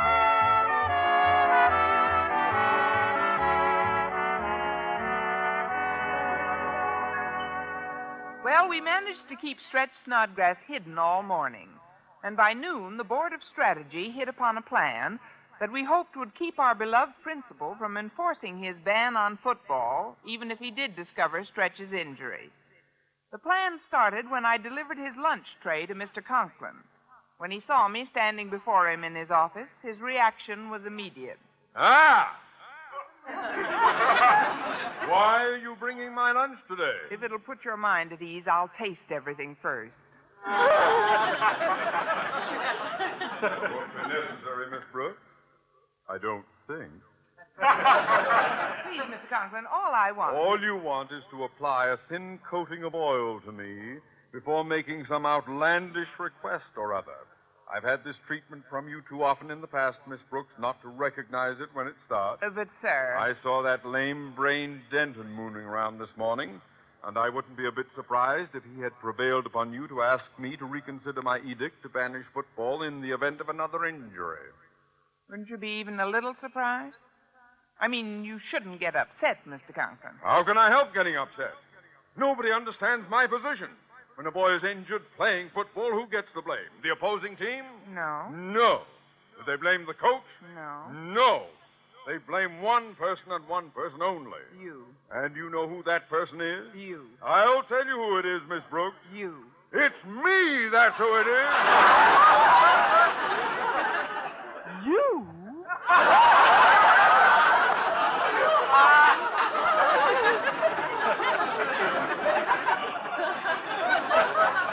Yes, me. And it has got to stop. Oh, please, sir, remember your blood pressure. This aggravation is very bad for your digestion. Never mind my digestion. These harassments from parents must cease. One and for all. Please, sir, stop pounding your desk like that. Look, you never noticed the nice pie I brought you. It's deep dish apple pie, Mr. Conklin. Go ahead, eat it right now. Don't tell me to stop pounding my desk. I'll pound it as much as I like.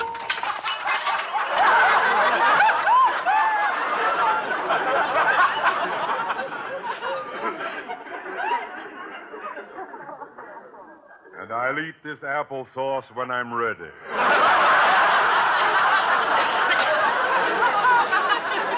All I was trying to tell you, Mr. Conklin, was that I agree wholeheartedly with your stand in this matter. You mean you concur in my opinion that football should be abolished after the next accident? Even before. What do you care what some people say your real motives are? Well, I'm glad you agree that what some people say my real motives are. Who impugned my motives, Miss Brooks? Oh, please, sir. Surely a gentleman like yourself wouldn't take stock in any remarks that a rival principal like Jason Brill might make. Jason Brill? What did he say? Oh, it was just a chance meeting, Mr. Conklin. It was something about your canceling football, not because of injuries, but because you were afraid of the beating Madison would take from his Clay City boys. So that's what he thinks. Is that all he said, Miss Brooks? Well, frankly, sir, I didn't want to stand around after he referred to you as a scared rabbit. Brill referred to me as a scared rabbit? Well, no, those weren't his exact words, Miss Conklin, but due to your high-strung temperament, I thought it best to substitute scared rabbit for lily-livered lout. What? I'll show him who's a scared rabbit. I'll make him a wager right now that Madison High can field 11 batted substitutes and make his Clay City Oves look like... Miss Brooks, just when did you encounter Mr. Brill? When? Oh, we met last night on our way out of the movies. That's why the conversation was so fresh in my memory. Last night, Well, now I know you had an ulterior purpose in coming into my office. It just so happens, Miss Buttinsky, that Jason Brill and I spent all of last evening at a special meeting called by the board. It was a great fight, Mom. I'll be home early.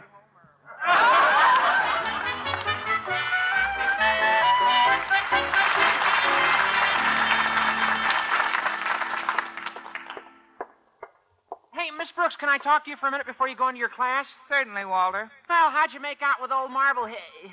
How's your meeting with Mr. Conklin? Well, I wouldn't call it eminently satisfactory, Walter. Oh, what would you call it? A flop. He spent last night at the board meeting with Mr. Brill, so the story backfired. We're on borrowed time, Walter. Even if he doesn't find out about the injury today, he'll hear about it from Stretch's mother tomorrow. Yeah, it looks pretty hopeless. Oh, gosh, if only Stretch didn't get himself clobbered on the football field. Now, that's what Mr. Conklin's making such a big stink. Oh, wait a minute, Walter. You've just given me an idea.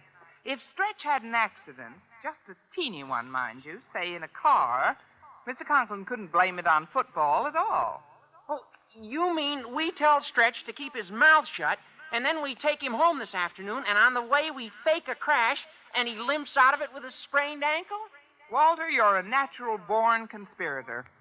Thanks. Want to use my car? No, that might make Mr. Conklin suspicious. I'll get the keys to the car Mr. Boynton's trying out. That looks like it's been in an accident already. Of course, we mustn't tell Mr. Boynton why we want it. As a teacher, his code of ethics wouldn't permit him to join in such a plot. Oh, what about you? You're a teacher. Yeah. Well, see you in the parking lot right after school.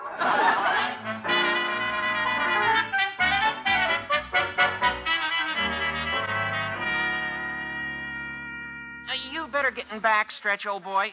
Here, let me give you a hand. Thanks, Walter. Just a minute, Stretch. Roll your trouser leg down over that bandage. We don't want anybody to see you're hurt before we take you home. Yeah, I'll do it. Ah, there we are. Now, in you go. Okay. Yeah, I'll sit in back with you, pal. Now, let's go, Miss Brooks. Before we do, Walter, have you explained the details of our little plan to Stretch? Oh, well, there wasn't much time after our last class, Miss Brooks, so I just gave him a sort of a cursory briefing. I see. What did Walter tell you, Stretch? Well, it's like he says, Miss Brooks. He just cursed me briefly. Great.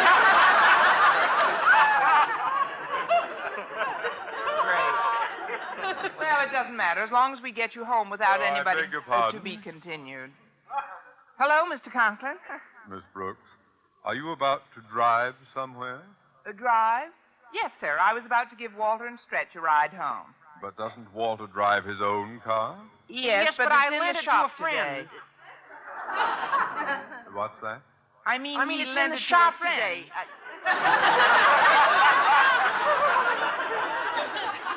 What is all this anyway? Well, they're just giving me a lift home, Mr. Conklin. I see. Why aren't you on the field practicing, Snodgrass? You're Madison's best fullback, aren't you? Oh, he's a little overtrained, Mr. Conklin. The coach thought he ought to let up for a few days. Besides, Stretch's father owns a pet shop, you know, and he needs his help very badly today. Oh, yes, sir. Now, if you'll excuse us, Mr. Conklin. Not so fast, young woman. I was about to suggest that since my wife and daughter are using our car for some shopping today, I would like to ride along home with you. With us?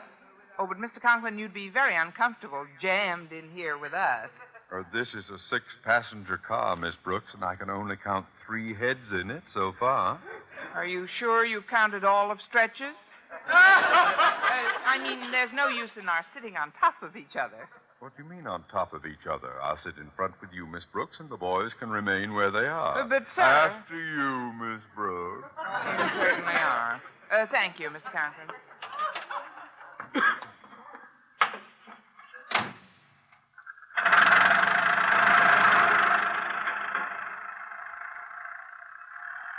Ah, well, it's a lovely day for a ride, isn't it?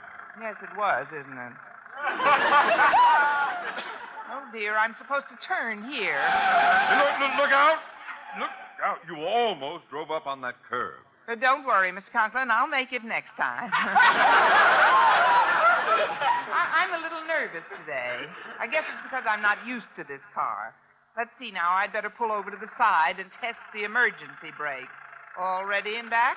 Yeah, all set, Miss Brooks. What are you doing? Watch out for that hydrant, Miss Brooks.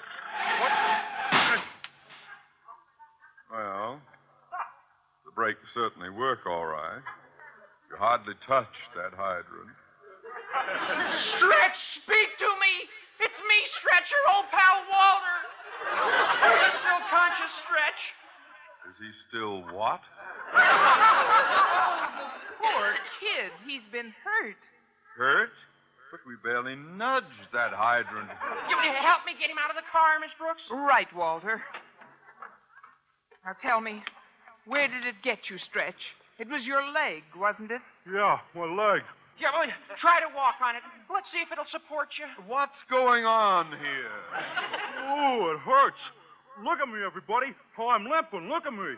Yeah, look at him. But what happened to your leg? I think I pulled a tendon.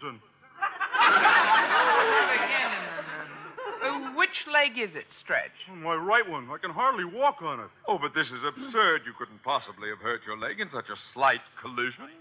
Oh, I couldn't, huh? Just a minute, Mr. Conklin. There. If my leg ain't hurt, then what is that bandage doing on it?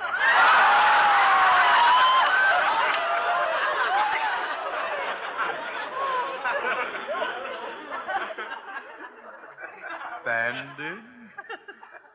You mean your leg was bandaged before the accident? Of course. He's driven with me before. I know the reason for all this chicanery. Snodgrass must have sprained his ankle in football practice this morning. And since my edict was issued yesterday afternoon, football is hereby abolished at Madison High School. Oh, but Mr. Conklin, you don't know that he hurt his ankle in practice. It could have happened anywhere. Why, it even could have happened when Stretch fell off your roof while helping repair it this morning. What do you mean could have happened? That's exactly how Stretch did sprain his ankle. He did? I did? Of course you did.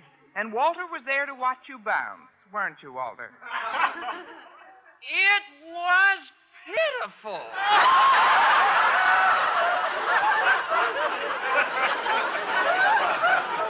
Oh, there he lay. Lied? That's all anybody has done so far. Mr. Conklin, is it or is it not against the board rules to conscript student labor for a private enterprise off school property? It's like this, Your Honor. What the board doesn't know won't hurt them. But if they find out... And who, may I ask, would tell them? Me? What? But that's blackmail. Of course, we're pretty broad-minded about human failings.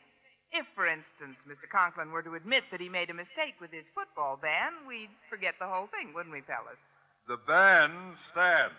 Osgood Conklin never makes a mistake. Walter, you're the editor of the Madison Monitor, right? Right. Oh, I can see the headline now.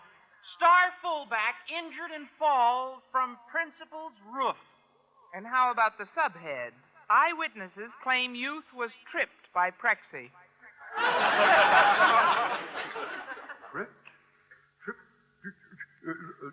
Look, let's talk this thing over. Anybody can make a mistake. Perhaps I was a bit hasty. Football is hereby restored to Madison High School. Oh, hot dog. Miss Brooks, you've done it again. Oh, please, Stretch, I did it again. I don't blame you for bragging. Hey, Miss Brooks, we've got to reciprocate. I'm going to get the shop class to repair the roof over your room tomorrow. Oh, that's very kind of you, Walter. But at lunch today, Mr. Boynton promised he'd work on it tonight. You see, it's worn down pretty thin, and it's quite shaky. Oh, you mean there's danger of Mr. Boynton falling right through? Well, I can't be positive, but let's keep our fingers crossed.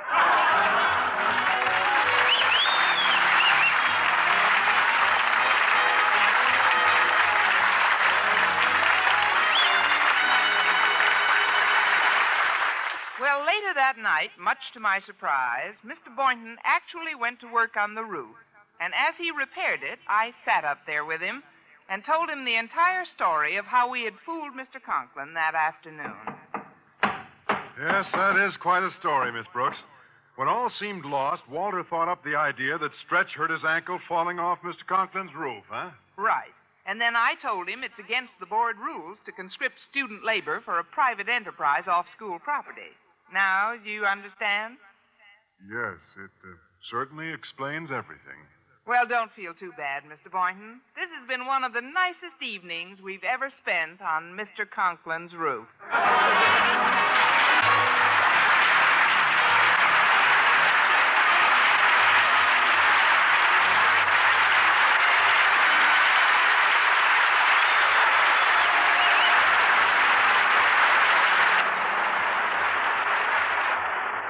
Miss Brooks, starring Eve Arden, transcribed, was produced and directed by Larry Burns, written by Al Lewis and Arthur Alsberg, with the music of Wilbur Hatch. Mr. Conklin was played by Gail Gordon. Others in tonight's cast were Jane Morgan, Dick Crenna, Bob Rockwell, Gloria McMillan, and Leonard Smith.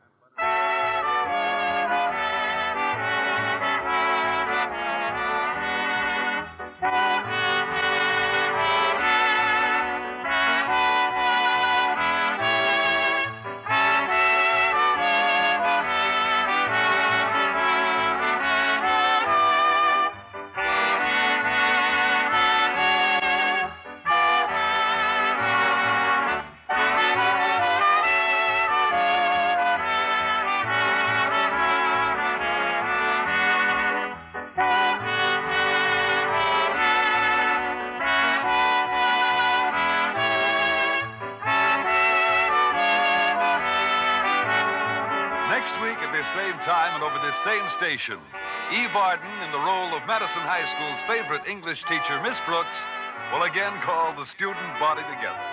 Don't you be absent. Our Miss Brooks is presented each week through the worldwide facilities of the United States Armed Forces Radio and Television Service.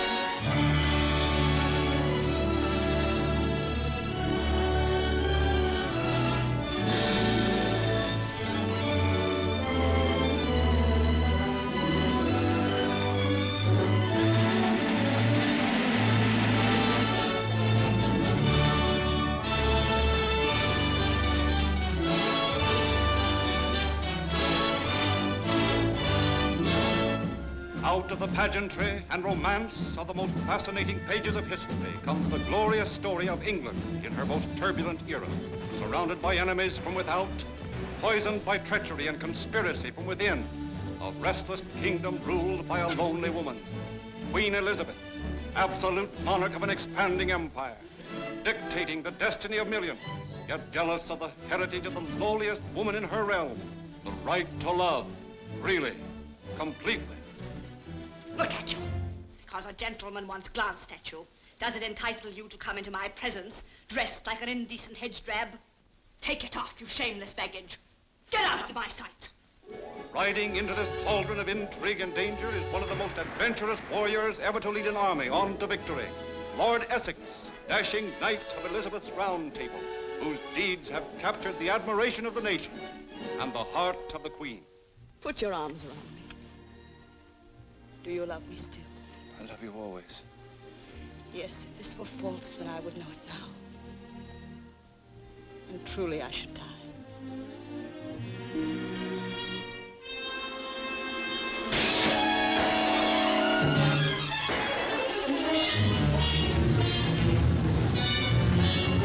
If she were my mother's kitchen hag, toothless and wooden-legged, she'd still make all the others seem pale and colorless. I tell you, she's a witch. She's got a witch's brain. I love her. I hate her. I adore her. You must go away, darling. You must never see me again. That's what I said last time I went. And here I am. You must love someone else. I'll forgive you. There'd be nothing to forgive. I'd try to love others. It's as empty as ashes. What others? Oh, no one, no one. What others? Take care, you are too popular already. My lord, you are loved better than the Queen. That's your danger. What the devil's a king but a man? A queen but a woman? You talk treason and death. Dare turn your back on Elizabeth of England? You dare? I would not have taken that from the king, your father. Much less will I accept it from a king in petticoats.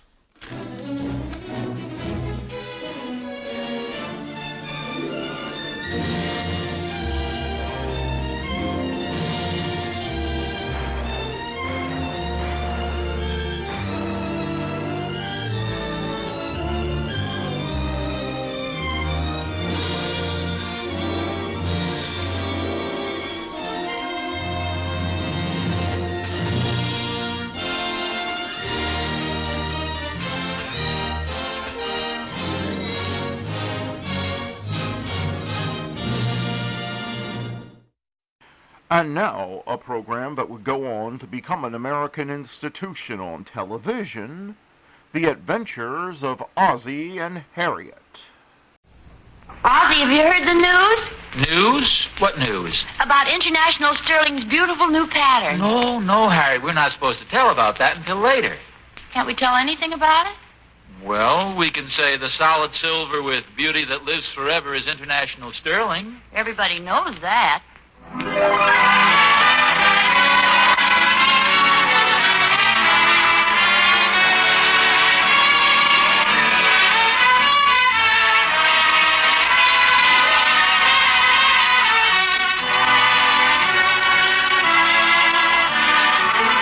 The solid silver with beauty that lives forever is International Sterling.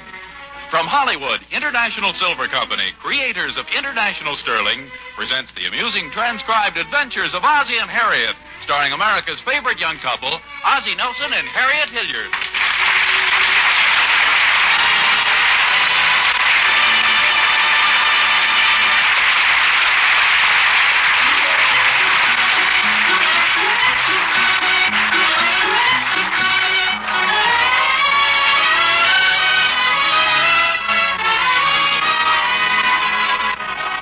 Well, let's see what's going on at 1847 Rogers Road today.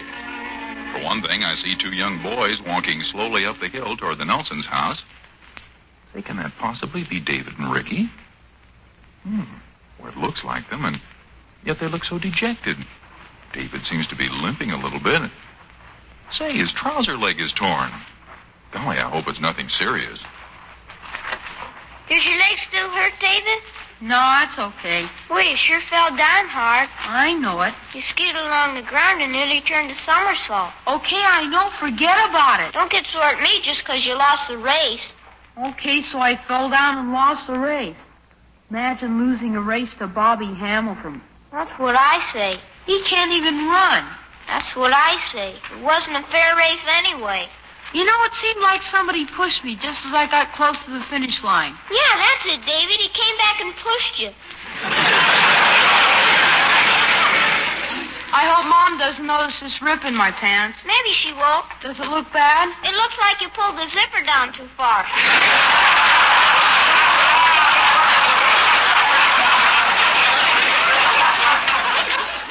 Hi, Mom. Hi, Pop. Hello, boys. What's the matter, David? You look as if you lost your best friend. It's nothing, Pop. Oh, David, look at your good pants. How did that happen? It was nothing, Mom. Well, something must have happened. It was nothing important.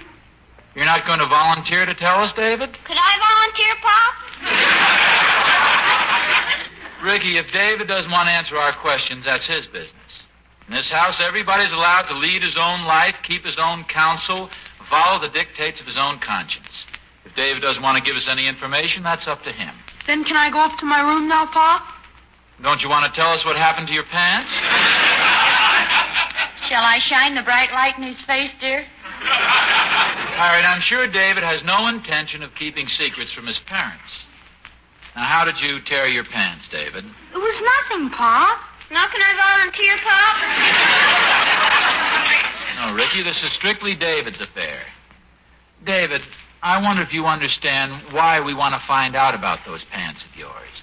We're not prying. I'm asking purely because, as your father, I want to be helpful. And I'm asking because, as your mother, I'm dying of curiosity. Now tell us, how did it happen, David? He and Bobby Hamilton were showing off. Wait a minute. Is your name David? Huh? I said, is your name David? No, sir. Well, let David answer for himself, Ricky. What happened, David? We were having a running race and I fell down. You want to know why? You keep quiet, Ricky. I was talking to Pop. Is your name David? Yes.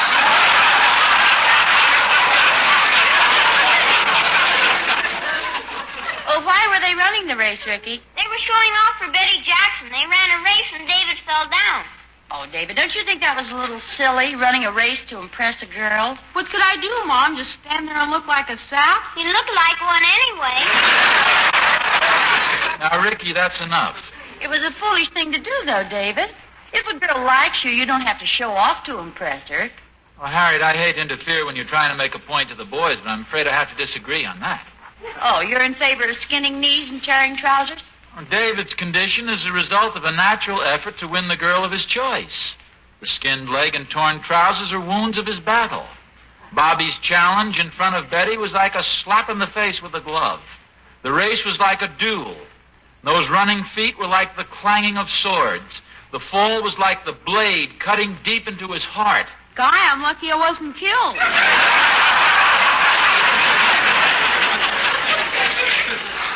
Well, David, take your mother's word for it. You don't have to show off to make a girl like you. David, take your father's word for it. A girl loves to have you show off for her. You forget, Harriet, I'm in a little better position to know what a woman likes. Well, this may be news to you, dear, but I'm a woman. Mom's right, Pop. Harriet, you may be a woman, but I'm more qualified to say what a woman likes because I'm a man. Mom's a down, and Pop's a man. We're a neat family, boy.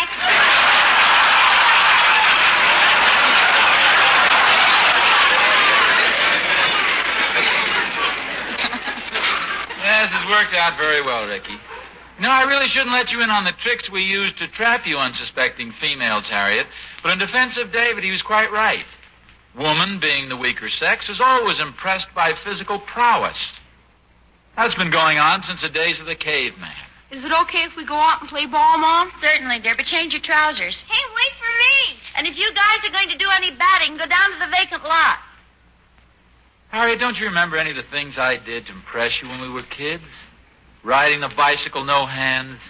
Ginning myself in the schoolyard. I remember you were a very nice boy. Going off the high board up at the lake. I liked you the first time we met.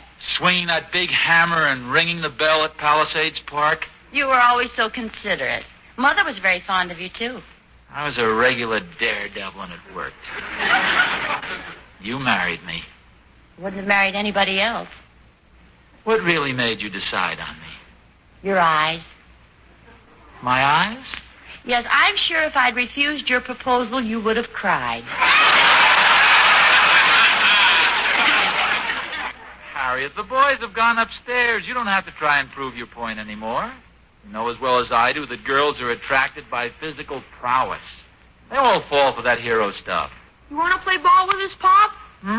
Yeah, it might be fun to play a little baseball, David. Just give me about 5 minutes and I'll get my old clothes on. Ozzie. Yeah? You know, the more I think it over, you're absolutely right. What are you talking about? There's nothing that impresses a woman quite so much as a man's display of physical prowess. His bulging muscles rippling up and down as he leans forward and throws his weight into the task ahead of him. Harriet. His legs are weary. His back is breaking. But still he plunges onward, intent on completing his task if it kills him. Harriet. Yes, dear? On my word of honor, I'll mow the lawn tomorrow.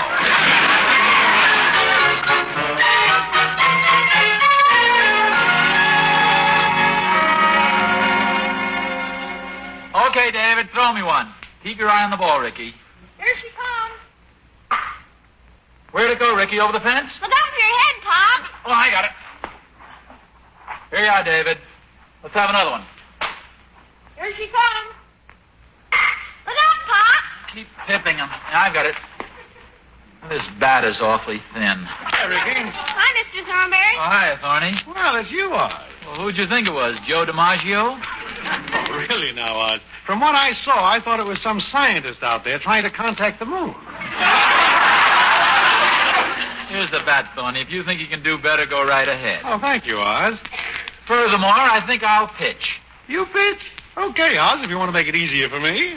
We'll see about that. You want to catch, David? No, we won't need a catcher, Ricky. The ball won't get that far. All right, Thorny, this is the famous Ozzie Nelson splatter ball. Fire away.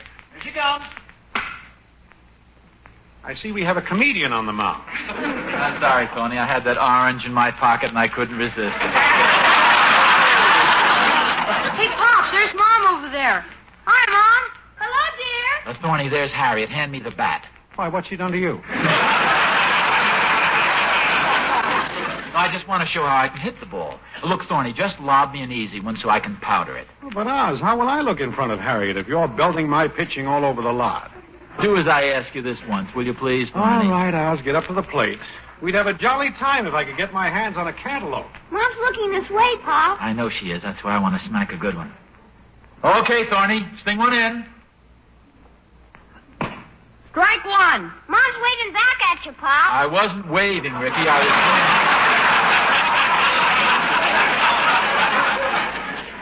You were lucky that time, Thorny. Pitch another. Oh, yes. Strike two. You're coming closer, Pop. Why don't you just roll one and see if you can kick it out here? Don't worry about me, Thorny. Hi, Harriet. Hi. Strike three. You're out, Pop. Pitch me another. You have 3 strikes, Pop. This isn't a regular game, David. Come on, Thorny. Oz, the only way you'll ever get it is if I mail it to you. Don't go away, Harriet. Come on, pitch the ball, Thorny. Shall I throw it underhand? You might as well. You do everything else that way. Come on, let's see your speed ball. 4. Here it comes again, Oz. Strike 5. Once more, Oz. Strike 6. Let us know when you're out, will you, Pop?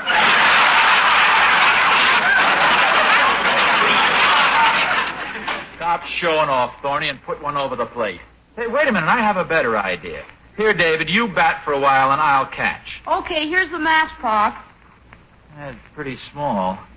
I guess I can get it on okay. Don't go away, Harriet. Thorny throws them pretty hard, but watch me catch him. All right, let's see your speedball, Thorny. Here we go, Oz. Harriet, are you watching? Look out! Yeah. Gee, Oz, I didn't realize you weren't looking when I pitched. Are you okay? I think so. Oh, what am I sitting on? Your foot is twisted under you. Oh, this darn mask is stuck on my face. Here, I'll give you a hand. Let me get a hold of it. Maybe I can help. I think it moved then. No, that was me. You're dragging me. We better get that mask off before your face swells up. Yeah, I don't think I can walk.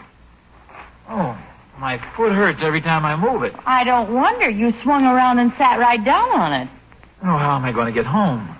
David, go get that wheelbarrow over there by the fence. We can wheel Daddy home in that. Oh, don't be silly, Harriet. That thing's for hauling junk around. If you could see yourself now, Oz, you'd climb right in.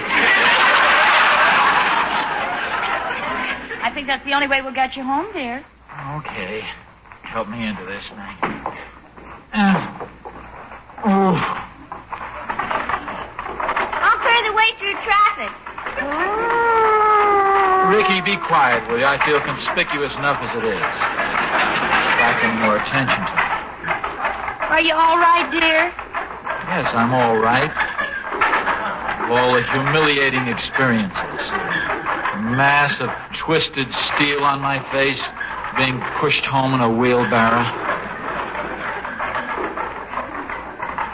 Harriet. Yes, dear? If you see anybody we know coming along, I'll close my eyes. You just tell them I'm drunk.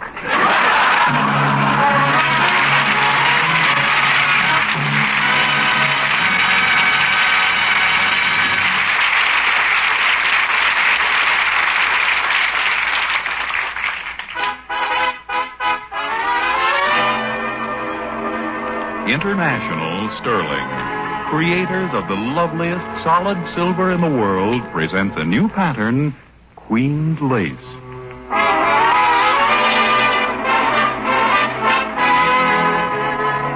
Queen's Lace.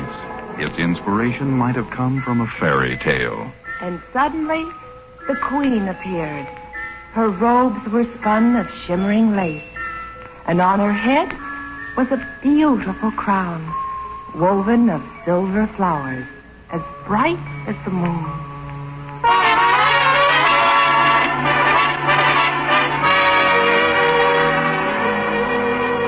Queen's Lace. Never before have you seen a silver pattern of such regal loveliness. With unbelievable delicacy, the master craftsmen of International Sterling have created an enchanting reproduction of old Irish lace.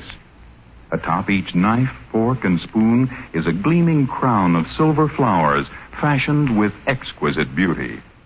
Queen's Lace is holding court at your International Sterling dealers right now, and you'll want to see it as soon as possible. When you do, you'll know that here is the pattern to hold sway over your heart. Queen's Lace is artist designed, finished in every detail as superbly as crown jewels. Solid silver with beauty that lives forever.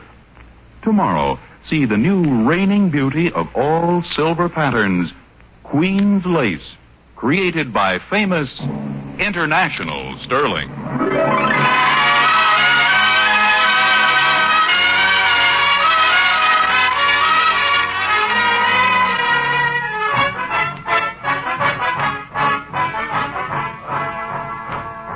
Ever since man first began to notice woman, about 500 years after woman began to notice man, he sought to win his mate by physical prowess. In the days of the caveman, he would simply choose the woman he wished to have and take her by brute force if necessary. We now show you a typical caveman, just plain Neanderthal Nelson. Una? Yes, Neanderthal. Me Neanderthal. Want you, Una, for a woman. Me, Una, don't like you, Neanderthal. Una, if you don't say you marry me, I'll hit you with this club. I won't marry you. No.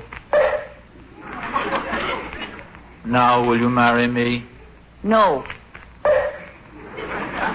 Now, will you marry me? Never. All right, I'll marry you. I don't want you now. You're a mess.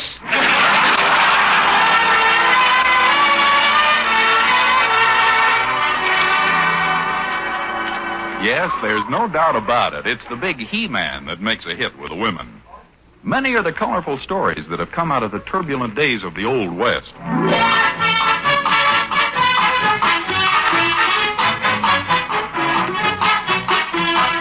Howdy, stranger. What's your name?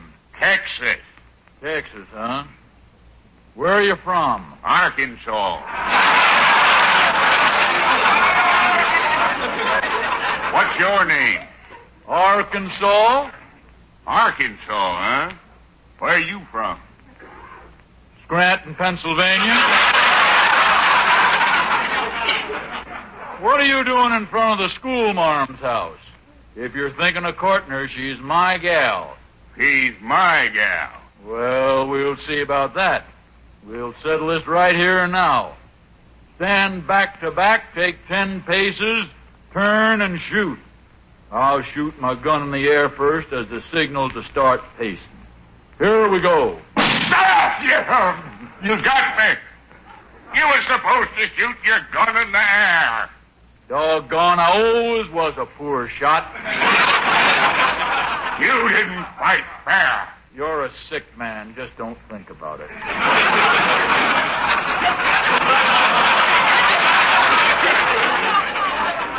Now I'm going to see the schoolmarm. Ain't seen her for a long time. A long time. Hello? Hello? Mighty long time.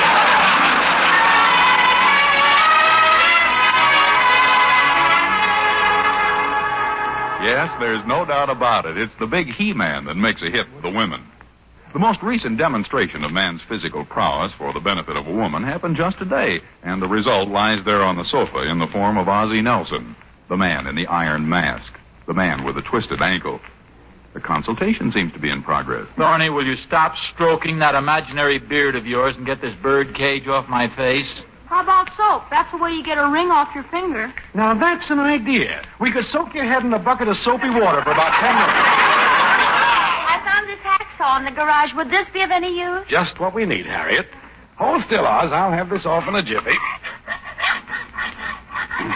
What a horrible sound that makes. Hold still, dear. I think something is starting to give now. I hope so. Okay, now, just let me have those pliers.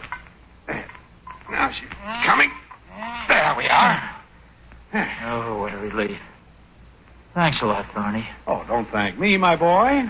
You're out now. All I ask is that you go straight. We're going now, Pop. We'll see you later. Oh, that's right. Your game's this afternoon, isn't it? Well, lots of good luck, fellas. I hope you win. Thanks, Pop. Thanks, Pop. Here you are, dear. Put your foot in this hot water.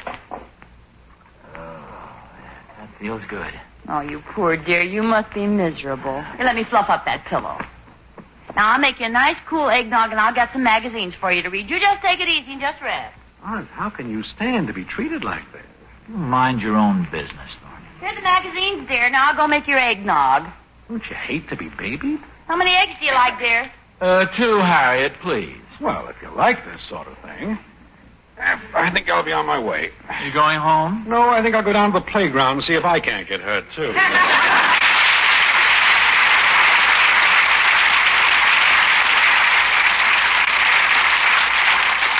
Eggnog's on the mixer. How do you feel? Like a chump. What are you talking about? Oh, it must have been pretty obvious that I was showing off for you. I thought the way you stopped Thorny's pitch was very clever. Harriet, don't make up excuses for me. I'm not making up excuses for you.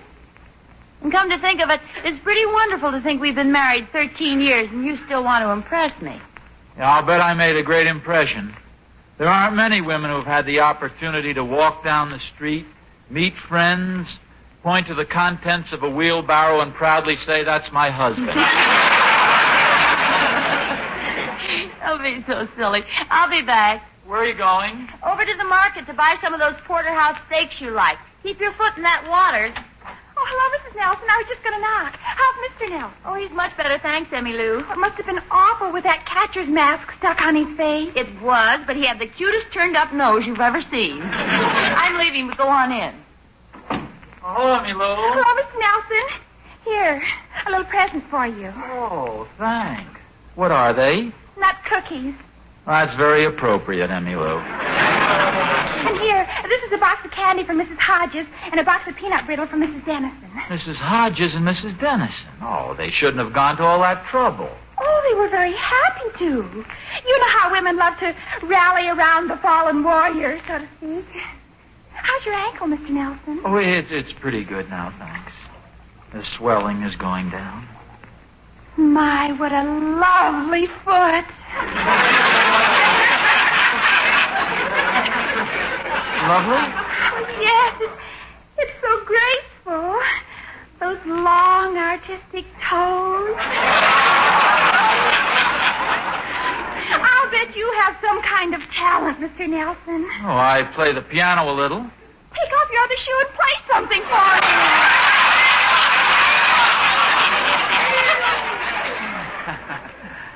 I usually play by ear, if that's of any interest to you. But I don't think so, not today. Is there anything I can get for you? Do you hurt anywhere? I'm all right, except for a fractured ego. You're looking at a crushed man, Emmy Lou. A man humiliated in front of his own wife. I tried to be a hero, and I'm a flop. You aren't, Mr. Nelson. Don't say such a thing because it isn't true. You're wonderful and kind and sweet. Well, Mrs. Nelson loves you. She doesn't care if you're a flop. No, women are all alike, Emmy Lou. They like the hero, the winner. It's always been that way. Oh, no, Mr. Nelson. That may be true in movies or in books, but in real life it's just the opposite. It's the mother instinct. All women love to baby their men, to cater to their little weaknesses and vanities. What woman could love a big hero? We love the loser, the underdog. I'm going to the school dance tonight, and I'll bet there'll be plenty of girls with boyfriends who've never been outstanding in anything. But they'll be proud of their days, and I'll be proud of my days. Who are you going with, Emmy Lou? Donald Crowder. Who's Donald Crowder? Who's Donald Crowder? Who's Donald Crowder? You asked me who Donald Crowder is? I wouldn't have if I thought it would upset you so. Oh, Mr. Nelson, he's the pitcher on our baseball team, the star forward on our basketball team, and captain of our football team. Hi, Mr. Nelson. Emmy Lou. Yes? Oh, yourself.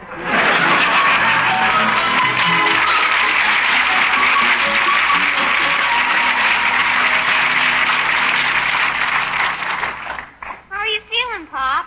Oh, fine, thanks, Ricky. How'd the game go, David? David hit a home run. Betty Jackson saw him. She's really stuck on him now. Really? You can read it for yourself all over the sidewalk. Well, good for you, David. David? Something the matter, David? Huh? Oh, I'm sorry, Pop. He's been like that ever since Betty kissed him. Well, yeah, I see a red smudge on your cheek. How old is Betty? 11. Oh, then it couldn't be lipstick. No, she was eating a hamburger with ketchup on it. I can't understand it. As soon as I got to the playground, she asked me about my leg. Well, I was very considerate. She said Bobby must have pushed me. Then she kissed me. Then when I hit a home run, she kissed me again. Twice, boy. It made me sick.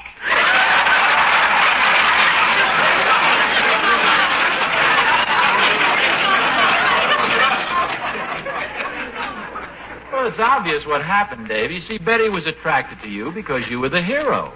She kissed you because you hit the home run. But, Pop, she kissed me before the game, too. Because they lost the race this morning. He was using any old excuse. Who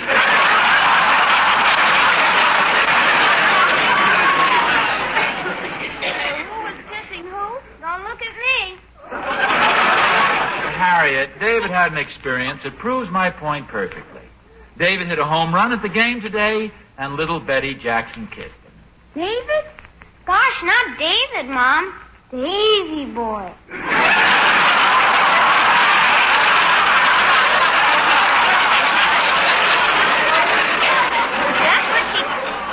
That's what she called him.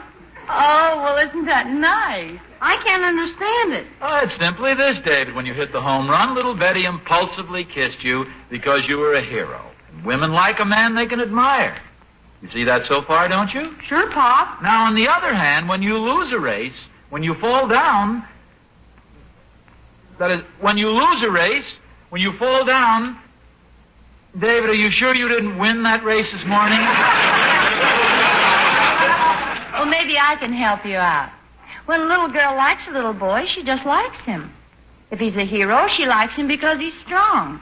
If he falls down and gets hurt, she gives him sympathy and helps him up. When a woman loves a man, there's not very much he can do about it.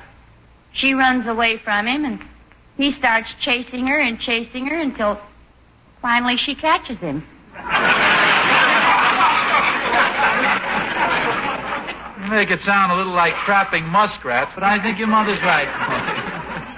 You mean Betty is already planning on marrying me? Could be, David. Holy smokes, I'm going to be an uncle.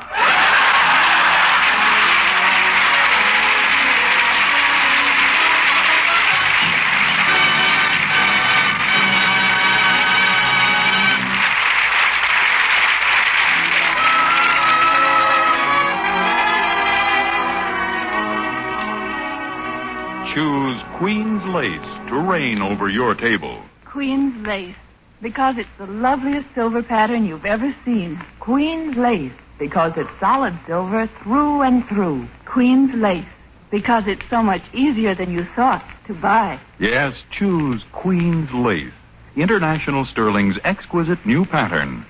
Queen's Lace is everything you ever wanted in silver for your home.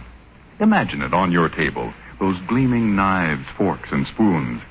There's distinction in the lovely floral crown that tops each piece, delicate beauty in the lace openwork, the edges of tiny, perfect beading, regal splendor in the sweeping lines. And like all international sterling patterns, Queen's Lace is solid silver with beauty that lives forever. Through each generation, it will only grow lovelier, richer, and warmer. And that makes it a really economical purchase, a purchase that's much easier than you thought to make, too. For your International Sterling dealer has an easy payment plan for you, especially suited to your own budget. So tomorrow, see Queen's Lace. Choose Queen's Lace, the exquisite new pattern created by International Sterling.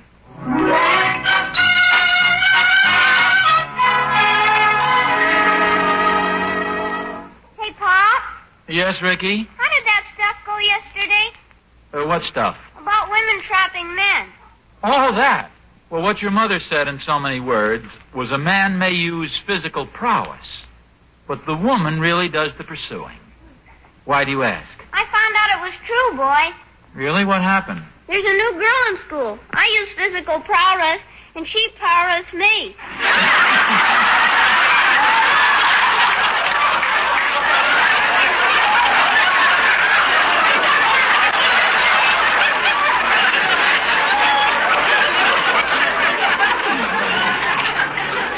No kidding, Ricky. What happened? I hit her with a ruler, and she chased me all the way home.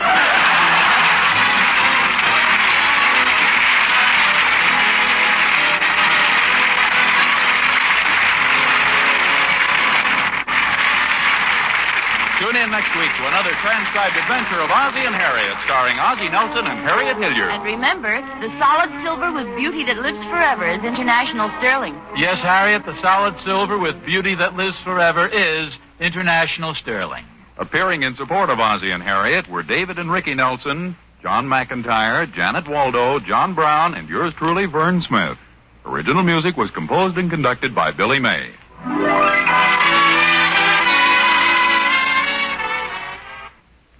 All right, it is time for the Trivia Minute, and here we go. The Battle of Krukovo was a military engagement fought on the 8th of September, 1380, near the River Don.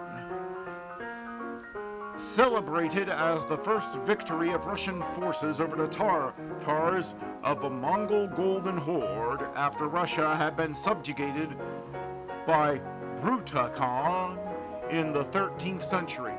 It demonstrated the developing independence of the Russian lands from Mongol rule, which had been imposed in 1240, and was a giant step for the Duchy of Moscow in its rise to leadership of the Russian people. Previously a backwater, Moscow grew in importance in the 14th century because its princes acted as agents of the Golden Horde, whose khans were overlords of the Russian lands. In the late 1370s, however, Dmitri II, the Prince of Moscow, took advantage of divisions among the Tatars to assert a measure of independence. One claimant to leadership of the Golden Horde, Menema, led an army to assert authority over Russia. Dmitri crossed the Don to face the Tatars, whose numbers included Alan, Corsican, Rus, and even Genoese enlistees. Chronicles narrate the battle opened with a fight between the champions from each side, both of whom were killed. Around noon, a general engagement began. Dmitri cunningly exchanged his armor with one of his followers, who was duly sought out and killed by the Tatar. Dmitri escaped this fate, although he was wounded. After about 3 hours of fighting, a flanking charge by Russian cavalry, reinforced by fresh troops commanded by Prince Vladimir Androvalik of Serpico, forced the Tatars to withdraw. Although collapsing from loss of blood, Dmitri had his victory. He was accorded the name Damaskoi to mark his triumph on the Don.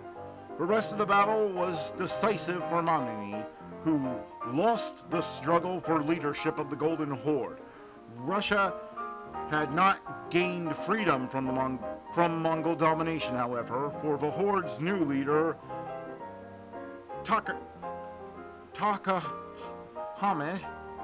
Hamish, sacked Moscow 2 years later, not relenting until Dmitri agreed to pay a substantial fee as tribute.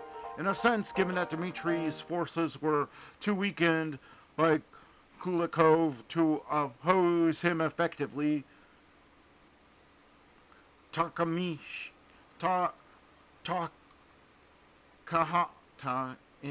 was the real victor. But the Battle of Kulikov did much to erase the memory of the Duchy of Moscow's collaboration with the Mongol and established Dmitri Donskoy as a heroic figure in Russian history, celebrated in the minor contemporary epic called Battle Beyond the Don. And that was the Trivia Minute. Now let's get back to the shows.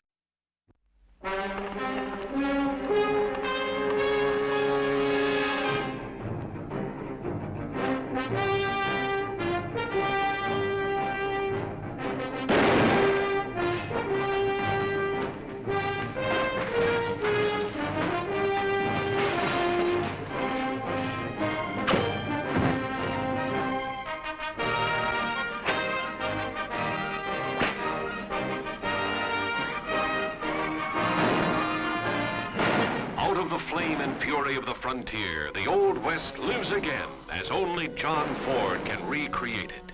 Peopled with wonderful characters who have become legend in their own time. Of them all, two are the most memorable. Liberty Valance and the man who shot him. That's my steak, Valance. Well, you heard him, dude. Pick it up. I said you, Liberty. You pick it up. And the man who shot him was justifiably destined to become a hero. Yet, strangely enough, only one of these people could be sure he knew the identity of the man who shot Liberty Valance. Now, you stay out of this, Donovan. He's been hiding behind your gun long enough. You got a choice, dishwasher. Either you get out of town, or tonight you'll be out in that street alone.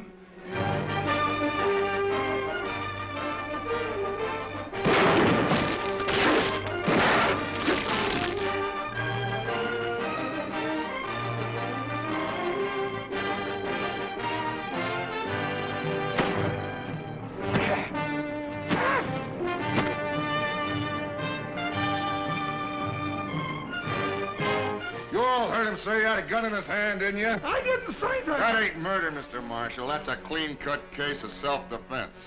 Now get out of my way.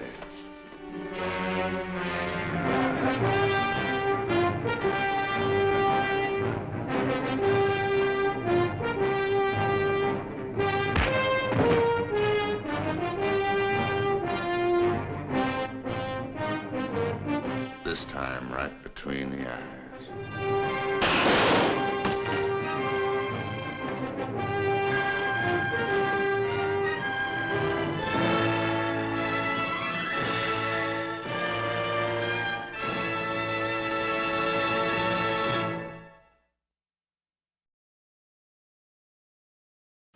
Well, Silver, wait those thrilling days of yesteryear with the Lone Ranger up next.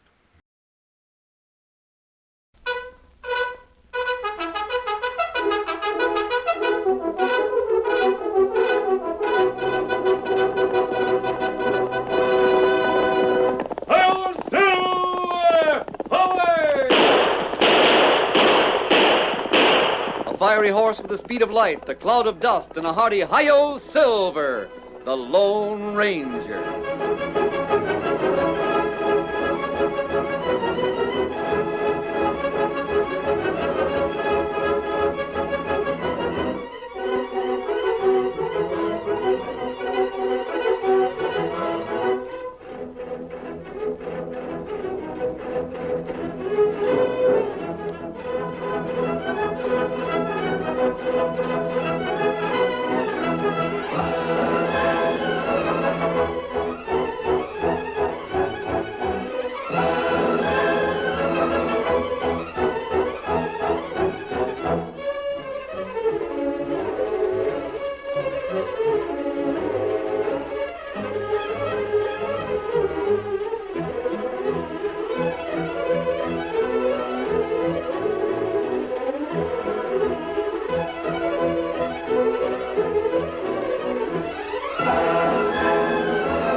In some parts of the early western United States, outlaws ruled the country, and the man who wore a sheriff's badge was marked for sudden death.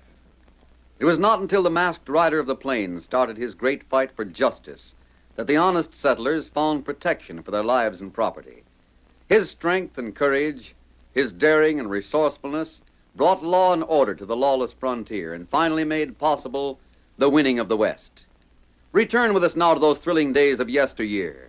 From out of the past come the thundering hoofbeats of the great horse Silver, the Lone Ranger rides again. Come on, Silver! We're heading for Blue Rock. The town needs cleaning up. Hi-yo, Silver! Away!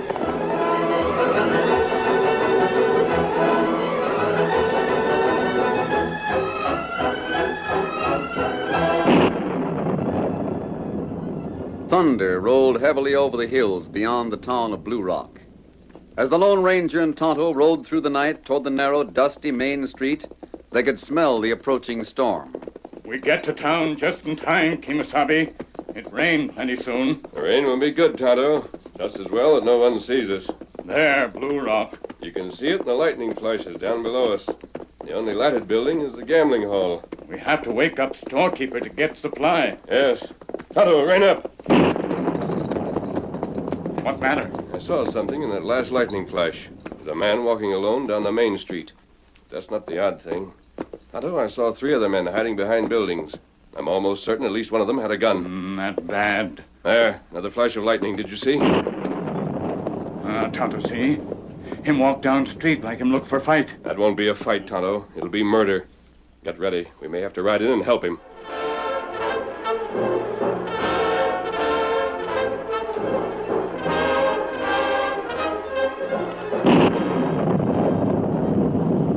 All right, Shannon, come and get me.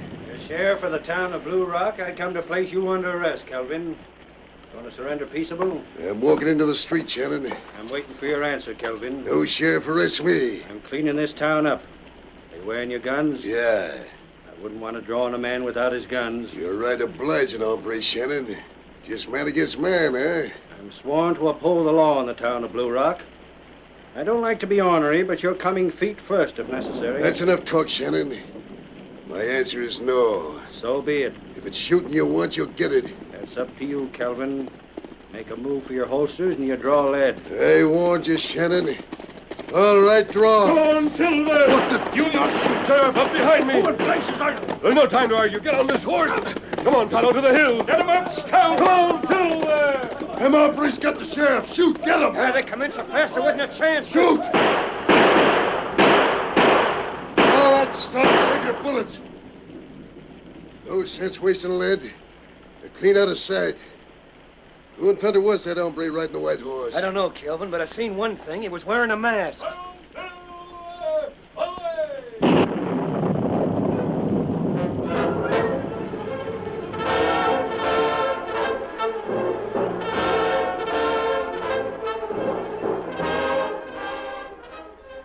Mister, I'm sure obliged to you. You mean to say that rattlesnake had 3 men ready to shoot me from the side? We saw them from this hill when the lightning flashed. You and your engine pod got sharp eyes. We reached you just in time. You wouldn't have stood a chance. This town needs cleaning up real bad. Kelvin runs things to suit himself. There's been 3 sheriffs before me. What happened to them, Shannon? Oh, Kelvin got 'em. Dead? 2 of them are dead, buried in Boot Hill. And the third? Well, never mind the third.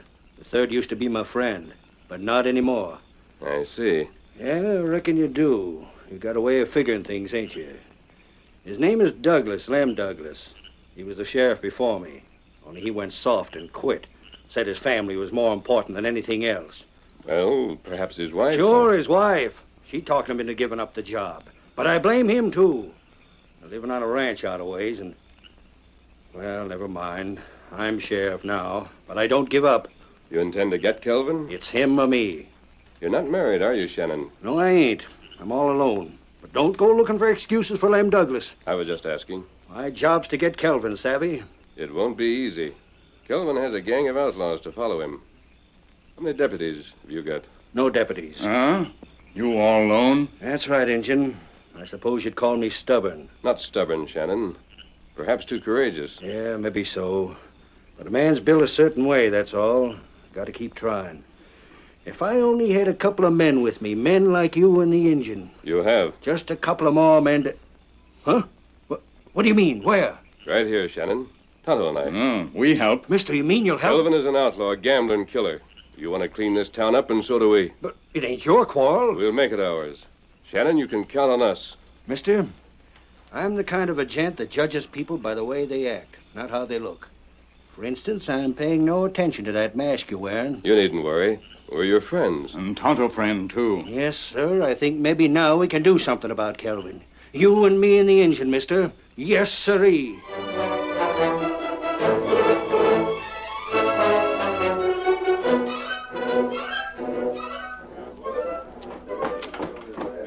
Kelvin, boss, we gotta talk. Howdy, Brock. It's important. Keno, your chance. The game is over. Cash your chips on the way out. Vamoose. You got mud splattered on your boots, Brock. Been riding, huh? Kelvin, you know who that masked man is? I'm waiting to hear. Follow the trail out of town, right after we missed the sheriff. Boss, that masked man is a Lone Ranger. A Lone Ranger, is he? Yeah, and that ain't the worst of it. He's joined up with the sheriff, him and the engine both. He's going to help the sheriff clean up Blue Rock. That means us. You had your gun with you, Brock. Yeah, that was close enough to... And why didn't you shoot? Why? Oh, I was alone. All right, scared. All right. What are we going to do? What's the masked man going to do? Well, they didn't talk over any plans. I see. Well, I reckon I'm safe enough for a while. After all, I got a dozen men with me. You'll need them. They'll stay close to me. Kelvin, I figure you ought to get them before they get you.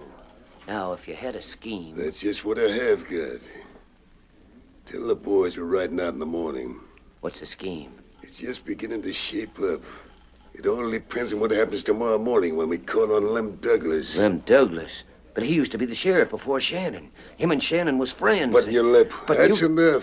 I know what I'm doing. Tell the boys. We're calling on Douglas in the morning.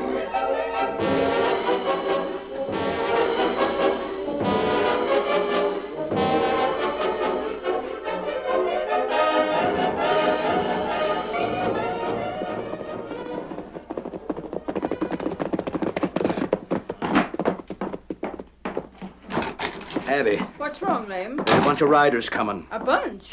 I thought you said you saw only two. Man on a white horse and an Indian on a paint. It's not them. I watched them earlier. They was just sort of wandering around. They're gone now. Then who are the others? Looks like Kelvin. Kelvin. Maybe they'll pass by. He's got at least a dozen men. They stopped. Lem. Now, there ain't nothing they can do. Just take things easy, Abby. Howdy, ma'am. Howdy, Douglas. What do you want here? Douglas, I come out here to talk to you. Yeah? I figure I can use you for a little job I want done. You got an all-fired nerve trying to tell me I that got 12 men with me, too. If I was you, I'd listen. Speak your piece and get out. That's better. Might as well be sociable.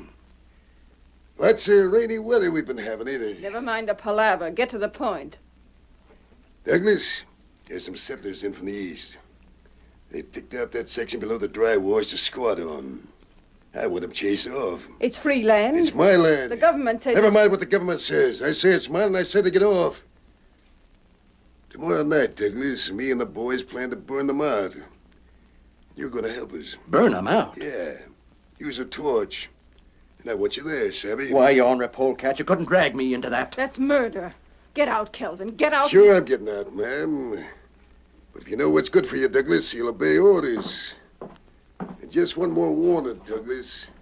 You keep your mouth shut about this, Savvy. Don't talk to nobody. Remember, Douglas, tomorrow night. Adios. Come on, boys. Come on, Lem, I don't care how you feel about Shannon. You get your horse and ride pronto. Tell him what's going to happen. Kelvin can't do that.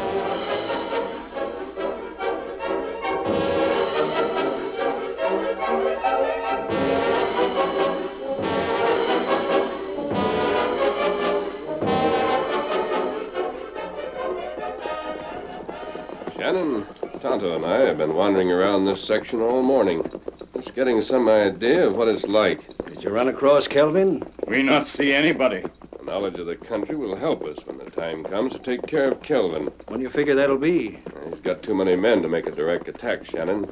You learned that last night. Yeah, but it's just as I... Somebody ride past. Shannon! Well, I'll be... It's Douglas. Shannon, I had to see you. I ain't interested in what anybody like you has You gotta to see. listen. I don't know who these gents are, but you're wearing a mask. Never mind my mask. We're friends of Shannon. Which is more than you are. I don't care how you feel. You gotta hear me out. I told you Hold on, Shannon. Go ahead, Douglas. What is it? Kelvin's planning to burn out those settlers over by the dry wash. He's planning to put the torch to their shacks tomorrow night. Why, the dirty sidewinder. He can't force those settlers to move. It's against the law. Laws don't matter to him. From what Kelvin's been doing, the only law he follows is his own law. How come you learned about this, Douglas? Because he ordered me to join up with him, that's how. I don't blame him for thinking you would, after the way you handed in your badge. Do you believe I'd help him, Shannon? No. I'll say that much for you. But, masked man, we better do something about this. And what we do? Shannon, I think this is the chance we've wanted. You mean to get Kelvin? So he's planning to burn out those settlers, huh? Well, he's going to get burned himself. He'll get more than he bargained for.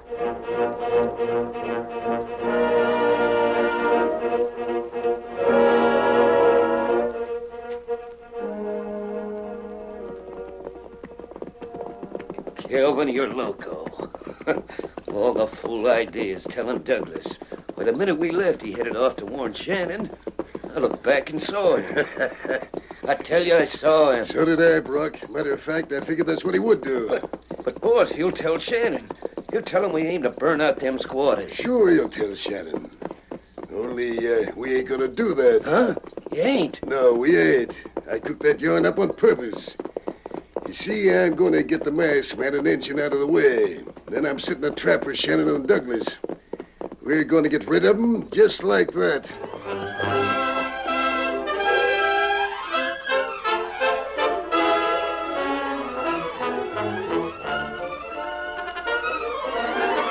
The curtain falls on the first act of our Lone Ranger story. Before the next exciting scenes, please permit us to pause for just a few moments.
Now back to our story.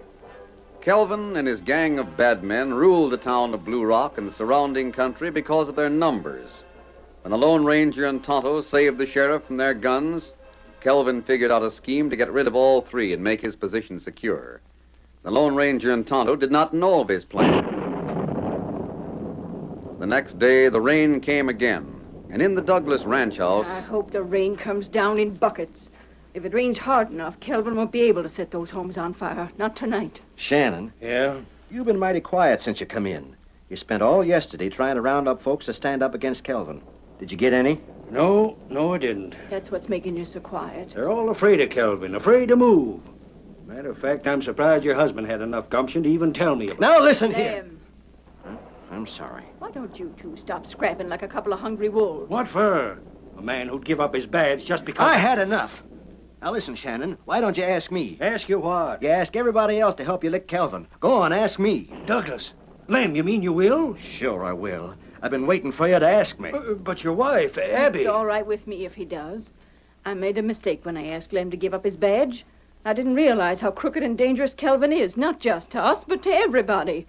So I told Lem I'd release him from his promise. Well, Abby, by gravy, Lem, it sure is good to be friends again. Shake hands. Masked man him say... Injun, it's all fixed. They're friends again. Oh, Tonto, see. And that good. But what about Kelvin? Yeah, I clean forgot for a second. Where's the masked man, Injun? Right here, Shannon. You and the redskin been out most of the night, mister. You're soaking wet. We're going out again. Shannon, Did you get any volunteers? One. I got Lem Douglas. That's all it will have to do. Come, Tonto. Oh, but, mister, wait. It's pouring pitchforks outside. We can't help that. Well, what's on your mind? Is something troubling you? Plenty, Shannon. I'm wondering whether the story Douglas told us is true. Well, of course it's true. We both heard Kelvin. He stood right there. What I mean is, does Kelvin really intend to go through with his scheme? Huh? Mister, I don't savvy. I have a feeling that Kelvin may have something else in mind. Those squatters have been there a long while. Why should he suddenly care about them? What else could he be planning? I don't know, Mrs. Douglas. That's why Tonto and I are riding out now. We're going to take a look at that dry wash where the squatters are. We go now, huh? Coming, Tonto. Adios.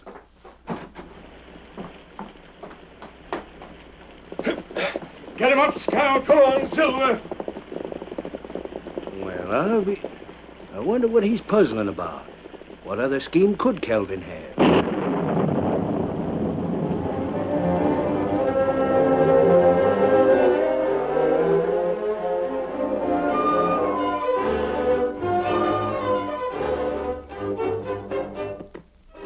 There's no doubt about it, Tonto. Kelvin doesn't plan to burn out those settlers. How you know that? The grass is tall enough. But look, it's been raining for days. Why, it wouldn't burn at all. That right. We came all the way out here, and Tonto. Huh? Where's Kelvin now? Last time we watched him back in town, Blue Rock. We've come all the way out here. That means Shannon and Douglas are alone at that ranch near town. If Kelvin's been watching, he knows we're divided. Him tell Douglas about settlers on purpose? What else? Turn around, it's a long way back. This way, Scout. Come on, Silver. Cover the ground, old boy. Faster.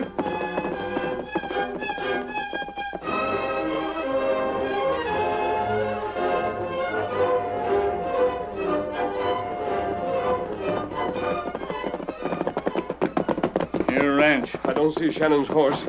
Oh, gracious sakes, the masked man. I thought you and the engine rode out to look at them squatters. Mrs. Douglas, where's the They sheriff? sure got back in a hurry. Sheriff?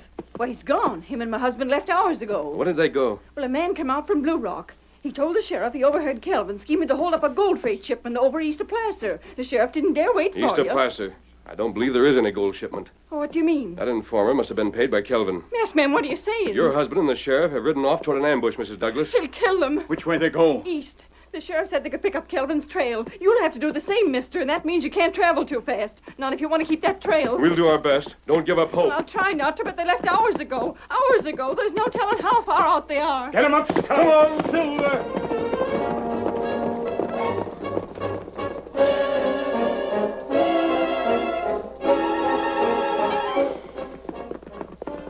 We're on their trail, all right, Douglas. Kelvin's up ahead someplace. Does it bother you? I'm wondering whether you played this smart, Sheriff. Huh? It's beginning to look like Hold your we... jaw there, Douglas. I know my job. Sure. But do you know how to run it? Who was that hombre who gave the warning? A drifter. He'd been around Blue Rock for a week or so. Why? Maybe we was a mite hasty taking his say-so. Well, why shouldn't we? We're out here now. We found Kelvin's tracks heading eastwards, just like he said. Yeah, only... I thought you got over being scared. Who says I ain't? If you feel like that, why don't you pull out? Skedaddle, head back for your fireplace. Go on. What will you do? I ain't quitting, if that's what you mean. Then we're both a couple of fools. Because whether I think we're doing right or not, I'm sticking with you. Now you're speaking out. Wish we had the masked men and the engine with us. Well, there wasn't time. If Kelvin knows we're after him, we'd be caught like a horse in quicksand. Don't be loco, Douglas. How could he know? Come on, let's amble. Get up there. Get up. Come on. Get up. Get up.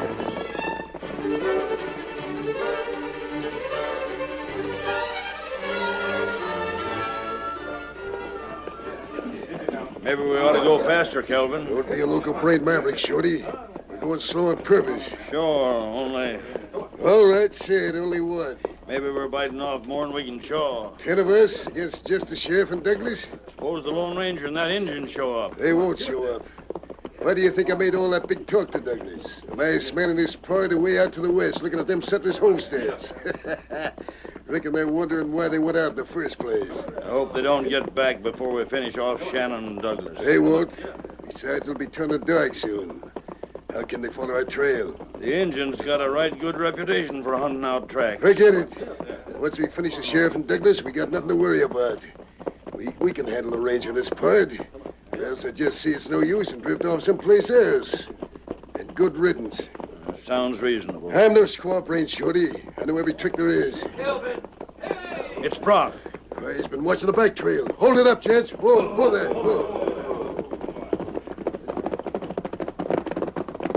Speak up, Brock. You seen him? Yeah, Kelvin. Coming along the back trail and plenty fast. Sure fast. I told the boys to leave plenty of signs. Are there 4 of them, Brock? 4? Shorty's plumb concerned about the mask hombre. Oh, no, there's just 2 of them, Shannon and Douglas, riding alone. Looks like everything's lining up. Yeah. How long before they get inside? 15 minutes, maybe? Just right. All you boys know what to do? Yeah, we know, Kelvin. There's one thing I want you all to remember. I want to capture them 2 alive, savvy? Hey, wait a second, boss. Ain't you gonna feed them lead? Sure I am, sure. Only I want to have the pleasure of doing it personal, savvy? I put 2 sheriffs 6 feet under. Thought Douglas resigning might spoil my record. But now I'll have them all.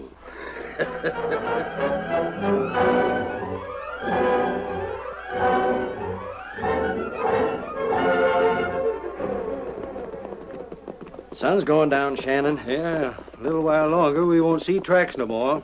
Have to make camp. Kelvin won't be stopping. That is, if his plans are what we calculate. That's the second time you hinted, Douglas. Yeah. Still figure we've been tricked, huh? Not figuring, just wondering. It's too late to turn back now. You never had much sense, Shannon. I see you're right with me. Yeah, reckon I ain't got much sense neither. At least my guns are loose in the holsters. If we locate trouble, I can maybe send a couple off their horses before we go down. I'm loaded and ready. Gets awful quiet at sundown, don't it, Shannon? Yeah. It's that quiet you could... What's that? Douglas, a horse. Oh, we got him. Take him alive. An ambush. It's Calvin. Start shooting. We'll make them fight plenty before they get us.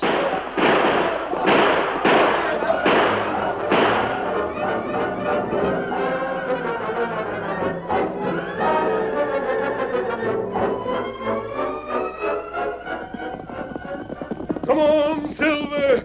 Can you keep up with this tunnel? We try. Get him up, Scout. We may have to slow down soon. We're just guessing that they've come this way. It's too dark to be sure. That's right, Kimasabi. Soon we find... Hello! Gunfire! That's right. How to hear it. Shannon and Douglas, they've been cornered. Calvin and his gang, they... Kimasabi, how do not hear gunfire anymore? The firing stopped. Perhaps we're too late. But at least we can trap Calvin while he's not prepared for us. Him got plenty men. We'll cut right through his gang. Once we get Calvin, the rest will give up. Now ride. Ride as you've never ridden before. Get him up, Hail Silver! Away!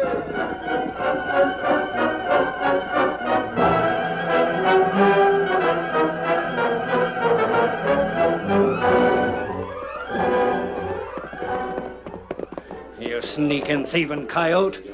10 men against 2, and we gave you a good fight. Not 10 anymore, Shannon. There's 3 of his pack won't follow him any longer. Talking won't do you no good. You certainly fell for my story, didn't you? Hand me my guns, and we'll have it out man to man. What for? No use arguing, Shannon. Kelvin would shoot a man in the back as soon as he'd look at him. I made an exception in your case, gents. I wanted the satisfaction of doing this job my own self. Load up my guns, Brock. Right. You're setting your horses, gents. I'll have the boys drop the reins and let you ride.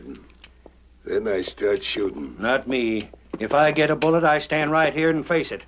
How about you, Douglas? Likewise. Suit yourself. 2 sheriffs at one time. That must be some kind of a record, eh? Here you are, Kelvin. All loaded. Thanks, Brock. Stand around, boys. This ought to be right interesting. Will you get shooting, Kelvin? Why waste time? Easy, Shorty. There's no hurry. What in blazes? Who shot them guns from your hands? Where'd they come from? Now, Silver! Get him up, Scout. It's the Lone Ranger. Yippee! Come on, mister! Shoot them down! Wait a minute, drop their guns, Kelvin. One shot and my gun goes off aimed at your heart. Don't shoot! Nobody shoot! Don't pull trigger. Him yellow like coyote. Shannon, Douglas, get the guns from them. Kelvin, tell your men to hand those guns over. Do like the masked man says, boys. He's got his guns pointing straight at me. All right, yours too, Brock. Both of them. Here you are. And one more. That's it. All collected, masked man. There ain't any one of them has a shooting iron left. You sure caught 'em by surprise. We're glad to see you're both still alive. Tonto and I came as fast as we could. That was plenty fast enough, wasn't it, Kelvin? They're your prisoners, Sheriff. Now, Tonto and I must be on our way. Adios. Adios. Maybe sometime we see you again. Get him up, Scout. Yeah. Maybe we will see the masked man again, Shannon. Reckon if there's trouble, we will. That's when he turns up. Now, supposing you rope these zombies together so they won't try nothing. Yeah. And I'll put these shooting irons in my saddlebags. That's right, gents. Keep your hands high and stand steady. I reckon this is the first time you ever got took to jail by 2 sheriffs instead of 1, ain't it, Kelvin?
story you have just heard is a copyrighted feature of the Lone Ranger Incorporated.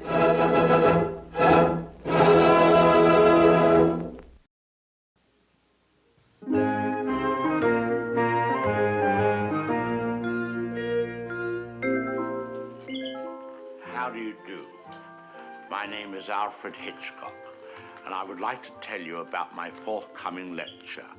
It is about the birds and their age-long relationship with man.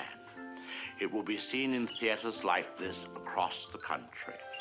In my lecture, I hope to make you all aware of our good friends, the birds. Theirs is a noble history, and through it all, man has played a conspicuous part.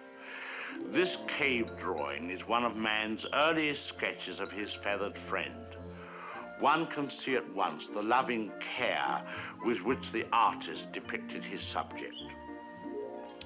The story of man and his friends, the birds, is filled with many fine examples of ways in which these noble creatures have added to the beauty of the world. Take this plumed hat from the period of Charles I. How proud the birds must have been to have their feathers plucked out to brighten man's drab life.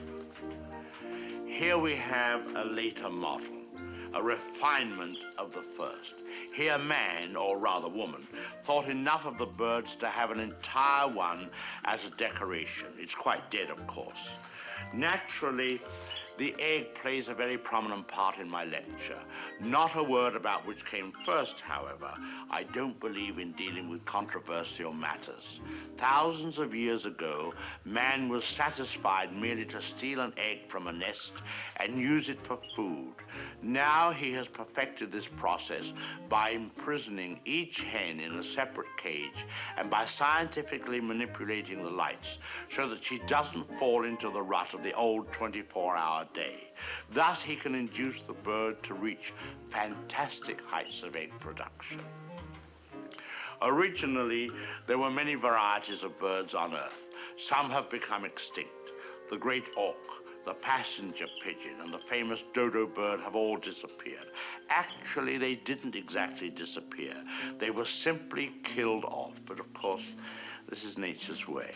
Man merely hurries the process along whenever he can be of help.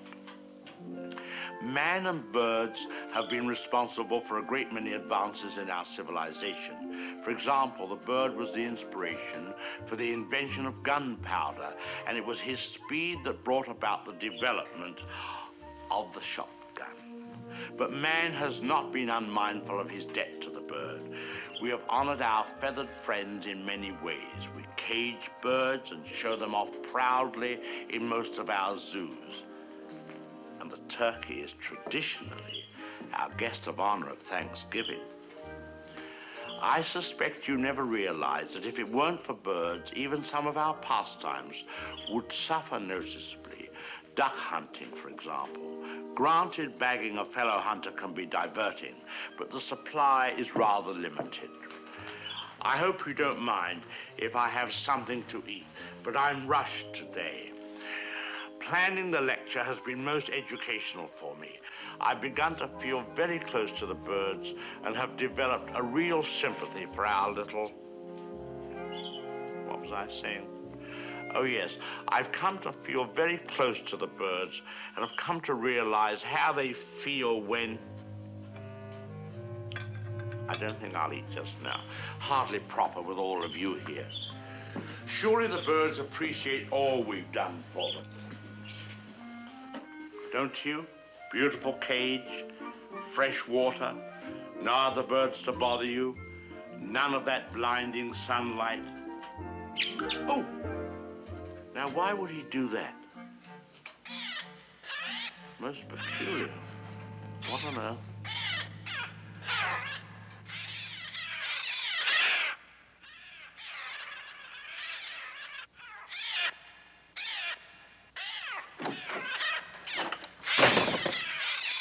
They're coming.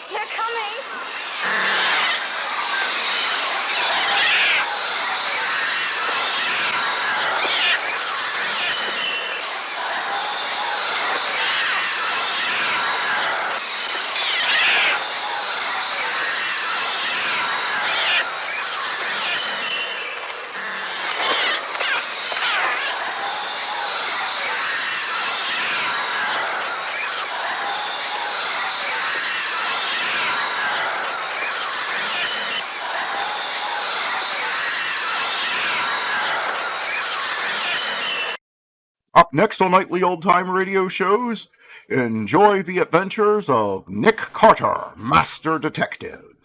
New post-war Old Dutch cleanser, famous for chasing dirt, presents Nick Carter, famous for chasing crime.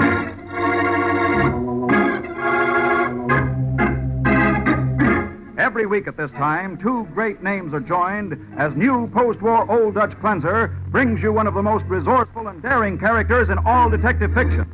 Nick Carter, Master Detective.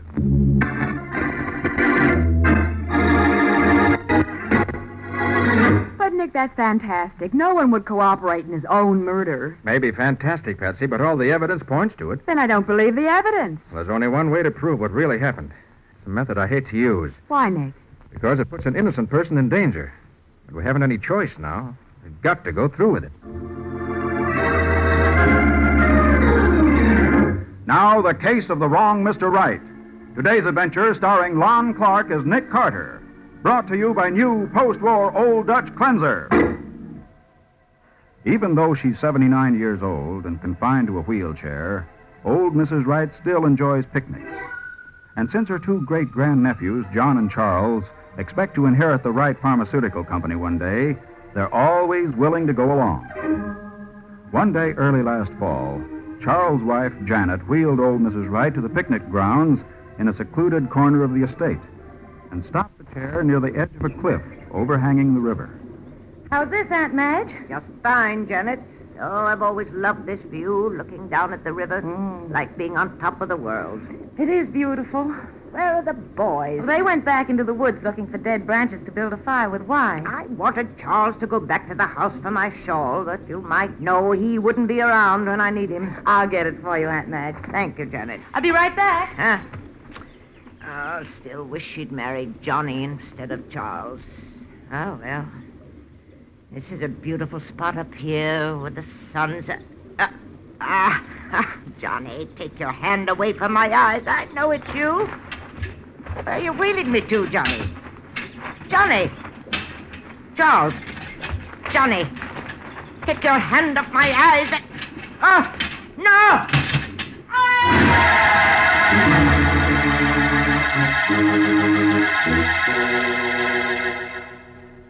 It's a miracle you didn't drown, Mrs. Wright. If those two fishermen hadn't seen you fall in and got to you in time... Well, they did. Are you sure you're well enough to talk, Mrs. Wright? Yes, of course I am. But, Aunt Madge, you know what Dr. Myron said about your heart. No, pneumonia left it weak. May quit any time. All the more reason this thing has to be settled now. But, Aunt Madge, I don't... Mr. Carter, I sent for you to tell you someone has tried to murder me. You mean someone deliberately pushed your wheelchair over the cliff? Exactly. But, Aunt Madge, no one was near that part of the estate but John and Charles and me, and the boys were in the woods gathering firewood. I know it wasn't you, Janet. Well, that was a man's hand over my eyes, and Johnny wouldn't hurt me. He loves his old aunt. Then you think it was your other nephew, Charles? I know it was, and I want you to prove it, Mr. Carter. Well, I'm afraid you're asking the impossible, Mrs. Wright. Why? Well, don't you see? This all happened 3 weeks ago. Even if there were any clues, they'd be gone by now. Then investigate Charles. You'll find something, I'll be bound. I don't understand you, Aunt Madge. Talking about your own nephew like this, and in front of me, his wife. I'd just as soon say it to his face. Even as a boy, Charles used to sneak and lie and steal money out of my purse. I could see the difference between him and Johnny even then. You've never given Charles a chance. I put them both through the same school, didn't I? Trained them both to be chemists so they could take over the business together someday, didn't I? And what happened? Charles went into real estate. With no more reason than that, you're accusing him of... Oh, Aunt Madge, you're being unfair. All right. I'll show you whether I'm unfair or not. Mr. Carter, I want you to investigate both Charles and John. Very well, Mrs. Wright. And let me know what you find out as soon as you can. I will. In the meantime, be careful. He won't try it again. I fixed that. You fixed it? How? My lawyer was here this morning, and I changed my will. You did what? Changed my will. The way it stands now, I'm leaving everything to John. Aunt Madge, how could you? Maybe I'll change it back later. But I want Charles to know that if anything happens to me before I do, he won't get a red cent.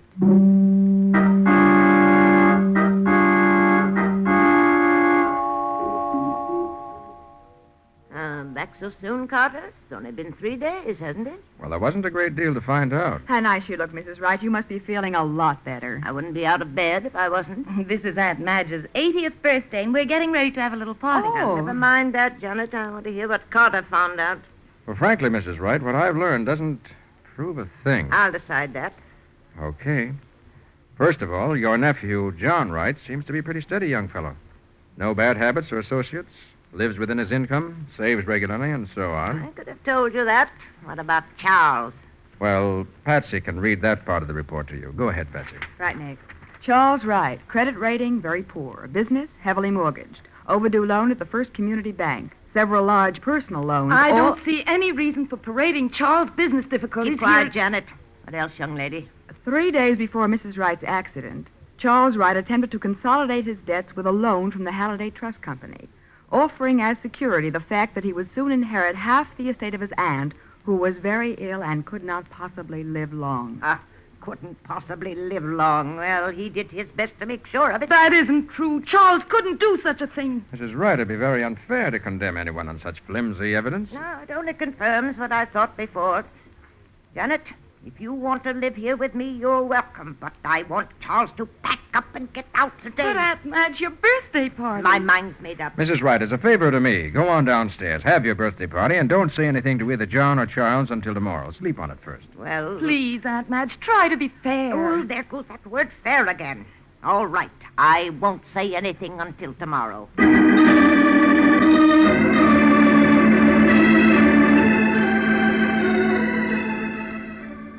Happy birthday to you. Happy birthday Stop it. to you. You know I don't like all this fuss. You love it, Aunt Madge. Huh? Now, come on, open your present. Open this one first, Aunt Madge. Yes, it's from Charles and me. I can read the card, can't I? Hey, an amethyst brooch. Say, that's good looking. Very pretty. Thank you, Janet. You too, Charles. I'm glad you like it, Aunt Madge. Don't talk with your mouth full, Charles. I should think 3 pieces of cake would be enough for you anyway. I'm afraid my gift will look pretty sad after that, Aunt Madge. But anyway, here it is, with all my love. You know I like it, Johnny, whatever it is. Well, a music box. It's beautiful, Johnny. Oh, open the lid. How thoughtful of you. But where are my chocolates? Your what? Now stop teasing. You know you always give me a box of those special Swiss chocolates on my birthday. Well, you know, I have to order them from Switzerland, and this year it just slipped my mind. Oh, I don't believe it. What's that you're holding behind your back? Can't fool you, can I, Aunt Madge? Here, and many happy returns of the day. You scamp. My birthday just wouldn't be complete without these. Aren't they pretty? Always look as good as they taste. Here, I'll put them away for you, Aunt Madge. You know the doctor said no sweets for a while. Oh, Janet, give me those chocolates. But, Aunt Madge, the They do doctor look good, said... don't they? Glad I'm not on a diet. Charles, put that back. Those chocolates are for Aunt Madge. No, too late now. I only took one anyway. You ought to be ashamed, Charles. Doesn't taste so hot. Kind of bitter. Hand me that box, Janet, before he eats the rest of them. Well, all right, but... And Madge, don't eat those. What? Charles, what's the matter? Chocolate. Something wrong. I feel... Charles! Within seconds of eating one of his Aunt Madge's birthday chocolates, Charles Wright collapses. And even before Janet can reach her husband's side, he's dead. We'll see what happens in just a moment. Now back to the case of the wrong Mr. Wright. Today's adventure with Nick Carter, brought to you by new post-war Old Dutch Cleanser. An hour has passed, and Sergeant Matheson of the Homicide Squad is at the Wright mansion with Nick and Patsy, trying to arrive at the facts of Charles' death. The medical examiner says there must have been enough cyanide in that piece of candy to kill half a dozen men. But it couldn't have been the chocolate, Sergeant. Stop pretending, John. This is one thing you can't blame Charles for. Well, I'm not trying to, but I If couldn't Aunt Madge have... had eaten that chocolate before she put Charles back in her will, you'd have inherited everything. That's what you wanted, wasn't it? Janet, stop I it. won't stop. You've always protected and petted us. Now you know who tried to kill you last month. Madge, I swear I don't know anything about it. Liar! Charles always had to take the blame for what you did. And even as he was dying, he tried to warn us, Madge. All right. Now hold everything just a minute. Mr. Wright, why do you say the chocolates couldn't have been poisoned? Because they arrived by registered mail from Switzerland only this afternoon. I didn't even have time to unwrap the package before I gave it to Aunt Madge. The wrappings could have been taken off and put back again. Of course they couldn't. That's exactly what he did. I did not. If there was poison in those chocolates, somebody else put it there. Oh, sure. As a biochemist, Mr. Wright, you have access to cyanide, don't you? Well, yes, but so do lots of people. And when Charles started to eat that chocolate, you tried to stop him, didn't you? I don't remember. I do. He said, put it back, Charles. Those chocolates are for Aunt Madge. Uh-huh. Well, I think we've heard enough. Come on, young fella. Come on, where? To headquarters. Where do you think? I'm booking you for murder.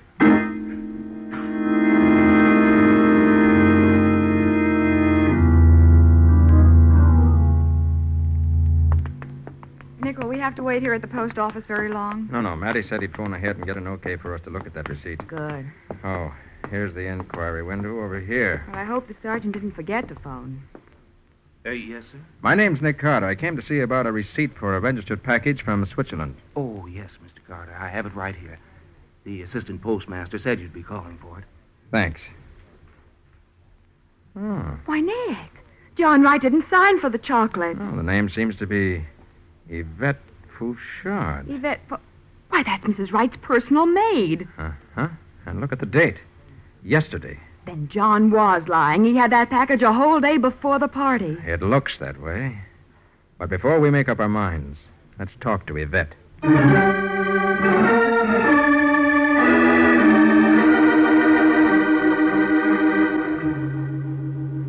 monsieur. It is yesterday afternoon. I signed what you call him, the certificate? The receipt. Oh, oui, mademoiselle. I sign him, then I place the package on the hall table where Monsieur Jean is sure to see him. Not a half hour have passed until I hear the voice of Monsieur Jean greeting Madame, and I say to myself, why he is home so early, huh? And why was he? Madame say he have a headache. But what about the package? When I put the regular mail on the hall table about 3 o'clock, the chocolates are gone. Monsieur Jean have taken them. But you didn't see him do it. No, monsieur. But the package is there when he come home. It is gone after he passed through the hall. So I know he have find it. Isn't it funny, Nick? The smartest men make stupid mistakes when they try to commit a crime. John left a trail of evidence a yard wide. How about you forgetting, Patsy, that if Mrs. Wright had eaten that chocolate, there probably wouldn't have been any investigation. You mean because of her weak heart? Sure. Everyone would have assumed that death was due to heart failure. Well, what now, Nick? Let's get on to headquarters and see what the laboratory boys have found out.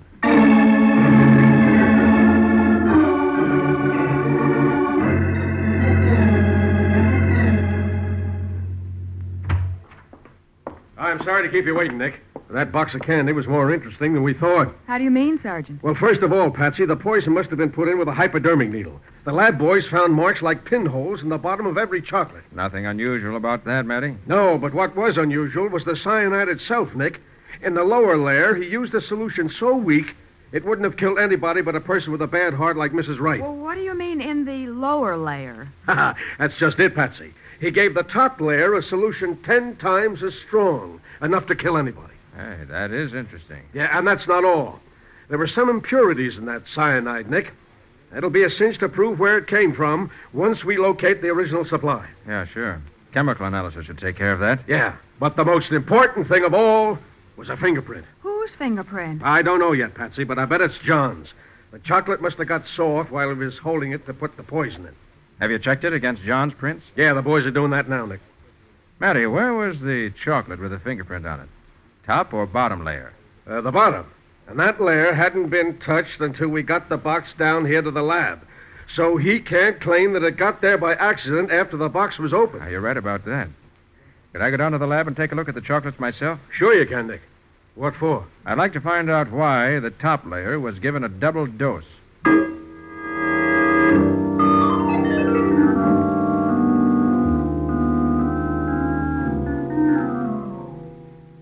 Sergeant Matheson was right, Nick. All these chocolates had the same kind of little pinholes in the bottom. No, not quite the same, Patsy. Look at these chocolates from the top layer. The holes are larger and not quite so regular. Well? Looks to me as though someone had put a second dose of cyanide in these and tried to insert the needle in the holes left by the first one. What? it does look that way. That's why the poison was stronger in the top layer. Why, of course. He decided that perhaps the weak solution wouldn't actually kill her, so he gave the chocolates on top another dose with a stronger solution. Perhaps. But why insert the needle in exactly the same place? Why not? Look at the pattern on the bottom of each piece of candy. The pinhole is right in the middle of that little dimple where you can hardly see it. It's the logical place to put the needle. You know, Patsy, I'm beginning to wonder whether that second dose of poison might not have been put in by somebody else. What? You mean two different people had the same idea at almost the same time? Could be. And both of them tried to kill Mrs. Wright with the same kind of poison in the same box of chocolates? Oh, Nick, that's too much of a coincidence. Stranger things than that have happened, Patsy. Let's visit John Wright's laboratory. I want to find out if the cyanide really did come from there.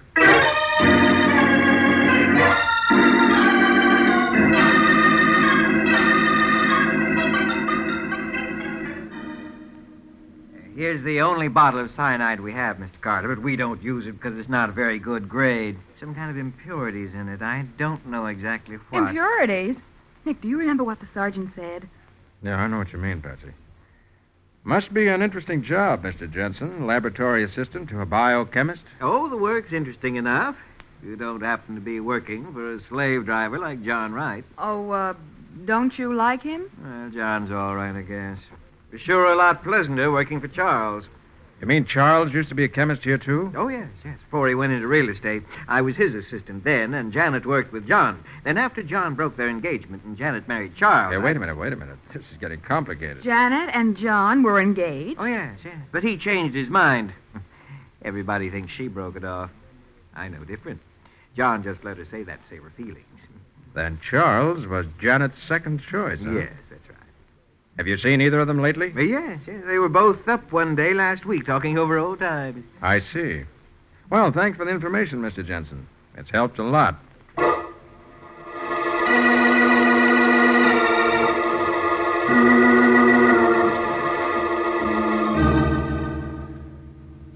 Here's the report on that cyanide comparison test, Nick. Okay, let's see it. Here you are. Both of them analyzed exactly the same. Then the cyanide in the chocolates came from John Wright's laboratory. Not a doubt in the world, Patsy. Well, how about the fingerprint on that chocolate? We drew a blank there. Maybe it belongs to somebody in the candy factory in Switzerland. Anyway, it's not John Wright's. Could it belong to someone else in the Wright household? Well, Patsy, the fingerprint boys are checking that now, but that's just routine. That print had to be made by either the poisoner or somebody in Switzerland. Nobody else had a chance to touch that bottom layer of candy. I'm beginning to get an idea, Matty. Huh? It's pretty fantastic, but... Oh, excuse me. Sergeant Matheson speaking. Oh, yeah, Barker. Is it the report? Yeah, Patsy. What? Barker, you made a mistake. Oh, no. No, you must have. Yeah, but... Okay, Barker. Whose print was it, Sergeant? Nick, do you know who poisoned those chocolates? I think I do. Same guy that ate one of them and died, Charles Wright. Doggone it, Nick, you're right. It was his fingerprint. Oh, but if Charles poisoned the chocolates, he must have known what he was doing when he ate one of them. Yeah, Nick. Are you trying to tell me the guy committed suicide just so he could frame John for murder? No, Matty. I think Charles Wright cooperated in his own murder. What? And I'm afraid by doing so, he made it impossible for us to get one shred of evidence that'll convict the real killer. Well, do you know who it is, Nick? I think I do. There's only one way to prove it. How? Method I hate to use, Matty, because it may be pretty dangerous for an innocent person.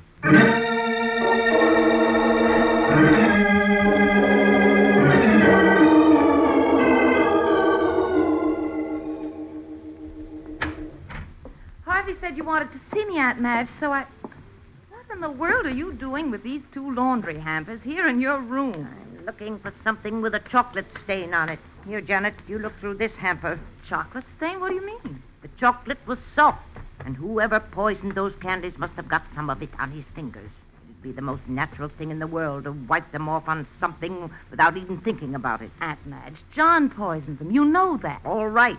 Then if we find chocolate on one of his handkerchiefs, that will prove it. Oh, it's just a waste of time, Aunt Madge. Maybe, but... Did you find something? No. No, I didn't find a thing. Then why are you looking so funny? I'm not. I'm not looking funny at all.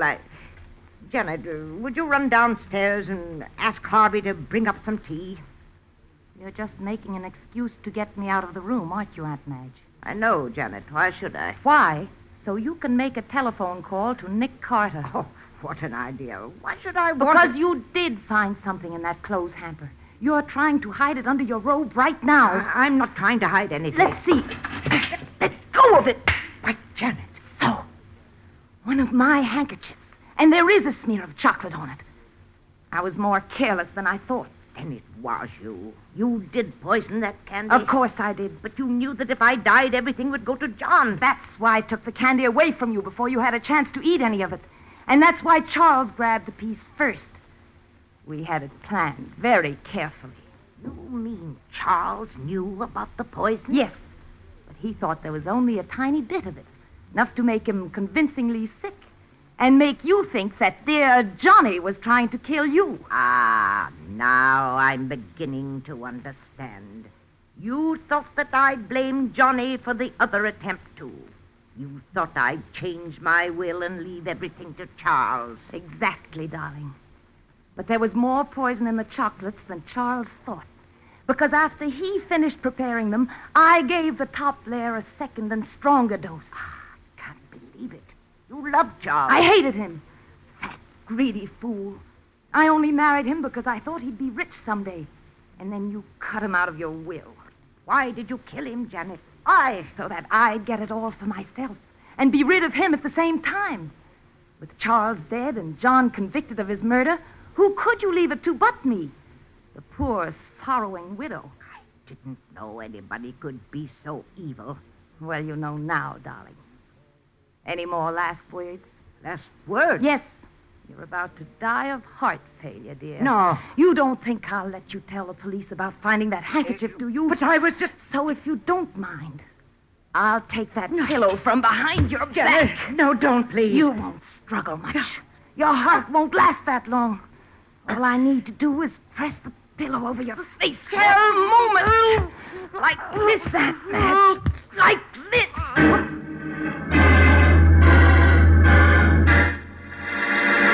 Weak and ill, Mrs. Wright hasn't the strength to defend herself against Janet's murderous attack. We'll see what happens in just a moment.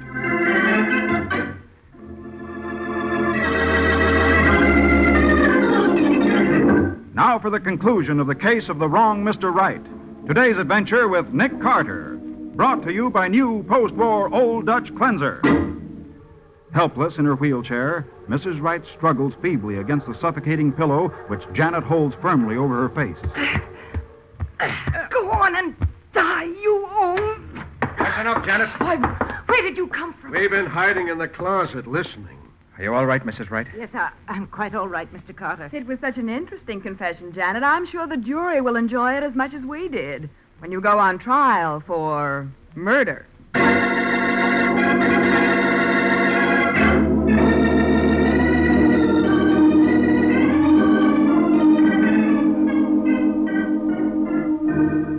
So it was Charles who pushed my wheelchair over that embankment, wasn't it, Mr. Carter? That's what Janet told us at headquarters. That was Charles' own idea, but the poisoning scheme was Janet's. I began to see through the plan when we found Charles' fingerprint on that chocolate.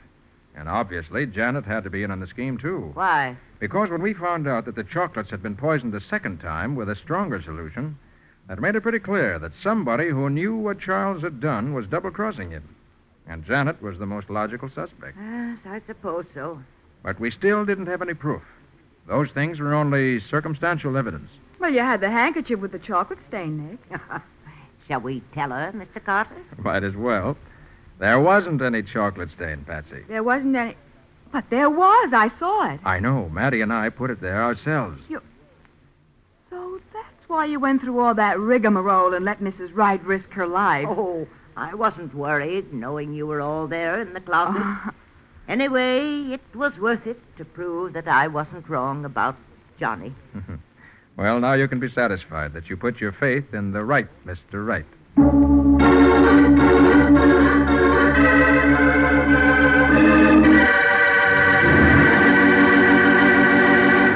Well, Nick, what sort of an adventure does new post-war Old Dutch Cleanser have for us next week? Next week, Ralph, we're going after a young fellow I really liked.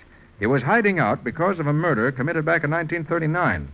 And he admitted killing another man in 1948. And you liked him? Why, Nick? Well, if you ask me, Ralph, I think it was because when Nick tried to keep him from getting away, he threw Nick halfway across the room. Oh, that's a fine basis for a lasting friendship with a murderer. As a matter of fact, Ralph, that was exactly what convinced me that he wasn't a murderer, in spite of his own admission. No, I still don't get it. But what do you call the adventure, Nick? I call it The Case of the Forgetful Killer.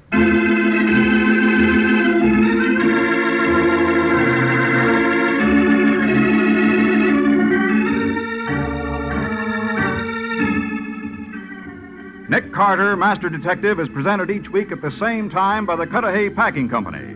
It is produced and directed by Jock McGregor and is copyrighted by Street and Smith Publications, Incorporated. Charlotte Manson is featured as Patsy. Ed Latimer plays Matty. Today's script was written by Jim Parsons. Original music is played by Henry Silverne. This program is fictional, and any resemblance to actual persons, living or dead, is purely coincidental. This is Ralph Camargo saying, when minutes count, use new post-war Old Dutch Cleanser.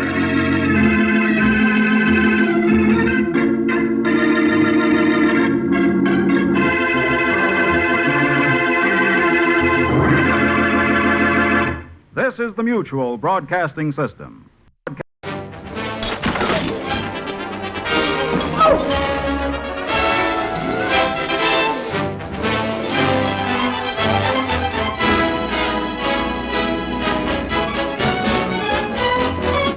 Only let me explain. You see, I just gave someone that bag to hold, and that... I hope you realize that you've made a perfect fool of yourself in front of everyone. Have you finished? Yes, I have. Thank you very much. Oh.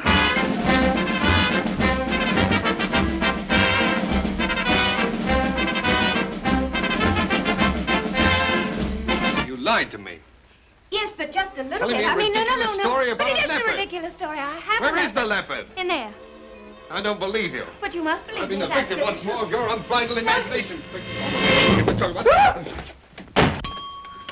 What do you want? Well, Mrs. Random invited me for dinner. Would you please find out if she still wants me? She's hung up. Oh, there. So am I. I am Major Horace Applegate of the Explorers Club. What are you doing with that gun? The gun is, I have been hunting leopards. You've been hunting leopards, Yes, I have been hunting leopards. Any luck? Well, not what I'm accustomed to, no. You see, I was slightly confused regarding the leopards. They told me that the... Take your hands off that man! Come on, Come on, stop. Lock him up. Hey, let go. Hello, Gildersleeve. Oh, Miss Susan, how in the world did you get here? Influence. You mean to tell me he wants to wear that thing? Look, of course I don't want to wear this thing. All I want to do is get married. Susan, I forbid it. I absolutely put my foot down. Oh, but Artie, you I'll don't cut you understand, off but without please respect. let me explain. Now, Now, you all want I me to can marry a please man like listen me? to me. Quiet! Oh, but David, please. Oh!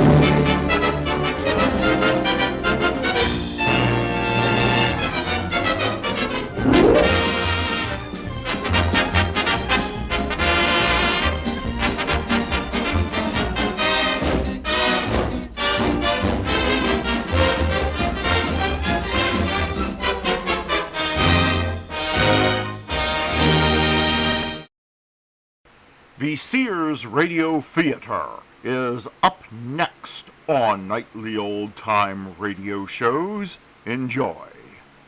I'm Andy Fisher, WNEW News, at 8 minutes past 10. Time for the Sears Radio Theater. That's the theme from the Sears Radio Theater. Tonight, a story of the West with Lorne Greene as your host. Here's a preview. Now stop moving this way and put down the axe. Why should I, Mr. Marshall Blodgett? Let me give you two good reasons, Smith. First reason over here in my left hand is Mr. Winchester. Second reason over here in my right hand, meet Mr. Colt.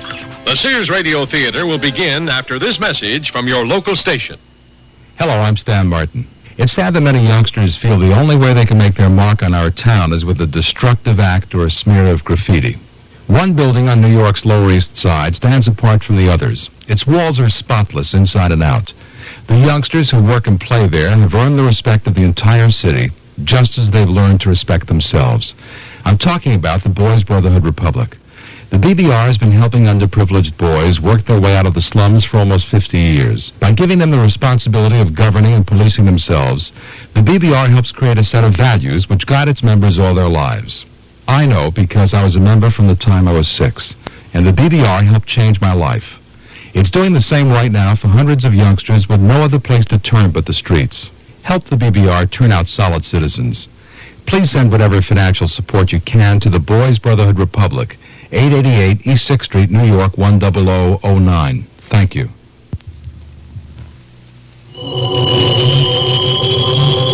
Chills run up and down your spine. There's a creeping sensation at the back of your neck. You're listening to CBS Radio Mystery Theater. I'm E.G. Marshall, your host for these hour-long dramas of suspense, adventure, and the macabre. Heard 7 times a week on most of these stations. Here's a sample of what we mean. This very room reeks of dejection, despondency, undusted cobweb furnishings, black drapes covering the window. Here, let me throw them back and at least get some moonlight, if not sunlight, into this place.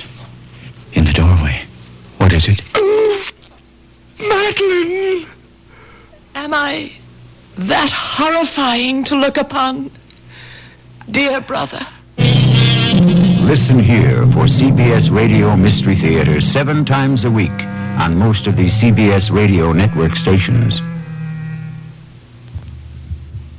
This is Lorne Green. Lend me a company for a while and a trip back in time. A trip back to that country the mountain men used to call the High Lonesome, the mountains of the far southwest. And a story told by a rooster-tough old preacher who saw more and understood it better than most of us ever will. Church bells on a Sunday morning.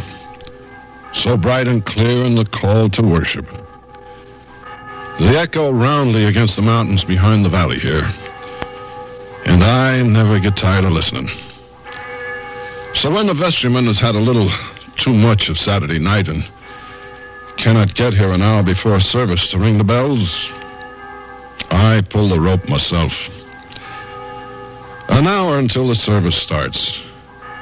And I have learned in these times to let the mind drift back to an adventure that illuminates the mysterious ways in which God works in the world of man, even in this grim, rough country where God is sometimes hard to find. It concerns a marshal with a strange and terrible cross to bear, and a bitter young man who hunted too long. And that's only the beginning of our story.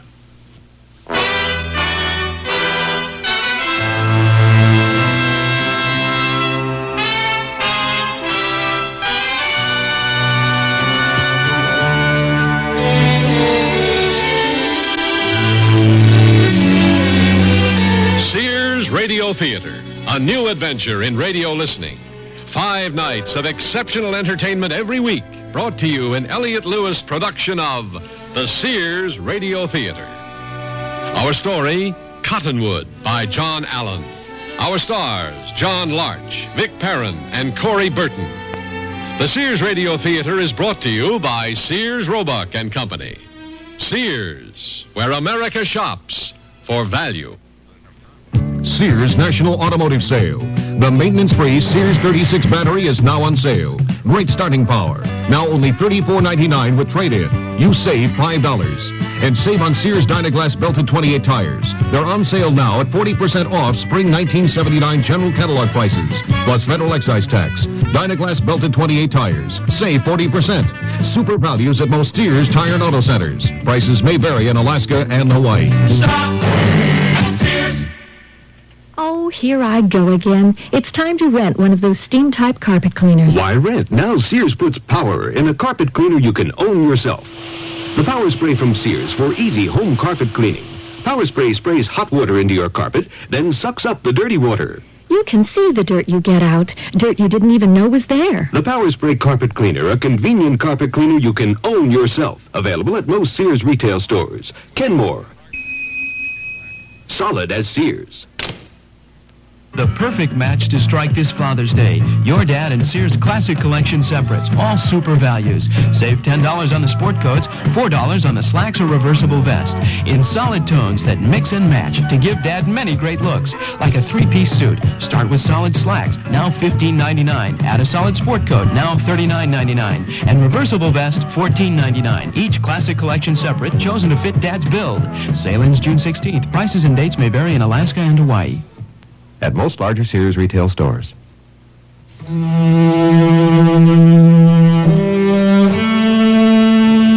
The teller of our tale is the Reverend Thomas Haller, ordained in the Lutheran Church, a widower, a former sergeant major in the 5th Ohio Cavalry, and a builder of churches and congregations. One might say that it was the Reverend Haller's service in the cavalry and what he saw men do there that brought him to the service of God. And here is a story. I sat in the church vestibule one steaming July night attempting to finish my sermon and received an unexpected visitor. Whoop. Now, Reverend, put that thing down. Oh, sorry, Marshal Blodgett. You startled me. You always sit around of an evening in your undershirt pointing a Colt's Dragoon model out the church door? No, it's just that last Sunday night one of my local friends tried to raid the week's collection. Hell of a note, begging your pardon, when a reverend has to sit out here of an evening with a horse pistol in his lap. I don't know if they'll all ever come to these parts. Well, we're indebted to people like you for trying to bring law to these parts, Marshal. I don't know how we could exist without your efforts. Well, I do try. And I have to try again tomorrow. It's got to me just a little. Wanted to come by and talk to you for a minute against the chance things won't go my way. Well, if I may be of service. Just by listening, you can. And by giving me a promise to help out later if it's needed. See, I have to go and take a man right out from amidst his friends and family. They ain't gonna like it, not one bit. And a man can get himself killed trying to do a thing like that. Who is it? One don't normally tell, not ahead of time, but I guess it's common talk. Ed Smith has that little horse ranch up behind Buttercup Mountain, you know. I've been up in there for the drought, yes. I got him down for the murder of Sam Slater and his boy. Last spring, you remember? Trouble over those horses. I remember. Slater and his son were shot in the back. Yeah, they were special friends of mine. Not that I wouldn't work just as hard on any other murders, you understand. But they were killed last spring. Now, how did you happen to... How did I get to Smith as my man? Well, I just asked around. You know how it is. It all adds up. And I got a warrant in my vest here.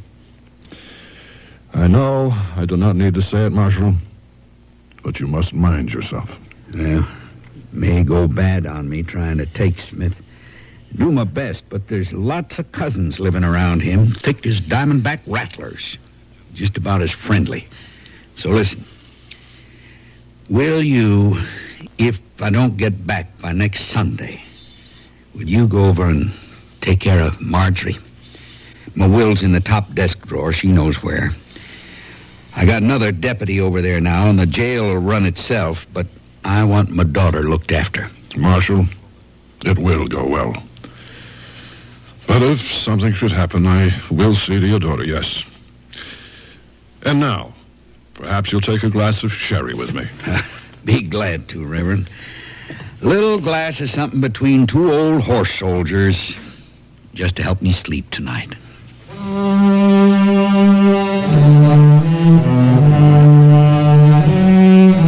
Marshal Blodgett departed at sunup.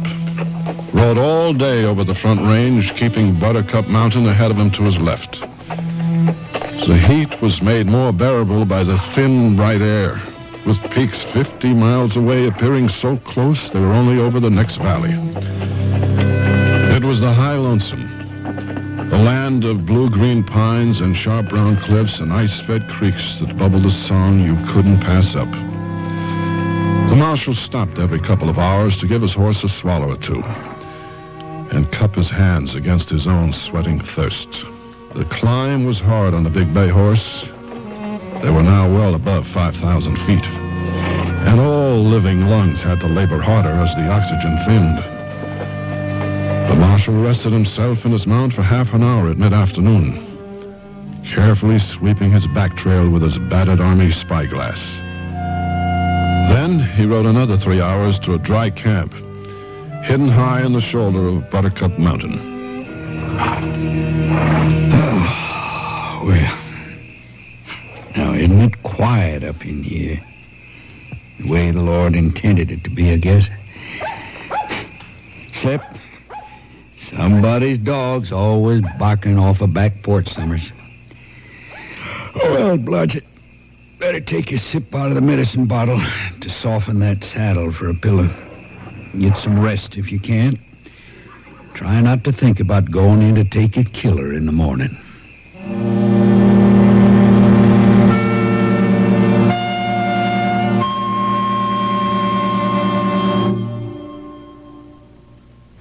Sears National Automotive Sale. Dirt inside your shock absorbers can cause them to fail. Get Sears heavy-duty plus shocks with a self-cleaning wiper ring. On sale now, only $7.99 each. You save 20%. Installation available. And save now on Sears SuperGuard steel-belted radial tires. Steel-belted strength, smooth ride, radial performance. Super values, too. Save $40 to $76 on a set of 4. Sale ends June 30th at most Sears Tire and Auto Centers. Prices and dates may vary in Alaska and Hawaii. Honey, I can't sleep. Maybe you should try counting sheets. You mean sheep? No, Medley sheets. From Sears in so many great colors from light to dark. Rest easy, knowing your bed looks fantastic, because Medley solids come in up to 24 colors, like Indian copper, royal blue, lemon yellow, and jungle green. But don't just count them. Mix and match them with Medley pattern sheets and cases for a designer effect. Then dream in color tonight. Available at most larger Sears retail stores in the catalog. Sears wants to break the ice when it comes to buying a Kenmore refrigerator, so we're taking $50 to $100 off 3 models through June 30th. You save $100 on the 19 cubic foot side-by-side and $70 on the 17 cubic foot top freezer refrigerator. Both have automatic ice makers and Sears exclusive humid drawer. Save $50 on a Kenmore 17 cubic foot refrigerator freezer without ice maker. All are frostless. Kenmore, solid as Sears. Dates may vary in Alaska and Hawaii. At most larger Sears retail stores. The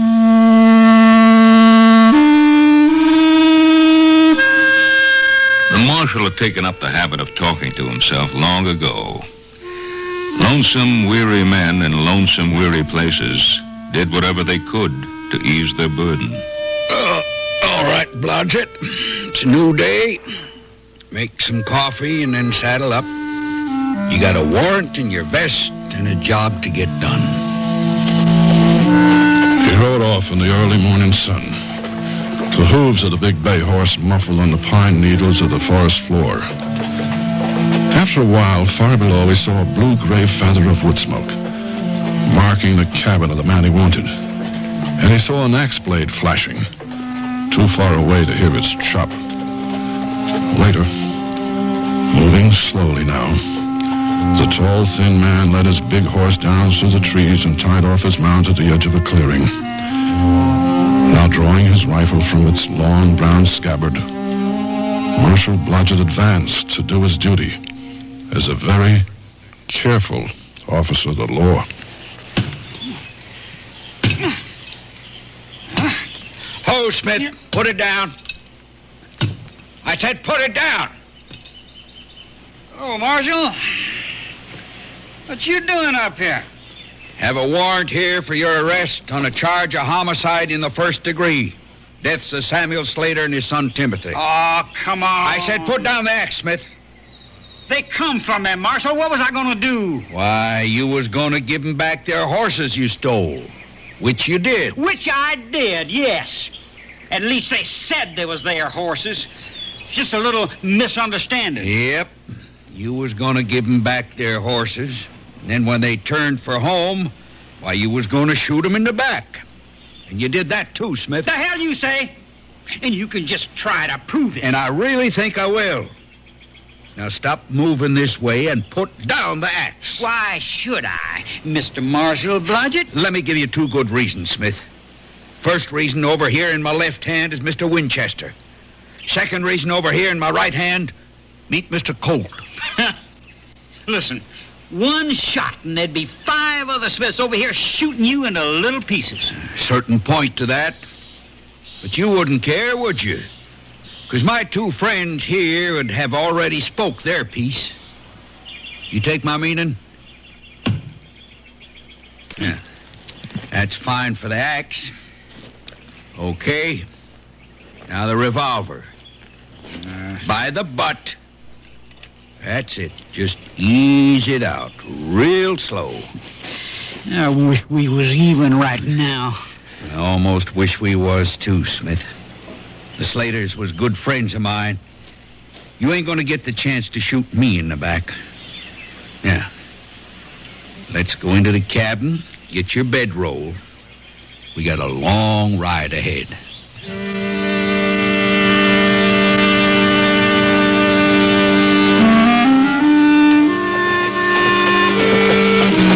He's looking a little peaked, Marshal. Gonna fall asleep in the saddle. You don't watch out. I'll watch out, Smith. Sleep for a week once I get you in. If you get me in. I'll get you in. Riding upright or draped over your horse. I don't much care which anymore.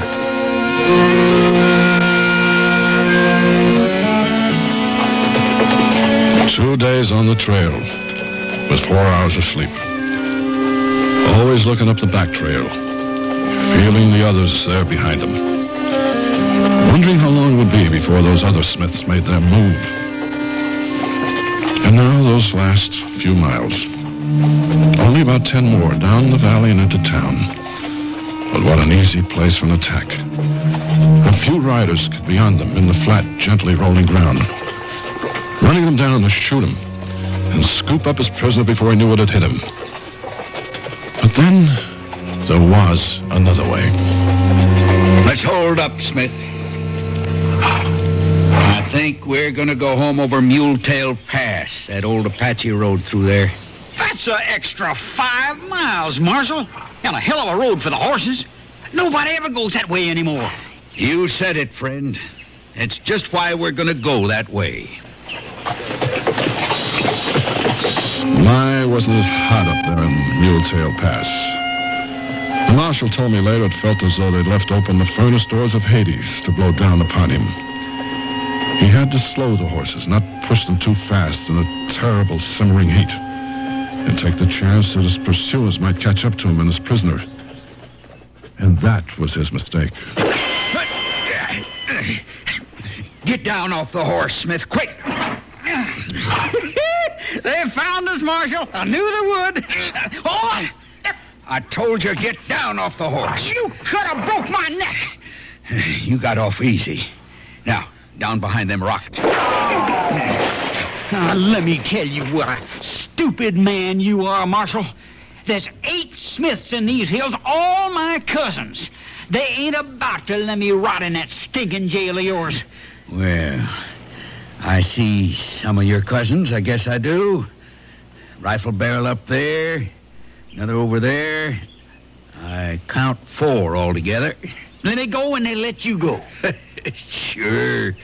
They'll let me go with a 44 slug in my back, just the way you left Sam Slater and his kid. Nope. We're gonna wait this out. Come dark, they'll be in here on you with knives. I know my cousins. They'll come like Chiricahuas. Leave you real dead, they will. And a knife ain't an easy way to go. You're probably right, Smith. Just one thing, though. They'll have 2 of us to plant. I always save the last shell for a prisoner that tries to get away.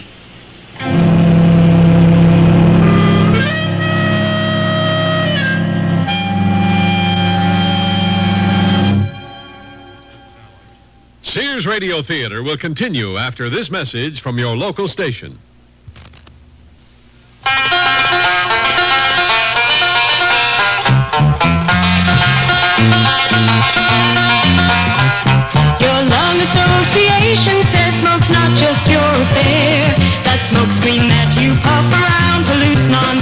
summer's air.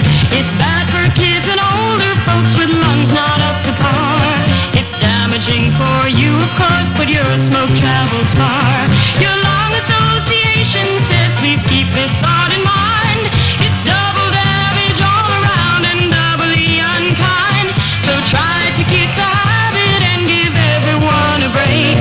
Please do it for your life and breath and everybody's sake. Your lung association and you know that cigarettes are a breathing hazard. Smokers, please don't add that extra offense. Give us a break for life and breath. This is Mel Blanc, and voices are my business. In Warner Brother cartoons, you probably know me as the crazy little character Daffy Duck. or Porky Pig. or Bugs Bunny, Doc. we all have a voice in matters that affect us in our community, and it's necessary to speak out to get the best possible community services. One community tradition, which really deserves vocal support, is the library. The library has been serving up all kinds of information ever since this country began. After all, you can get thousands of voices in the library's books, on film, records, and tapes, and you can borrow these voices freely. But the library can't give you such good service without a lot of vocal and personal support from you. This means you need to write or call your community officials and speak up for the library. It's all the air folks at the library. A public service message from the American Library Association and this station.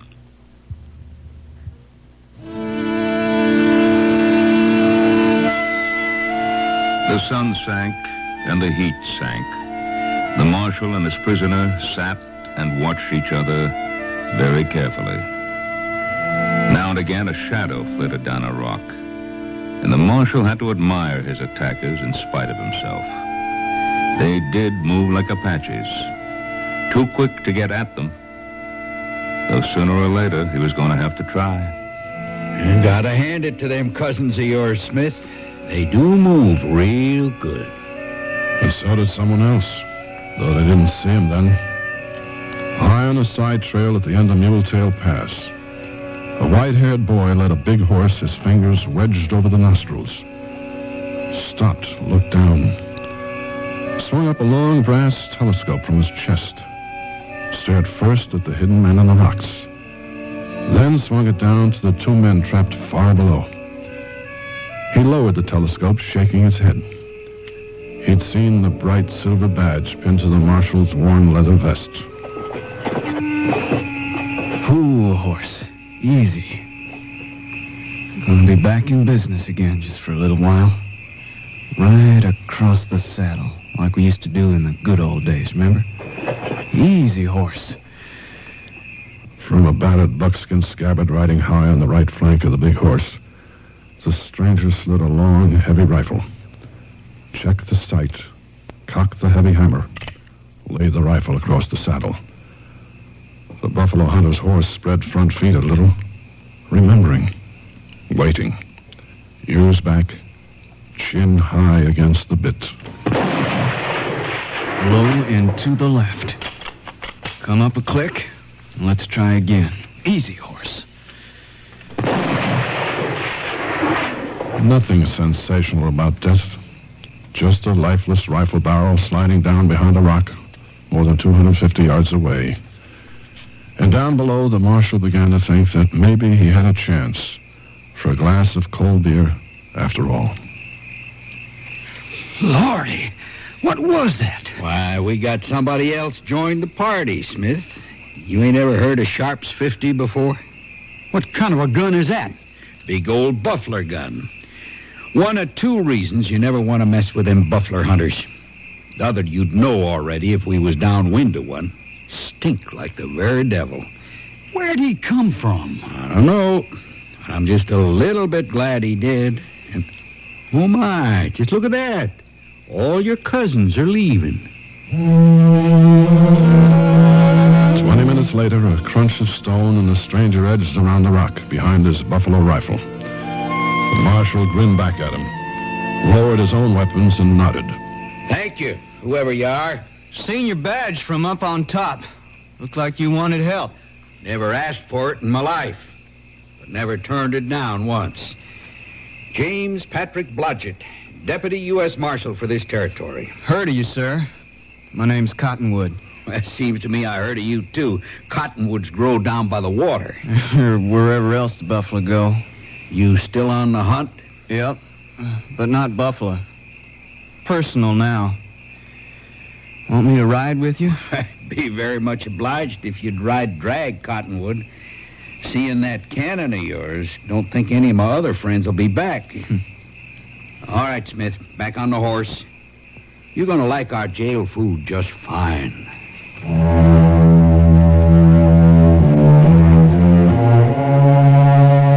On the Friday, 3 weeks following, having received trial by a jury of his peers, the prisoner Smith paid the supreme penalty for the murders of Samuel Slater and his son Timothy. Afterward, the marshal and his new young friend Cottonwood repaired to the nearest tavern for a taste of something cool and refreshing. Okay, Al. Let's have a double out of the owner's bottle. Buy you a drink, Cottonwood? Yes, sir. Believe I'll have a taste of that root beer I seen them brewing up back in the alley. That's for the ladies, boy. In this case, it's for the gentlemen, Al. 1 glass of root beer, if you don't mind. Root beer? My ribbons and laces. Now, Al, I would ask you to mind your manners. Oh, he can say anything he wants. Sure is good root beer. You had it before?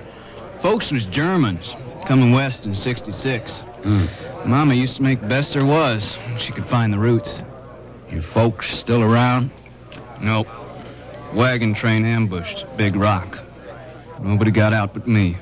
6-year-old kid hid under a wagon. Big Rock wasn't Indian country. That had to be... Had to be white men. Been looking for 'em for a long time. And still looking. Thanks for the root beer. Root beer? My ribbons and laces. Now, Al, just a little friendly advice. That white-haired kid that likes your root beer shot the Smiths off my back up in Muletail Pass. I made it 280 yards if it was an inch. Well, I guess a kid shoots like that. He gets all the root beer he wants. Al, I see I've made my point. And for a while, Cottonwood relaxed, as though he were waiting for something. In a no hurry to have it arrive. And he found work to his liking. Good morning, Reverend. You've been a carpenter today, I see. Good morning, Cottonwood. Oh, you have my name. Well, it is heard around the town these days. I understand you know how to use a Sharps 50. Hunted all my life with it, ought to. Heard a couple of things about you, too, Reverend. You have? Only Reverend I ever heard of who sets down to write his sermon with a Colt's Dragoon in his lap. You have me there, young man. I would only point out that it's done just on Sunday nights before the Sabbath collection bag can be taken to the bank on Monday. And what else have you heard? That you need a church built? That I do. Not many to work on it. And those I've hired more interested in seeking shade on a hot day than swinging a hammer. Like to help if I could. And most welcome, young man. But there's no paying it. Not just now. Maybe I'll get paid other ways, building a church. I hope so.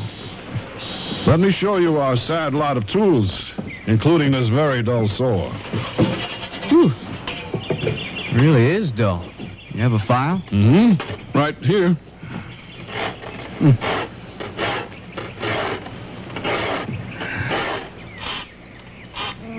My loafing crew watched as he sharpened the saw. And a lonely girl took an interest in the solemn white-haired boy. Hello. I'm Marjorie Blodgett, the marshal's daughter.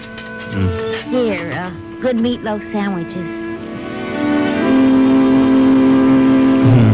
Man, they are good. I haven't had anything like this since the cookhouse on the Santee. You could do better than compare my cooking with some range brum cook. No offense, ma'am. This cook was my aunt. Well, just for that, you may have another sandwich. isn't your church, is it? No, but you know how it is. Any church is good. My father and I go to the Methodist, but I want this church built just as much as the Lutherans do. Well, my folks were of that persuasion. Guess I could call it my church if I ever went to one.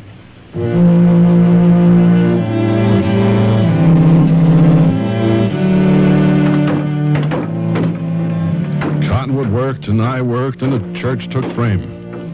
The 4 men working with us grew to 5, to 6, to 7. Sometimes I marvel at how it was all happening, this sudden activity in a good cause. And then I just quit trying to figure it out and knelt down on my knees. Looked up at the stars through the rafters of what was to be a church roof, and gave thanks to the maker of us all. And Cottonwood and the marshal became fast friends. I guess all that marshals have to do is sit here on the front porch of the jail and watch the people go by. Well, that's just about it. Sometimes now your average marshal will worry just a little bit about if all them other Smiths are ever coming to town to finish their business. But, yes, he mostly does just sit here and watch the people. Quiet town, isn't it? Too damn quiet, Cottonwood. Makes me nervous. Like the calm before the winter blizzard or something. Only this is high summer. Well, I guess it's high. 112 right here in the shade. I want to know about you, boy. All I really know is what I see. Skinny kid, white hair, and away with a big rifle, and a hammer and saw. Why is he hanging around, I ask myself. What's he waiting for? Nobody's business but mine, Marshal. You've been around long enough not to ask. Okay. I'll ask the young fella took my daughter dancing the other night. The kid that paid high dollar for her cake at the bake sale to buy the new church door. Want I should stop seeing her? No, I don't want you should stop seeing her. Just want you to tell me who you are. Okay. Parents killed in a wagon train raid at Big Rock in 66. I know that, boy. You're just bound to have it, ain't you? Let's go inside for some of that coffee of Marjorie's. And I'll tell you some things that you don't know. Things that'll make you wish I hadn't told you after you do hear them. You want the whole story, Marshal? You'll get it.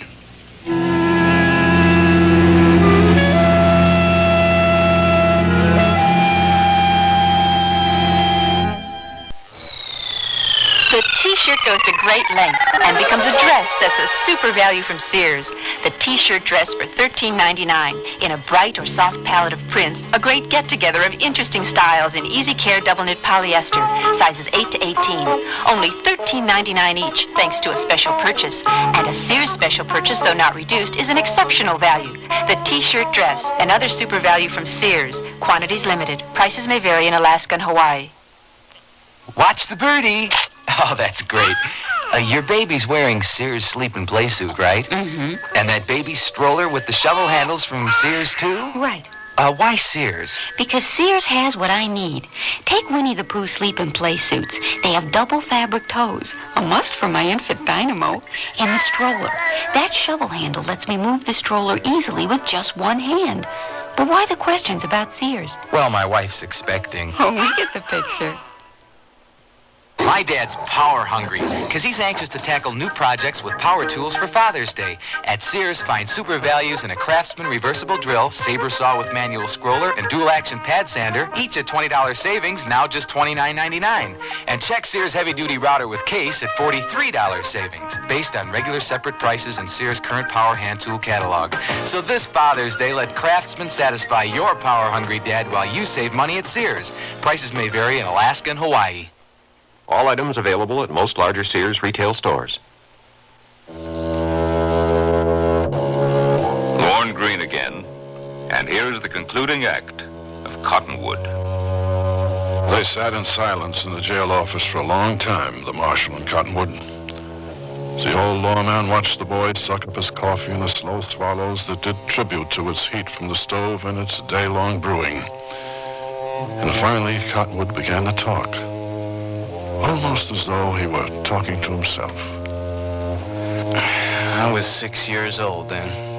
The day they caught our wagon train at Big Rock. Remember the screaming and the shouting and the shooting and watching my daddy stick one of them with a bayonet.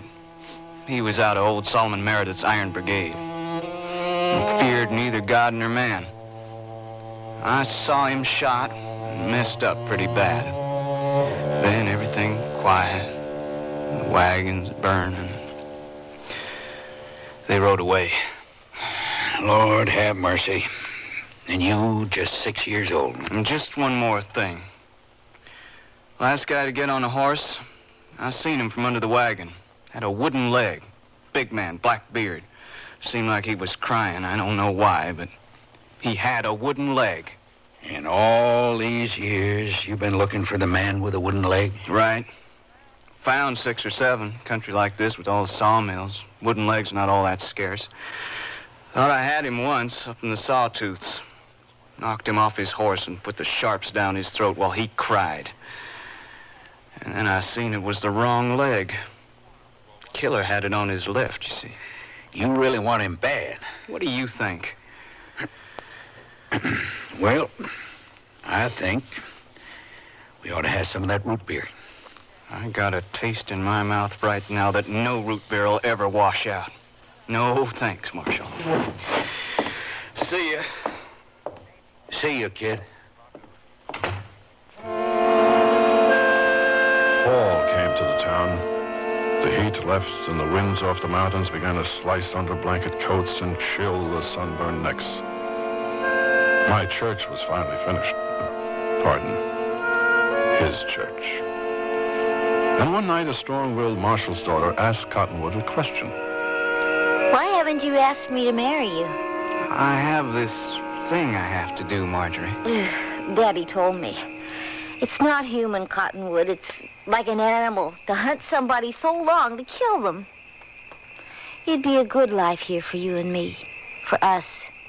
At least I'd try to make it good for you. Maybe I'll talk to your daddy. Will you come over tonight? First time I ever had a lady ask me to marry her. Maybe I'll just come over tonight to see what she does next. And so he rode back to his camp on the creek, down into the cottonwoods where he'd pitched his top for a lean-to. Tied the evening oat bag on the big horse trained to stand still to the boom of a buffalo rifle. And he went and knelt down on the cottonwood roots and used the yellow cake of grainy, homemade soap the trader's wife had sold him. The water around the cottonwood roots was green and rich and cold, mountain cold. His mind swam back to a little boy fishing down in the cottonwoods 1,000 miles away. A little boy fishing with his gentle father. The man tying on the worms and trying to teach the little boy good English grammar with his own English still saber-cut with the accents of the Rhine River Valley. The tears surprised him. The grief for 2 people gone so long ago. To remember so little of those parents. Nothing but a huge, square man who took him fishing and tried to teach him how to talk. And the mother about whom he remembered almost nothing at all. So he used his bandana and decided that, well, maybe it was time to lay down the buffalo gun and end the hunt and go on with life. She was a beautiful girl with spirit and guts. And the way he felt when he looked at her, all sun-dazzled and breathless. Well, maybe that was what they meant by love.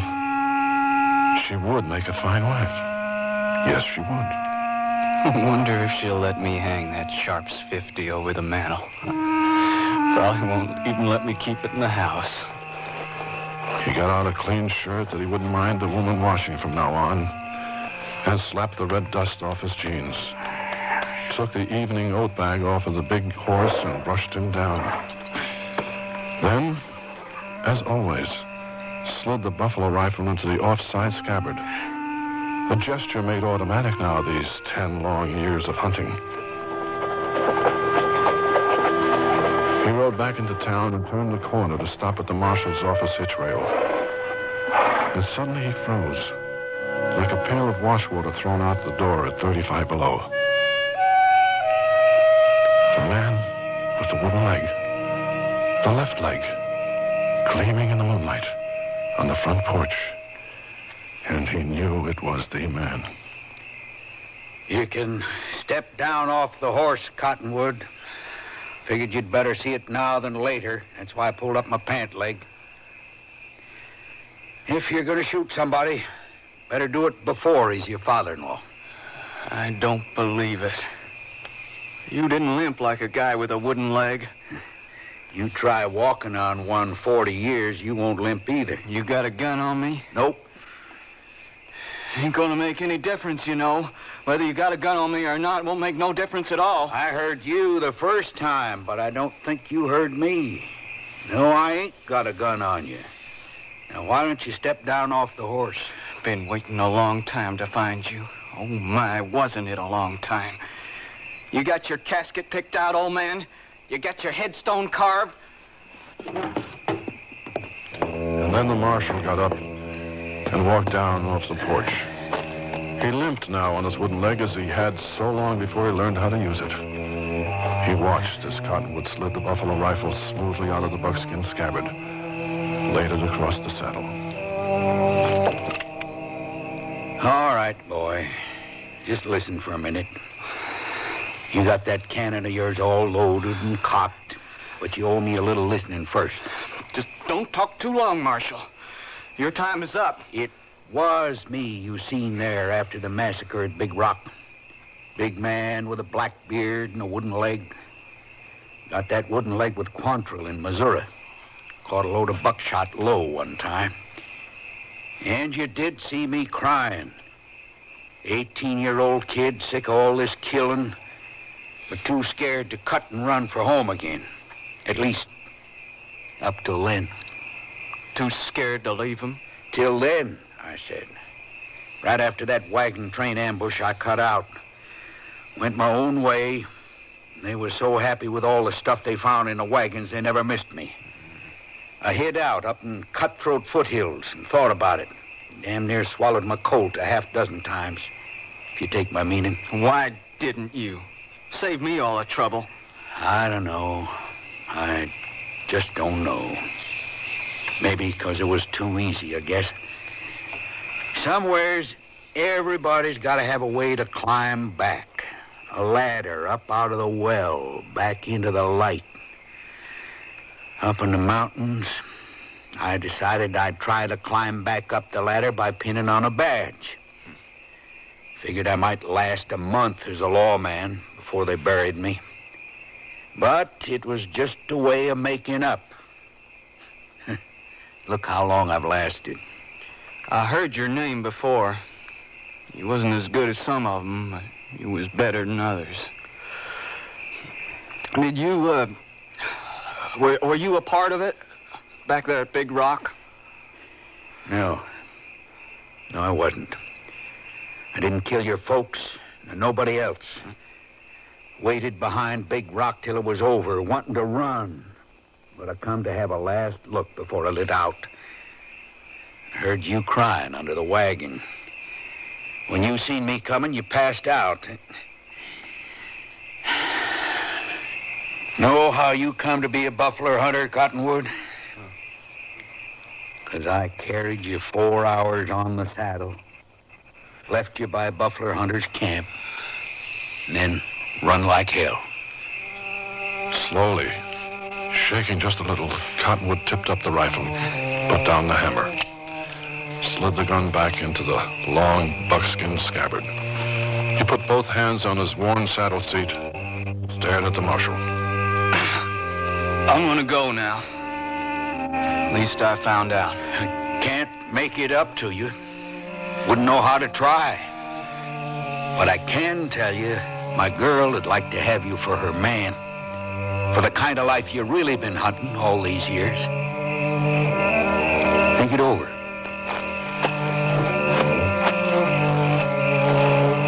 And so the marshal went off down the wind-dusted street toward the nearest set of swinging doors.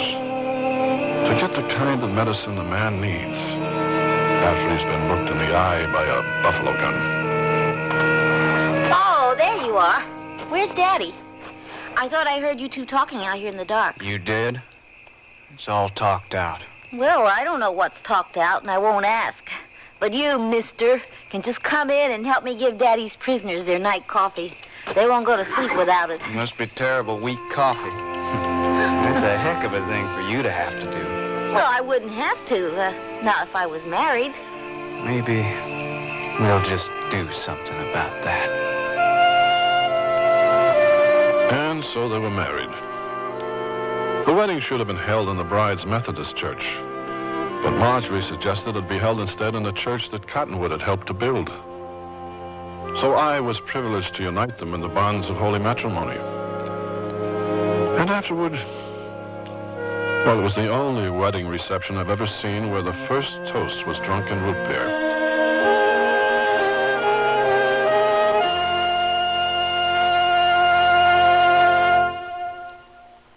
Dad's always been willing to give you the shirt off his back. So this Father's Day, show Dad how much you appreciate him with a luxurious-looking dress shirt from Sears. Ultressa dress shirts, now 25% off. They're handsome, short-sleeve, perma-press shirts of easy-care Dacron polyester. Yet Ultressa dress shirts have the look and feel of silk. Choose from solids, patterns, and textured solids, all at 25% off. Now $7.49 to $10.50. Sale ends June 16th. Prices and dates may vary in Alaska and Hawaii. A good night's sleep. That's important to you. How your mattress is constructed should be important, too. Sears' Best Imperial Elite mattress has mattress within a mattress construction. The inner spring model has individually pocketed coils covered with polyester and urethane. The polymeric foam model has individually molded comfort islands for even support.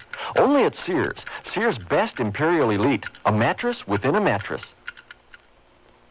Is that eggnog you're drinking? Mm-hmm. In June? Sure. And after this, I'm going to Sears to wrap myself in a fall coat. What? At the preseason coat layaway at Sears, I'll save 25% on any coat I choose. Preseason or last year's leftovers? All our fall 1979 styles. And a deposit holds my coat until October 1st, 1979. Save 25% during Sears preseason coat layaway sale, now at most Sears retail stores. Sale ends June 23rd. Dates may vary in Alaska and Hawaii. All items available at most larger Sears retail stores.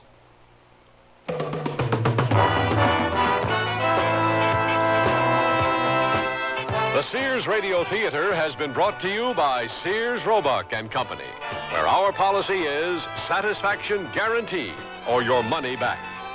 Sears, where America shops for value. Cottonwood was written by John Allen, produced and directed by Fletcher Markle. Your host was Lorne Green. Our stars were John Larch, Vic Perrin, and Corey Burton. Featured in the cast were Joan McCall, Sam Edwards, and Jack Carroll. The music for Sears Radio Theater was composed and conducted by Nelson Riddle. This is Art Gilmore speaking. The Elliott Lewis production of Sears Radio Theater is a presentation of CBI. American Graffiti. Where were you in '62?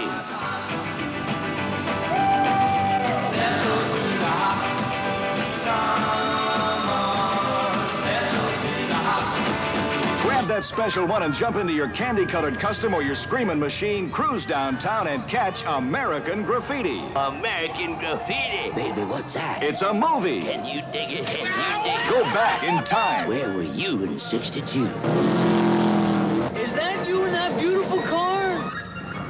Jeez, what a waste of machinery. 1, 2, 3 o'clock, 4 o'clock, rock. 5, 6, 7 o'clock, 8 o'clock, rock.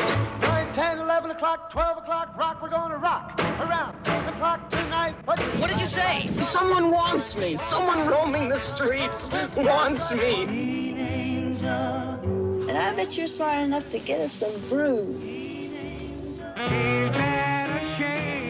A ballpoint pen, pint of Old Harper. Okay, you got an ID for the liquor? Nah, I left it in the car. You'll have to get it before. Oh, well, I forgot the car. We're finally getting out of this turkey camp. You just can't stay 17 forever. If you ever get tired of going steady with somebody that ain't around, I'm up for grabs. If I had a boyfriend, he'd pound you.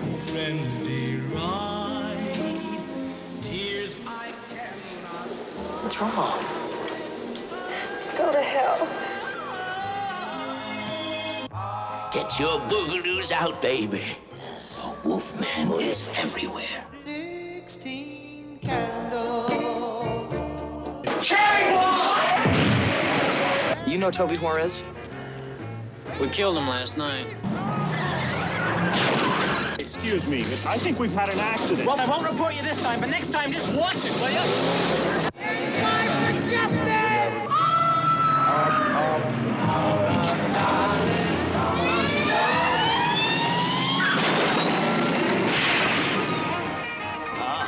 Can't stand it, man. I can dig it. It's one of those great old movies about romance, racing, and rock and roll. Oh, American Graffiti.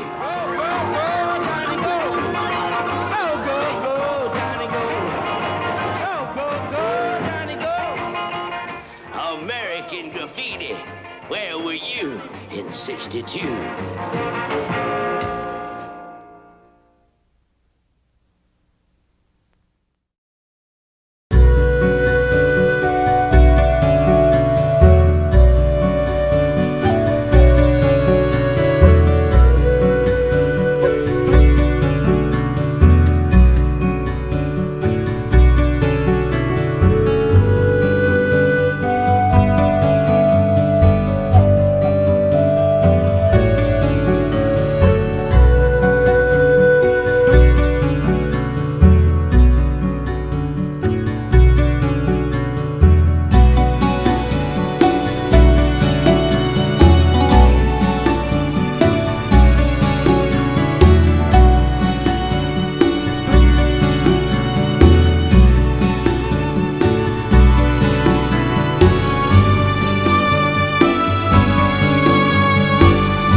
Journey to the Stars with Space Patrol. Coming up next on Nightly Old Time Radio Shows. Space Patrol! High adventure in the wild, vast reaches of space. Missions of daring in the name of interplanetary justice. Travel into the future with Buzz Corey, Commander-in-Chief of the Space Patrol. In today's transcribed Space Patrol adventure, Buzz and Happy, wounded in a fight with two of Baccarati's agents, have collapsed before the open door of a huge spaceship hangar on the planet Venus. Storm's getting worse, Commander. If you can crawl inside that hangar and close the door, we'll be safe. Just, I can hardly breathe. In a minute, we'll have a thick 180-ton door between us and the wind. Keep going, Hap. You want me? Hey, Commander, the hangar door is closing. Move fast, Hap. I can't. Happy, hurry. We're right under the door. The kids are finished. And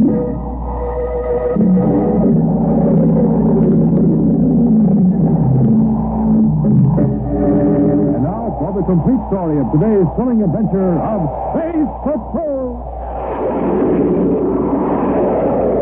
For weeks, Zoltan Baccarati has attempted to rebuild the crime empire created by his twin brother, only to be thwarted by Commander Corey of the Space Patrol. Pulled up in a retreat on Jupiter, Baccarati plots a new foray with the help of Amon Druga, a clever schemer who will undertake anything for the proper price. With the vigilance of Commander Corey curtailing Baccarati's lust for power, the evil prince is forced to exercise his vanity within the limits of his luxurious hideout, strutting before mirrors in gaudy uniforms designed by himself. How do you like this, Druga? This is the uniform I shall wear upon official location. Magnificent, Your Highness. Such rich purple. But isn't the overall effect rather severe? Perhaps. But it isn't finished, Druga. Across the chest of the tunic, right here, I'm going to have a huge red falcon. A red falcon? Marvelous. Yes. For generations, the falcon has been the emblem of the Baccarati family. My brother's personal insignia was a black falcon, and mine shall be red. Unfortunately, Your Highness cannot afford to appear in public with the red falcon emblem. At least not at present. It's a little bit conspicuous for one in your present position. Will you stop reminding me that I'm a fugitive? From now on, Druga, I'm on the offensive. But, Excellency, there are certain practical considerations. Yes, lack of money, huh? Well, that is just temporary. Part of the family treasure is hidden somewhere in the universe, and I am going to find it. But only your brother knows where it is. And he's in the Criminal Rehabilitation Center, still under processing. I won't need my brother's help. There are family documents the Space Patrol never got their hands on. Somewhere in those documents, I'll find a clue. Your Highness, I've been through those old records a dozen times. It's hopeless. We'll go through them again. And this time, my luck will change. I know it. What makes you so sure? Once more, the 12 moons of Jupiter are approaching the formation they occupied at my birth.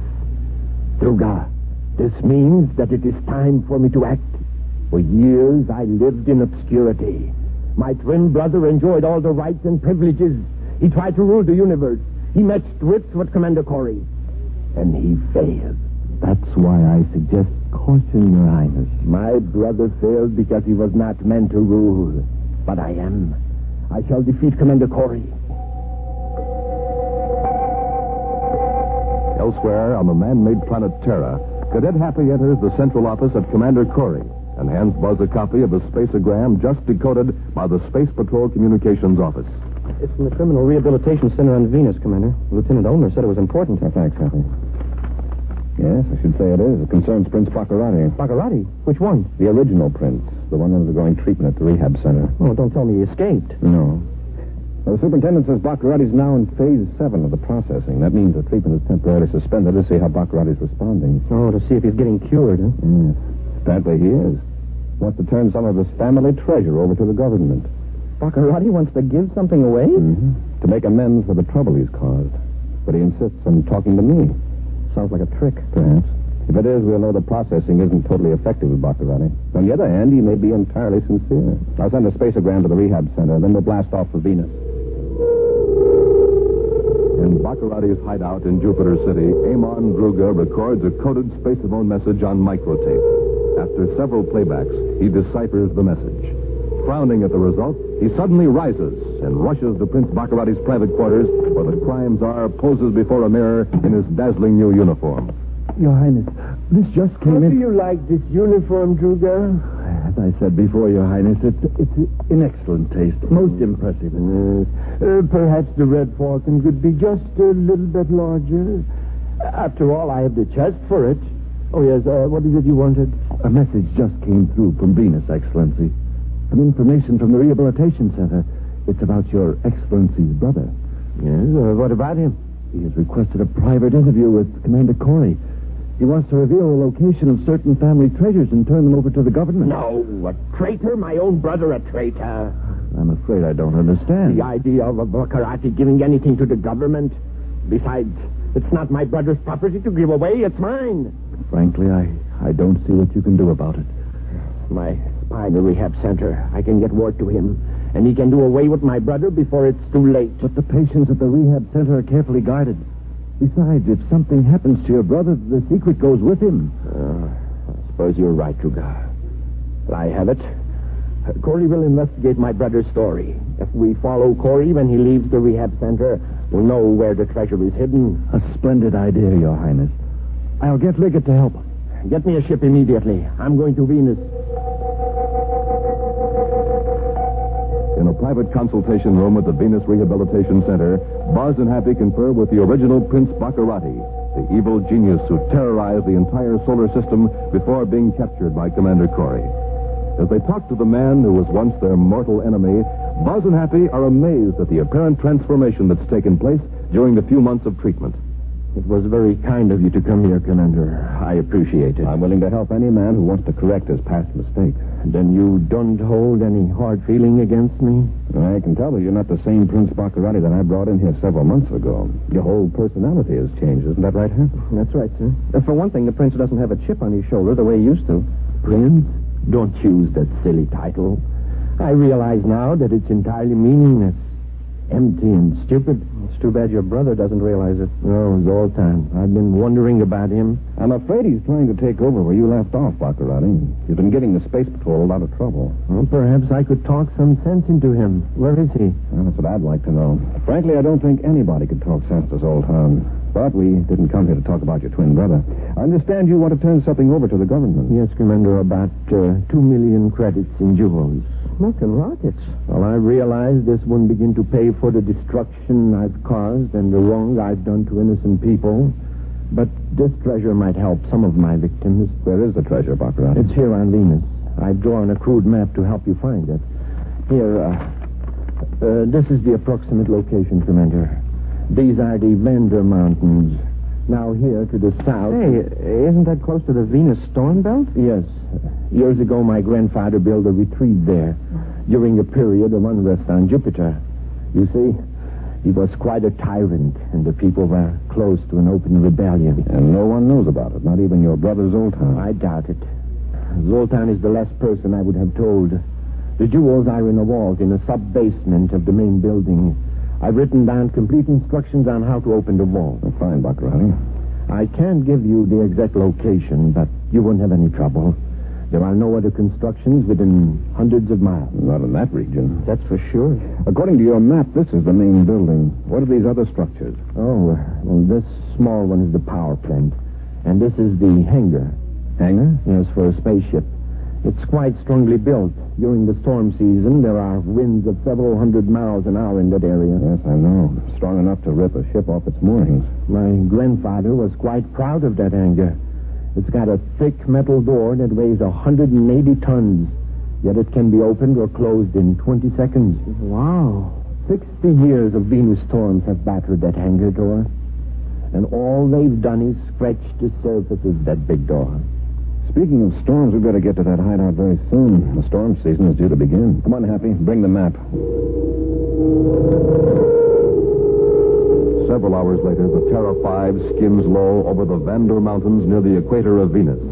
Far above the commander's ship, a private cruiser tracks the Space Patrol craft through the intervening mist by infrared scanning beams. At the controls is Zoltan Baccarati's assistant, Amon Druga. Beside him, operating the viewscope, is a big, heavy-set young man with a perpetual scowl on his battered face. They're losing altitude, Liggett. Looks like they're going to land. Yeah, they must be nuts. There's nothing out here in these mountains. Go aft and tell His Highness. His Highness. Hey, look, Druga, that guy's a phony. If he's a prince, I'm the Secretary General. See here, Liggett. For the money Baccarati's paying us, I'd call him King of the Outer Galaxy if that's what he wanted. Some prince strutting around that purple uniform with a red chicken on it. Don't let Baccarati hear you call it a chicken. It's a falcon, a red falcon, his personal symbol. Now do what I tell you, Liggett. Go aft and tell His Highness. What's going on up here? Are we still on Corey's trail? Yes, Excellency. Liggett was just going to call you. Corey's landing his ship. All right. Now listen, both of you. I want to take Corey alive, but I'm not going to take any chances. The ultrasonic heat projector will take care of them, Excellency. We won't leave the ship until Corey is helpless. Remember, I merely want him helpless, understand? Nothing worse until I get my brother's secret from him. And then you and your friend Liggett can do what you like. Hey, Druga, you sure you can keep that heat projector under control? Of course. The ultrasonic vibrations will heat the air around Corey just enough to make him collapse. Yeah, then we get out of the ship and grab him. He's landed. I'll take the controls, Druga. You send off the heat projector. Meantime, Buzz and Happy have left their ship and are walking toward the main building, now just dimly visible through the swirling dust stirred by the strong wind. We didn't get here any too soon, sir. Looks like the storm season has already begun. Yes, if we find Baccarati's treasure, we'll have to get it out of here ourselves right away. Hey, listen, Commander. Is that the wind or a spaceship? The ship. Wonder what they're flying this low for. And over these mountains. Hey, Commander. Feel that heat. It's like an oven. Oh, where's it coming from? I can't breathe. Get to the building. Hurry. If we don't get inside, we're finished.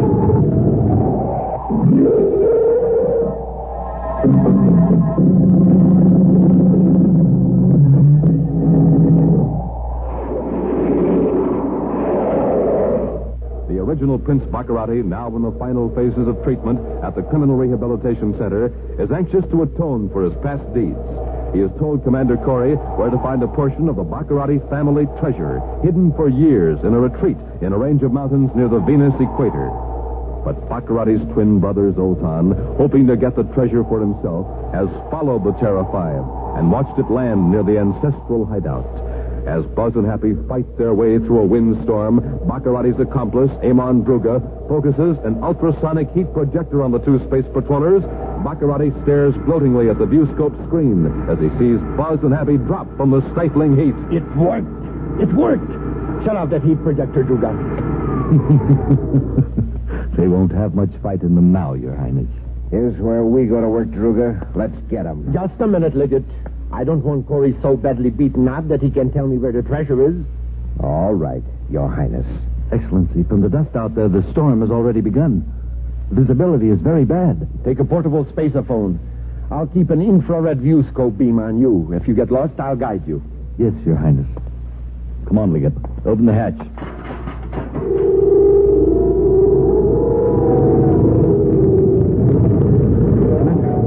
The heat stopped. The wind's getting worse.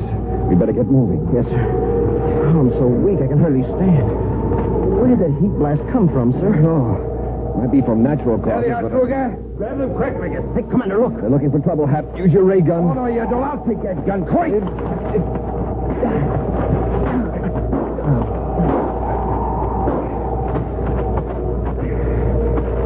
Druga, we should have left that heat projector on a little longer. Corey handed me an awful wallop. Never mind that. Let's get them back to the ship. Yeah, they're both out cold. It's hard enough to breathe in this sandstorm without lugging somebody on our backs. Wait a minute. Maybe we'll need... Let's see what this is sticking out of Corey's jacket. Prince Baccarati to Druga. Baccarati calling Druga. Druga, can you hear me? Are you all right? It's a big shot. Cut on the space phone. Tell him to shut up. Keep quiet, Liggett. Druga here, Your Highness. What happened to you? The dust is so thick, it's even scattering the infrared beam. Did you get Corey? Yes, Excellency. Corey and the cadet are out cold. Then bring them to the ship at once. You like that old purple pants sit nice and snug on the ship while we do all the work. What was that? Speak up, I can't hear you. Your Highness, it won't be necessary to bring Corey to the ship. Why not? I found a map in Corey's jacket. The treasure's in a vault in a building near here.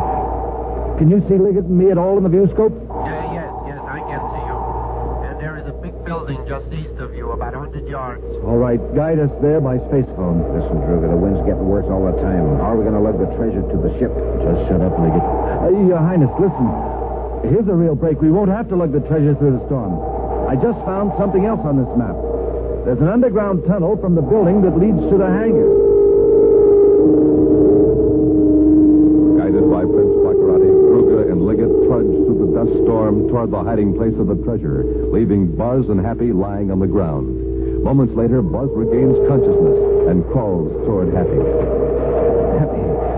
Hap, can you hear me? Oh, my head. We both got good going over, but that's mild to what'll happen if we don't get out of this wind. Those two guys, where'd they go? Well, the map's gone. They probably went after the treasure. I can't see a thing. This dust is awful. The men took our ray guns. The wisest thing for us to do is go back to our ship if we can find it. Which way is it? I'm all turned around. I think it's in this direction. Come on. When we get to the ship, we can use the viewscope to see who we're fighting.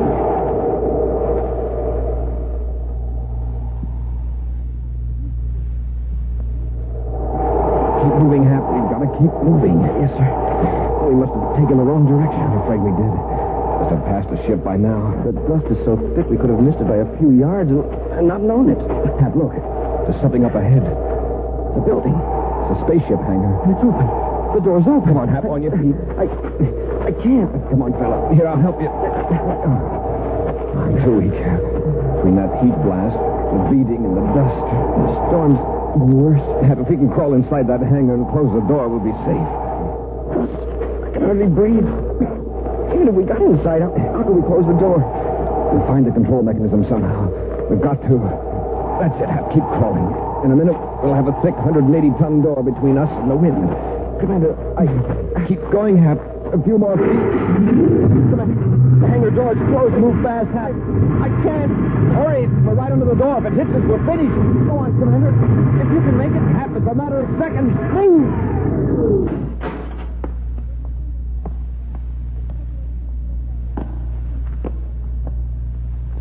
Happy. Oh, that was close. You missed us by inches. If you hadn't yanked me when you did, listen. Someone's in here. Lie still. Don't move, even if they turn the light on us.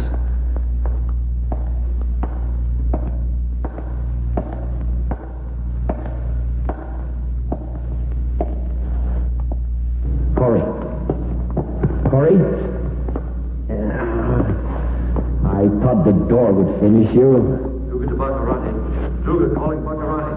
Your Highness, come in, please. I'll be back in a moment.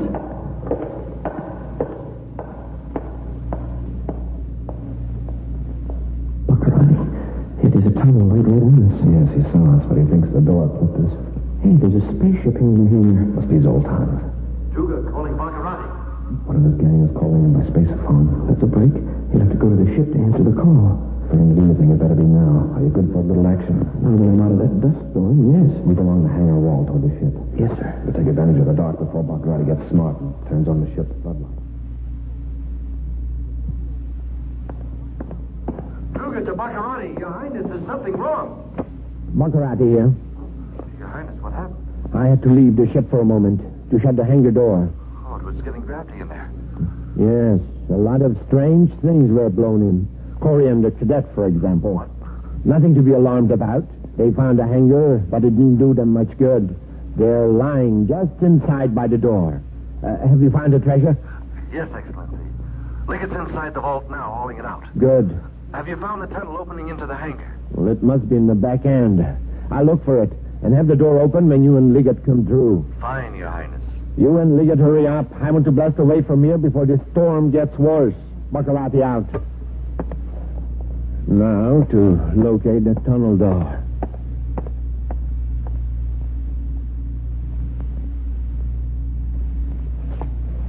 Uh-oh. He's cut on the ship's lights, fore and aft. Press close to the hull, Happy. Hope he doesn't look out of the nose port. He'll see that we aren't lying up there by the door. Right.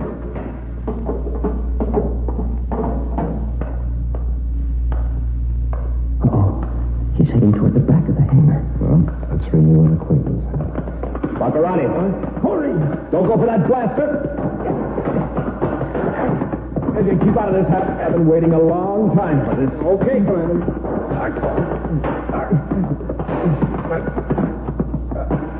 Now, Corey, I'm going to break your neck.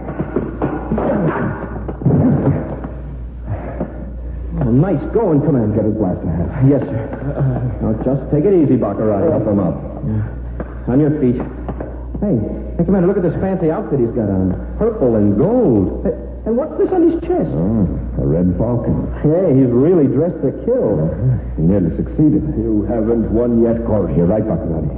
Got a couple of little helpers around here somewhere. Where are they? Suppose you go out and look for them. Now, look, Baccarat, if you're anxious to get bounced off that wall, I'd be glad to oblige. How about it? No, Cadet, please. All right, Baccarat, start talking.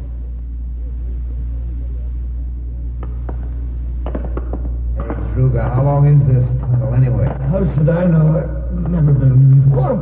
These boxes are heavy. We gotta make at least 2 more trips. Stop complaining. If it wasn't for me, you'd be lugging this stuff through the storm instead of this nice, well-lighted tunnel. I said okay, didn't I? You're a genius. Satisfied? Look, Liggett. Right up ahead, there's some steps. They must be at the end of the tunnel. It's about time.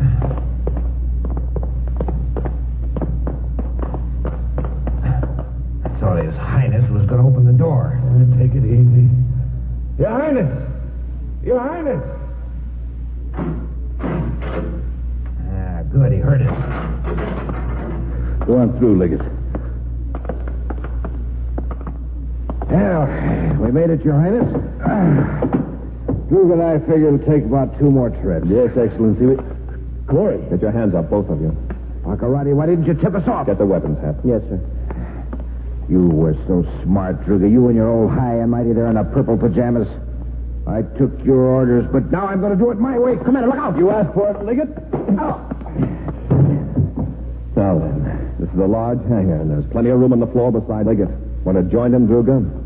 No, thanks. Now, as soon as Liggett comes to, we'll go back down the tunnel for the rest of Baccarat's treasure. Commander, what about our ship? How'll we get it out? We can maneuver out of the hangar in Baccarat's ship using the repeller ray. The viewscope can locate Terra 5. When we get close, I'll go aboard. The wind must be terrific outside now. But I can get through it for a few yards. All right, Baccarat, it's time to go to work. What do you mean? You're going to help carry the treasure through the tunnel. Well, this is an outrage. The Space Patrol has no right to take the treasure. It's mine. Your twin brother is donating it to help his victims. Well, it's not his to give away. He has no right to do this. Look who's talking about rights. Oh, wait.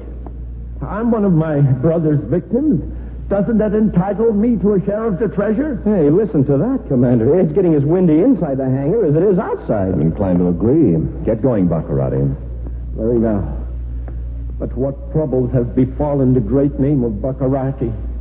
First, my twin brother, subjected to humiliation by the Space Patrol. And now myself. Oh, cheer up, Baccarat. It could have been worse. I don't see how. Well, you could have been triplets.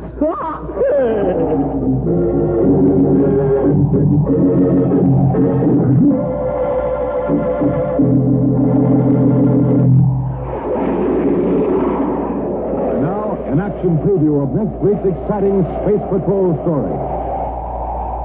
Buzz and Happy have just made an amazing discovery in an unexplored region of the planet Earth and are descending a mountain to their spaceship carrying a metal chest. I'd like to open this chest right now, Commander. Maybe it would explain the whole mystery. By the looks of it, we'll probably have to use an atomic torch, Hap. Just think, if it hadn't been for that earthquake, the secret would never have been discovered. Watch your step, Hap. It's going to be tricky getting around this overhang. Yeah. You know, if we dropped this box, it'd go scooting down the mountain like it... Commander, what's that?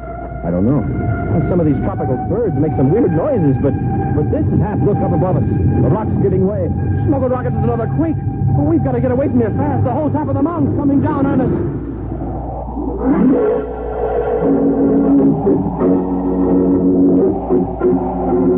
Join us again next week for this thrilling adventure with the Space Patrol. High adventure in the wild, vast reaches of space. Missions of daring in the name of interplanetary justice. Travel into the future with Buzz Corey, Commander-in-Chief of the Space Patrol.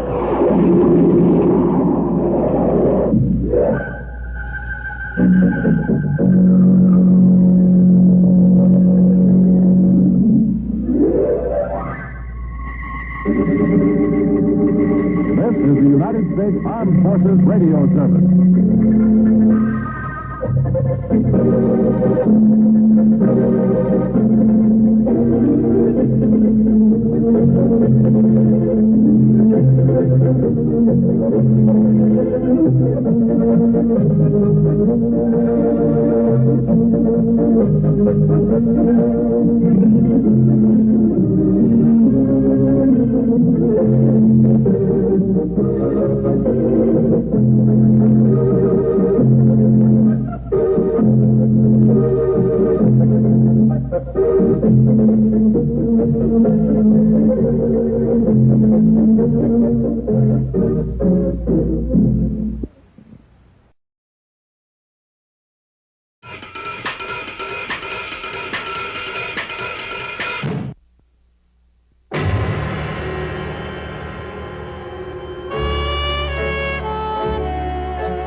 Los Angeles, 1937. There are lots of guys like J.J. Gittes. They're easy to find, if you want to find them. Mr. Gittes, have we ever met? Well, no. Never? Never. Since you agree with me that we've never met before, you must also agree with me that I've never hired you to do anything, certainly not spy on my husband. I don't get tough with anyone, Mr. Gittes. My lawyer does. You do your job. And sometimes you find the answers to questions that should never be asked. Or you find out what happens to people who ask them. Hold it there, kitty cat.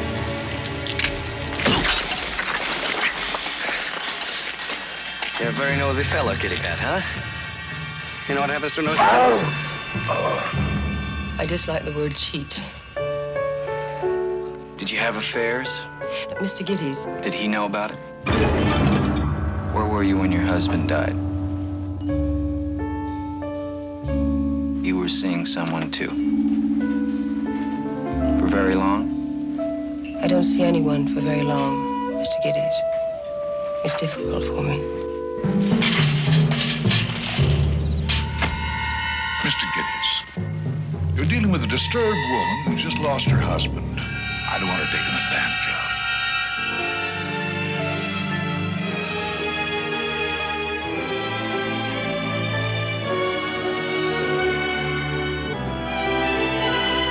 The truth. I said I want the truth.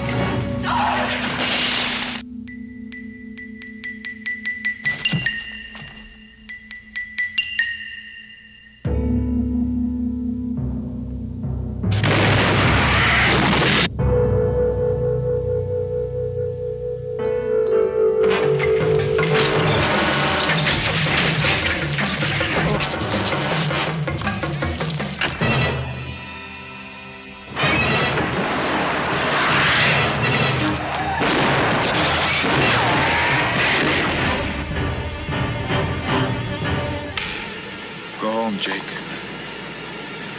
I'm doing you a favor. Come on, Jake. Forget it, Jake. It's Chinatown. You get tough. You get tender. You get close to each other. Maybe you even get close to the truth. Jack Nicholson and Faye Dunaway in a Robert Evans production of a Roman Polanski film, Chinatown.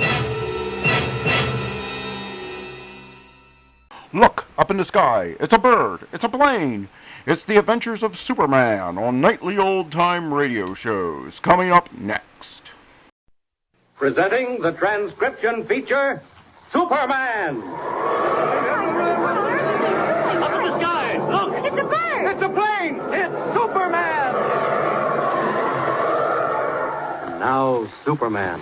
Valiant fighter for truth and justice, mighty champion of the weak and the oppressed, who has appeared on Earth from the planet Krypton with a physical structure never before attained by mortal men. Superman, who is stronger than a locomotive, faster than a speeding bullet, and who walks about among human beings disguised as mild Clark Kent, news reporter for the Daily Planet. When we last saw them, Kent and young Jimmy Olsen were on the New England coast at the home of Jimmy's Aunt Louisa Horn.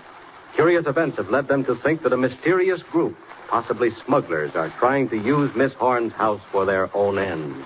Hearing sounds under the kitchen, they had burst into the locked cellar, only to find it deserted and empty. Kent then sent Jimmy upstairs on an errand and was about to investigate as Superman when Miss Horn's voice brought him back up. The old lady swore she had seen a flashing light in the old tower on Lighthouse Point, abandoned for over 50 years.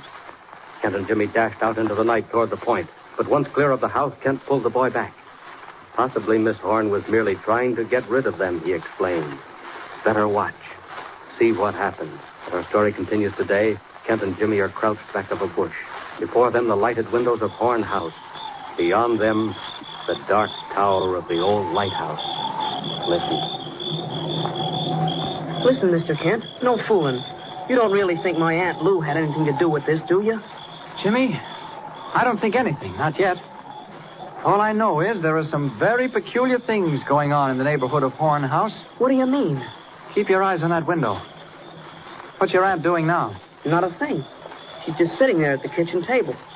What do you mean by peculiar things, Mr. Kent? Well, first of all, the location. Why, it's unnatural for smugglers. Lighthouse Point goes out there to make a little bay, then the beach and Horn House, and then Lighthouse Creek where the dock is. Well, they couldn't ask for a better location. But, gee, Aunt Lou's not a smuggler. Now, I didn't say she was, Jimmy. But I do say this. For some reason or other, maybe it's a perfectly good one, she's not telling all she knows. Did she get up just then? Don't think so. No, she just moved a chair.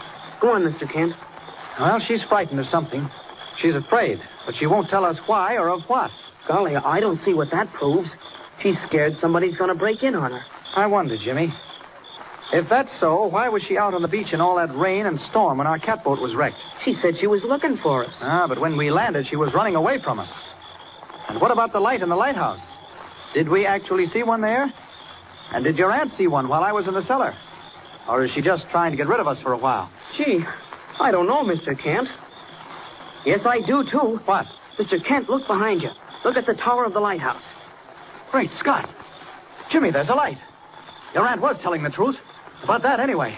Come on, quick, run for it. I've got the flashlight, Mr. Kent. Let me go first. If you know the path, watch out for those rocks. It's not far. Less than 100 yards. What do we do? We get there. We'll find out who's working that light and who he's signaling to. Almost there. Take it easy. All right.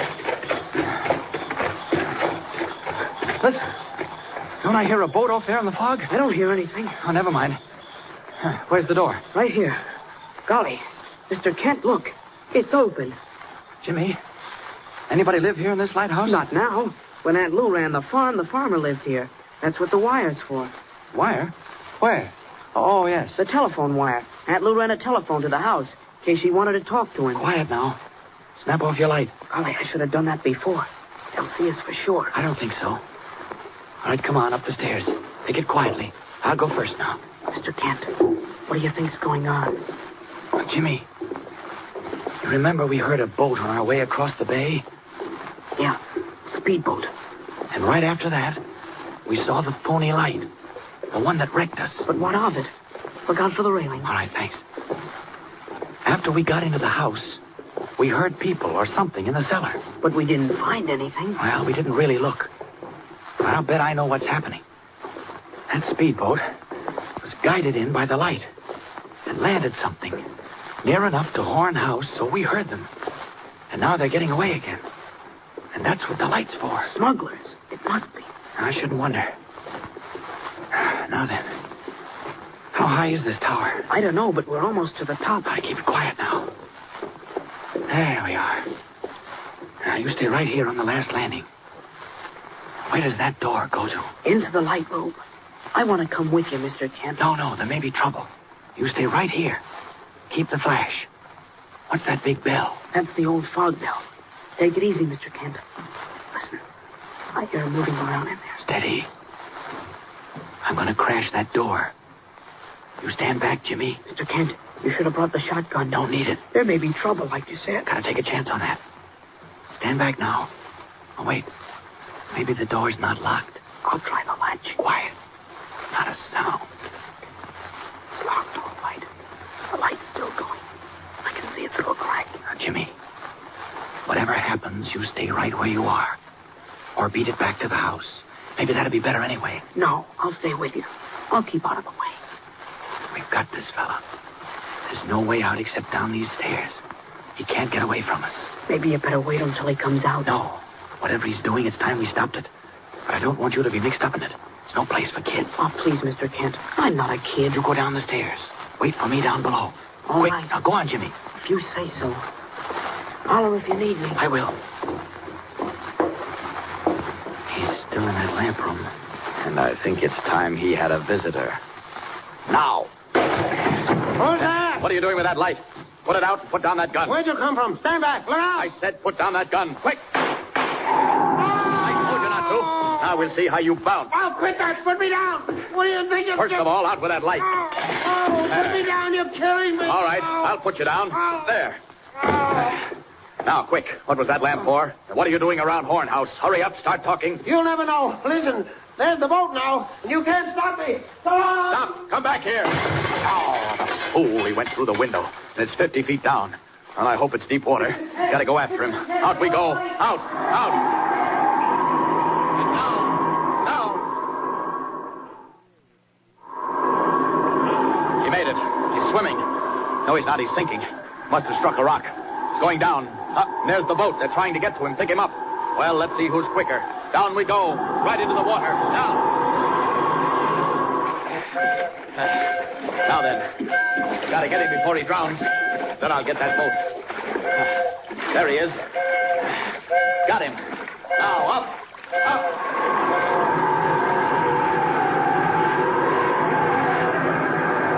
I'll hold you with one hand, my friend, and take care of your pals with the other. Ah, there they are. They've seen me. They're scared to death. Well, look out for yourselves, boys. Here we come. Wait, what's that? It's the bell of the lighthouse. Must be Jimmy. Jimmy's in trouble. He's ringing the bell. I've got to get back there. Can't stop to worry about the boat now. Got to get back and help Jimmy. Up we go. Up, and away. Mr. Kent, where are you, Mr. Kent? Coming, Jimmy. Oh, gee. Coming. What's the matter? Are you all right? I'm all right, but what about you? Golly, whatever happened? Come here, lend me a hand. Our friend in the tar went overboard. Right through the window, and I went after him. You did? Jiminy, did you hurt yourself? Well, I didn't, but he did.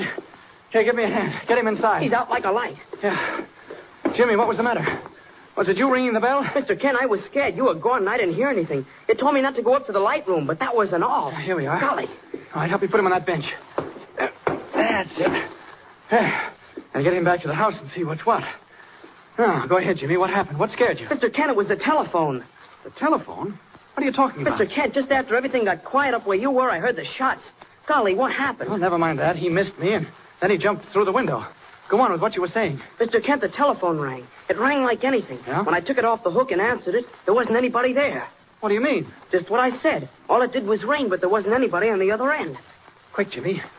Where does this telephone go? I told you, it runs between the lighthouse, where we are right now, and the big house. You mean your aunt's house? That's the only house there is.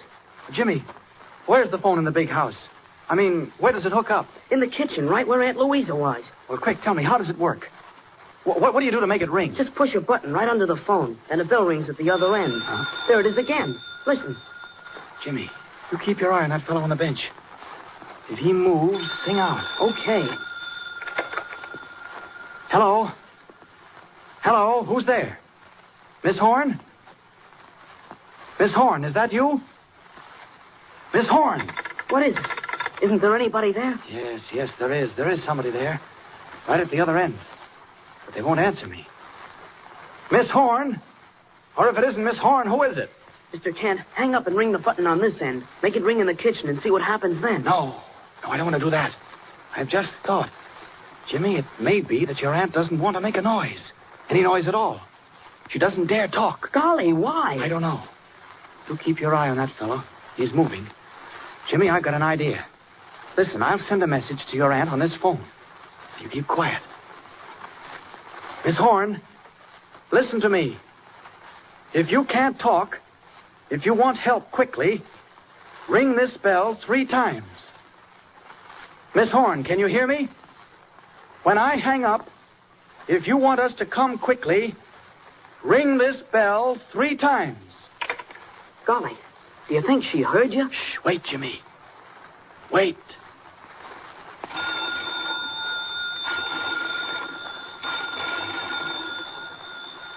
Phone bells ringing urgently in the dimness of the old lighthouse. What has happened to Aunt Louisa Horn, left alone facing the locked door of her own cellar? Who was the stranger picked up by Kent after his plunge from the lighthouse tower?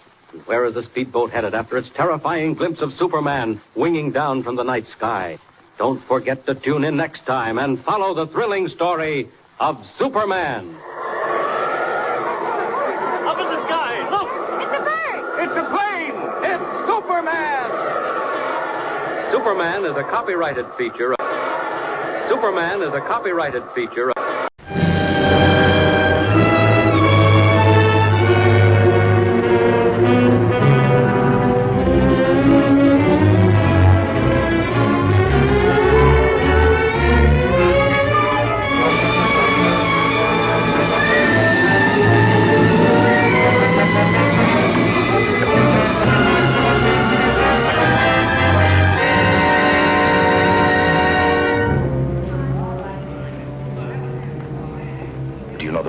A foul sty. Do you know if you ripped the fronts off houses, you'd find swine?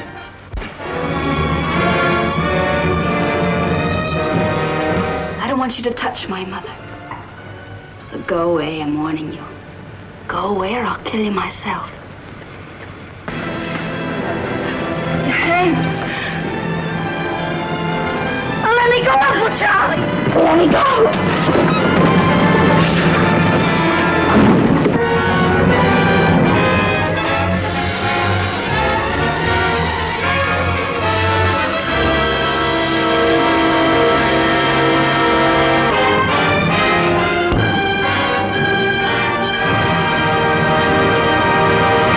Classic stories from the Screen Directors Playhouse are up next on nightly old-time radio shows. From Hollywood, the NBC Theater presents...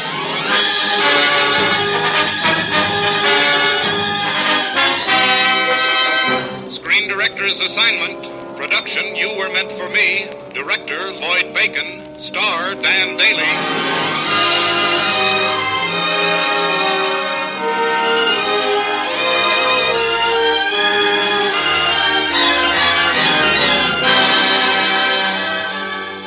The Hollywood Screen Directors present a romance set to music, You Were Meant for Me, starring Academy Award nominee Dan Daly in his original role with Betty Lynn, and introducing the director of the film, Lloyd Bacon.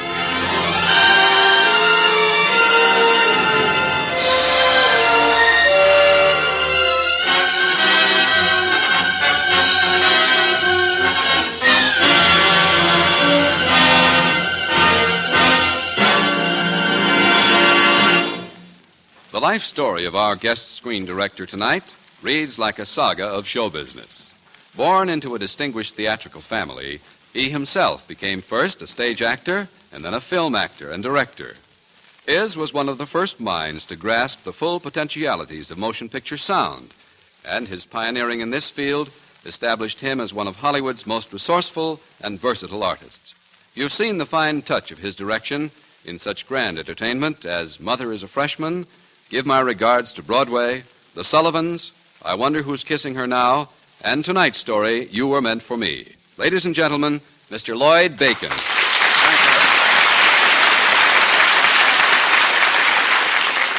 Folks, our story tonight is about the closing years of an era of show business. Years packed with glitter and excitement, but somehow they were full of sweet music. Making You Were Meant for Me was a nostalgic thrill, and I hope you'll find the same thrill as we relive part of those years. Relive them with Dan Daly as an orchestra leader, Chuck Arnold, and Betty Lynn as Peggy Mayhew. Here, ladies and gentlemen, is an era. Here is You Were Meant for Me.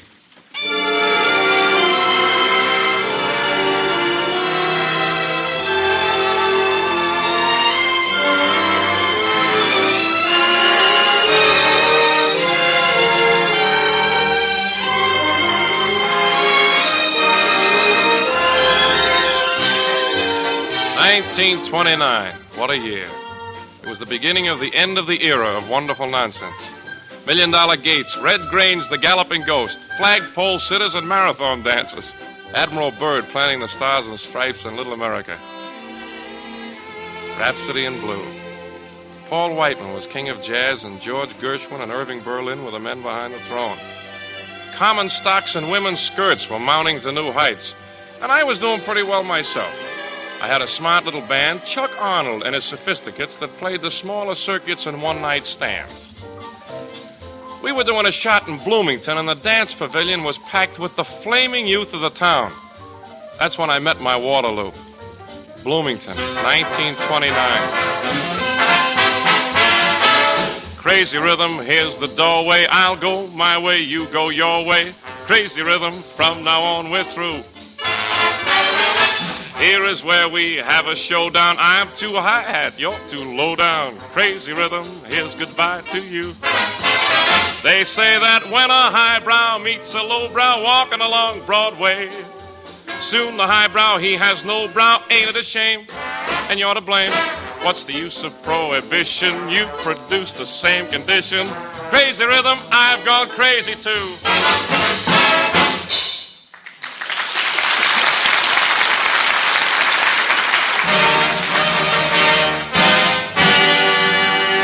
And now, kiddies, here's what you've all been waiting for, somebody's big moment to win a prize. Now hold your breath and hold on to your checks while my brilliant manager and arranger here, Mr. Oscar Hoffman of Greenport, New York, selects the lucky number out of this bowl. For this, I gave up a concert career. Here you are, hotshot. Thank you, Oscar. And here it is, folks. Hold your breath. Yeah, hold it good and long. Here is the lucky number. It is 864. The number, 864. Who's got it? 864. Me. Mimi has it. Well, Mimi, come on up here to the bandstand, atta girl. Come on up. Don't be nervous. Here she comes, folks. Give her a great big hand. Well, Mimi with the 864. Come on, everybody. Let's give this girl a great big hand. Fortune smiles on a lovely lady, Miss... Mayhew. Peggy Mayhew. The lovely Miss Peggy Mayhew. And I'm not kidding, lovely, spelled W-O-W. Wow! Congratulations, Peggy, and now for the prizes. Let's see what we have. One book of green trading stamps from Baum's Department Store. Very nifty.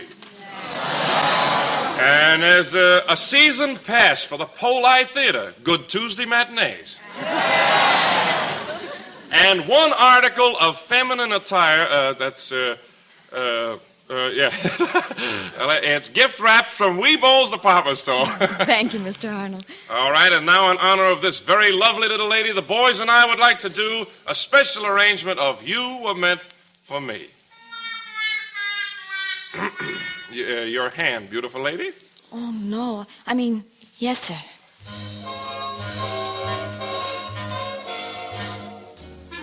You were meant for me. I looked down at Peggy Mayhew as I sang. I saw the worship in her eyes, and I thought, oh, here's another crooner-struck girl. Only there was more to this girl. All her heart was in her eyes, and it must have been a good heart, because those eyes were beautiful. All at once, I wasn't kidding. All at once, I meant every word of that song. This was it. Peggy Mayhew? Peggy Waterloo.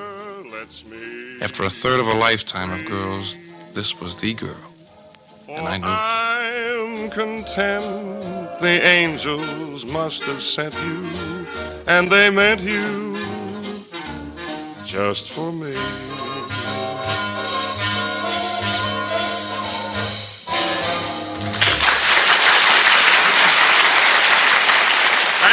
Thank you, everybody. Thank you very much. All right, boys, take it.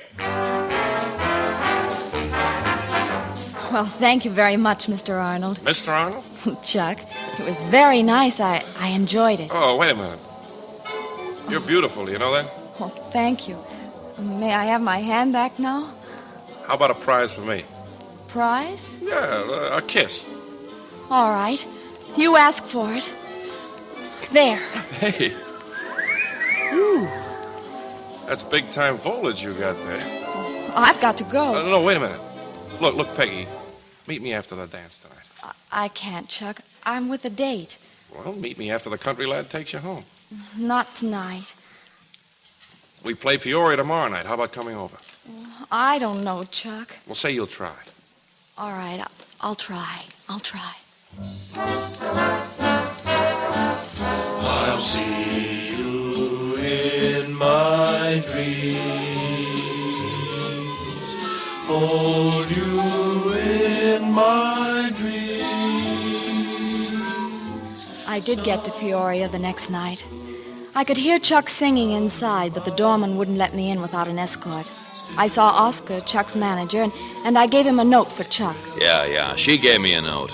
Only I have a tender place in my heart for small-town girls who fall in love with Chuck Arnold. I tore the note up. I kept waiting for Peggy to show up, and when she didn't, I get a sick feeling in the pit of my stomach, like when I lost my graduation watch and didn't know where to start looking.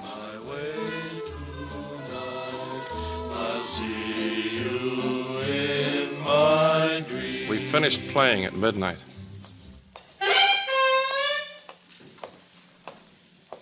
I went out afterward to walk off my disappointment. I passed the bus station, and there on a bench was Peggy Mayhew. Hey, Peggy. Hey, beautiful. Chuck! What happened? Where were you? Well, they wouldn't let me in, so I gave Oscar a note. I don't know what happened. I thought you were... I never got any note. Oh, I've been waiting and waiting, and now it's time for the last bus home. No, baby. How about something to eat? I've got to get back home. Well, one goodbye kiss. No, Chuck, one kiss was enough, and I'm ashamed of... Look, baby, I mean business. Chuck... Ooh. Wow. Some voltage. Oh, Chuck, I thought I was never going to see you again. Well, you're going to see a lot of me from now on. I'm going to find us a justice of the peace. Justice of the peace? Yep. I just proposed to you, and you just accepted. Oh, Chuck, darling.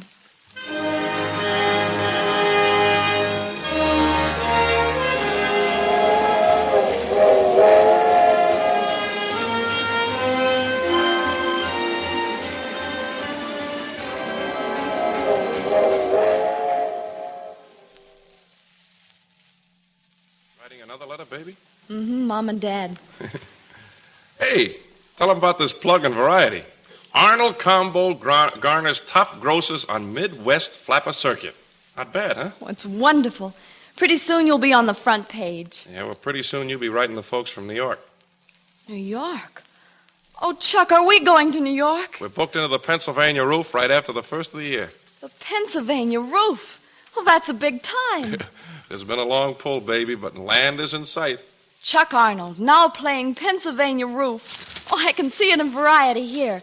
Arnold Combo's sensation pen debut. Hey, you ride home to Mother and let Variety write their headlines. Huh?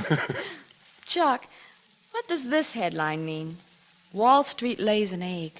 That. Nothing. Just forget about it. Forget it. Well, you can't make me forget that today is our anniversary. No kidding? Mm-hmm, 2 months. Well, let's go dancing someplace after the show. All right, Chuck. A busman's holiday, huh? After the show, we got a heavy date. It girl.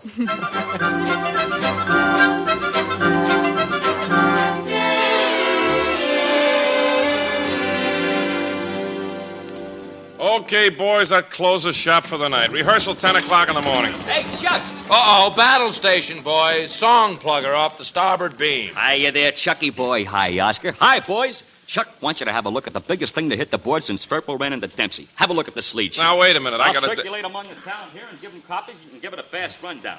I am Earl, Isaac Goldie, Murph Beatty. Last song he showed me was Stardust. It'll never get any place. Anyway, who ever heard of Hoagie Carmichael? Hey, is this the best you've got? It's an awful crummy title. Great title, great song, great arrangement, just for you.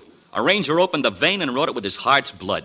Try it, kid. Get near this one. Okay, let's go. Once over lightly, boys. What can we lose? No one to walk with, all by myself. No one to talk with, I'm happy on the shelf. Ain't misbehaving, I'm saving my love for you. I know for certain, the one I love, I'm through with flirting, it's you I'm thinking of. Ain't misbehaving, I'm saving my love for you. Like Jack Horner in a corner, don't go nowhere, what do I care? Your kisses are worthwhile waiting for, believe me. I don't go out late, don't care to go. I'm home about 8, me and the radio. Ain't misbehaving, I'm saving all my love for you. Boom, dia-da, bip-dia-da, time, tong-tong, tong, da-da. Ain't misbehaving, cause I'm saving all my love. Yes, I'm slaving and I'm raving, even waving flags above. Boom, dia-da, bip-dia-da, time, tong-tong, tong, da-da. Ain't celebrating, cause I wanna keep me rating. I'd be hating to be dating if I kept my baby waiting. Like Jack Horner in a corner, don't go nowhere, what do I care? Your kisses are worthwhile waiting. 1, 2, 3, 4, believe me. Boom, dia-da, bip-dia-da, time, tong, tong, tong, da-da. Ain't fooling around, tearing all over town like a clown or a hound, cause I'm bound to get crowned. Bye-do-da-da-da-da-da-da-da-da. Oh-da-da-da-dee-da. Right-up. Boom, boom. Don't go out late, don't care to go out home. About 8 feet, the radio ain't misbehaving. I'm saving all my love for whom? You. Us? Yes. Who? Saving all my love for you.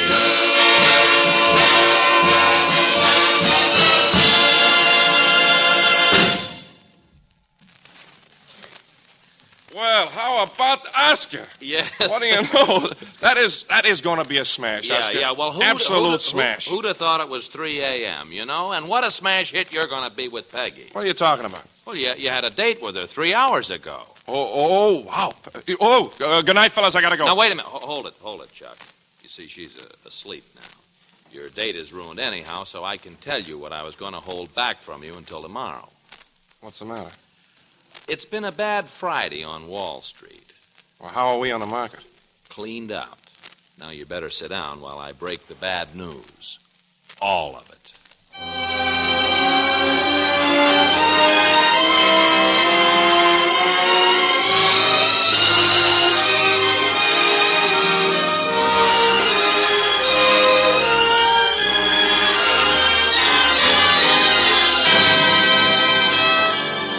You are listening to the Hollywood Screen Directors presentation of You Are Meant for Me, starring Academy Award nominee Dan Daly in his original role, with Betty Lynn and Jim Backus, and introducing the director of the film, Lloyd Bacon.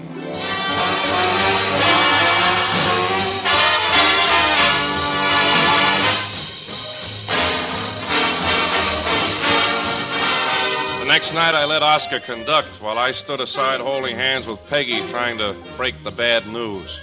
All of it. Chuck, it doesn't matter if you've lost your money. You're just starting on your career. There's New York.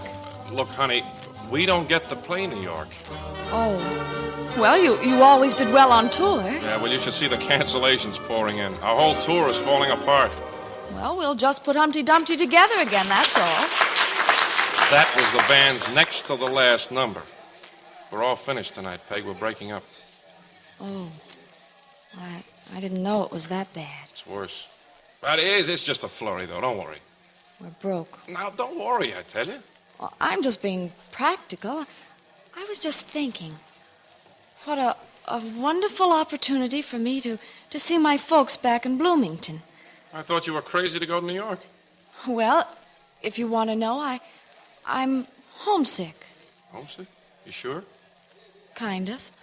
Oh, well, that's different if you're homesick. Because if you wanted to go back just to save money... Oh, no. If you're homesick, that's different. And you'll love living in Bloomington for a while. Sure I will. That's where I met you. Oh, look, Oscar's signaling you. It's your number. It's my number, but it's for you, Peg. I'll get by as long as I have you. Though there be rain and darkness too, I'll not complain. I'll see it through. Poverty may come to me,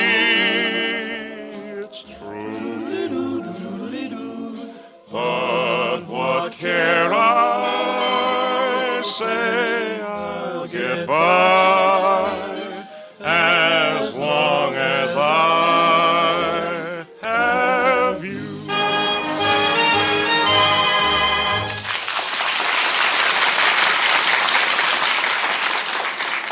And that's how I bowed out of the Flapper circuit in 1929 and back into Bloomington. And life with father, and life with mother. Peggy's father and Peggy's mother. Chuck was so proud. I remember the day in Brock's drugstore when we were pretending we were just resting in Bloomington before taking a big job at the Flamingo Room in Miami. The drugstore Victrola was playing Chuck's version of Ain't She Sweet. See her coming down the street. Now I ask you very confidentially, ain't she sweet? Ain't My old boyfriend, Eddie, was getting suspicious of our story and needling Chuck a little. And I guess that made Chuck do what he did. Hey, Eddie, here's a $20 bill. I gotta go. Pay for the sodas all around and buy all the kids a copy of Ain't She Sweet with my compliments. Let's go, baby.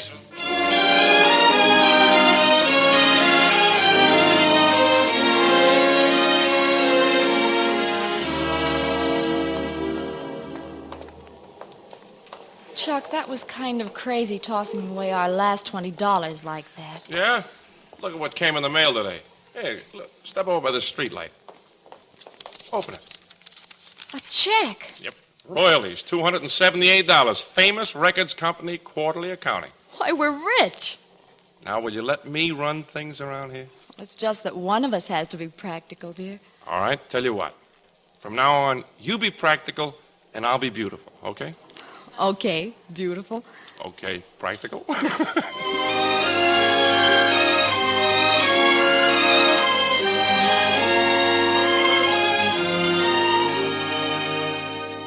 Now, Peggy, there's nothing for you to worry about. Lots of women have babies. Well, I was thinking about Chuck, Doctor. He'll receive excellent care. I mean, he doesn't know yet. Well, tell him he's a big boy now. Now, take a spoonful of that malt and cod liver oil whenever you think of it. You don't need it, but it'll make you feel precious.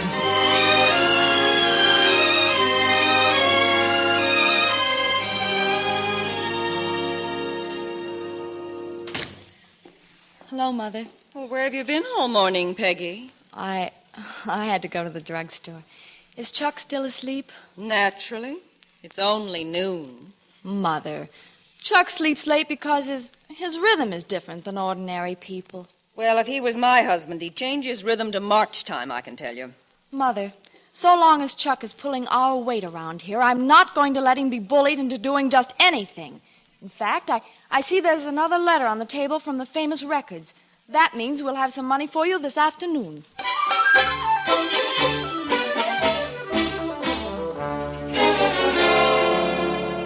My dear Mr. Arnold, please be advised that Famous Records Company has on this date filed petition in bankruptcy.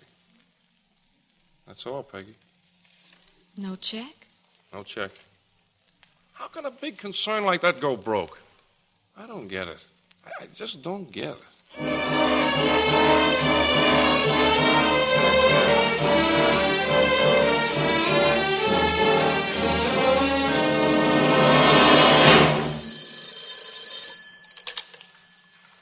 Hello? Who? Oh, well, just a minute. He's right here.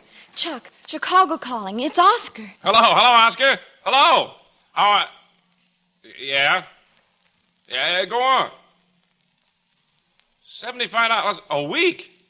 Well, the answer is no. Chuck? No, thanks, Oscar, but you ought to know I can't work for that kind of money. Chuck, it'll tide us over for a while. Well, I'm sorry you feel that way about it, Oscar.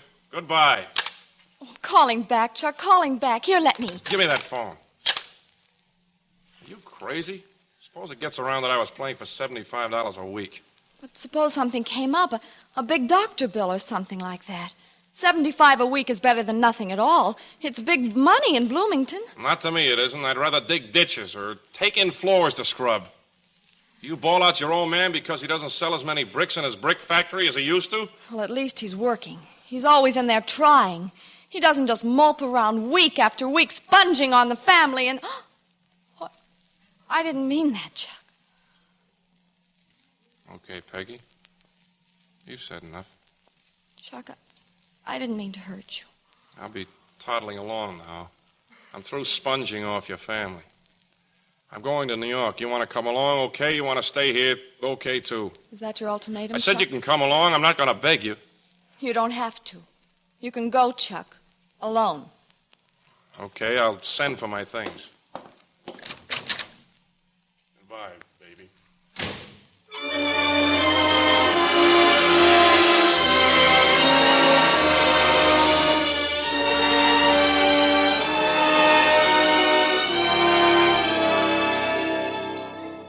I could show the world how to smile. I could be glad all of the while. I could change the gray skies to blue if I had you. Peggy, will you please turn off that Victrola down there? Yes, Mother. Has that husband of yours come in yet? No, Mother.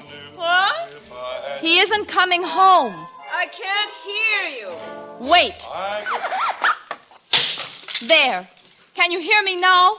I was trying to tell you that husband of mine isn't... Oh, Oscar. Well, don't be so cordial. You'll have trouble getting rid of me.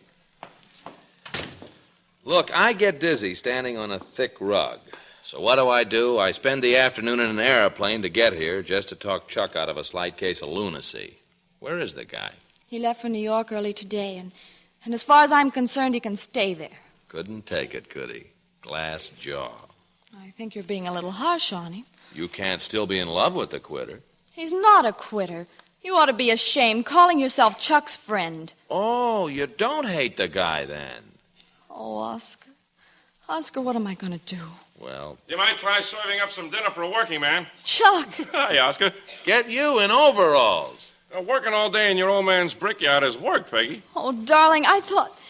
And you've hurt your foot. Wheelbarrow ran over me. Dr. Jones said for me just to take that stuff he gave you.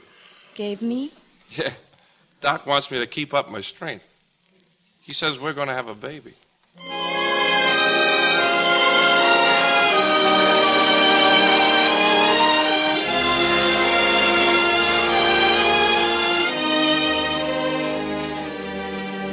Well, I left Chuck and Peggy in a clinch and went to a neutral corner. Somehow they made out together, just the way the rest of America made out together. Then wheels began to creak into motion again. The dead eyes of factories sparkled again. There was nothing to fear but fear itself, the man said. I saw Chuck the other day. His wife and I had a ringside seat at the Pennsylvania roof. Oscar, it's our lucky number song. Remember in 1929? Yeah, here he comes. Silver in his voice and a gleam in his eye. The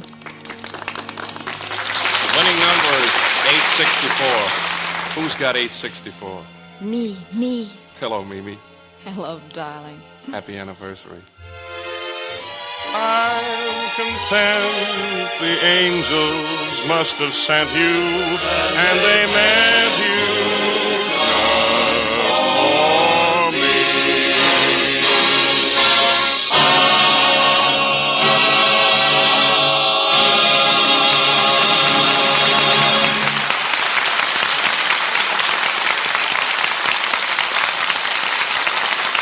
In just a moment, our stars will return.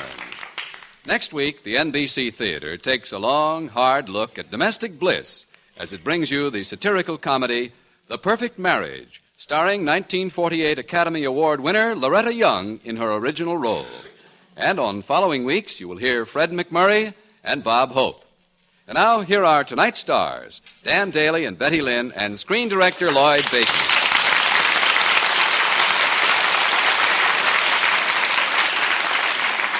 Mr. Bacon, there's something I don't understand about your head.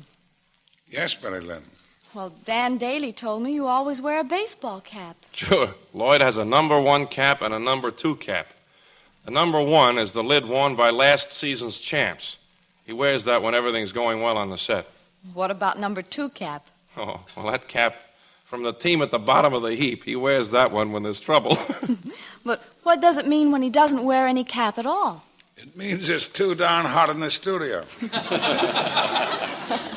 Lloyd, before we say goodnight, I'd like to offer my thanks for the way you've shared your great knowledge of show business with the actors and actresses who've worked with you.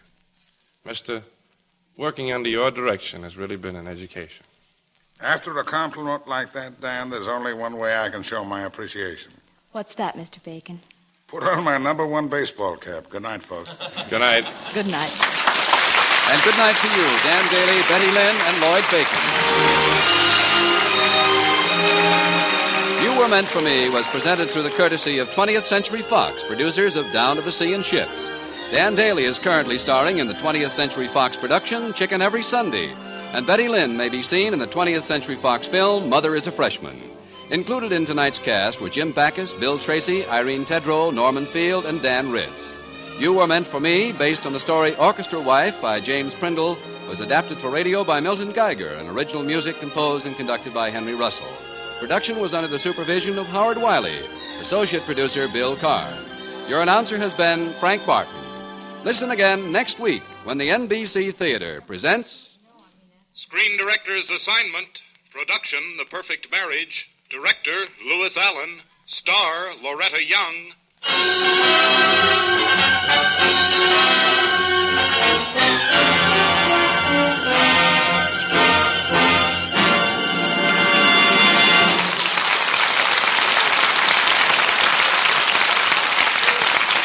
The NBC Theater came to you from Hollywood. This is NBC, the national broadcasting company.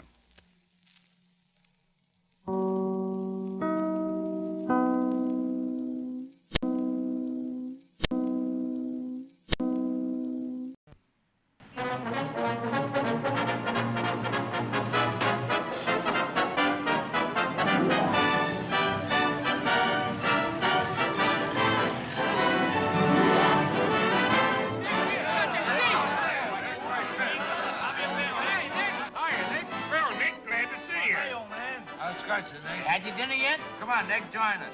Hiya, Nick. Well, if it ain't Nick Charles and the little woman. Nicky, pal, how's tricks?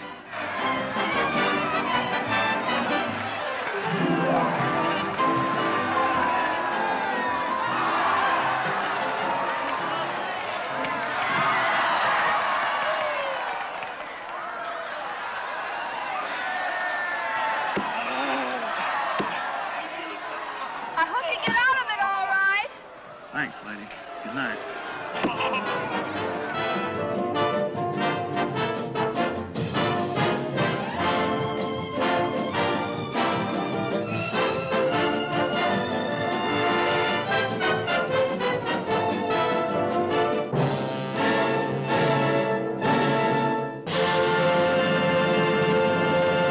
Boy, oh boy, wait till I tell the family I met Nick Charles and Mrs. Charles. This is Mrs. Charles, isn't it? That's the way we check in at motels. No one will get a word out of me, Nick. It's okay, honey. Okay, let's go. Mama goes home. Oh, Nicky, you know you click better when I'm around. Not in the men's shower. I tell you what. You go home, cold cream that lovely face, slip into an exciting negligee, Yes? and I'll see you at breakfast.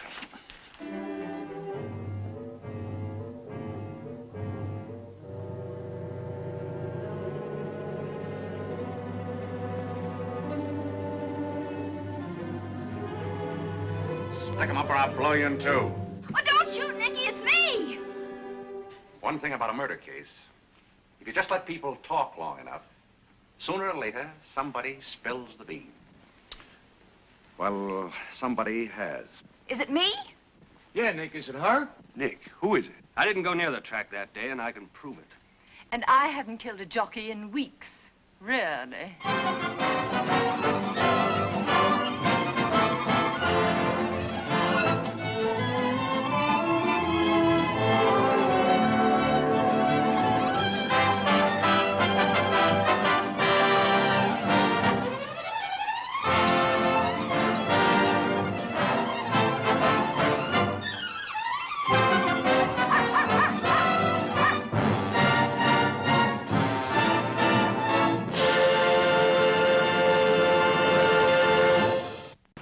And now you will hear the rest of the story with Paul Harvey up next. Now, the rest of the story.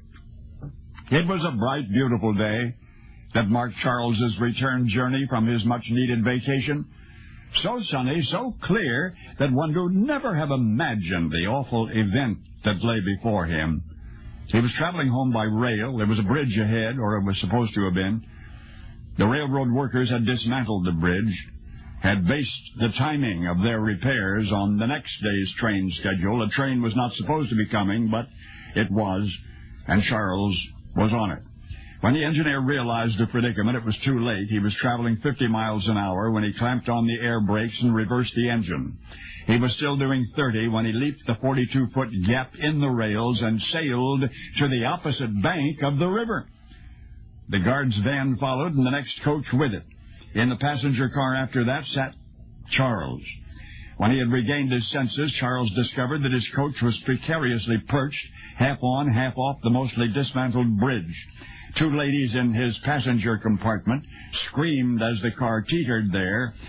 Charles caught hold of both of them, told them to remain still, and then carefully, so as not to disturb the delicate balance of the coach, he pulled himself out an open window, and he stood there on what was left of the bridge, and it was then that Charles, the hapless traveler, the victimized vacationer, became Charles, the hero. He spotted a railroad guard, called to him to bring a key to open the carriage doors. And a key was brought and the doors were opened, and Charles told the passengers to remain calm. After evacuating all those who had been trapped, Charles turned his attention to the injured and the dying, and for hours he ministered to them. And when he could do no more, he helped extricate the bodies of those who had been killed from the twisted rubble. The tragedy you've just relived lives on in the annals of railroad history. You may look it up if you like under June 9, 1865, the great Staplehurst train wreck. But this is the rest of the story. That experience was to change Charles's life from then on. However, the source of his endless nightmares was not the crash itself, but rather the long, sad, sickening rescue that followed. Haunting his dreams were the screams of the suffering, the bloody-faced victims, the man weeping over a crushed body of his wife, the hundreds of astonishing images which combined to comprise a morbid mosaic. For months, Charles was emotionally drained, and for all of the remaining years of his life, he was unable to travel by street or by rail without being seized by panic. When travel was necessary, he brought a flask of brandy along for the ride. Yet not even that could dry his perspiration or assuage his fear, and thus was Charles pursued by vague rushes of terror until the day he died, June 9, 1870, precisely 5 years to the day after the train wreck that had so tormented him. Perhaps the most famous story ever told by Charles Dickens, was that of a miser plagued by Christmas ghosts.